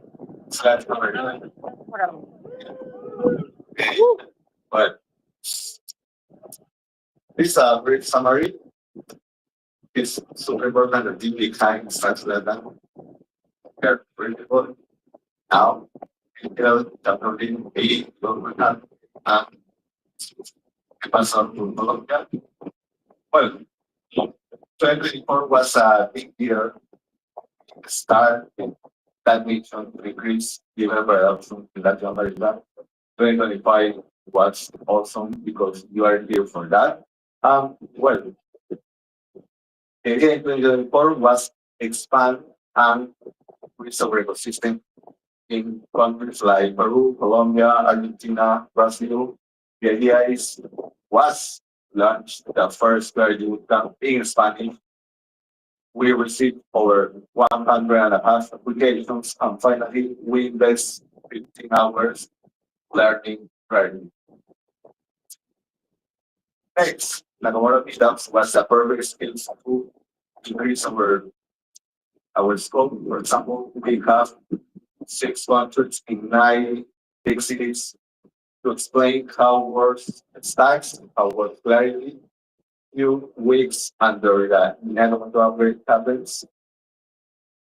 And when hopefully Bitcoin Visa was the event and our perfect to increase our scope to explain how stacks is working with Bitcoin. In the end of 2024, we execute our first online hackathon with different countries in order to meet your projects and increase our impact for the next year. And that's it. Probably 25 years. Okay, thank you, Jonathan. So, what happened in 2025, which may achieve plan? We start growing the ecosystem, we continue growing the ecosystem, but we try to focus more in retention builders. So we did a roadmap for this year when we try to activate every city in North America with different kinds of initiatives like IRL meetups, like technical workshops, and online bootcamp. We can to have many developers from Latin America here. You're officially a DeOrganized canon. Very exciting for us to have many projects from different countries from Latin America here in Argentina, building and sharing their projects to all the crypto and Bitcoin community. This was part of the plan. We did a lot of meetups in Chile, Colombia, Peru. We activated the tech partnerships here in Argentina, like Rather Than, who already won a prize in Tax by Coding Hackathon. We unlock new developer communities like Bolivia, countries we've never been before. And also we expand our presence in other countries like Argentina, like Mexico or Brazil. The results didn't see, but it was around growing around 600% between 2024 and 2025. We grow with more than 40 developers in the ecosystem right now. In comparison with last year, when we did a hacker house, we had approximately 80 developers. So it's exciting for us to have more developers in our ecosystem right now. But what was one of our most important regional milestone? We did a hackathon last month, an online hackathon, the Start online hackathon, and we have more than 250 builders from across Latin America building projects and stuff. We achieved a record with more than 50 stacks-based projects. Our initial objective was 10 projects, so it was a good result for us, like more than 50 projects building and doing things and stuff. And the winners from this hackathon come here to our hackathon in Argentina. We have winners from Brazil, from Peru, from Mexico, and Bolivia, winners that you already saw in the previous presentation, like P2P, like certificates like X402 and stuff. Other success stories we have here in LATAM ecosystem. 2 of the 3 winners from the Global Stacks hackathon, by Coding Hackathon, came from LATAM.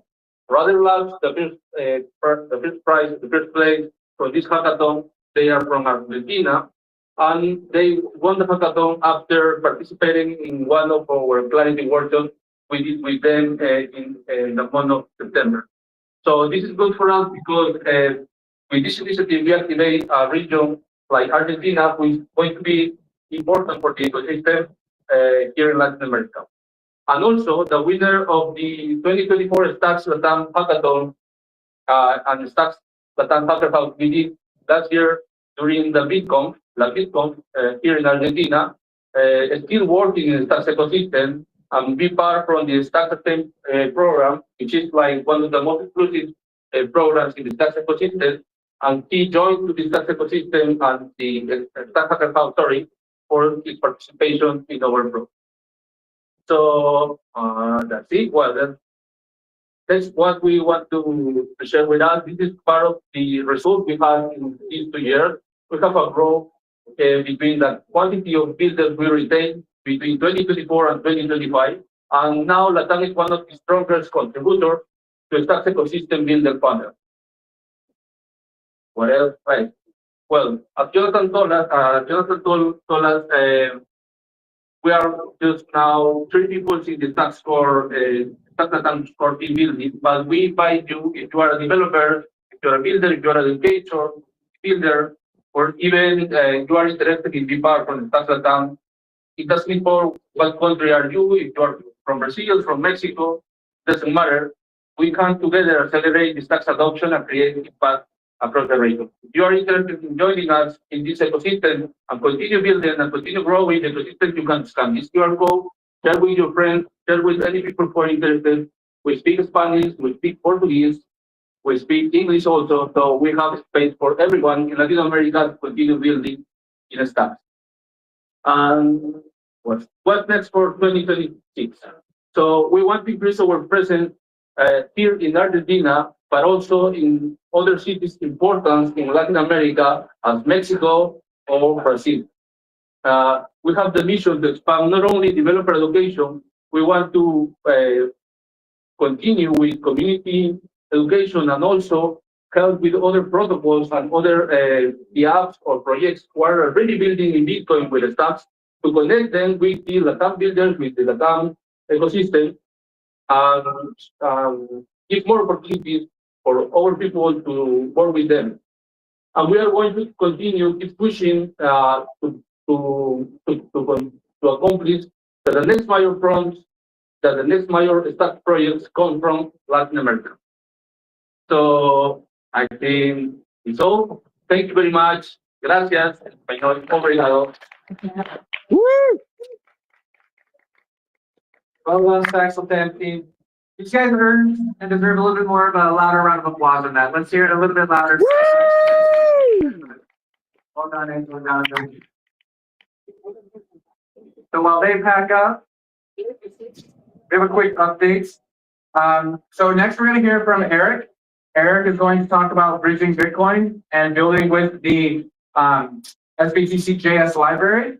And Eric is going to be our final speaker of the day. So when Eric is wrapped, I'll do an official close, and then we will go into the happy hour closing event of the entire conference. So let's hear it for our last speaker of the day. Let's hear for Eric Toy from the Stacks Labs. Hello. Oh, nice done. Oh, I'm live. So, for those who have seen my demo on Sunday, I demoed basically how to bridging your Bitcoins to SBTC via the SBTC library. And, oh yeah.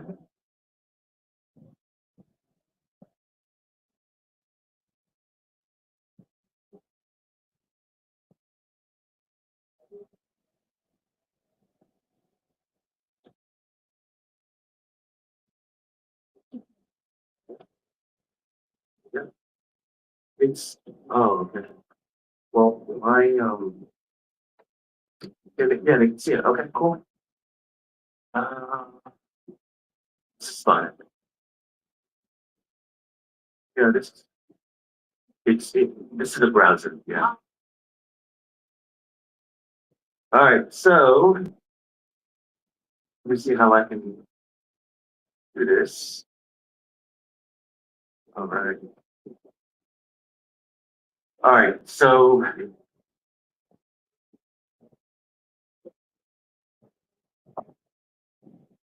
I don't have any slides. Yeah. I'm just raw notes and raw code. So, all right. So for those who've seen me on Sunday, you've seen me demo how to use the SBTC JS library for pegging in your Bitcoins to SBTC. And I did the reverse of pegging your SBTC out back into Bitcoin. For those who are still sticking around for the last workshop, you know what? I'm gonna peg in the Bitcoins and have somebody else receive the minted SBTC. Who wants the SBTC? Yeah. Okay, let me randomize it. Who should I pick? Who can say SBTC the loudest? Let's do that, all right? Who can say SBTC the loudest? Well, let's do it on 3. 3, 2, 1. SBTC! Oh, I think you won. Yeah, absolutely. Send me your stats address in a Telegram group.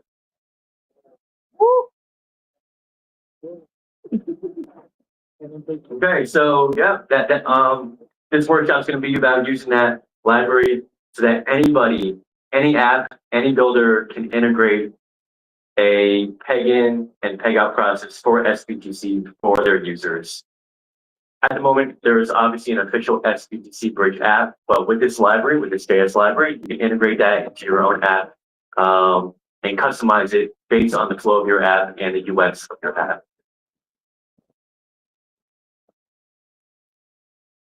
Scrolling down, so the goals for this workshop is, to understand the Bitcoin to SBTC pegging flow, understand the reverse, which is the SBTC back into Bitcoin peg out flow, and to persuade you to build your own SBTC bridge UI.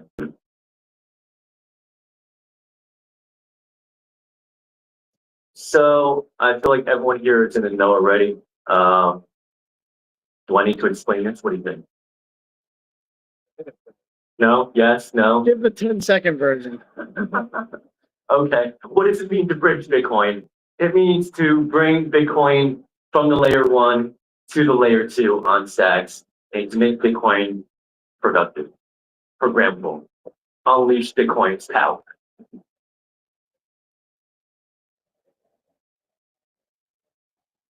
All right, a high-level overview of how the system works. We have, think of it as 3 different parties. On the left side is the Bitcoin chain, on the right side is the Stacks chain, and in the middle are very well reputable, trusted men in suit and ties signers, right? These are the guys that we're trusting to sign the SBTC operations, communicate with the SBTC contracts, and also help to manage the SBTC UTXOs. The SBTC UTXO, to give you a little quick glimpse of what that is up over here. Let me refresh the page by clicking on this. This is where the single SBTC UTXO lives on this ginormous taproot address, and this is controlled by the signers. It's very dark right now, it's very hard to see, but the current balance is about 4,300, and that represents how much the value is in SBTC on stacks right now. So, just under 400 million. Go back here. And yeah.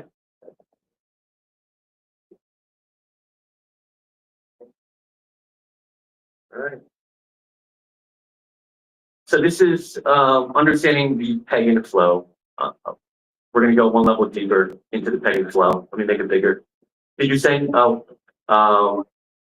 Antonio, send your stats address to me? Okay, yeah. He needs it now. Yeah, he's getting the minted SBTC that I'm going to be demonstrating. Lucky man right there. All right, so this is one level deeper for the peg-in flow of what we're going to demonstrate. The user, that's me, I'm going to be on Bitcoin. I'm going to send my Bitcoin not to the signers, but to a custom taproot address or a custom P2TR, pay to taproot address. Once this transaction confirms, the signers will then sweep this UTXO right here into their main address that I showed you a second ago. They're going to complete all their configuration checks and whatnot. And then once they feel that it's confirmed and that they have the UTXO in their address, they will then invoke the clarity contracts on the right side, on the stack side, and then Antonio will be getting freshly minted SBTC.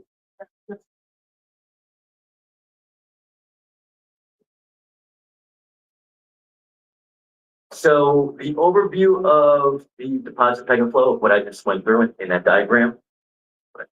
As the builder, you have 4 things that you need to do. You need to build the SBTC deposit address or that custom tablet address, sign and broadcast the Bitcoin transaction, notify the signers that you are making a deposit, and then confirm the user's balance at the end.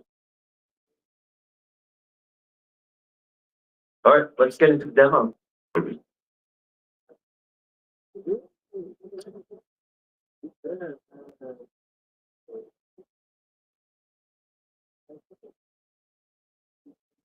Any questions so far?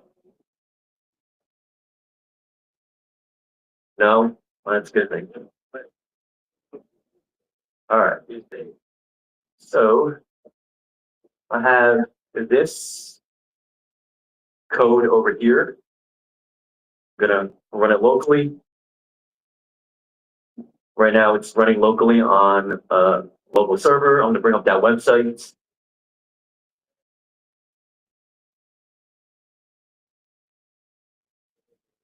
Slide this over. Pretty good.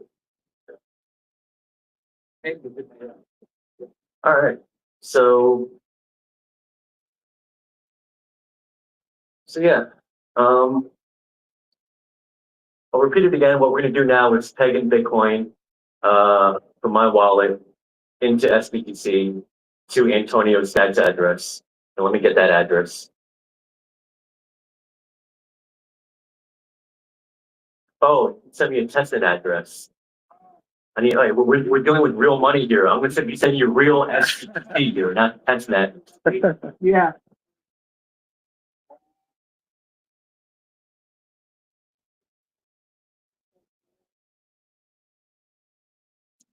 But I can go through the code. Oh, that's kind of hard to see the code, right? We can see it. Oh, we can see it. Okay, so my angle is like blurred a little bit, but oh yeah, you're right. Come on down. All right, so let me make it bigger. Actually, it's kind of small. Oh, you sent me. Yeah. You sent me a main address. Nice. Perfect. Update the code.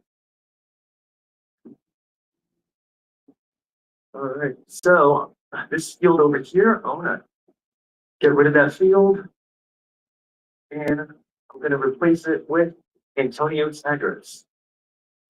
Oh. All right.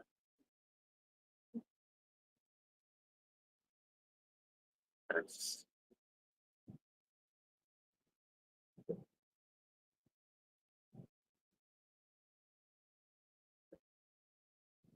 all right, cool. It's working now. Let me just refresh my app. Oh, cool. And let me make the code bigger again. All right. So, all right. So at the top over here, we're creating that custom Bitcoin or custom Tapper address. This address is controlled by me, user, and also the signers. Once we create that custom address, we're going to send it and pass it into this field over here. This method is going to invoke your sats wallet, and it's going to create a Bitcoin transfer. We're going to specify that custom deposit address that we just made, and also the amount of Bitcoin that we want to peg into SBTC. And then at the end over here, we are going to retrieve the TX hex of that same Bitcoin transaction that we just made. And we're going to notify the signers about it, just so that they are aware that there is a pegging process that is being requested, and for them to basically monitor it, check it, and sweep those Bitcoins into their main address. And that's it. It's pretty simple. We're using the SBTC library for that create deposit address method. And also with this client over here, this client is using, he's able to communicate with the signers via the Emily API. And then so with this short amount of code, we can simulate the Bitcoin to SBTC process. So let's go ahead and peg first I want to make sure my wallet is properly connected actually. So go and you know what? Yeah. Second.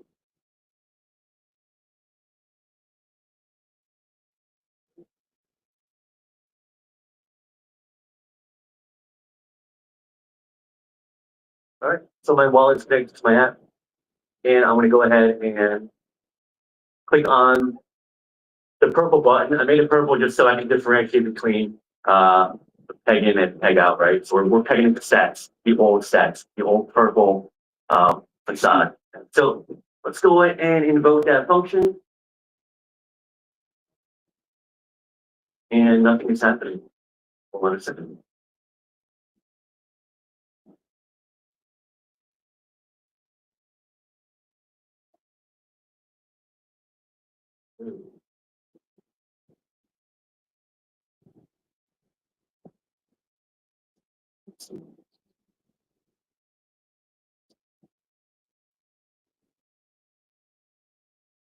Okay. We're back.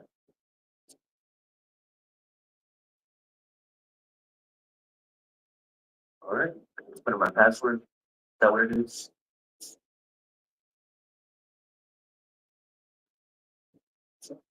Okay, this off screen, and so nobody can see what I'm typing in, just in case.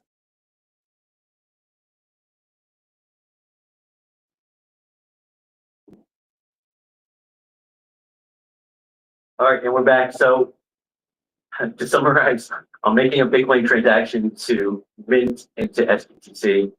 The transaction is going to consist of 0.01 Bitcoin. That is at the moment the minimum to peg in. And then we're going to confirm it. And then in about maybe 2 or 3 Bitcoin block confirmations, you should be receiving freshly minted SBTC on mainnet. Woo! Okay, and my Bitcoins went through. At the moment, it's probably in eventful right now, waiting for confirmation. But essentially, it's honestly as easy as that, and you can customize this flow however you want to, based on the purpose of your app, the UX of your app, UI.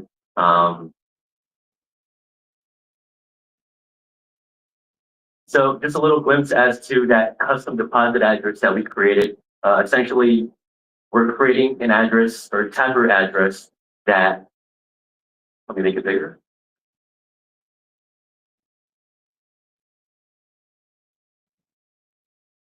Okay. So we're creating a taproot address that contains a deposit script that is controlled by the signers, reclaim script controlled by me if I want to reclaim back my Bitcoins, and unspendable pub key. That's kind of like, doesn't really mean anything, but essentially it technically means that this address right here doesn't have a spendable private key. So meaning like that, actually nobody has control over this address, but the signers and I have control over those scripts over there.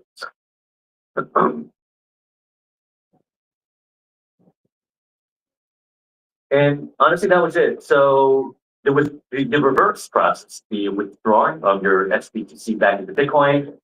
It's pretty similar. A user on Stacks is gonna burn their SBTC in the Clarity contracts, and then the signers will be receiving that emitted event from the contracts. And then the signers, after performing their checks, they will then send back the Bitcoins to your Bitcoin address. And so the process for the developer is just, you want to make sure that the Bitcoin address is valid, make a contract call to the specific SBTC contract, and then you want to confirm that transaction. So lastly, to sum it up, why build your own SBTC bridge? Well, I kind of stated it in the beginning. One, you can tailor the UX for your specific app's flow. For those who use the main app, maybe there might be some things that you want to add more, to get more status updates or more information regarding that regarding the transaction, either on the Bitcoin side or on the DEX side. You alleviate having your users from moving away from your apps, that you don't need to have your user open up a new window, a new browser, a new app, localize it, rebrand it for your community, and you can continue to make Bitcoin bridging invisible.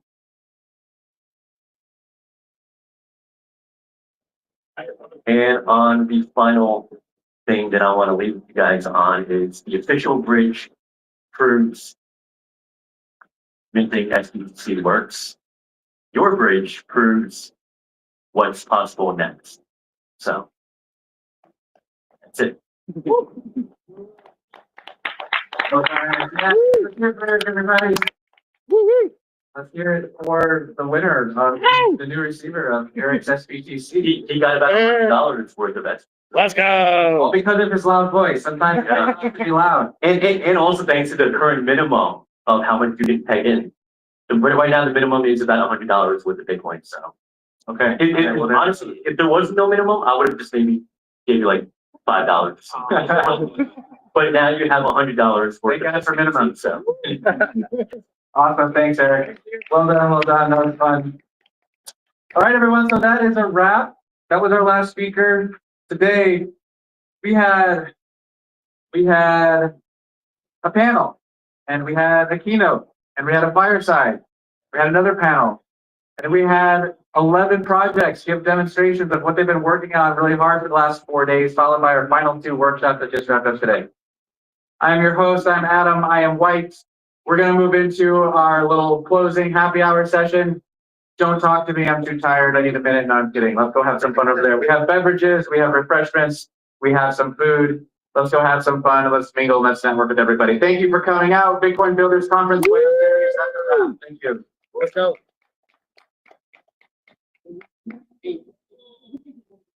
All right, guys, that's a wrap. We're wrapping up our presence at Buenos Aires for DevConnect and all of the Stacks events around. I'll be back at my desk, probably not tomorrow morning. I'll be flying in tomorrow morning around showtime. I think I'll see you guys on Friday. Y'all have a blessed rest of your day. I'm gonna hook up with GP and we'll get some more content going soon. See y'all on the flip side. Y'all have a blessed rest of your day. Oh, okay. Keep it. Oh. Yes.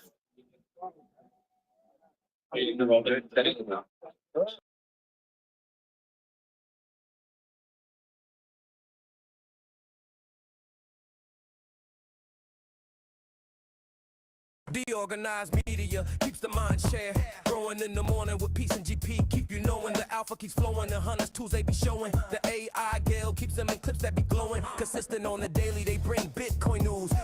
The basics of what speedflow is and how it adds to the Stacks ecosystem.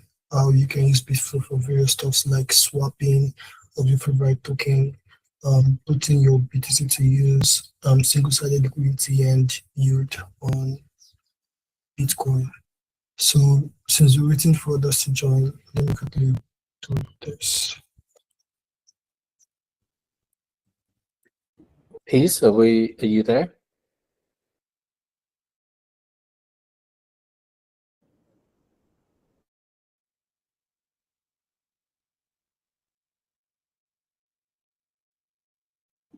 Nice.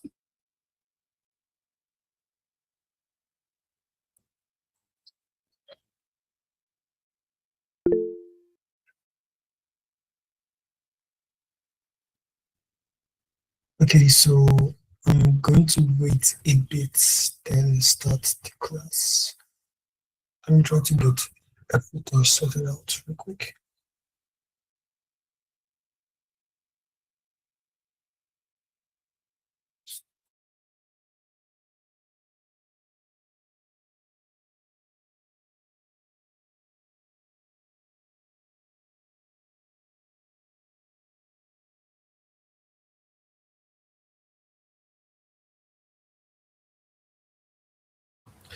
But yes, let's start today's class. So Again, welcome everyone. Welcome to another episode of the Stocks AI Build Bootcamp. Today we're going to be going over what or how you could like create content on Bitflow, since most people don't know what Bitflow is since they're so new. So first, what is Bitflow? Bitflow is a decentralized exchange on the Bitcoin ecosystem, on the Bitcoin blockchain. So Bitflow is designed to help solve the problem of fractional liquidity. That means it helps you trade both stablecoin or Bitcoin-pegged assets. Basically, it helps you trade Bitcoins, tokens that are on the Stacks blockchain, like your main coin like Rush, Leo, and the likes. Also, what Bitflow aims to solve is that Bitflow aims to solve the problem of idle assets, which Bitcoin is all about. So Bitflow is here to create a yield or DeFi strategy for the assets on Bitcoin. So basically, it involves you can supply your SBTC on Bitflow and get rewarded through liquidity pools there. And there are various core features in Bitflow. Mind you, I'm going to go through this real quick because I'm also going to do a recap of the original classes, just a quick recap. So Bitflow allows you to swap. That means you can swap your meme coins, your stable assets, or anything with minimal slippage. And you can also earn real yield. That means you can stake your assets and get rewarded with sustainable returns. And then Bitflow also offers single-sided liquidity, which you can see from your STX on the Bitflow pool. And through that, you can supply only your STX and get rewarded for that. So next, the benefits of Bitflow, why Bitflow is so based. It is created on the Bitcoin layer to which leverages stacks to bring smart contracts to Bitcoin. So what Bitflow does is that it uses the programmability of stacks to allow DeFi on Bitcoin. It allows SBTC integration. SBTC is a one-to-one pegged Bitcoin, which enables users to perform DeFi with it. So Bitflow allows people to do that with their SBTC. And now I'm going to go over the last class. We've talked about prompting, how prompting could help you grow, and how to do effective prompting. So today I'm going to just go brief on how you can do effective prompting without having to do too much. So first, when you want to create, when you want to make effective prompt, you have to know what your context is. You have to be clarified on what you want to do, and then you have to define your constraint. So first of all, when you say context, that means what your AI is. That means you have to give your AI personnel to get effective prompt. For example, like let me give an example, a practical example to be precise, so you guys should not be confused. I'm going to go to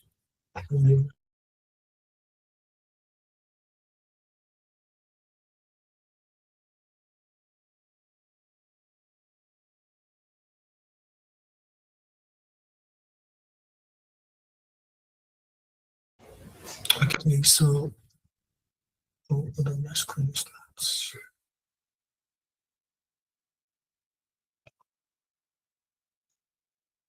So now I'm going to show you guys how to give your AI a persona. So first of all, you can use any AI for this, mind you. So for me, I'm going to try to use my Google AI Studio, since I already have a persona out there. But let's go over how to create a persona with Gemini. Okay, so first of all, you have to think about what type of persona you want, or what the features you want your persona to have. Like for example, I want to create a prompt engineer that is well versed in the creation of AI images and AI videos that looks more like 3D animations. So I'm going to tell my AI to give a set of system instructions that gives the, well, I hope my screen is visible, that gives an AI the set of personalities. Personalities. So now I'm going to, although it's advisable not to use bullet points or asterisks or stuff like that, because it's some AIs do not work better with those. So I'm going to try to like do this the easy way. So I'm going to ask it to tell the AI that you are a very advanced AI prompt engineer skilled in the field of live images and video creation. And also I'm going to add this for quality also with experience in wood. This is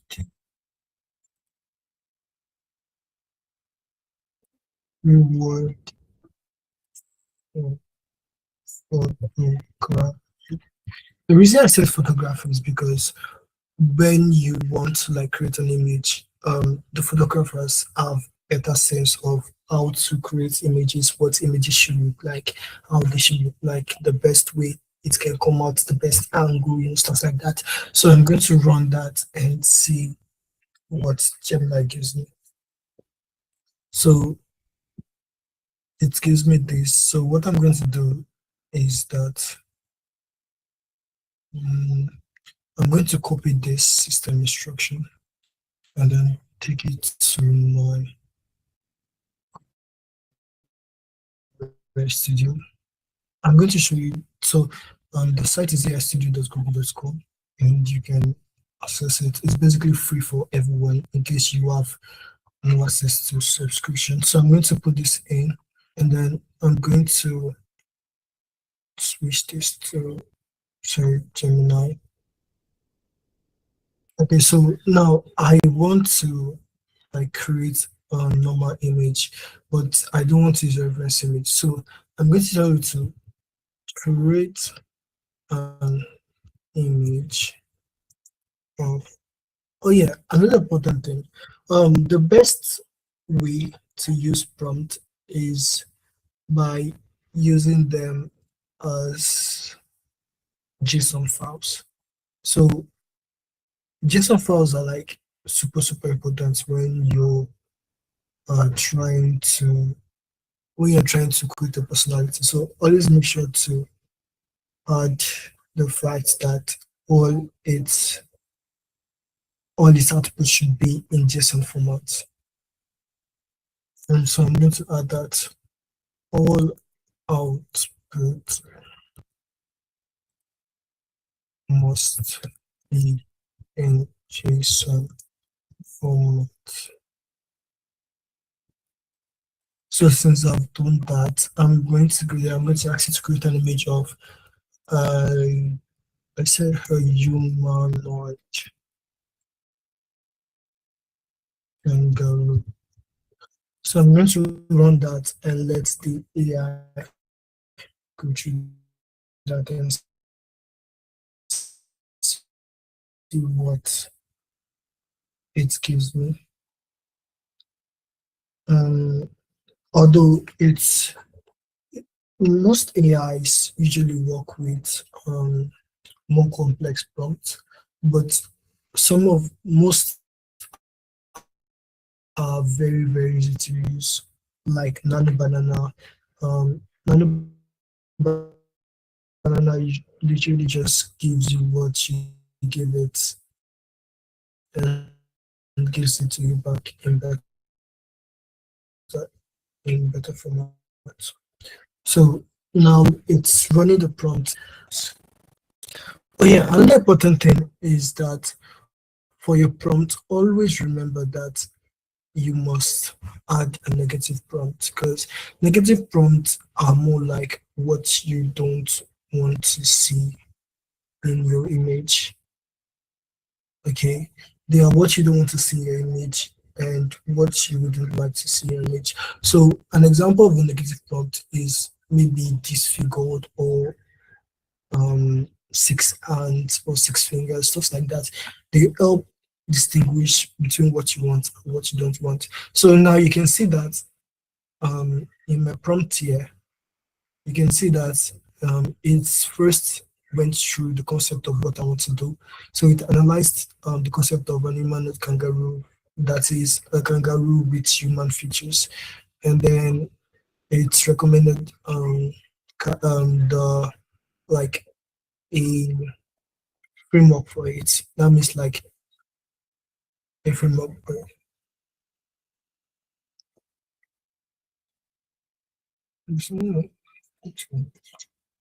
So wait, was someone on the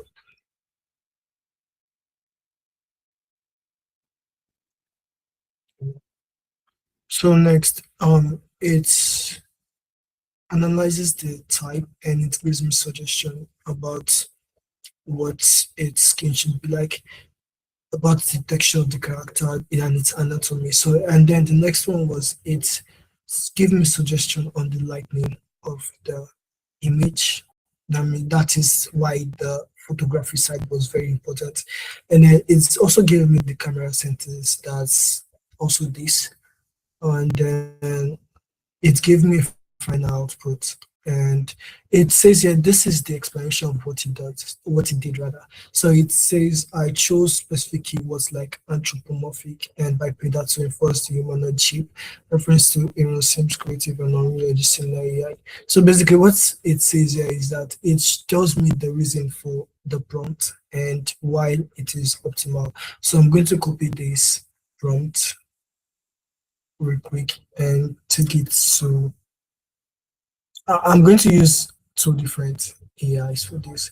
I'm going to use Gemini and run this, and I'm also going to use Google AI Studio for the second one. So it's loading. Let's see what it gives us.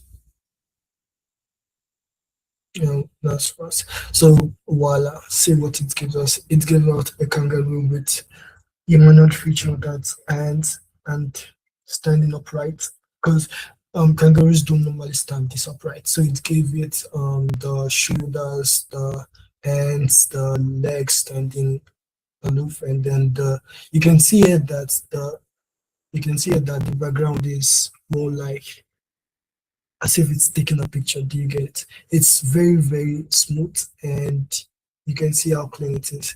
So next, I'm going to show you another type of AI you can use. So I'm going to try Imagen for portraying this image. Is it possible to make the kangaroo like somehow more Bitflow, like themed? Oh yes, definitely. So I'm going to have to go here and edit my prompt right here. So mind you, we must first know what Bitflow basically represents. Oh wow. So we're going to go to Bitflow's page. We see that they have a yellow and black yellow and black logo, but mind you, they do not have a mascot. So I'm going to download the logo and head over to my AI.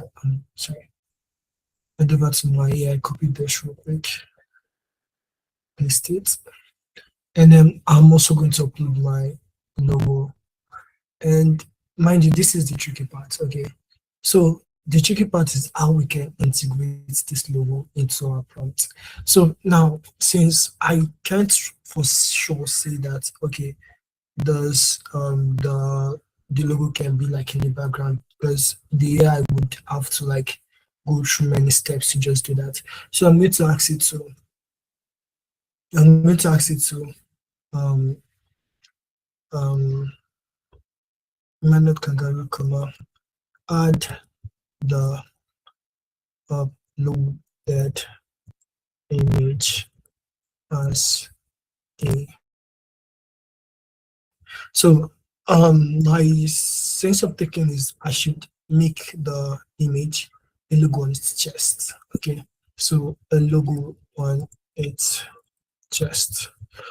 But then I don't want the kangaroo to be shirtless, so I'm going to have to be specific more. So wearing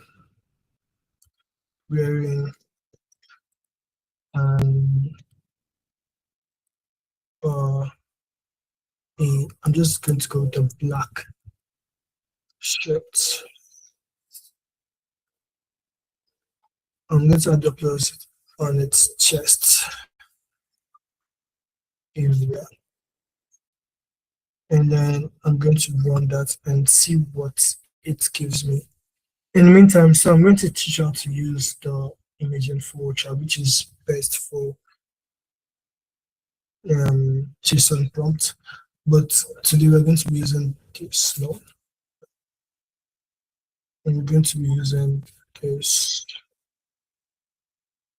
And mind you, your aspect ratio is very important when you want to use an image for something. So if you want to use an image for a video, but then video is a landscape, you choose the 16:9, which like works because this is the standard video mode, that's landscape, or you want to do a portrait mode, that is 9:16. But if you select a 1:1, it does not give you the desired output where you want to make a video. It makes it less, very, very compacted. And that is not good when you're running the video because it's then, it then changes the output and makes it less what you want. So now the AI is running a consultation on what I just showed.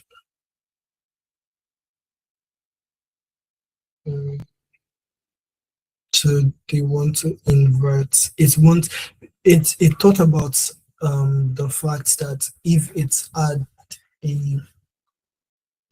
adds a black logo to a black shirt, it will basically be invisible. So it thought about a more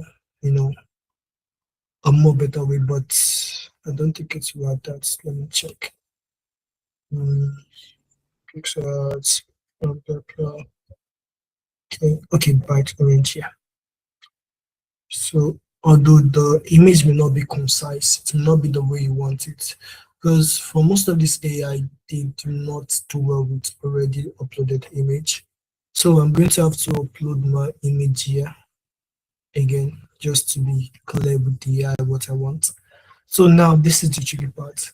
So pixel art logo, I'm going to put in bracket right here, image provided. Okay, so what that tells the AI is that, hey, I uploaded an image already. Why don't you use that image to create the logo that is in the centerpiece? So now I'm going to run this and see what the AI gives me. In the meantime, this is what is given for the other AI. You can see here that it gives the kangaroo in human form. You can see how better it looks than the nano banana, but it also has its benefits. You can see the yes, but yeah, you can see that it's quite good the way it looks. So I'm going to save that. Mind you, when you're creating with AI, don't think that the first image you create is the best one. Okay, always try to create more than once to have a proper, should I say, average image, like the best image possible. Okay, so once you keep it, okay, yeah, this is what we've gotten. Can you see my screen? Yep. So this is what we got. Because of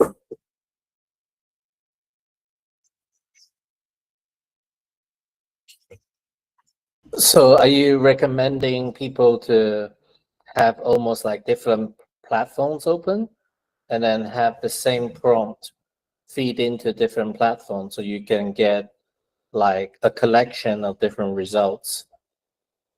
yes, because that would help you get better at what you do. Okay. If you're able to So like, yeah, what continue, I'm James.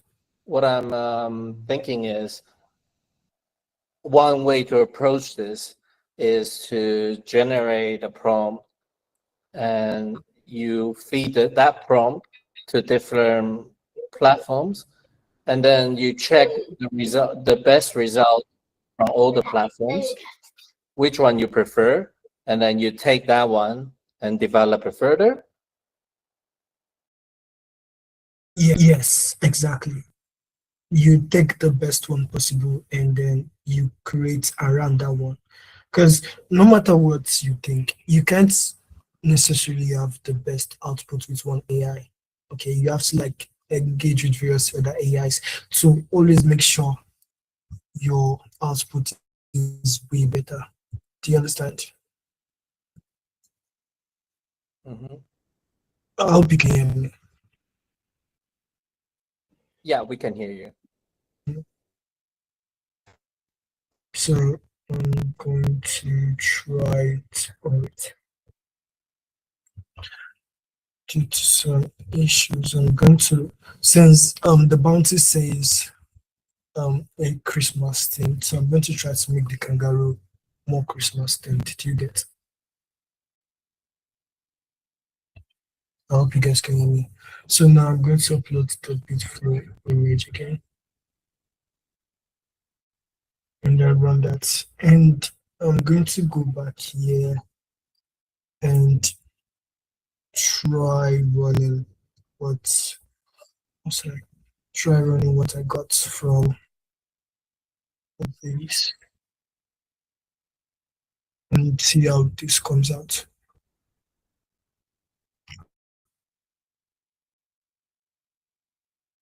So, mind you, I will drop this personality in the Discord for anyone that wants to have access to it. It's everything here is basically free to use. Anyone can use it for a limited amount of time. Because I think when it comes to the image aspect of Google AI Studio, I still think Google AI Studio is the best. Because it gives you unlimited image generation per month. You could also try LM Arena. Let me type that so you guys can see that. LM Arena. So LM Arena basically uses Nano Banana without any other implication. So we're going to go here and see what we've gotten. Yeah, because I did not add the logo, it gave me a whole new logo. So this is the limitation of this, because you won't be able to update a logo. So that's why I recommended using different AI, because then some AIs will allow you to upload while you are creating images, while others won't allow you to do that. So I'm going to copy this prompt. No, I'm going to have to create this prompt. I'm going to change this to orange to see how it goes.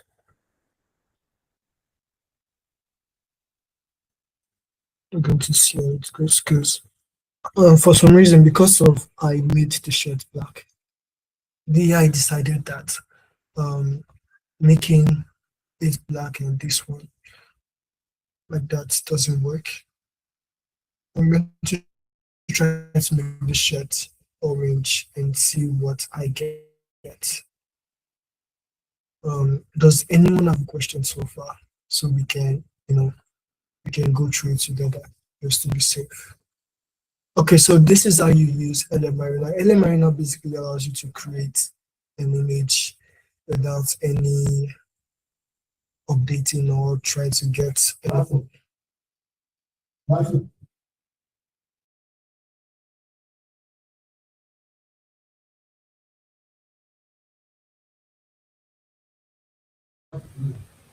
So now I'm going to try to upload the image.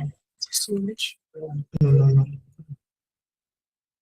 I'm going to try. I'm going to upload the image. See, I can upload the image with this. So I'm going to have to add the fact that this is the image. Uploaded.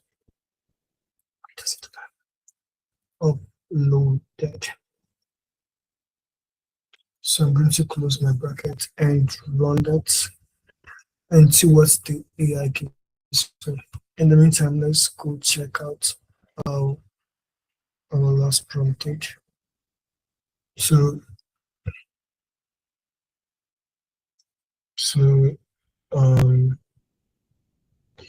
since the background is orange and the shirt is orange, it makes it even more better. So let us see what the AI gives us, and maybe we could work with that. Now this is loading. So now, since we had a bounty launched earlier, late last week, about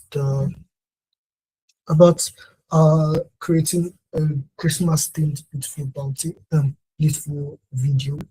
So for now, I'm not going to create a video because I want you guys to create with your full imagination.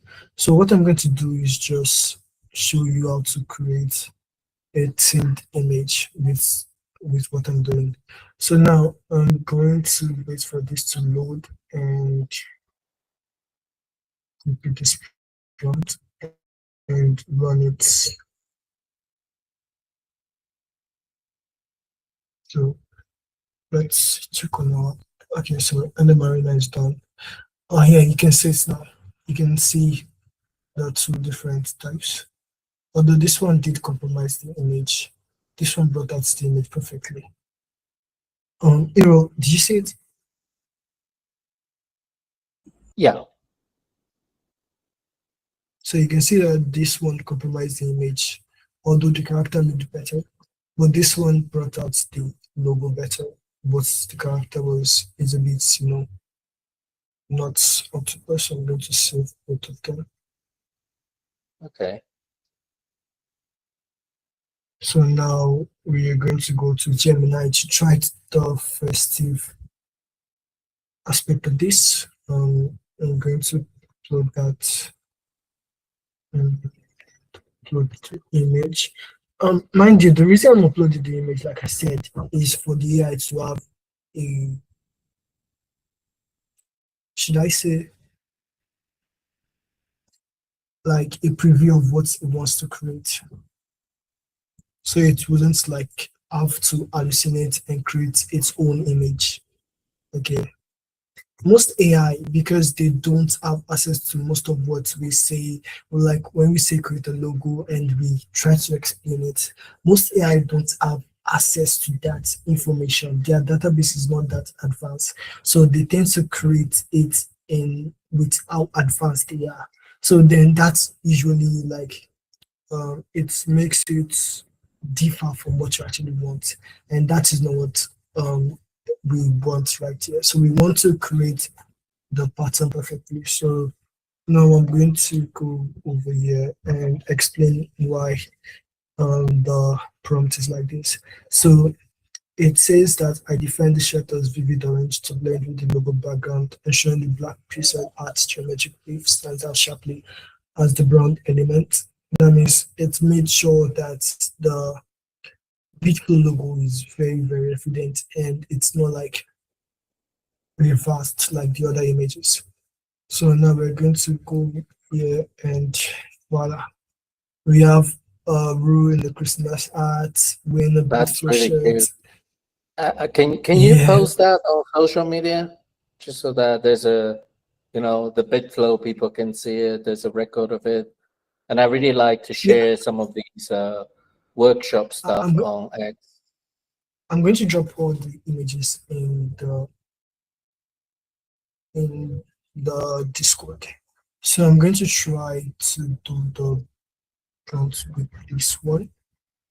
So mind you, Tell we're still people going where to go, like where to find CTSN Discord, because maybe few people know that. Oh yeah.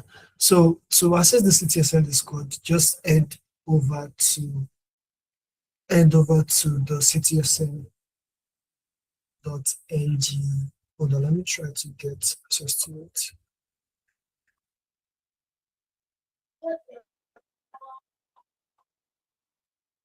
So you can always have access to the CTSN Discord through the CTSN X profile.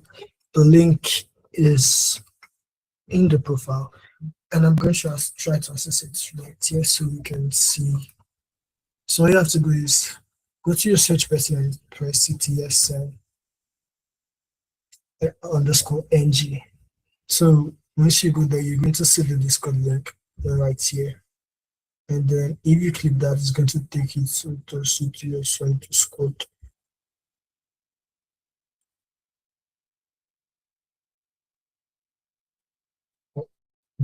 Is this the right?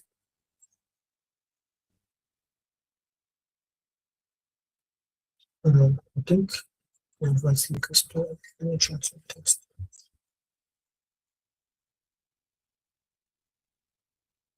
So it's going to take you to the CTSN Discord. Let me try to confirm it's working. Yes, it's working. Yeah, I'm still that. Wait, why does it say that? I think you should be taking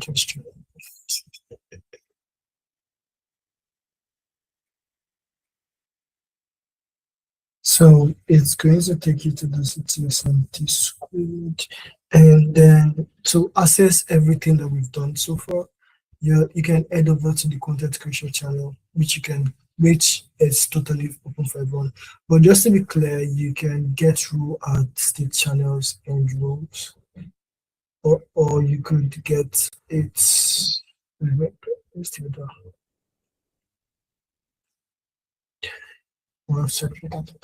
So you can head over to the content creation channel, and you have access to all the past recordings of the bootcamps.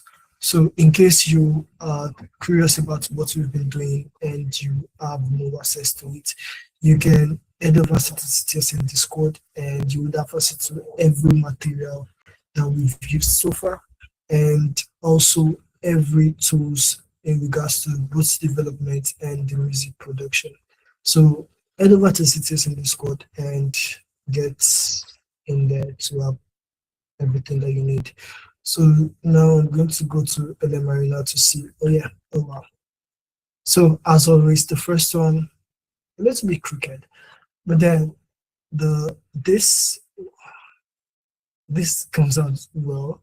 You can see the Beachflow logo there and shines the Christmas environment and everything. So I'm going to save this and send it. So the next aspect is video creation. So since most people do not have access to most people do not have access to paid Gemini or Flow or Google Video. So we're going to try to use video to, which is basically free for everyone, but you do each. So that's why, mind you, this is not an advice. That's why it's perfect to have more than one email when you're dealing with AIs, to have the opportunity to access the different tools available. So once you're able to do that, you'd have little to less issue creating as much as you want and exploring. So I'm going to switch to Veo 2, basically. And then this is another important aspect. So like I was saying before, when you want to create a video, there are only two aspect ratios available. There's the 16:9 and there's the 9:16. So although most of the images created by Banana have been in 1:1 because of the limitation and all. So I'm going to have to just work with them. So I'm going to go over here and upload my image. Mind you, the thing with video creation is that you can choose to be more specific with your prompt, or you can choose you can use keywords, or you can just use advanced prompting. So I'm going to have to use keywords for this. So I'm going to ask the AI to animate this with acceleration aspects. And although this is just for show, it is not like the normal web prompt. Now you don't prompt like this because this is not advanced. I'm also, you also have to make sure that whenever you're prompting the video, you have to make sure that you take into, you must take into factor the camera angle, the lighting, and the way your character is. So I'm going to say, let character work with camera move. Let character work while. Okay, so I'm going to, for more details, I'm still thinking about the prompt. So I'm going to ask character to work as if it's uploading a vlog. Okay, so we're going to run that and see. Oh yeah, see, you can see here that there's the 10/10 generation. So that's for free limits. You can generate more than 10 without using the Gemini API, basically. And although you could just subscribe to your Gemini and get a more better option, but for those with no access to, no access to exclusive aspect of it, so I'm going to ask Gemini to do the same for my image. Since I'm just going to change this to shooter, because when you upload the numbers, it's working on it. So now I'm going to check on this. Yeah, it's downloading, and now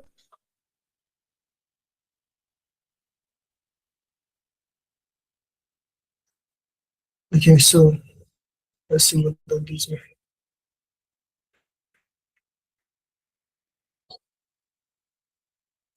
So I hope you can see that. You can see that, like I said, because of it is not 16:9, the image is cut enough. You can see it is not even in half, it is more like in quarter. You cannot see the logo, you cannot see the art, you can only see the little background and stuff. So I'm going to save that, and we're going to have to work on this aspect again. So another thing you can do for this thing is to make sure you add the aspect ratio in your prompt. Okay, that's another important thing. So if you say you want to like create an image and then you add it to your prompt, the AI would, okay, let me try to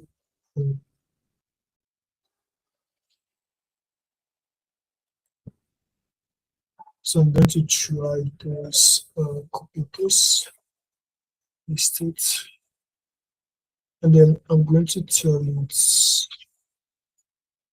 it AR, which basically means aspect ratio 16 So now this is the important part. So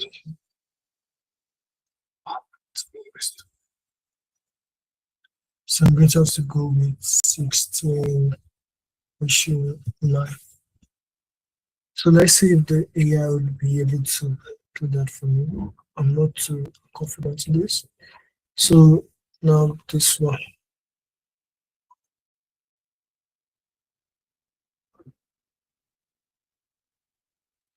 So because I did not put a dialogue, the AI had to generate a dialogue for me. So I'm going to be sending this to the chat for those who want to listen to it and see the difference between both generations. So you can check the CTSM Discord for access to the videos. And then I'm going to go back here and see what this one does for me. So I'm just going to be giving a little bit of like inputs to what you guys should do for the bounty. Since Bitflow does not have since they do not have a mascot, my best advice for anyone is to make use of one of the various meme coins available on Bitflow. Oh yeah, it did the thing.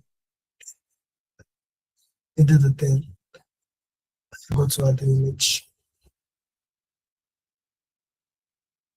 So it did the thing, although the image is still 101. Yeah, but it looks okay. So now you can check the Discord for access to this, to the video. So okay. So the next aspect is we're just going to go over. We're going to try to like create a dialogue for this character. Okay. So I'm going to go over here and copy this and paste this. So I'm going to upload the character, and then I'm going to tell the AI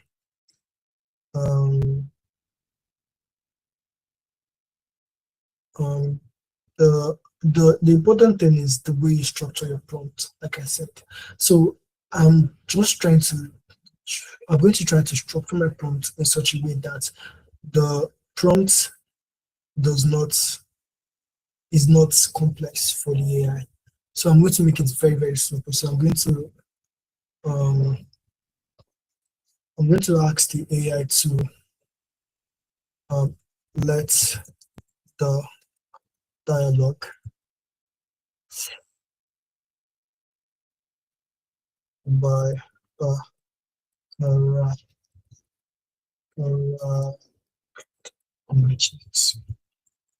go as follow.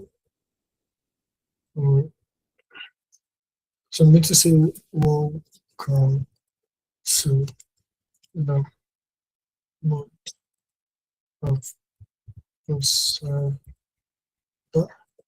worship I see. I'm going to use XMS for night mass.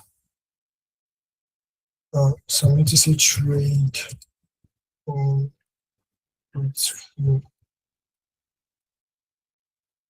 I'm going to say don't forget.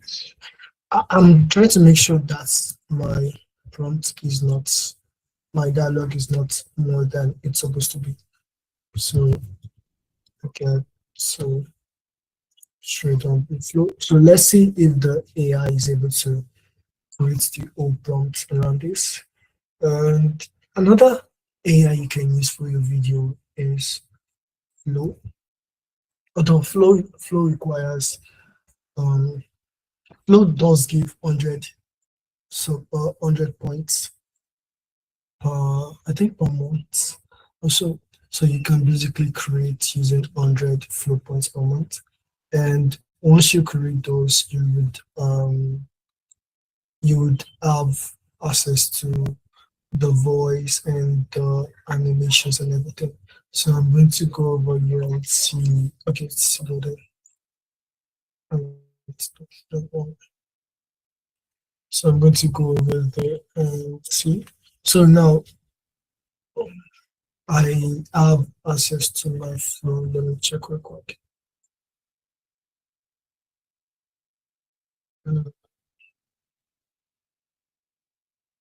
So it's loading, and let's check our Gemini to generating. So mind you, when you're working with Flow, you can let your imagination roll out because Flow works better with imagination. So you can let your imagination work around what, tell you what to do, how to do it. So as access to Nano Banana, you can basically create image with Flow. So now another perfect aspect of Flow is that there is the text to video aspect in which you put in a prompt and Flow helps you create that image or that video rather. And then you have frames to video, which you have to upload 2 different frames and add them together. So let's say, for example, you have like 2 distinct images. So you can, wait, let me try to do something to show you guys. I'm going to try to these two. So I'm going to tell like this to set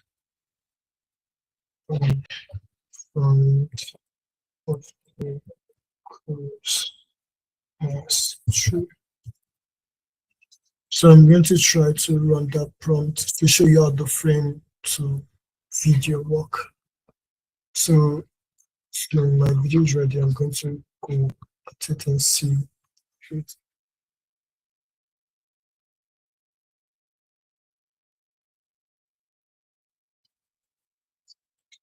So this came out perfectly like the code into it. So I'm going to try to upload it so you guys can have access to it. If you do not understand anything, please don't hesitate to raise up your hand or ask any question, because this is an open class. Everyone is welcome to ask a question. Uploaded, so you guys can have access to it now. You can check how it's so much. So you can check. So we have kind of error there.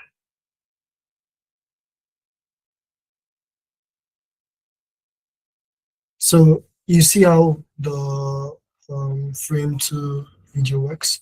It's basically made sure both of them are in the same image. And then it's also, this is the first frame, but then this is like the middle frame, what the prompt I asked it to do. And then this is the last frame. Okay, so normally what it does is that it doesn't like add both frames together. It makes them separately, but because I asked it to add both characters together, it's had to do that. So now we're going to go over this one. So now you see how good it is.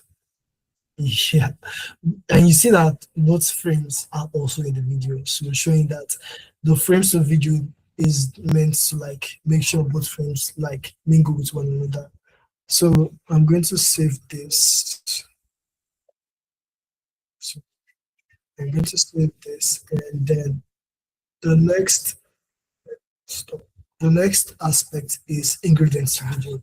So what ingredients to video is that it basically allows you to upload more than 2 images. I think more than 2 images. It allows you to do that, and then at the end of your upload, at the end of your uploading, your prompts will define how both images will interact with one another. So now using this, I'm going to ask the AI to make this to characters, but to like mind you, you can also use the prompts from your Google AI Studio system structure personality. But I'm just taking it slow because that would take more time than we have, and I wouldn't want to take too much of you guys' time. So I'm going to try to show you guys how the latest video came out.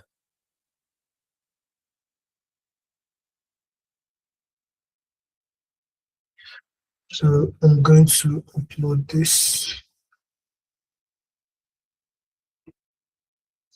and show you guys, so you guys can have access to it, so it doesn't seem like it's, you know. So I'm now going to, you can also create image with Flow, but that is less used on Flow. So I'm not going to have to work with the Bitflow image created. So I'm going to use the prompt that we used for Gemini. So I'm going to upload that, and then I'm going to do this, copy the prompt about this. Okay, so I'm going to crop onto using for that to upload. Oh yeah, the video is done. You can see both characters. So that's the beauty of AI. AI, you can do anything you want. So what do I say after this? So I'm just going to add the word July and add the command there. So I'm going to run that, and we can have a look at what we created. So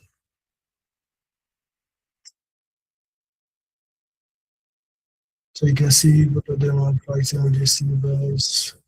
But yeah, let's check this one out.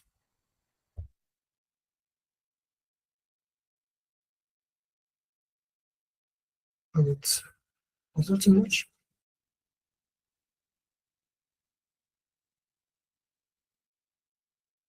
And you can see that although it's not like super perfect, but it still works. So now we're going to have a look at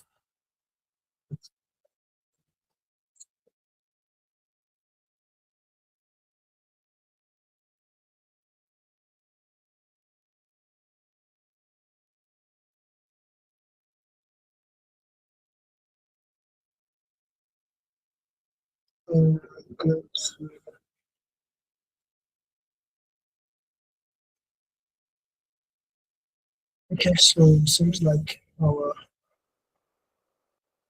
engine is created.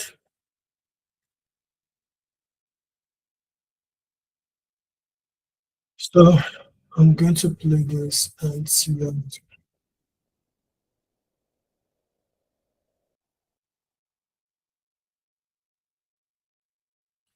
So this came out as good as I thought it would. Let's make the second one.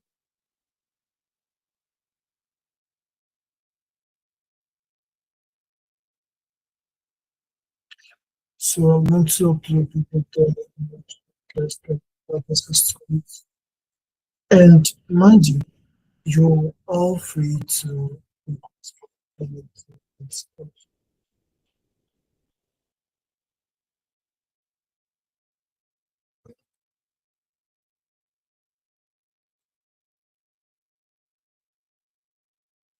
so there you go. That's how you can experience AI.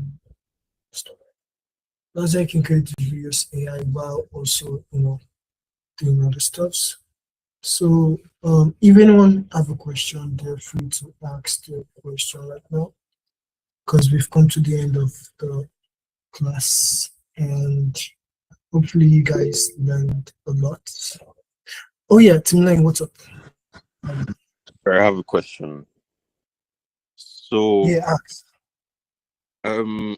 You know, when you try to use an image as a reference for video generation, right? And let's say that the said image has like writings on it. Sometimes when you use the video generation, it doesn't give you when it comes out, it doesn't give exactly what it's supposed to give, like exactly what is on the image. It just writes like gibberish text. Oh yeah, text is another limitation for AIs. Some AI cannot analyze text and remake it. So your best option is to add it after you've created the image. Do you get? That's one of the uses of that's one of use of the Canva and your CapCut. Oh, okay.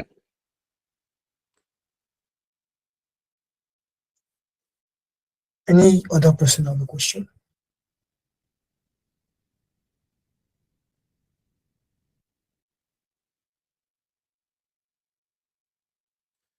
Okay, since we have no other question, I think we've come to the end of today's class.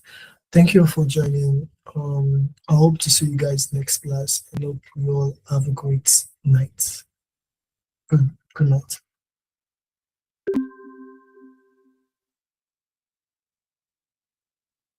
Yeah, thank you very much.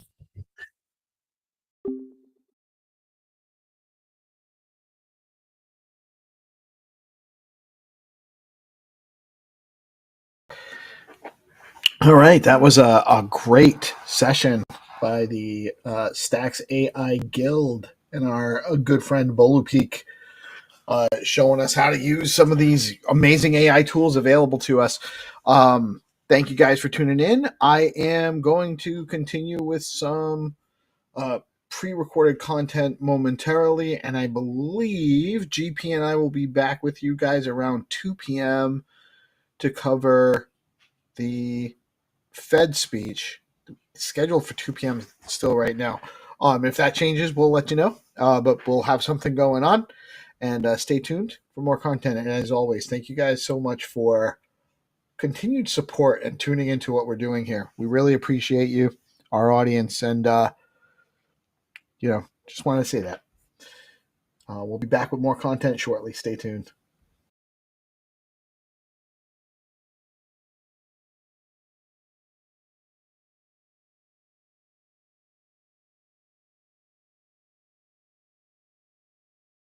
DeOrganized media keeps the mind share. Growing in the morning with peace and GP. Keep you knowing the alpha keeps flowing. The hunters tools they be showing. The AI Gale keeps them in clips that be glowing. Consistent on the daily, they bring Bitcoin news. Ethereum, Solana, and stacks and other L2s. Showcasing new projects and giving you clues. Just do your own research and don't give us abuse. When the people are informed, peace brings on the chat. Spotlighting guests and filling up your bags. The flag doesn't matter as long as you grab. Take the gold mic and let us know where you stack. From the underworld, the game master arrives, bringing the games that satisfy the hive. Hunters come running, it keeps them alive. Scouring the planet for the treasures inside. Stacks improvement takes a sip, innovating the chain. Letting the community know it's the name of the game. Spreading awareness and helping explain why Stacks is where it's at. We are pumping the name. Fast transactions are fat. Where is that? The leading L2 is making maxes look back. DeOrganized media keeps the mind share. Growing in the morning. Other chains, we're now having SBTC assets, so you can put Bitcoin on chain. So like, I kind of sometimes like the bear market periods to help like reset, like really what do we want an on-chain economy to look like, and did we build the right products, and are we actually going to hit product market fit or not? Yeah, honestly, the only ththing that we didn't touch on here. Go for it. All of this is great. The component that we need a little bit more of is, because I think that the biggest issue right now is lack of awareness outside of the ecosystem. Like that's the feedback I got, or the takeaway I got from Buenos Aires. Totally. There tell people what we have: fast transactions on Bitcoin, sub 5 second transactions, Bitcoin DeFi, a robust Bitcoin DeFi ecosystem. People are excited. Just we don't have enough people knowing about it. So In the marketing area of the budget, it's addressed there of there's been funding set aside for global brand campaigns. There's been funding for when a new CMO is hired that they have the playroom that they need to get stacks out there. Actually, there's also a area, I can't remember exactly where it is in the blog post, of a CMO advisory group. We actually, as Alex Miller is hiring a CMO for Stacks Labs, he is seeking community members to help onboard the CMO. So like the community will actually get the opportunity hand in hand with the CMO. So like this is really important to us, and yes. And that's 22% of the market, of the budget is your networking, growth, marketing, and BD. Marketing, BD, and growth. Yeah, and that's honestly, I think that's aside from making sure that the tech is, there's the bootstrap funding for the liquidity bootstrapping for the DeFi platforms and protocols, and the security, making sure that the devs are supported and we're putting enough effort into security. In my opinion, next is the marketing and growth and business development, which there's a lot going on there. For sure. I don't want to undersell. Like, I don't want to suggest that it hasn't been going. Totally understandable. Like I'd say like the budget proposal is put of, this is the first year of running a foundation and labs go together. So there is a little bit more upfront on ops for one time to get it booted. But for next year, I would expect these to taper off, like that budget to be lower so that more is allocated towards growth, marketing, working capital. So it ebbs and flows. This is a living budget. So let's say we're able to optimize even further and reduce budget from the operations side, then that budget will automatically be reallocated to growth.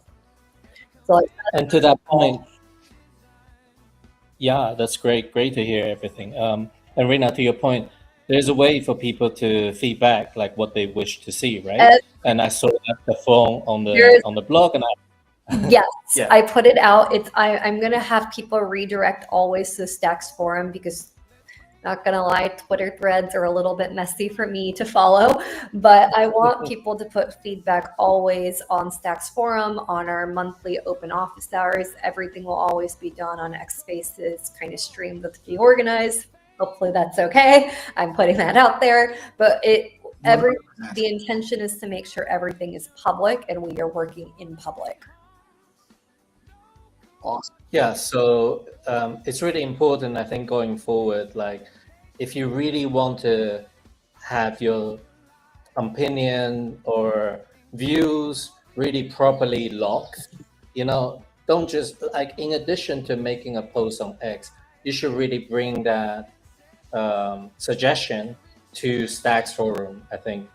Stacks forum is the best place because then I can see the upvotes, I can see the community feedback. You're not limited by weird character limits or anything. You can put any analysis, and I'll say I look at the forum every maybe 2-3 days. So like I'm looking out to see who's posting what and being thoughtful because I want to make sure those ideas are warranted, merited, and at the end of the day, actually funded.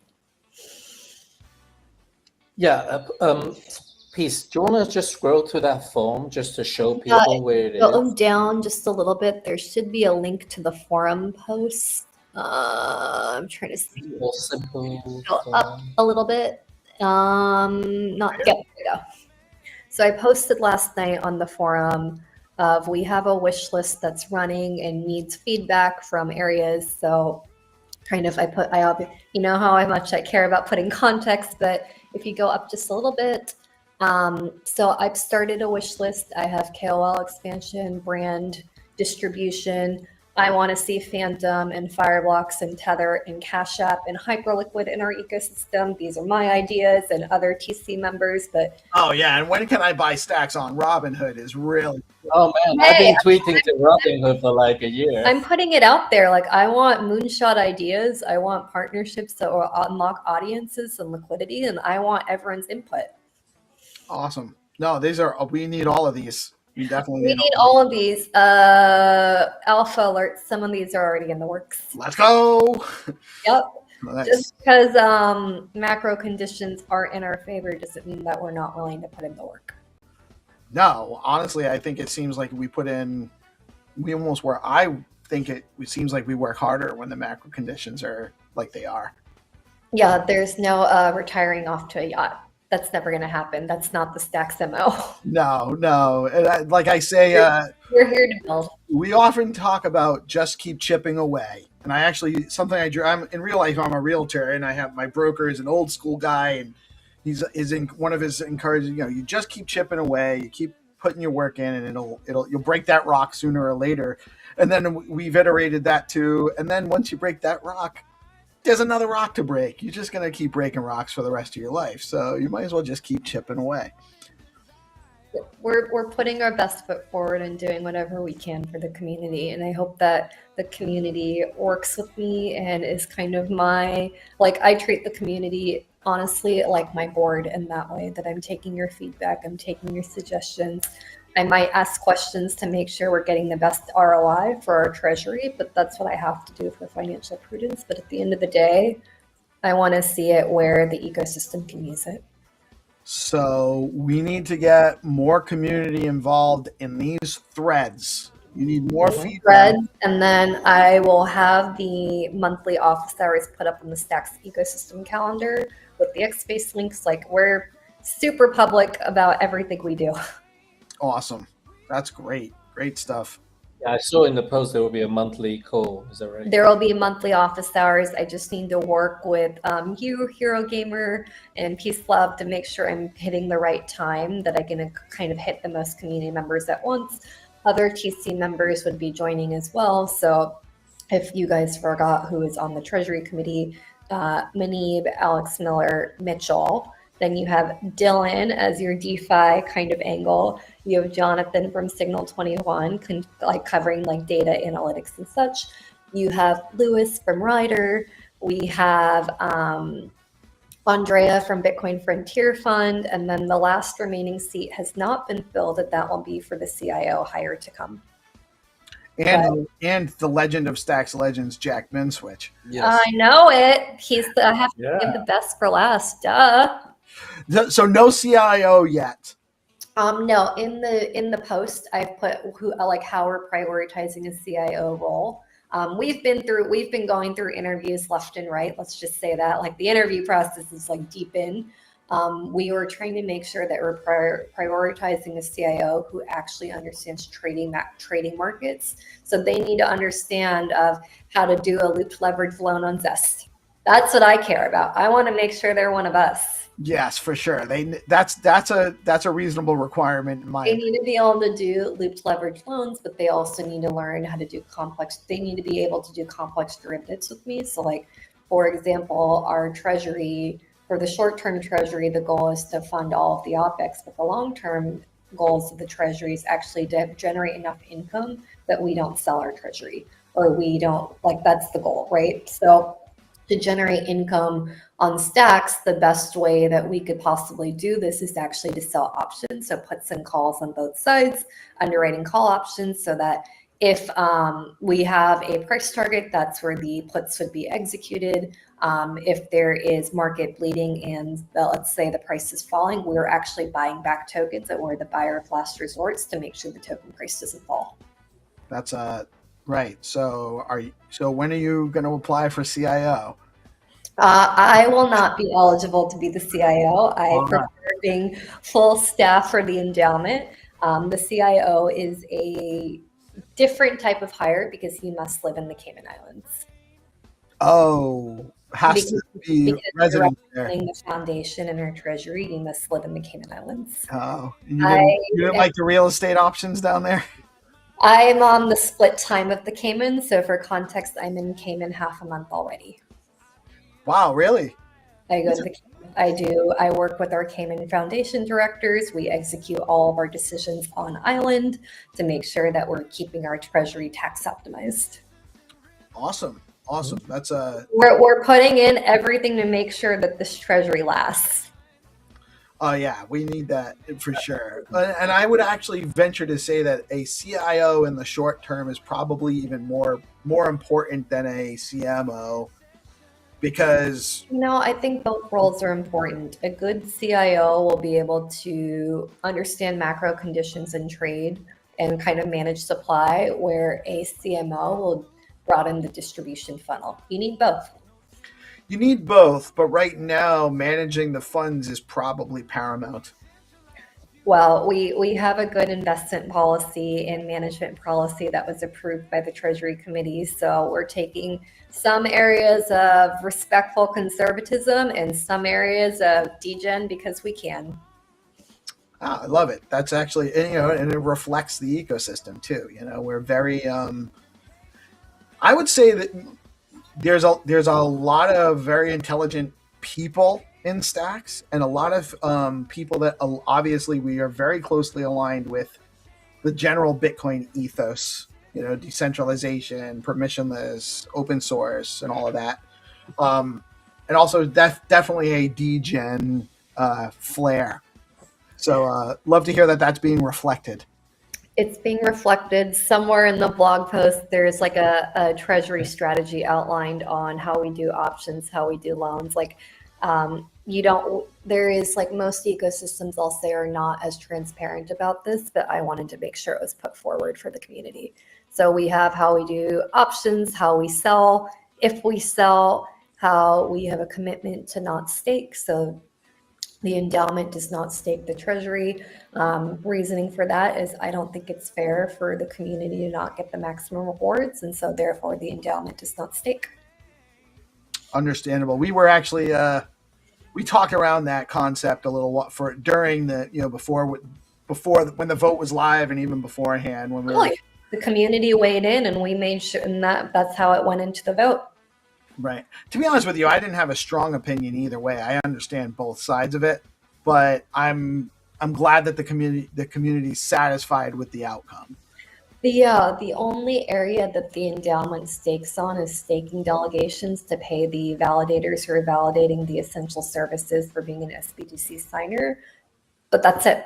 So our staking delegations are quite small. They're limited to like a slot. Awesome. We have about, and I don't know how much time you have. We have about 15 minutes in what we designated for the segment, but it's my show. We can go as long as I want. Well, but I don't want to commit you. I don't want to overcommit you. I'm going to hang out and say, I'm still publishing a blog post and I'm still writing the Twitter thread, but it will be out there. Awesome stuff. I just wanted to give everyone else a chance because I've been monopolizing the conversation. Rita, do you know GP? Do you know Hattie? We know everybody. They're all hanging out. They're the buds. Yeah, I'm trying to hear all the alpha and seeing some of the things that we're going to be doing with SBTC is really exciting. Seeing the privacy and payments for SBTC got me very excited. So you can expect Manib to give the overview during the town hall. This is like his R&D baby. Like he has been gunning for this as a long-time Bitcoiner to bring it back so that Stacks is the missing layer. That's awesome. I can't wait to hear more. I know that I saw Munib make a post about privacy and layer 2, kind of alluding to something, right? And to see this new updated blog post kind of doubling down, saying, yes, like this is a direction that we're going to be, focusing on is very, very exciting because I think that it's an interesting use case for SBTC. So can't wait to hear more about that. I think it's going to be a bullish 2026. I feel like, with quantitative easing starting today and, maybe the, macro environment looks a little bit better for us. And, things start to turn around a little bit. I don't think that anybody was expecting to have this opportunity down here where we're at right now. But it very much is an opportunity. So let's get bullish, guys. Have some of these bullish vibes on the timeline again. And I love how it's very community oriented, this blog post, and explaining, hey, this is what the community wanted and asked for, and this is the way that we're going to approach it is very necessary. So awesome. What very, very well thought out and put together post here that you have. Thank you very much. And like, this won't be the first, this is not like the last post, this is the first post. So for transparency, the treasury will be reported on a half annual. I'm still trying to figure out if I can get proper dashboards in place to actually have an on-chain view of the treasury. So that is something I'm trying to build out. I have some devs helping me build that out, but the goal is sometime within next year, this is going to be a fairly transparent on-chain treasury that people can see the read receipts. I would definitely reach out to Trip and Monkey to help build out that platform because I'm sure he already has one. I'm using some of the ecosystems tools right now, but right now it's for me to see how I'm going to connect some of the trading APIs and things because those are subject to other kind of rules and regulations. So I'm trying to navigate it accordingly and make sure that I'm following Cayman law. Awesome. But we're doing the thing. Hattie. Hey, Quiet. Aaron, thank you very much for coming on today. I think it's been an amazing start. The transparency will bleed through, and I think people will see that. And it's incredible. I think you've touched on a few opportunity gaps that we have in the ecosystem. So I really love that. And you've given a lot of space for people to think about how we can grow the ecosystem. I have one question, which is maybe off topic or maybe is on topic for this. Sure. But maybe for everyone who's listening is, can you give a description of what the difference between the endowment is and the foundation? Because we have two different... Go up on the blog post. I got you. It's covered in the first section of the blog post, but the endowment is the foundation. So hold up. Go down, just a little bit more. Keep going and pause. Okay, great. So in the blog post, I put exactly how the entities are set up. So like the way you should think about is the endowment is the foundation. It is a Cayman Island foundation, and that's the mothership where all the money is. That's how you should think about that.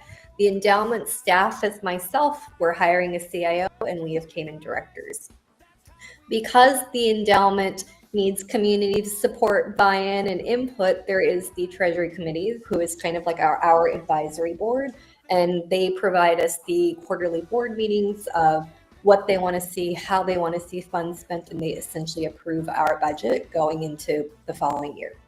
The LabsCo, where Alex Miller is the CEO, is wholly owned by the endowment. So it really is one org. It's just a foundation of LabsCo. The LabsCo is our subsidiary. So there is no more, which entity does this? It's all streamlined as one.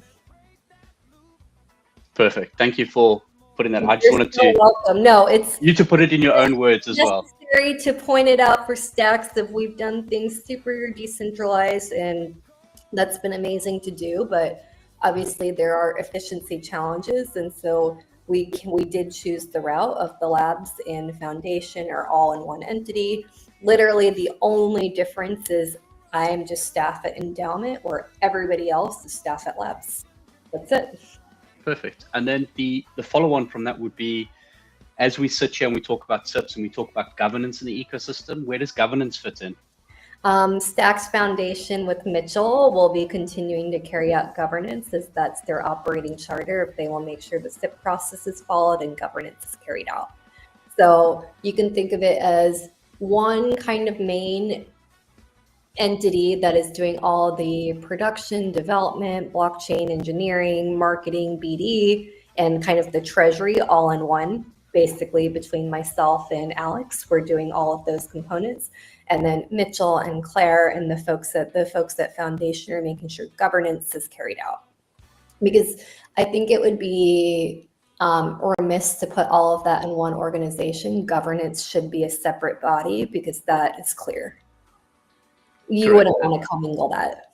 Correct. The same as any organization, you'd have a separation to ensure that you have checks and balances. Exactly, and that's partially why when the Treasury Committee was appointed by the folks like Joe from Lunar Crush, who got to be a part of it, and Tycho, they were really well balanced on making sure they had one person from the LabsCo, which was Alex, one person representing governance, which is Mitchell, the other 5 slots all going to the community, and the last one really going to whoever is funding the Treasury, which should be a CIO. So it's a fairly well-balanced approach of getting as many ecosystem voices and representation there. And remember, the TC is a kind of a board appointment, so like whenever there needs to be changes, that can be made. Perfect. Thank you for laying that out for us. I just wanted to make sure that everyone got it from yourself. So Totally, thank you. I appreciate Thank you for coming. Yeah, great question, Hattie, because I know that that's like on the panel here, we probably had a general understanding of that, but a lot of the community probably didn't. So I think it's good to. Yeah, I definitely owe the community a little bit more like blog posting around these things and such. I'm learning how to post on stacks.co because, hey, I've never got to do it before. This is fun. No, and we do. I mean, more is better. And there's been a lot of more is more. More is more. So it's there's lots of opportunity to grow still, right? And I think Stacks is doing some tremendous things. I am a huge fan of the endowment. I love how it's been broken down. I was involved in the initial Hattie and Hero and GP. All of us were actually involved in the initial meetings that led to the appointments committee. We were all part of that group. It's open. It's available. If you want to be involved in Stacks, you can be. All you have to do is actually participate. Exactly. So yeah, that's how I got you in peace, right? That's in right. The early days. Right. If it wasn't for Hero doing the spaces for D Grants Cohort 2, I would never have gotten to know. I would never have onboarded and integrated into the ecosystem to the extent that I am now. Huge value. I think it's just difficult for sometimes first timer to know where to go. And I think being a little bit out there and a little bit kind of welcoming, I think it really helps to because they will start asking questions like, where do I go? How do I participate? Or if you give them like a pointer where to participate. Because Stacks is, like I came into Stacks 4 years ago. I jumped on one of the public calls that Willbody hosted, and it was open. So little things like that, like people sometimes just need to know, like actually when you dig under the hood, there's a lot of opportunity and openness to Stacks, and it's just making that awareness part that people can participate and where. Couldn't agree more. I think we're lucky to have such a community that's opening, welcoming, and friendly. I'm going to bring them on. We got a late comer. Tenderly is in the house. Good morning, brother. How you doing? Or it's evening for you. Are you with us? I'm very good. Oh, nice.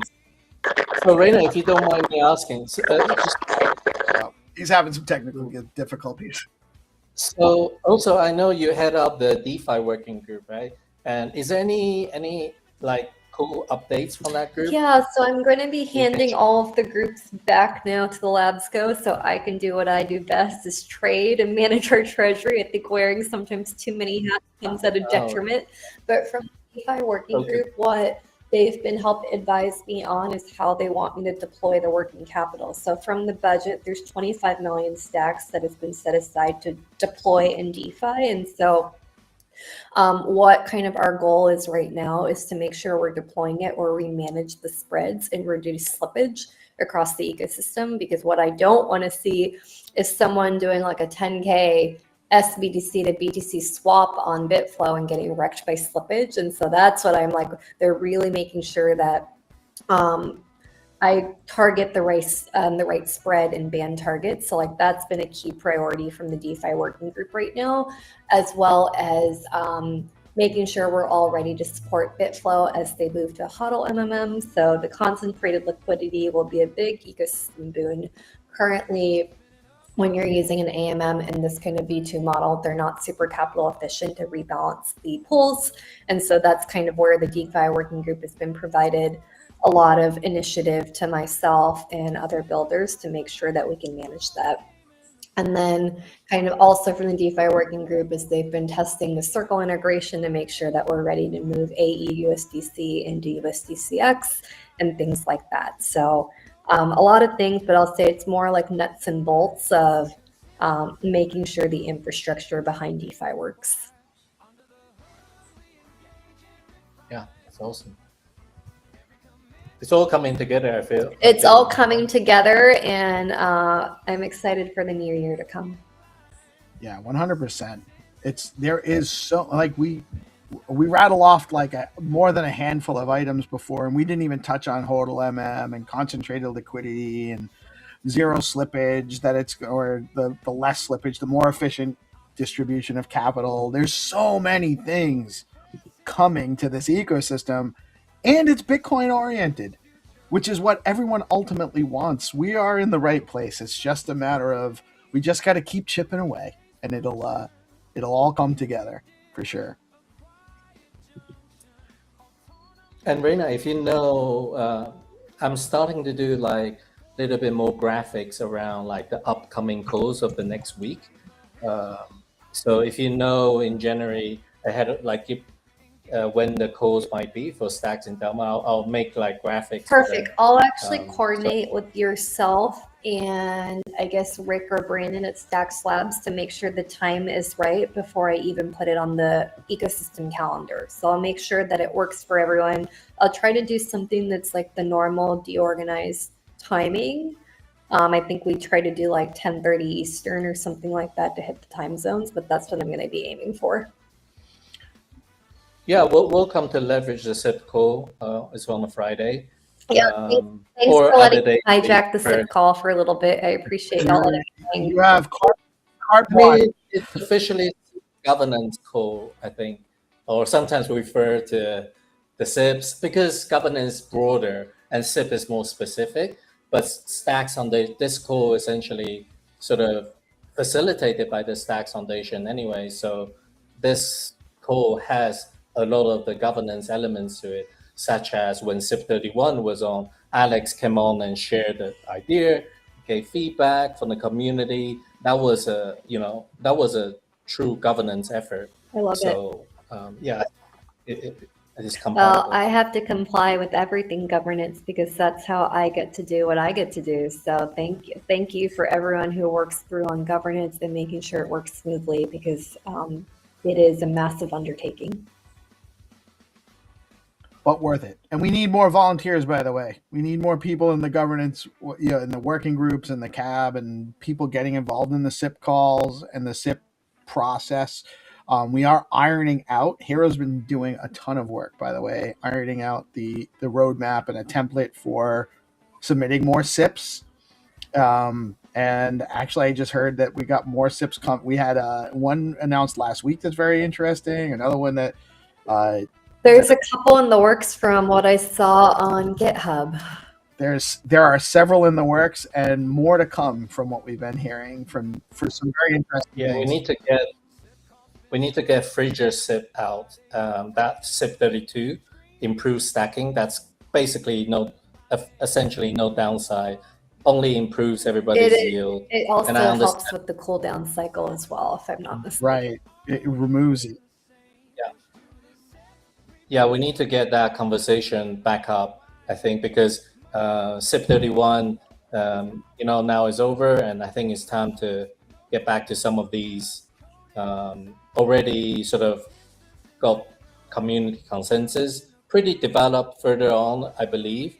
Just need to speak to co-developers on that, and yeah, I know there's I see on the blog there are several huge technical upgrades coming too, so I can upgrades, and I also put a recap of what's been shipped since SIP 31 because sometimes it's good to recap that a lot of work has been done behind the scenes.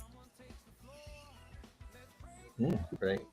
Yeah, I'll definitely share this post out. Yeah, I should be up and ready in just a couple moments, and you'll see the endowment and Stacks the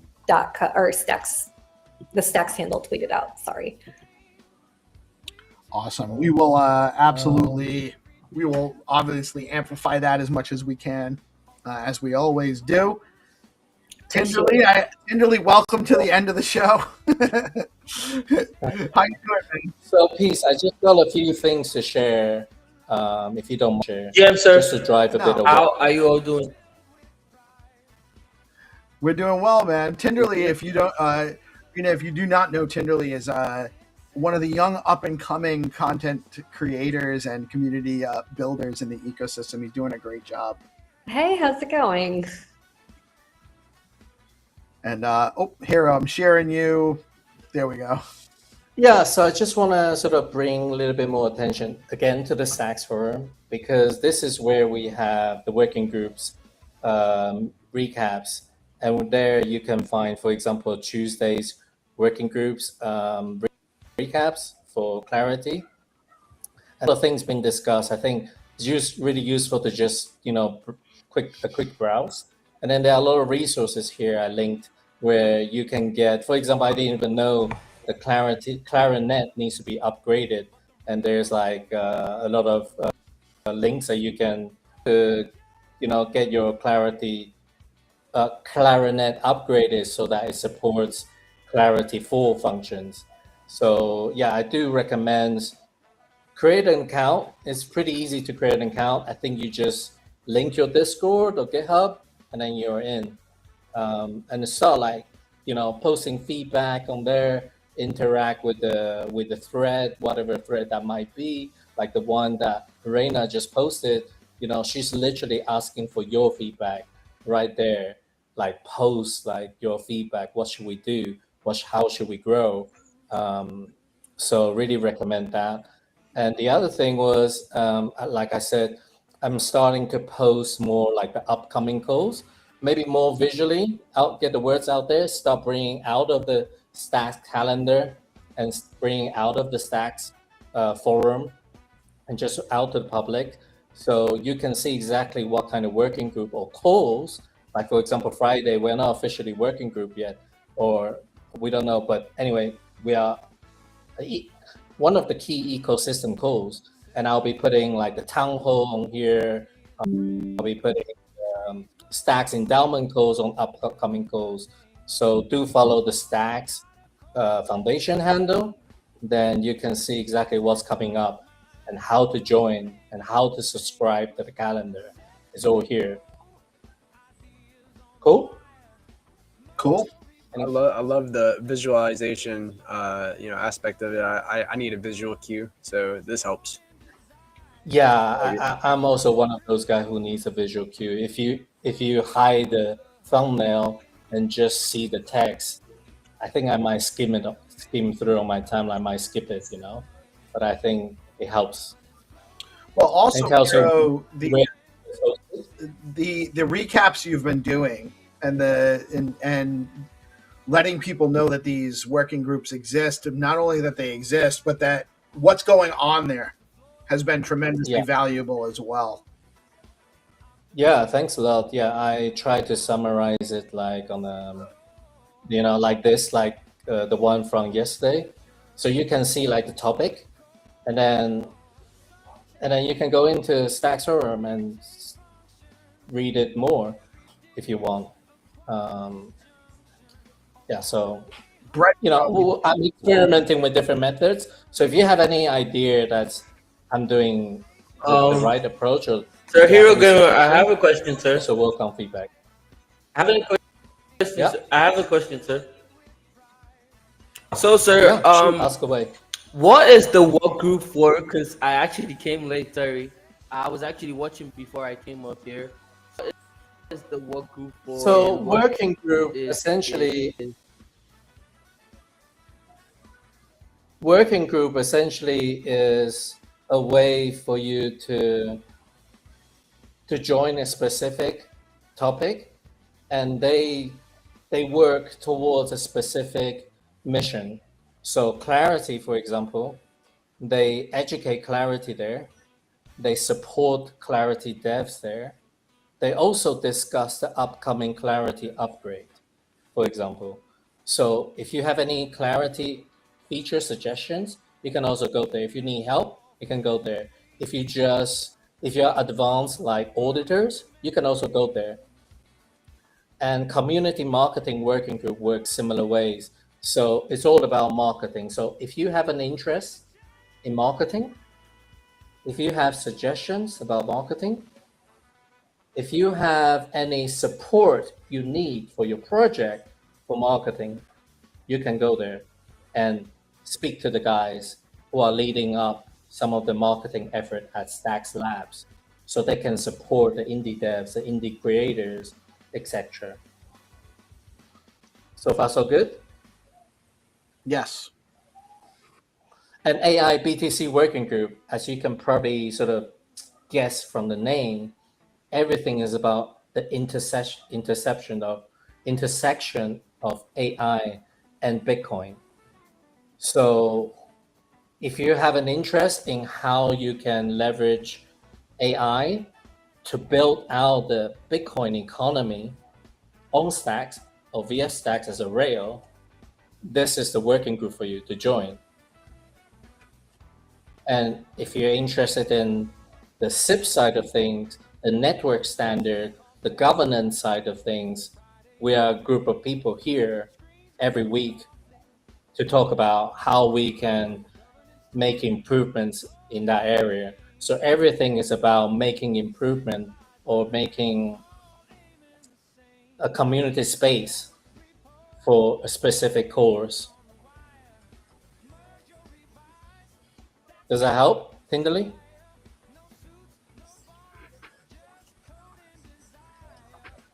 Tinderly?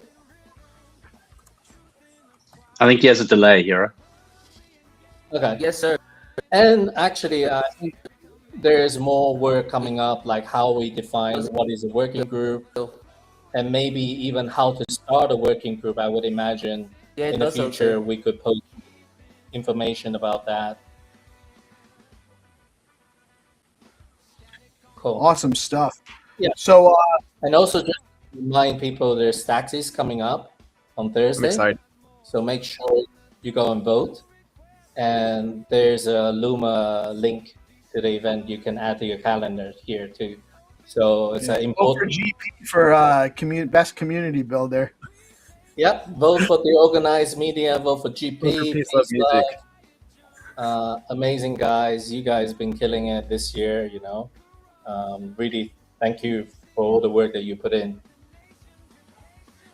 Yeah, we're just happy to be nominated. To be honest with you, there's lots of projects. I voted for STX Tools. To be honest, I think that's a great project too. But yes, Stacky's voting is live. You guys can go to the Stacks account handle and click on that link right there. Bring you to the block survey. It takes you like 20 seconds at most.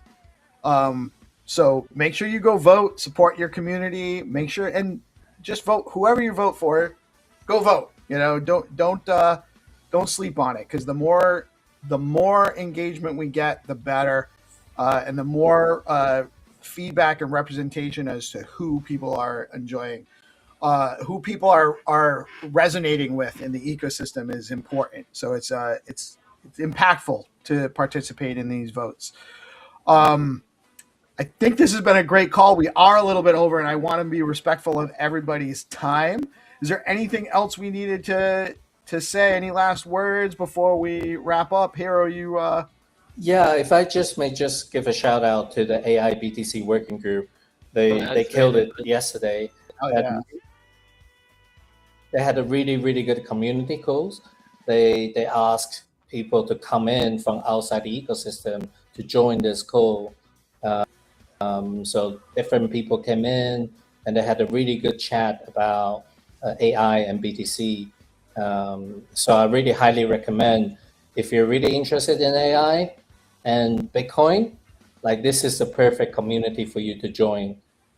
So go join the Discord. They are on Discord. I think there's a link to join somewhere. Does that say it's going to be on Tuesday?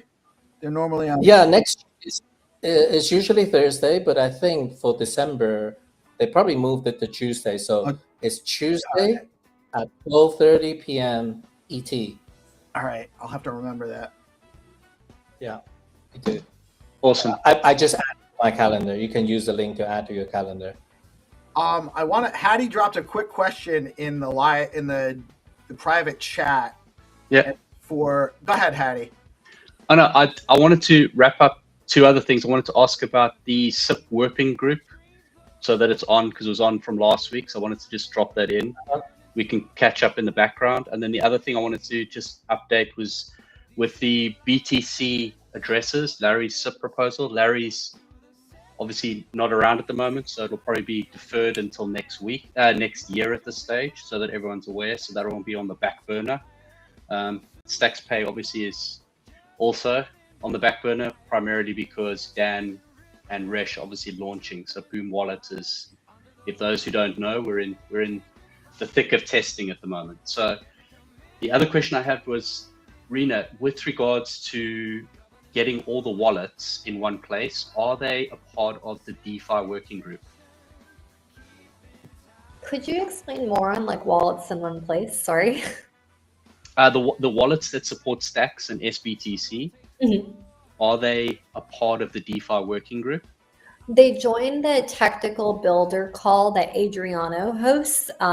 It's every 2 weeks on Thursday, 8:30 or 9:30 a.m. ET. Adriano from StacksLex hosts a call with every builder engineer, including experts, Leather, and such. So let me know if you need to be added there. You know, it's just so that we can get, I really need to have a conversation, try and coordinate with them to understand if they want to adopt the SIP, so that we know we can push it through, so that we can use Bitcoin addresses universally across stacks, which will then help us to push ourselves across layer 2s as well, because Bitcoin address will be everywhere. Totally. And we could be the first to be universal. Would you like to use the working group, or do you want me to help you arrange getting experts and Leather on the line? That might be faster. That would be way easier, to be honest. I think it would be easier just for you to speak with Will and Kyron at Leather, and then it would be Jan and Ken for experts. I can open up a thread for you. Yeah, perfect. Thank you. Thank you. All right. And to the SIP working group, by the way, guys, I did work on, just to respond to that, I did actually work a little bit on the docs for proposing that officially last weekend. I haven't gotten it completed. But once I have a draft, I'll share to you, Hattie and Hero, and we'll collab on that further. Yeah, just to share foundation perspective, I think there's a little bit work in general need to go into define exactly what is the working group before that the SIP working group can become a working group, so to speak. But yeah, I think there's more work in the pipeline on that, so that we're not just doing it for SIP working group, but just in general, what is the process? What does the documentation look like? Where should the documentation live? And how should people be aware of this thing? Yeah, so I just want to make sure you understand that there's a bigger piece to that than just say, hey, let's become a working group. It's not sure yet whether we will fall into the working group category or we are labeled as something else. Correct. And Claire has a really good thread again on forum about how to do that. So I responded to her. So anybody's interested in creating a working group, Claire's created it on the forum, which links to what Mitchell originally created, so that it's open, again, transparency on how to create a working group. The only caveat there is that it's a little bit outdated, like 2 years ago. So that's why there's with the recent effort and so many different working group popping up more publicly, I think we just need to update the guidelines, so to speak. Correct. Hero, is that us, or I think Claire's dealing with that, isn't she? Yes. Yeah. So yeah, that's all, guys. That's all from me. All right. Awesome. Rena, thank you so much for joining us today. Pleasure having you. You're always welcome. Whatever time works for you, we'll make it work on DeOrganized side. So just I don't need to be treated special. I'm not special. No, but we stream all day anyway. Well, all right. I don't want to tell you that I'm not treating you specially, but we kind of do that for everybody. A side question, Rena. Do you have any AI tools that you wish to learn? Like, I don't know, is there anything AI You that have you want? no idea. I need an entire DeOrganized session on fixing Reno with AI and like AIing me. Like, I need the whole works. Oh, we can Because definitely do that. I run a group called AI Guild, and we're here to help people with AI toolings and Well, I hope you're getting ready for a really dumb user because that will be me. so we currently teach AI music. That's how we created the endowment jingle. But we can create a song for that. We create content. We create we vibe code too. So these are the three key pillars right now. But if there's anything else that you have on your AI wish list, we can probably help you with that if you're ever up for it. I am totally up for it. We're going to have to do some AI vibe coding over the holidays. That's what I want to do. We do that. We're starting to do it almost every day. That was your own mission?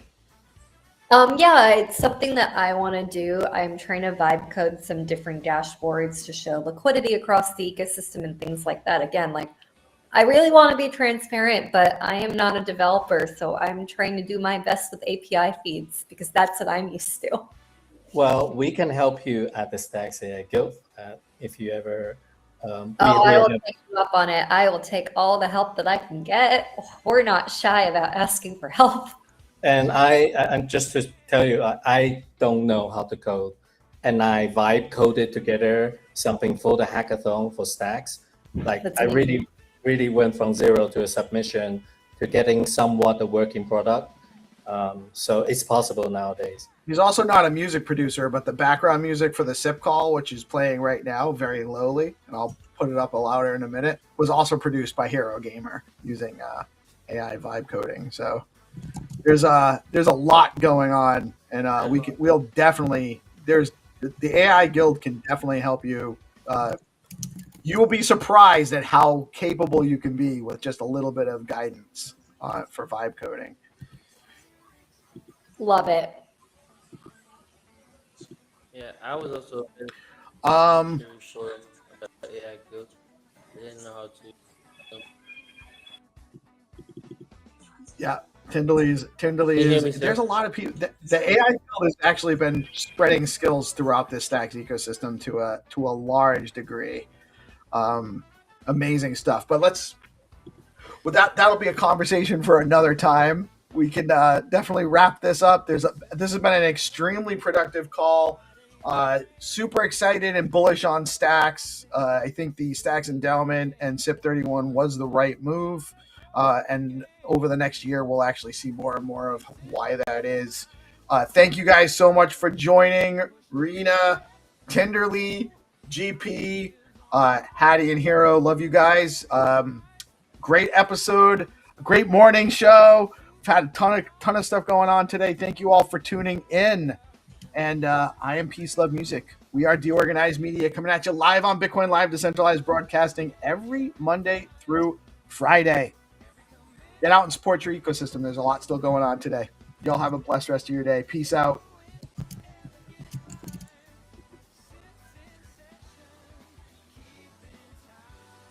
Peace. That's my name.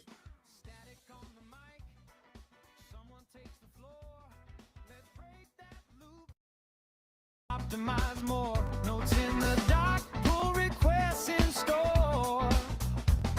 Decentralized future, open core. Some chase fame, we chase function. Every diff, a quiet junction. Autonomy hums, no corruption. Code is the art, coordination, dedication. And the hood, ideas collide. Engage, evolve, we filled with pride. From core to code, the chains alive. Sips in session, future in stride.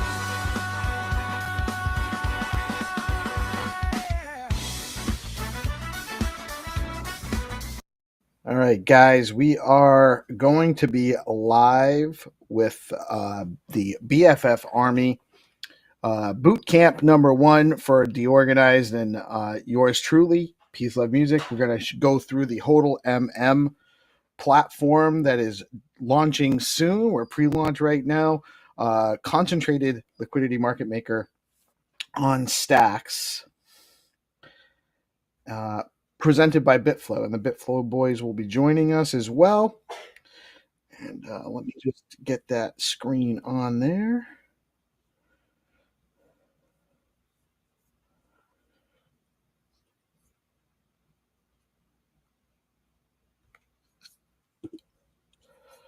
All right.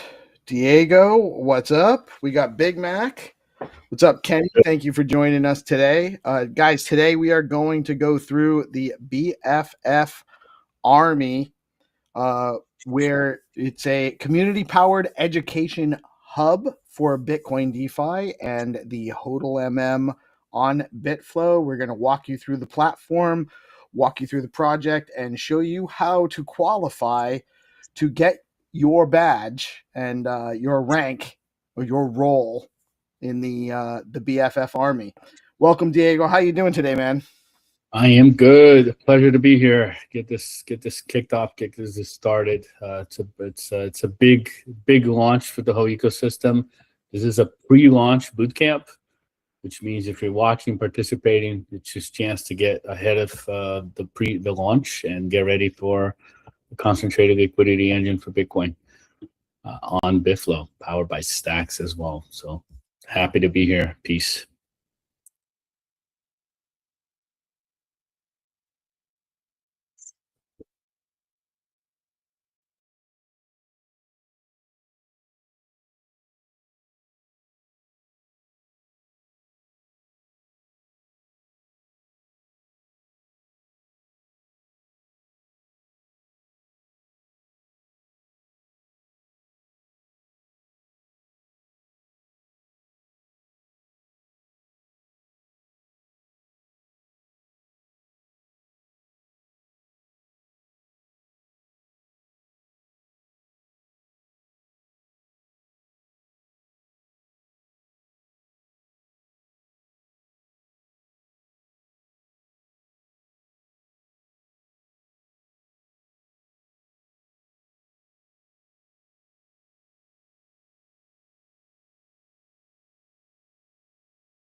Oh, I see. Yeah, because I think if you flipping through, as you click next or click on each lesson, it'll open a new tab for you, so then it won't be on the screen that you were on before.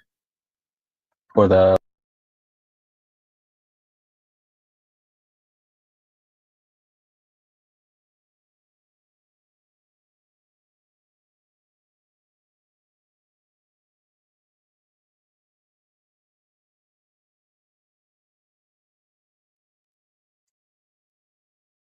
Yep, this is good.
Exactly. And this brings, beneficial benefits to both the LPs, like you mentioned, but also the traders, right?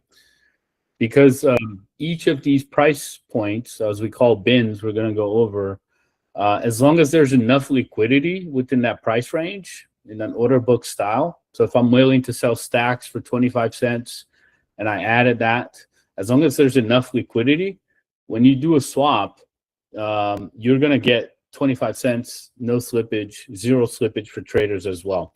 So that's also a benefit because each of these price points are considered, bins, but they're treating them as an order book. So if I'm literally putting on the contract that I'm willing to sell stacks at 26, I'm willing to sell stacks at 27, 28, 29, or the other AMM, the legacy ones, uses 0 to infinity, right? So you can have a very deep bin with a specific price range, and that allows for very large trades with low slippage and low fees as well. So that deep liquidity is beneficial to everyone, right? And like you said, on the other side, as an LP, you can kind of choose the different strategies that we're going to go over and also concentrate liquidity where activity is actually happening. I think that's the biggest change between the two. And it's the reason concentrated liquidity became such a popular AMM.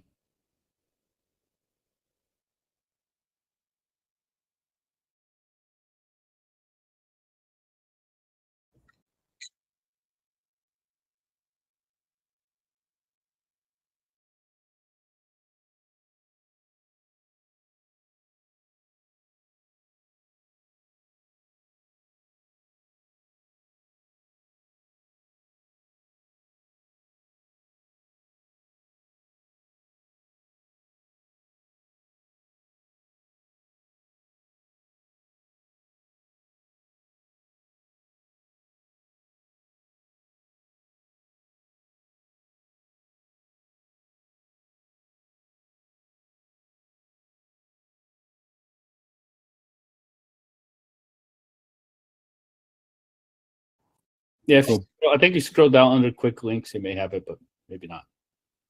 It's all good.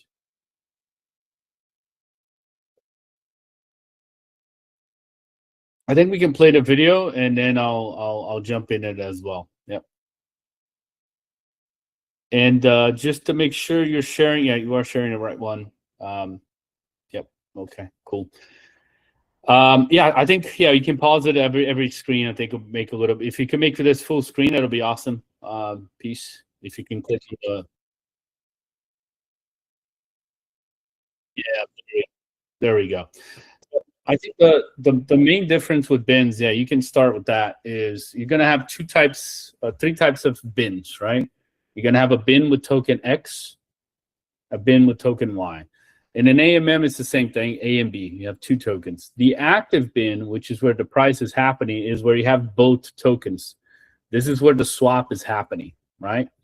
So the difference between an AMM and this is that liquidity is now distributed across bins with the fixed width, spacing between them, and a price, right?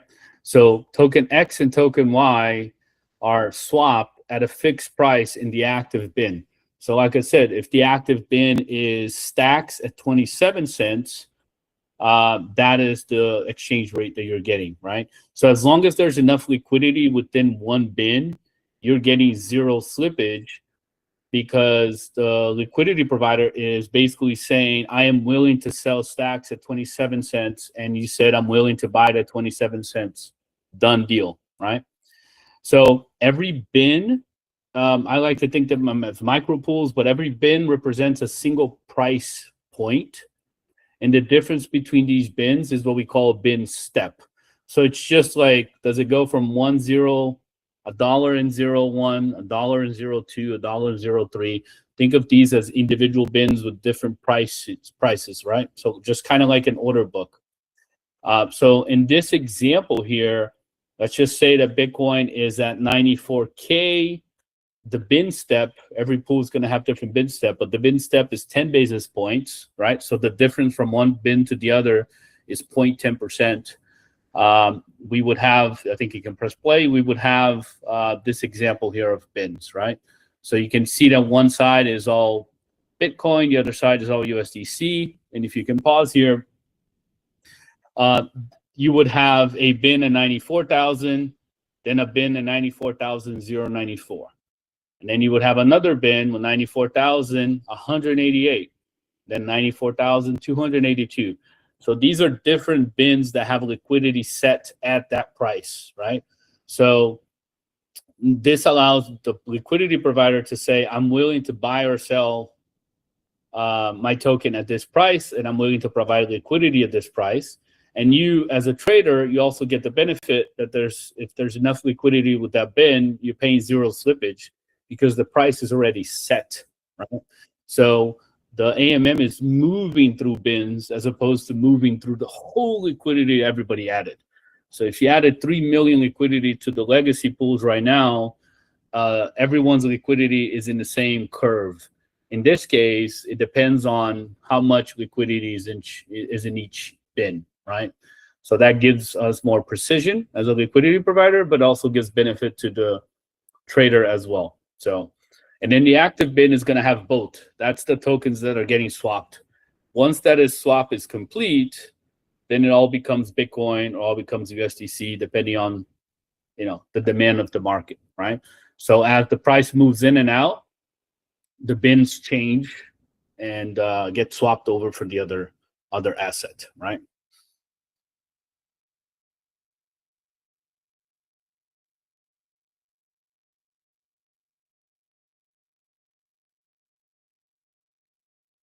Exactly.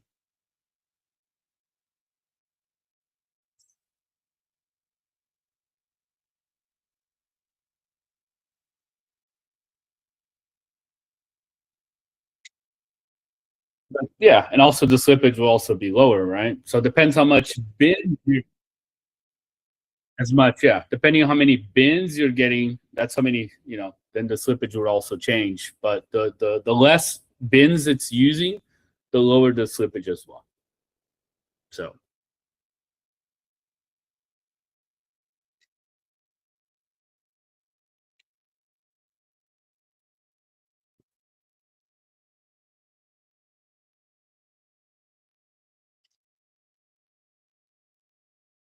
Yeah, I think we can do hands-on. Reminder that everything that we're covering here and more is on the BFF Army self-guided, which is the one that piece here is following. So we think that, I think if we show, it's a little bit easier, but every step of how to open a position, how to manage an active position, how to close the position, it's all here.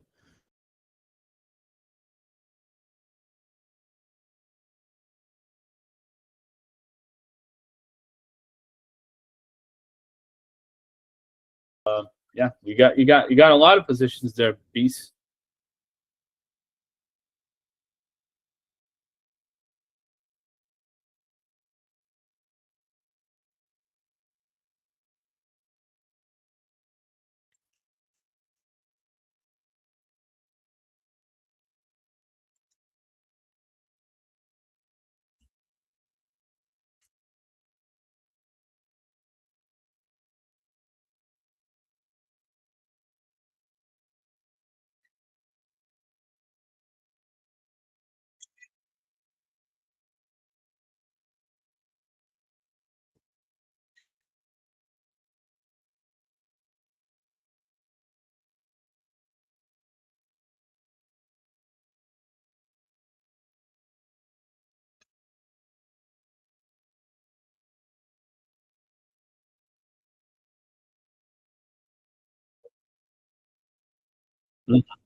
And a reminder that this is in beta, so you will mint test tokens to continue testing this out. If you haven't already, if you're not in beta already, just there's a link which is waitlist.bitflow.finance that's being shared here, and then you'll be able to have access to the beta right away and get that early start playing around with beta before HODL comes out live.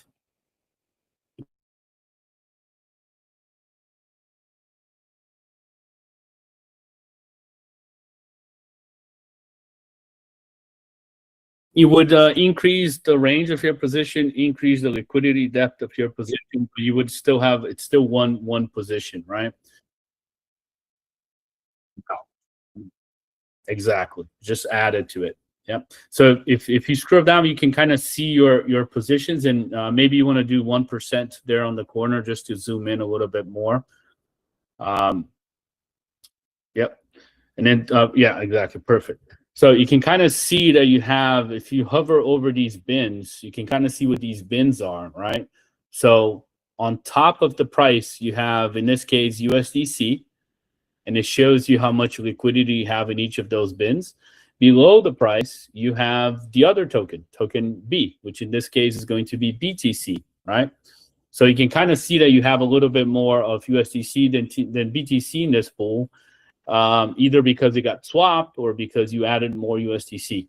The main thing is that one of the key things is also the flexibility. You're able to add liquidity to both sides, to one side, any amount of liquidity on any side. So that's also very, very beneficial. Just add TBTC, exactly.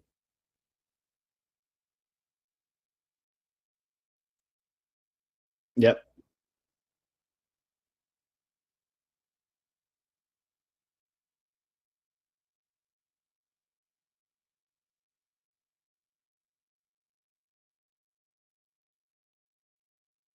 Yep. And if you click pool liquidity as well, you can kind of see the whole pool liquidity on that tab. Yep, exactly. So you can kind of see that there is more USDC liquidity in the pool. so than BTC, which is also part of the pool composition, right? This, yes, that is an indication. Think exactly like an order book. You're basically seeing a bunch of orders or a bunch of people adding liquidity at a certain price range that they're willing to swap for BTC, right? So they're willing to, to swap their USDC for BTC at that specific range. If you click on pool stats, I think you can see you should be able to see the pool, the current balance of the pool. Yeah, all the way up top where you see your pool liquidity. Yeah, if you click on pool stats on the first one, so you see that there's 80% USDC in that pool and 19% BTC in the pool, right? So the price is defined by the composition as well and the market demand. That's what moves the price up and down. That big bin that you see in the middle, that's the active bin. That's the white bin. That's the bin that has both tokens. As you can see, when you hover over, you see that there's 112,000 USDC and about 10.11 BTC, right? That's where the swap is happening. That's where the activity is happening. Anything above is one token, anything below is one token. As this amount, let's say the 10 TBTC gets swapped, that whole bin becomes green. In this case, it becomes USDC, and then it goes to the next bin, right? And then once that bin gets swapped, it goes to the next bin. It goes up or down depending on which way or which direction of the swap. If you're swapping USDC for BTC or if you're swapping BTC for USDC. So each of those bins are working together, but individually they're providing the liquidity. And if it's a wide range, if you're trying to swap 200, 300,000, it's probably going to get 2 or 3 bins at the same time.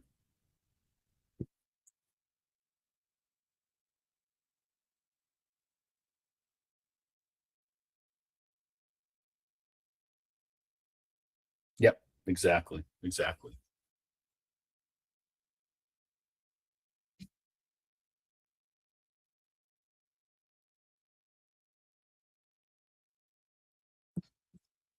Yep, I can jump in on managing active liquidities. I think I have a couple that are out of range. If I can share screen, I can jump in and show you.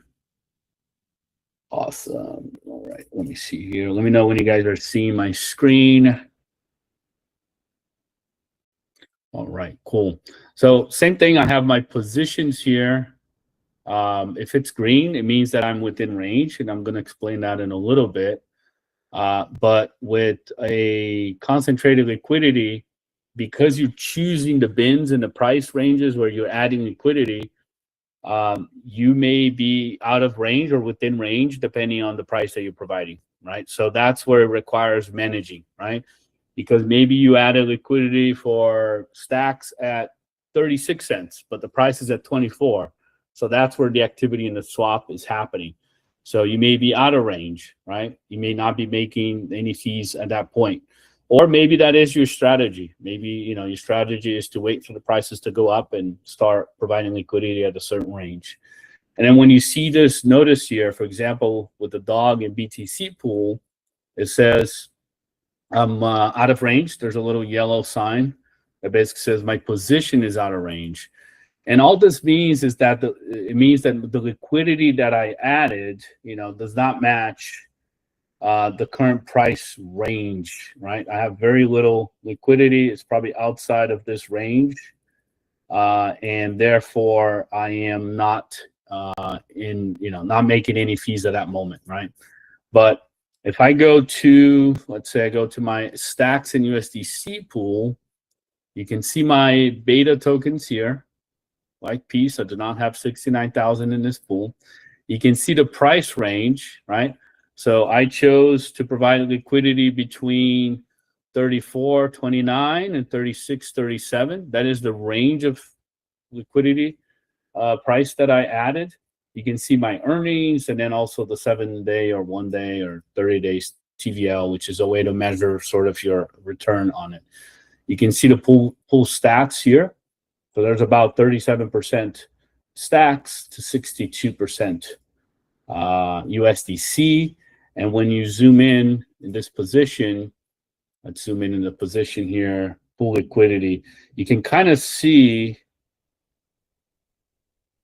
the price moving up and down, right? And that's where you as a liquidity provider, you would say, okay, based on this price, based on how the token is moving, I want to provide a liquidity in these bins or this bin, right? So as you can see, there's just a little bit of stacks in USDC here. When this liquidity is over, swapped for one to the other, it's going to go over to the next bin. And then the next bin is going to have 2 tokens as well, and so forth, right? So how to manage the liquidity. So looking at, this is a good pool, I guess. So you can always add more liquidity on top of your existing liquidity, okay? So let's go to my positions. Let's zoom out a little bit. As you can see, I have a very wide range of liquidity, right? But the price of stacks has been hovering around, what, 35 and 35.7, right? So I have a lot of liquidity here and a lot of liquidity here that either got swapped at a lower price, or because you as a user, you added a very wide range, right? So what I could do is I could come in and remove liquidity, right? And I can remove any amount. I can remove 100% of my liquidity, or I could remove 75%, and I could remove full, meaning from the whole pool, or I can do custom the same way. The same way I add liquidity, I have the flexibility to also remove liquidity in a specific range, right? So let me zoom in here a little bit. So as we can see, most of the liquidity, most of the trading activity is happening within this range. So maybe, I can come in and say, you know what, I'm going to remove liquidity from these bins. I can remove 100% from those bins, right? Because there's not a lot of activity happening here. I'm going to get some USDC back, and then I can add it back. So basically, I'm removing 100% of liquidity from bins 34.3 to 35.5, which are these bins right here. So I have that flexibility. I can also remove both. I can remove one side. I can remove any amount. I can remove 50%, 75%. As you can see, 50% is going to cut it right in half. So you can kind of see your bins and your liquidity in a visual way. So because there's not a lot of activity, or maybe because I don't believe stacks is going to go drop below 35 cents anymore, I can just come in here and say, you know what, I'm going to remove 100% of the liquidity from this price range to this price range. And then I'm going to get my USDC back. Type in my password here. All right, I'm also confirming in my wallet, so you can see transaction pending here. And then I could also remove liquidity from this side, okay? So I can remove liquidity from this side of the pool. And then from that point on, you as the pool LP, only you can remove and add liquidity, okay? And from that point on, I can come in and be like, okay, you know what? I'd like to add more liquidity closer to the range, right? And let's say I'm going to add another 45,000. So you can kind of see my positions there, and I can change the shape as well. So the dark one is the new one, and the orange is the previous position that I had, right? So you can kind of see how it stacks up, right? I'm adding more liquidity to the bin, therefore the bin is becoming deeper. I can look at the pool liquidity and say, you know what? I noticed that there's not a lot of people providing liquidity in this range right here. So I'm going to be even more precise. And I'm also going to add a little bit of USDC, maybe a little bit more. So if I zoom in, you can kind of see, like, I'm providing liquidity in those 7 bins. I can see my positions. I can see what the active price is. But I can also see that there's not a lot of liquidity in the pool. So that gives me an opportunity to say, you know what? There's a bunch of liquidity here, a bunch of liquidity below, but I'm going to add within this price range. So that's going to be between 35 and 5, 36, 7 bins. You can drag and drop, or you can use the price range is here. It doesn't matter, or you can type the price. That's okay as well. It all adds up to the same. And then the distribution volatility strategy is basically how you're distributing liquidity across those bins, right? Is it going to be a spot where it's equal, every bin receives the same amount? Is it going to be curve, where I'm adding more liquidity closer to the price range and less liquidity as I move far out? And then also bid ask, which is the opposite. I'm providing less liquidity closer to the price range and more liquidity as I move out. So if I think that there's going to be a lot of volatility, maybe this is a good example of it. Just going to do a simple spot, as you can see here. Let me do, yep. So I'm going to do simple spot liquidity, and then I'm adding more liquidity on top of it. So I removed from one side and added to the other, right? So that's how you start managing your liquidity. Transaction confirmed. You can also go to activity here and kind of see, like, I added liquidity. I removed the liquidity, how much I removed. All these transactions are on chain, of course. And then I added an additional liquidity, right? So now that's how you manage your position. And you can do that for various reasons, you know, because maybe once you added single-sided, all your tokens got swapped. So now you're ready to get some USDC back. Or maybe prices moved very fast and you're out of range and you want to bring it within range again. So whatever the strategy may be, right? With tokens let's go USDC to BTC, for example. Let's see how the liquidity is.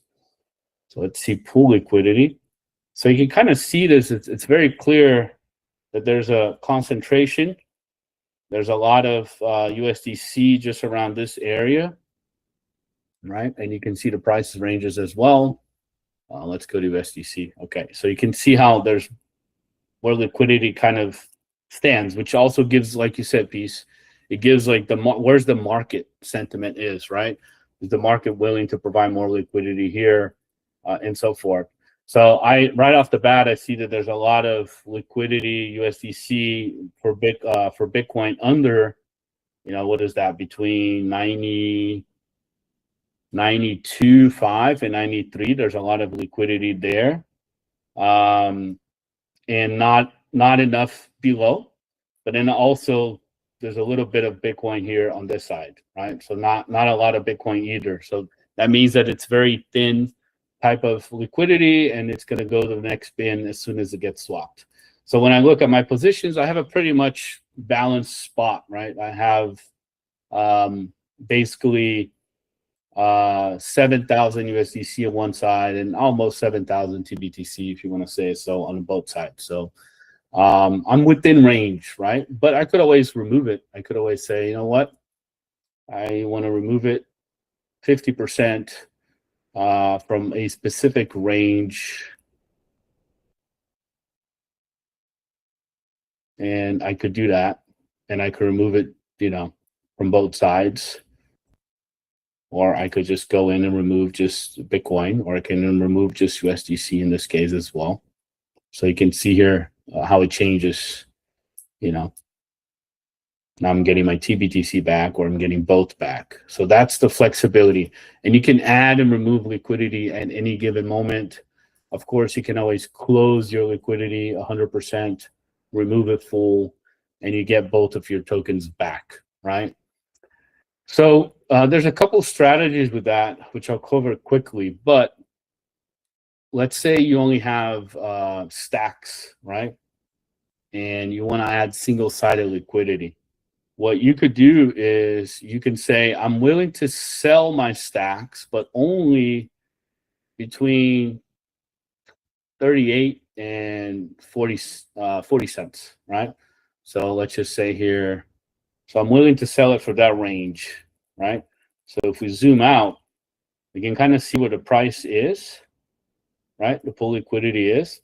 But I'm saying, like, I'm willing to sell it just when it hits this amount, right? Between 36 cents and 37 cents, right? Or the other way around, I'm willing to buy it, right? Let's say I'm willing to buy between, 34 and 33. So that's also a way to do single-sided liquidity, but you're also doing a limit order basically, because you're saying, I'm willing to provide liquidity. I have some stacks, but I'm willing to provide it only at this range. So what's going to happen once the price moves, your tokens are going to get swapped A for B. And that's also a way to do a limit order and get paid while you swap, right? So it's a good strategy as well. And once it hits that price range, then you start also accumulating fees. So there's a bunch of stuff that you could do in like shaping your strategy, but I think the flexibility can be used in many creative ways. So.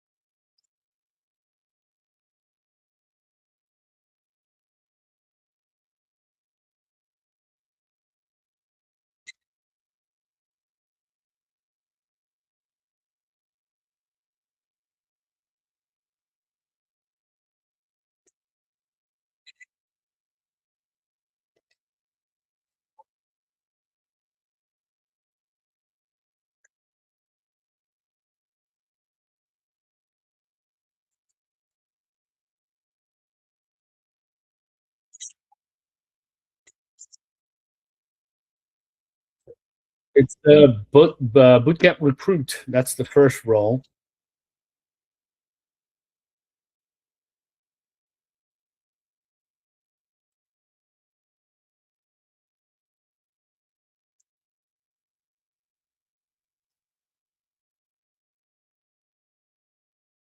Yep, and for those in the live boot camps, we have a form where we will airdrop some Stacks tokens so you guys can test this out.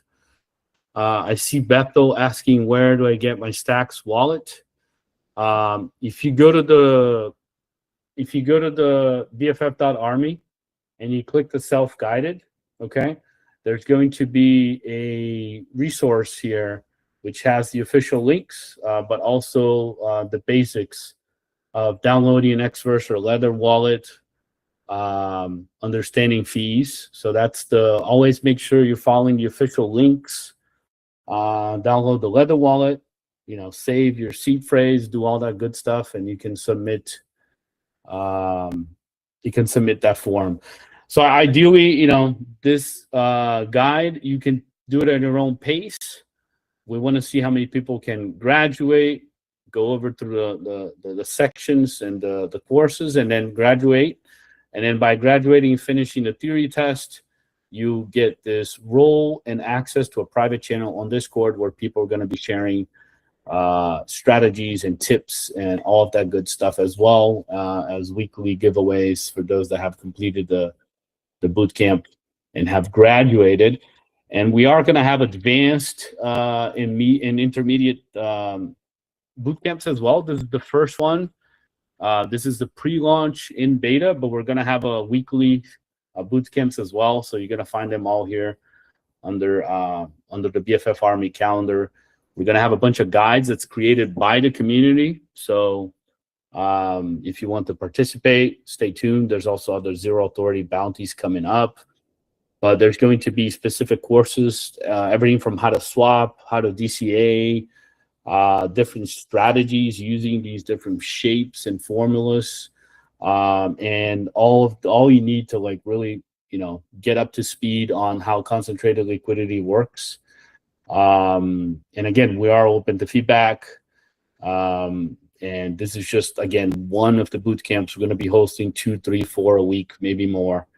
And we hope you guys get the value and get a head start before HODL is on mainnet with real tokens. So in real yield, exactly.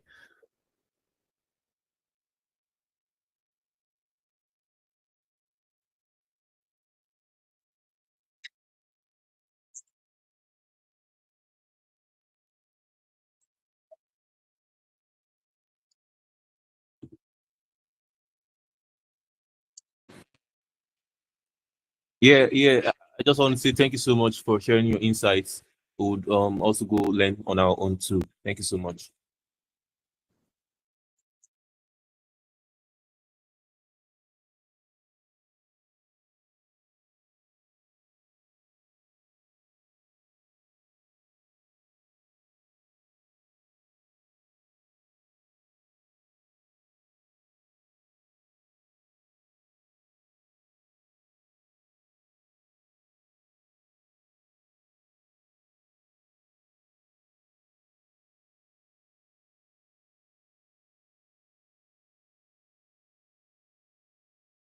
Muted.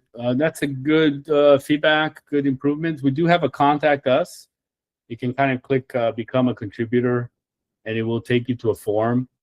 You can definitely use that as a feedback, but good idea. I think we do need that as for people can submit questions and stuff. So reminder that within our live app, so we have our live app, okay, where you can do swaps, you can do DCA, you can provide liquidity in those pools. We have a support desk here as well. You can just click here, support desk, open a ticket, or search for specific content as well, including the HODLMM. So if you have any questions regarding that, that is also available. You can just click support. So there's a bunch of articles there. And then if you do need help, you can just open a ticket and the team will help you out as well. So there's a bunch of HODLMM guides here as well. Early access, if you're testing the beta, there's a testing guide here for the beta. So yeah, it's all here. I think the BFF Army is a good place to start. And then from that point on, make sure you guys are following, and there's a lot of content coming, a lot of new boot camps as well. Peace is going to be hosting more. So this is just the beginning. You got Help Center here. I'll DeFi terminology as well. I know we cover a lot. We said a lot of maybe new terms that you haven't heard about it. You got all of them here on the left. What are market makers? What are bins, right? All of that good stuff. And then you got the resources here. You got the Help Center here. The official links of the HODL beta, the home, the BitFlow socials, need any help. So yeah, I think the BFF Army is a good place to start.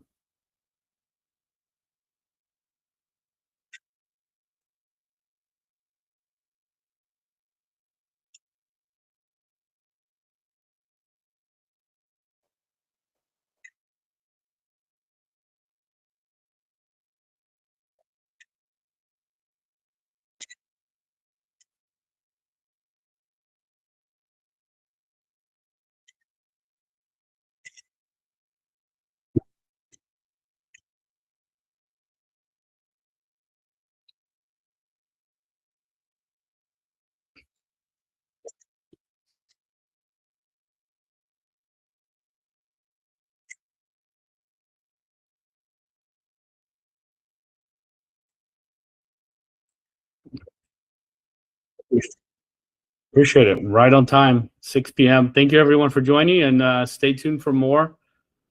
We also have in Portuguese and Spanish, and if you want to contribute or collaborate, also contact us. We'll be open to it.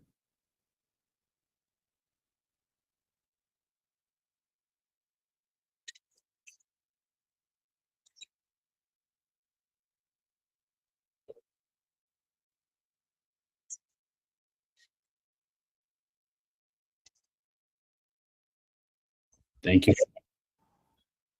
Bye-bye. See you guys. Bye-bye. All right, goodbye, everyone. Bye.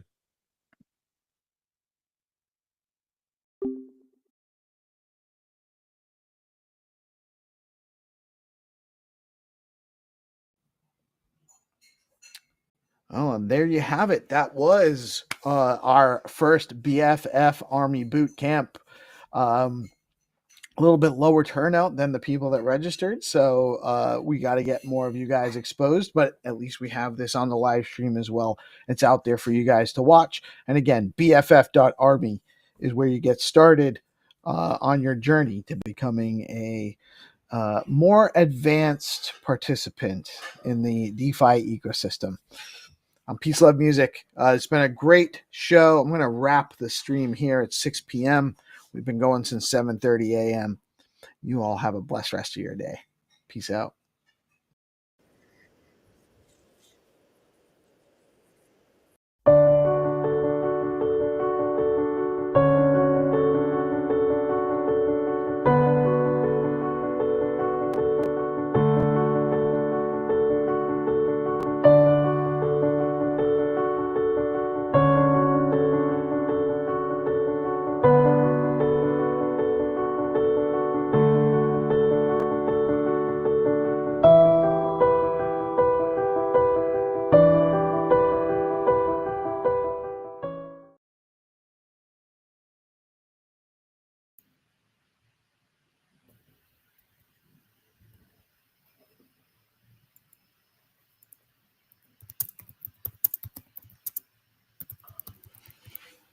GP, I think you're having some audio issues, man. How about now? Now we can hear you. That's probably a mute button, man. What's going on, guys? It looked like you were actually like killing the intro too. It was I right. was nailing that. It was the best intro ever. Lost the time. Oh man. I was just saying how this is the first inaugural episode. We're going to get to talk to Jamie F., Mr. Bain, and two of the next artists that are going to be contributing to Dogtail. So really excited for this first inaugural episode. And let's get into it. What's up, Jamie? How are we doing tonight? We got Jamie F. in the house. We got Mr. Bain, Peace Love Music, and GP, myself, in the house tonight. So what's up, guys? How are we doing? Yeah, I'm doing really well. I'm excited for the show. I'm looking forward to it. It's going to be epic. Pretty special, and I'm good. Thanks. Yourself? Doing good, man. Doing good. Jamie, you spun up this awesome idea to help artists and also contribute to charitable causes, right? Did you want to do a brief explainer about your ideas surrounding Dogtails and how it came to fruition, and all the work that the good work that you're doing with all the artists in the Stacks ecosystem? Yeah, awesome. It's the artists that are doing the good work. Really, we're not doing too much because the stories sort of write themselves. But the idea came about as part of our just natural growth within the community, and we're a community that's sort of an underdog culture and founded on the rise of Peggy, who is the dog from Dogpool, who won the ugliest dog in the UK competition and then went on to Hollywood.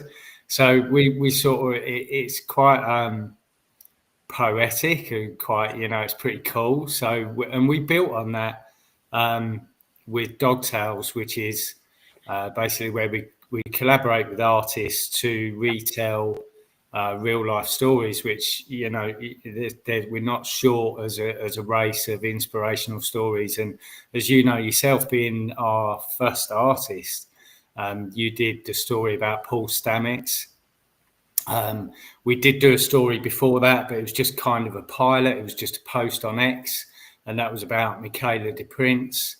And then we did Henry Wanyoke, who's a Kenyan runner.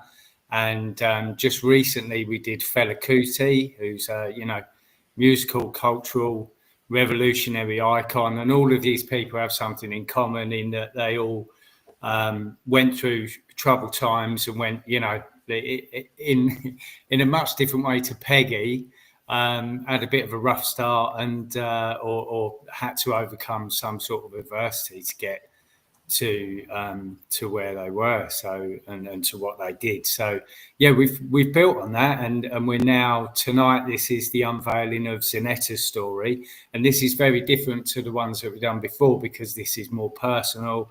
I think it's going to resonate with a lot of people on a personal level because of the subject matter, which you'll find out soon enough. It's different again that it's a photo shoot. So everything that we've done before it's not been photographic art. It's been digital art, yeah, it's pretty unique. And we do this to support the artists and charity. So they produce the storyboard NFTs. They're auctioned on Gamma as a week-long auction from the minute the first bid goes in. Yeah, the split is, so far, everyone's agreed to do a 60-40 split, 60% in favour of charity and 40% goes to the artists. So the collection will grow and it will feature different artists and, more stories as we go. And yeah, pretty excited. It's probably the best thing so far to come out of our culture that we're trying to build. So yeah. Yeah, dude. I remember whenever you first hit me up and told me, hey, pitched this idea to me, and I was experimenting with ideas and trying to find a way to, incorporate some type of giving back to, charitable causes into my artwork, and this idea just really resonated with me. Peace, did you have something to say, man? What's up?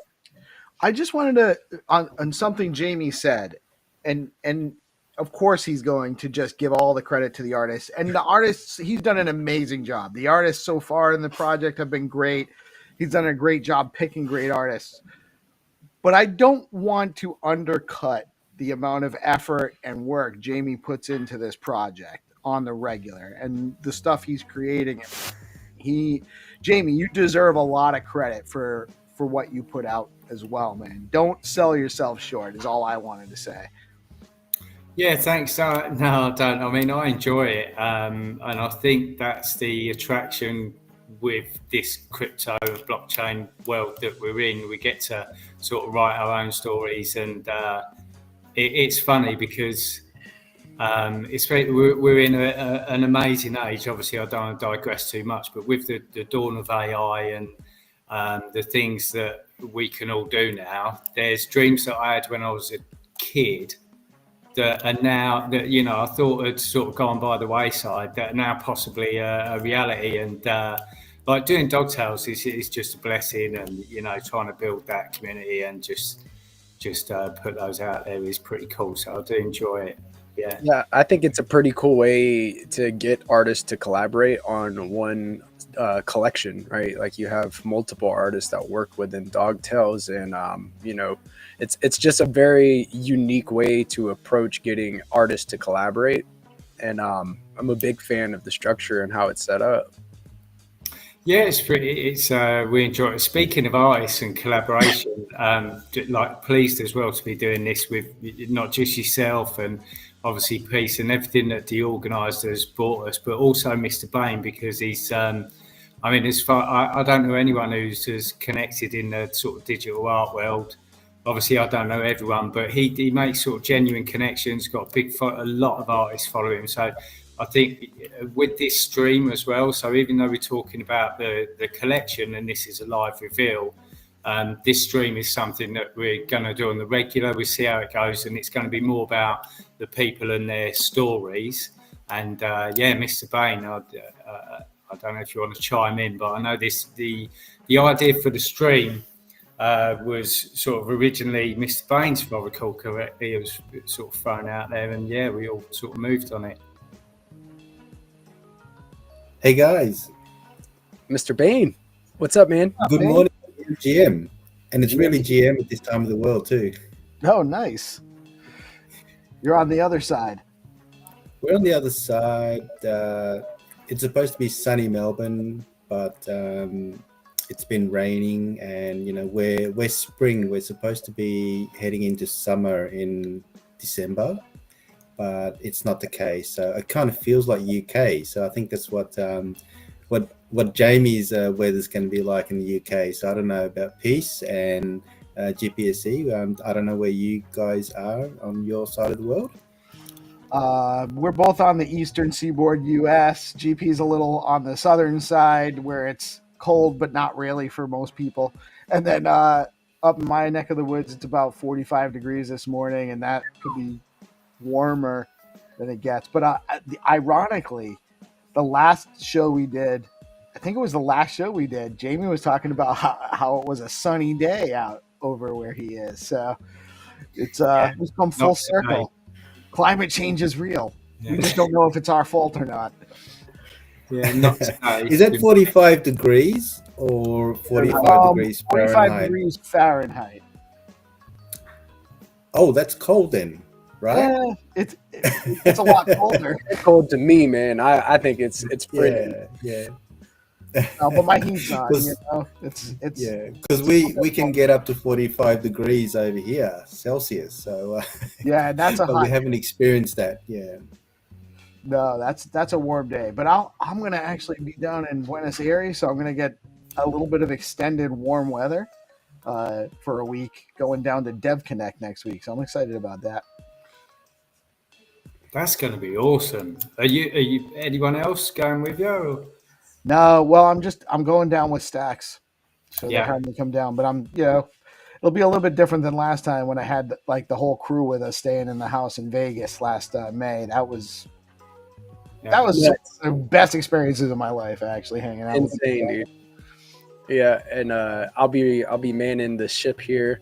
Running the stream and helping. Hunter will be helping and helping me run the stream as well. So we'll be holding down the fort for Peace while he's out there in Argentina, Buenos Aires, checking out all the Dev Connect and the other little get-togethers that are going on over there while they're out there. So it's gonna be a lot of fun.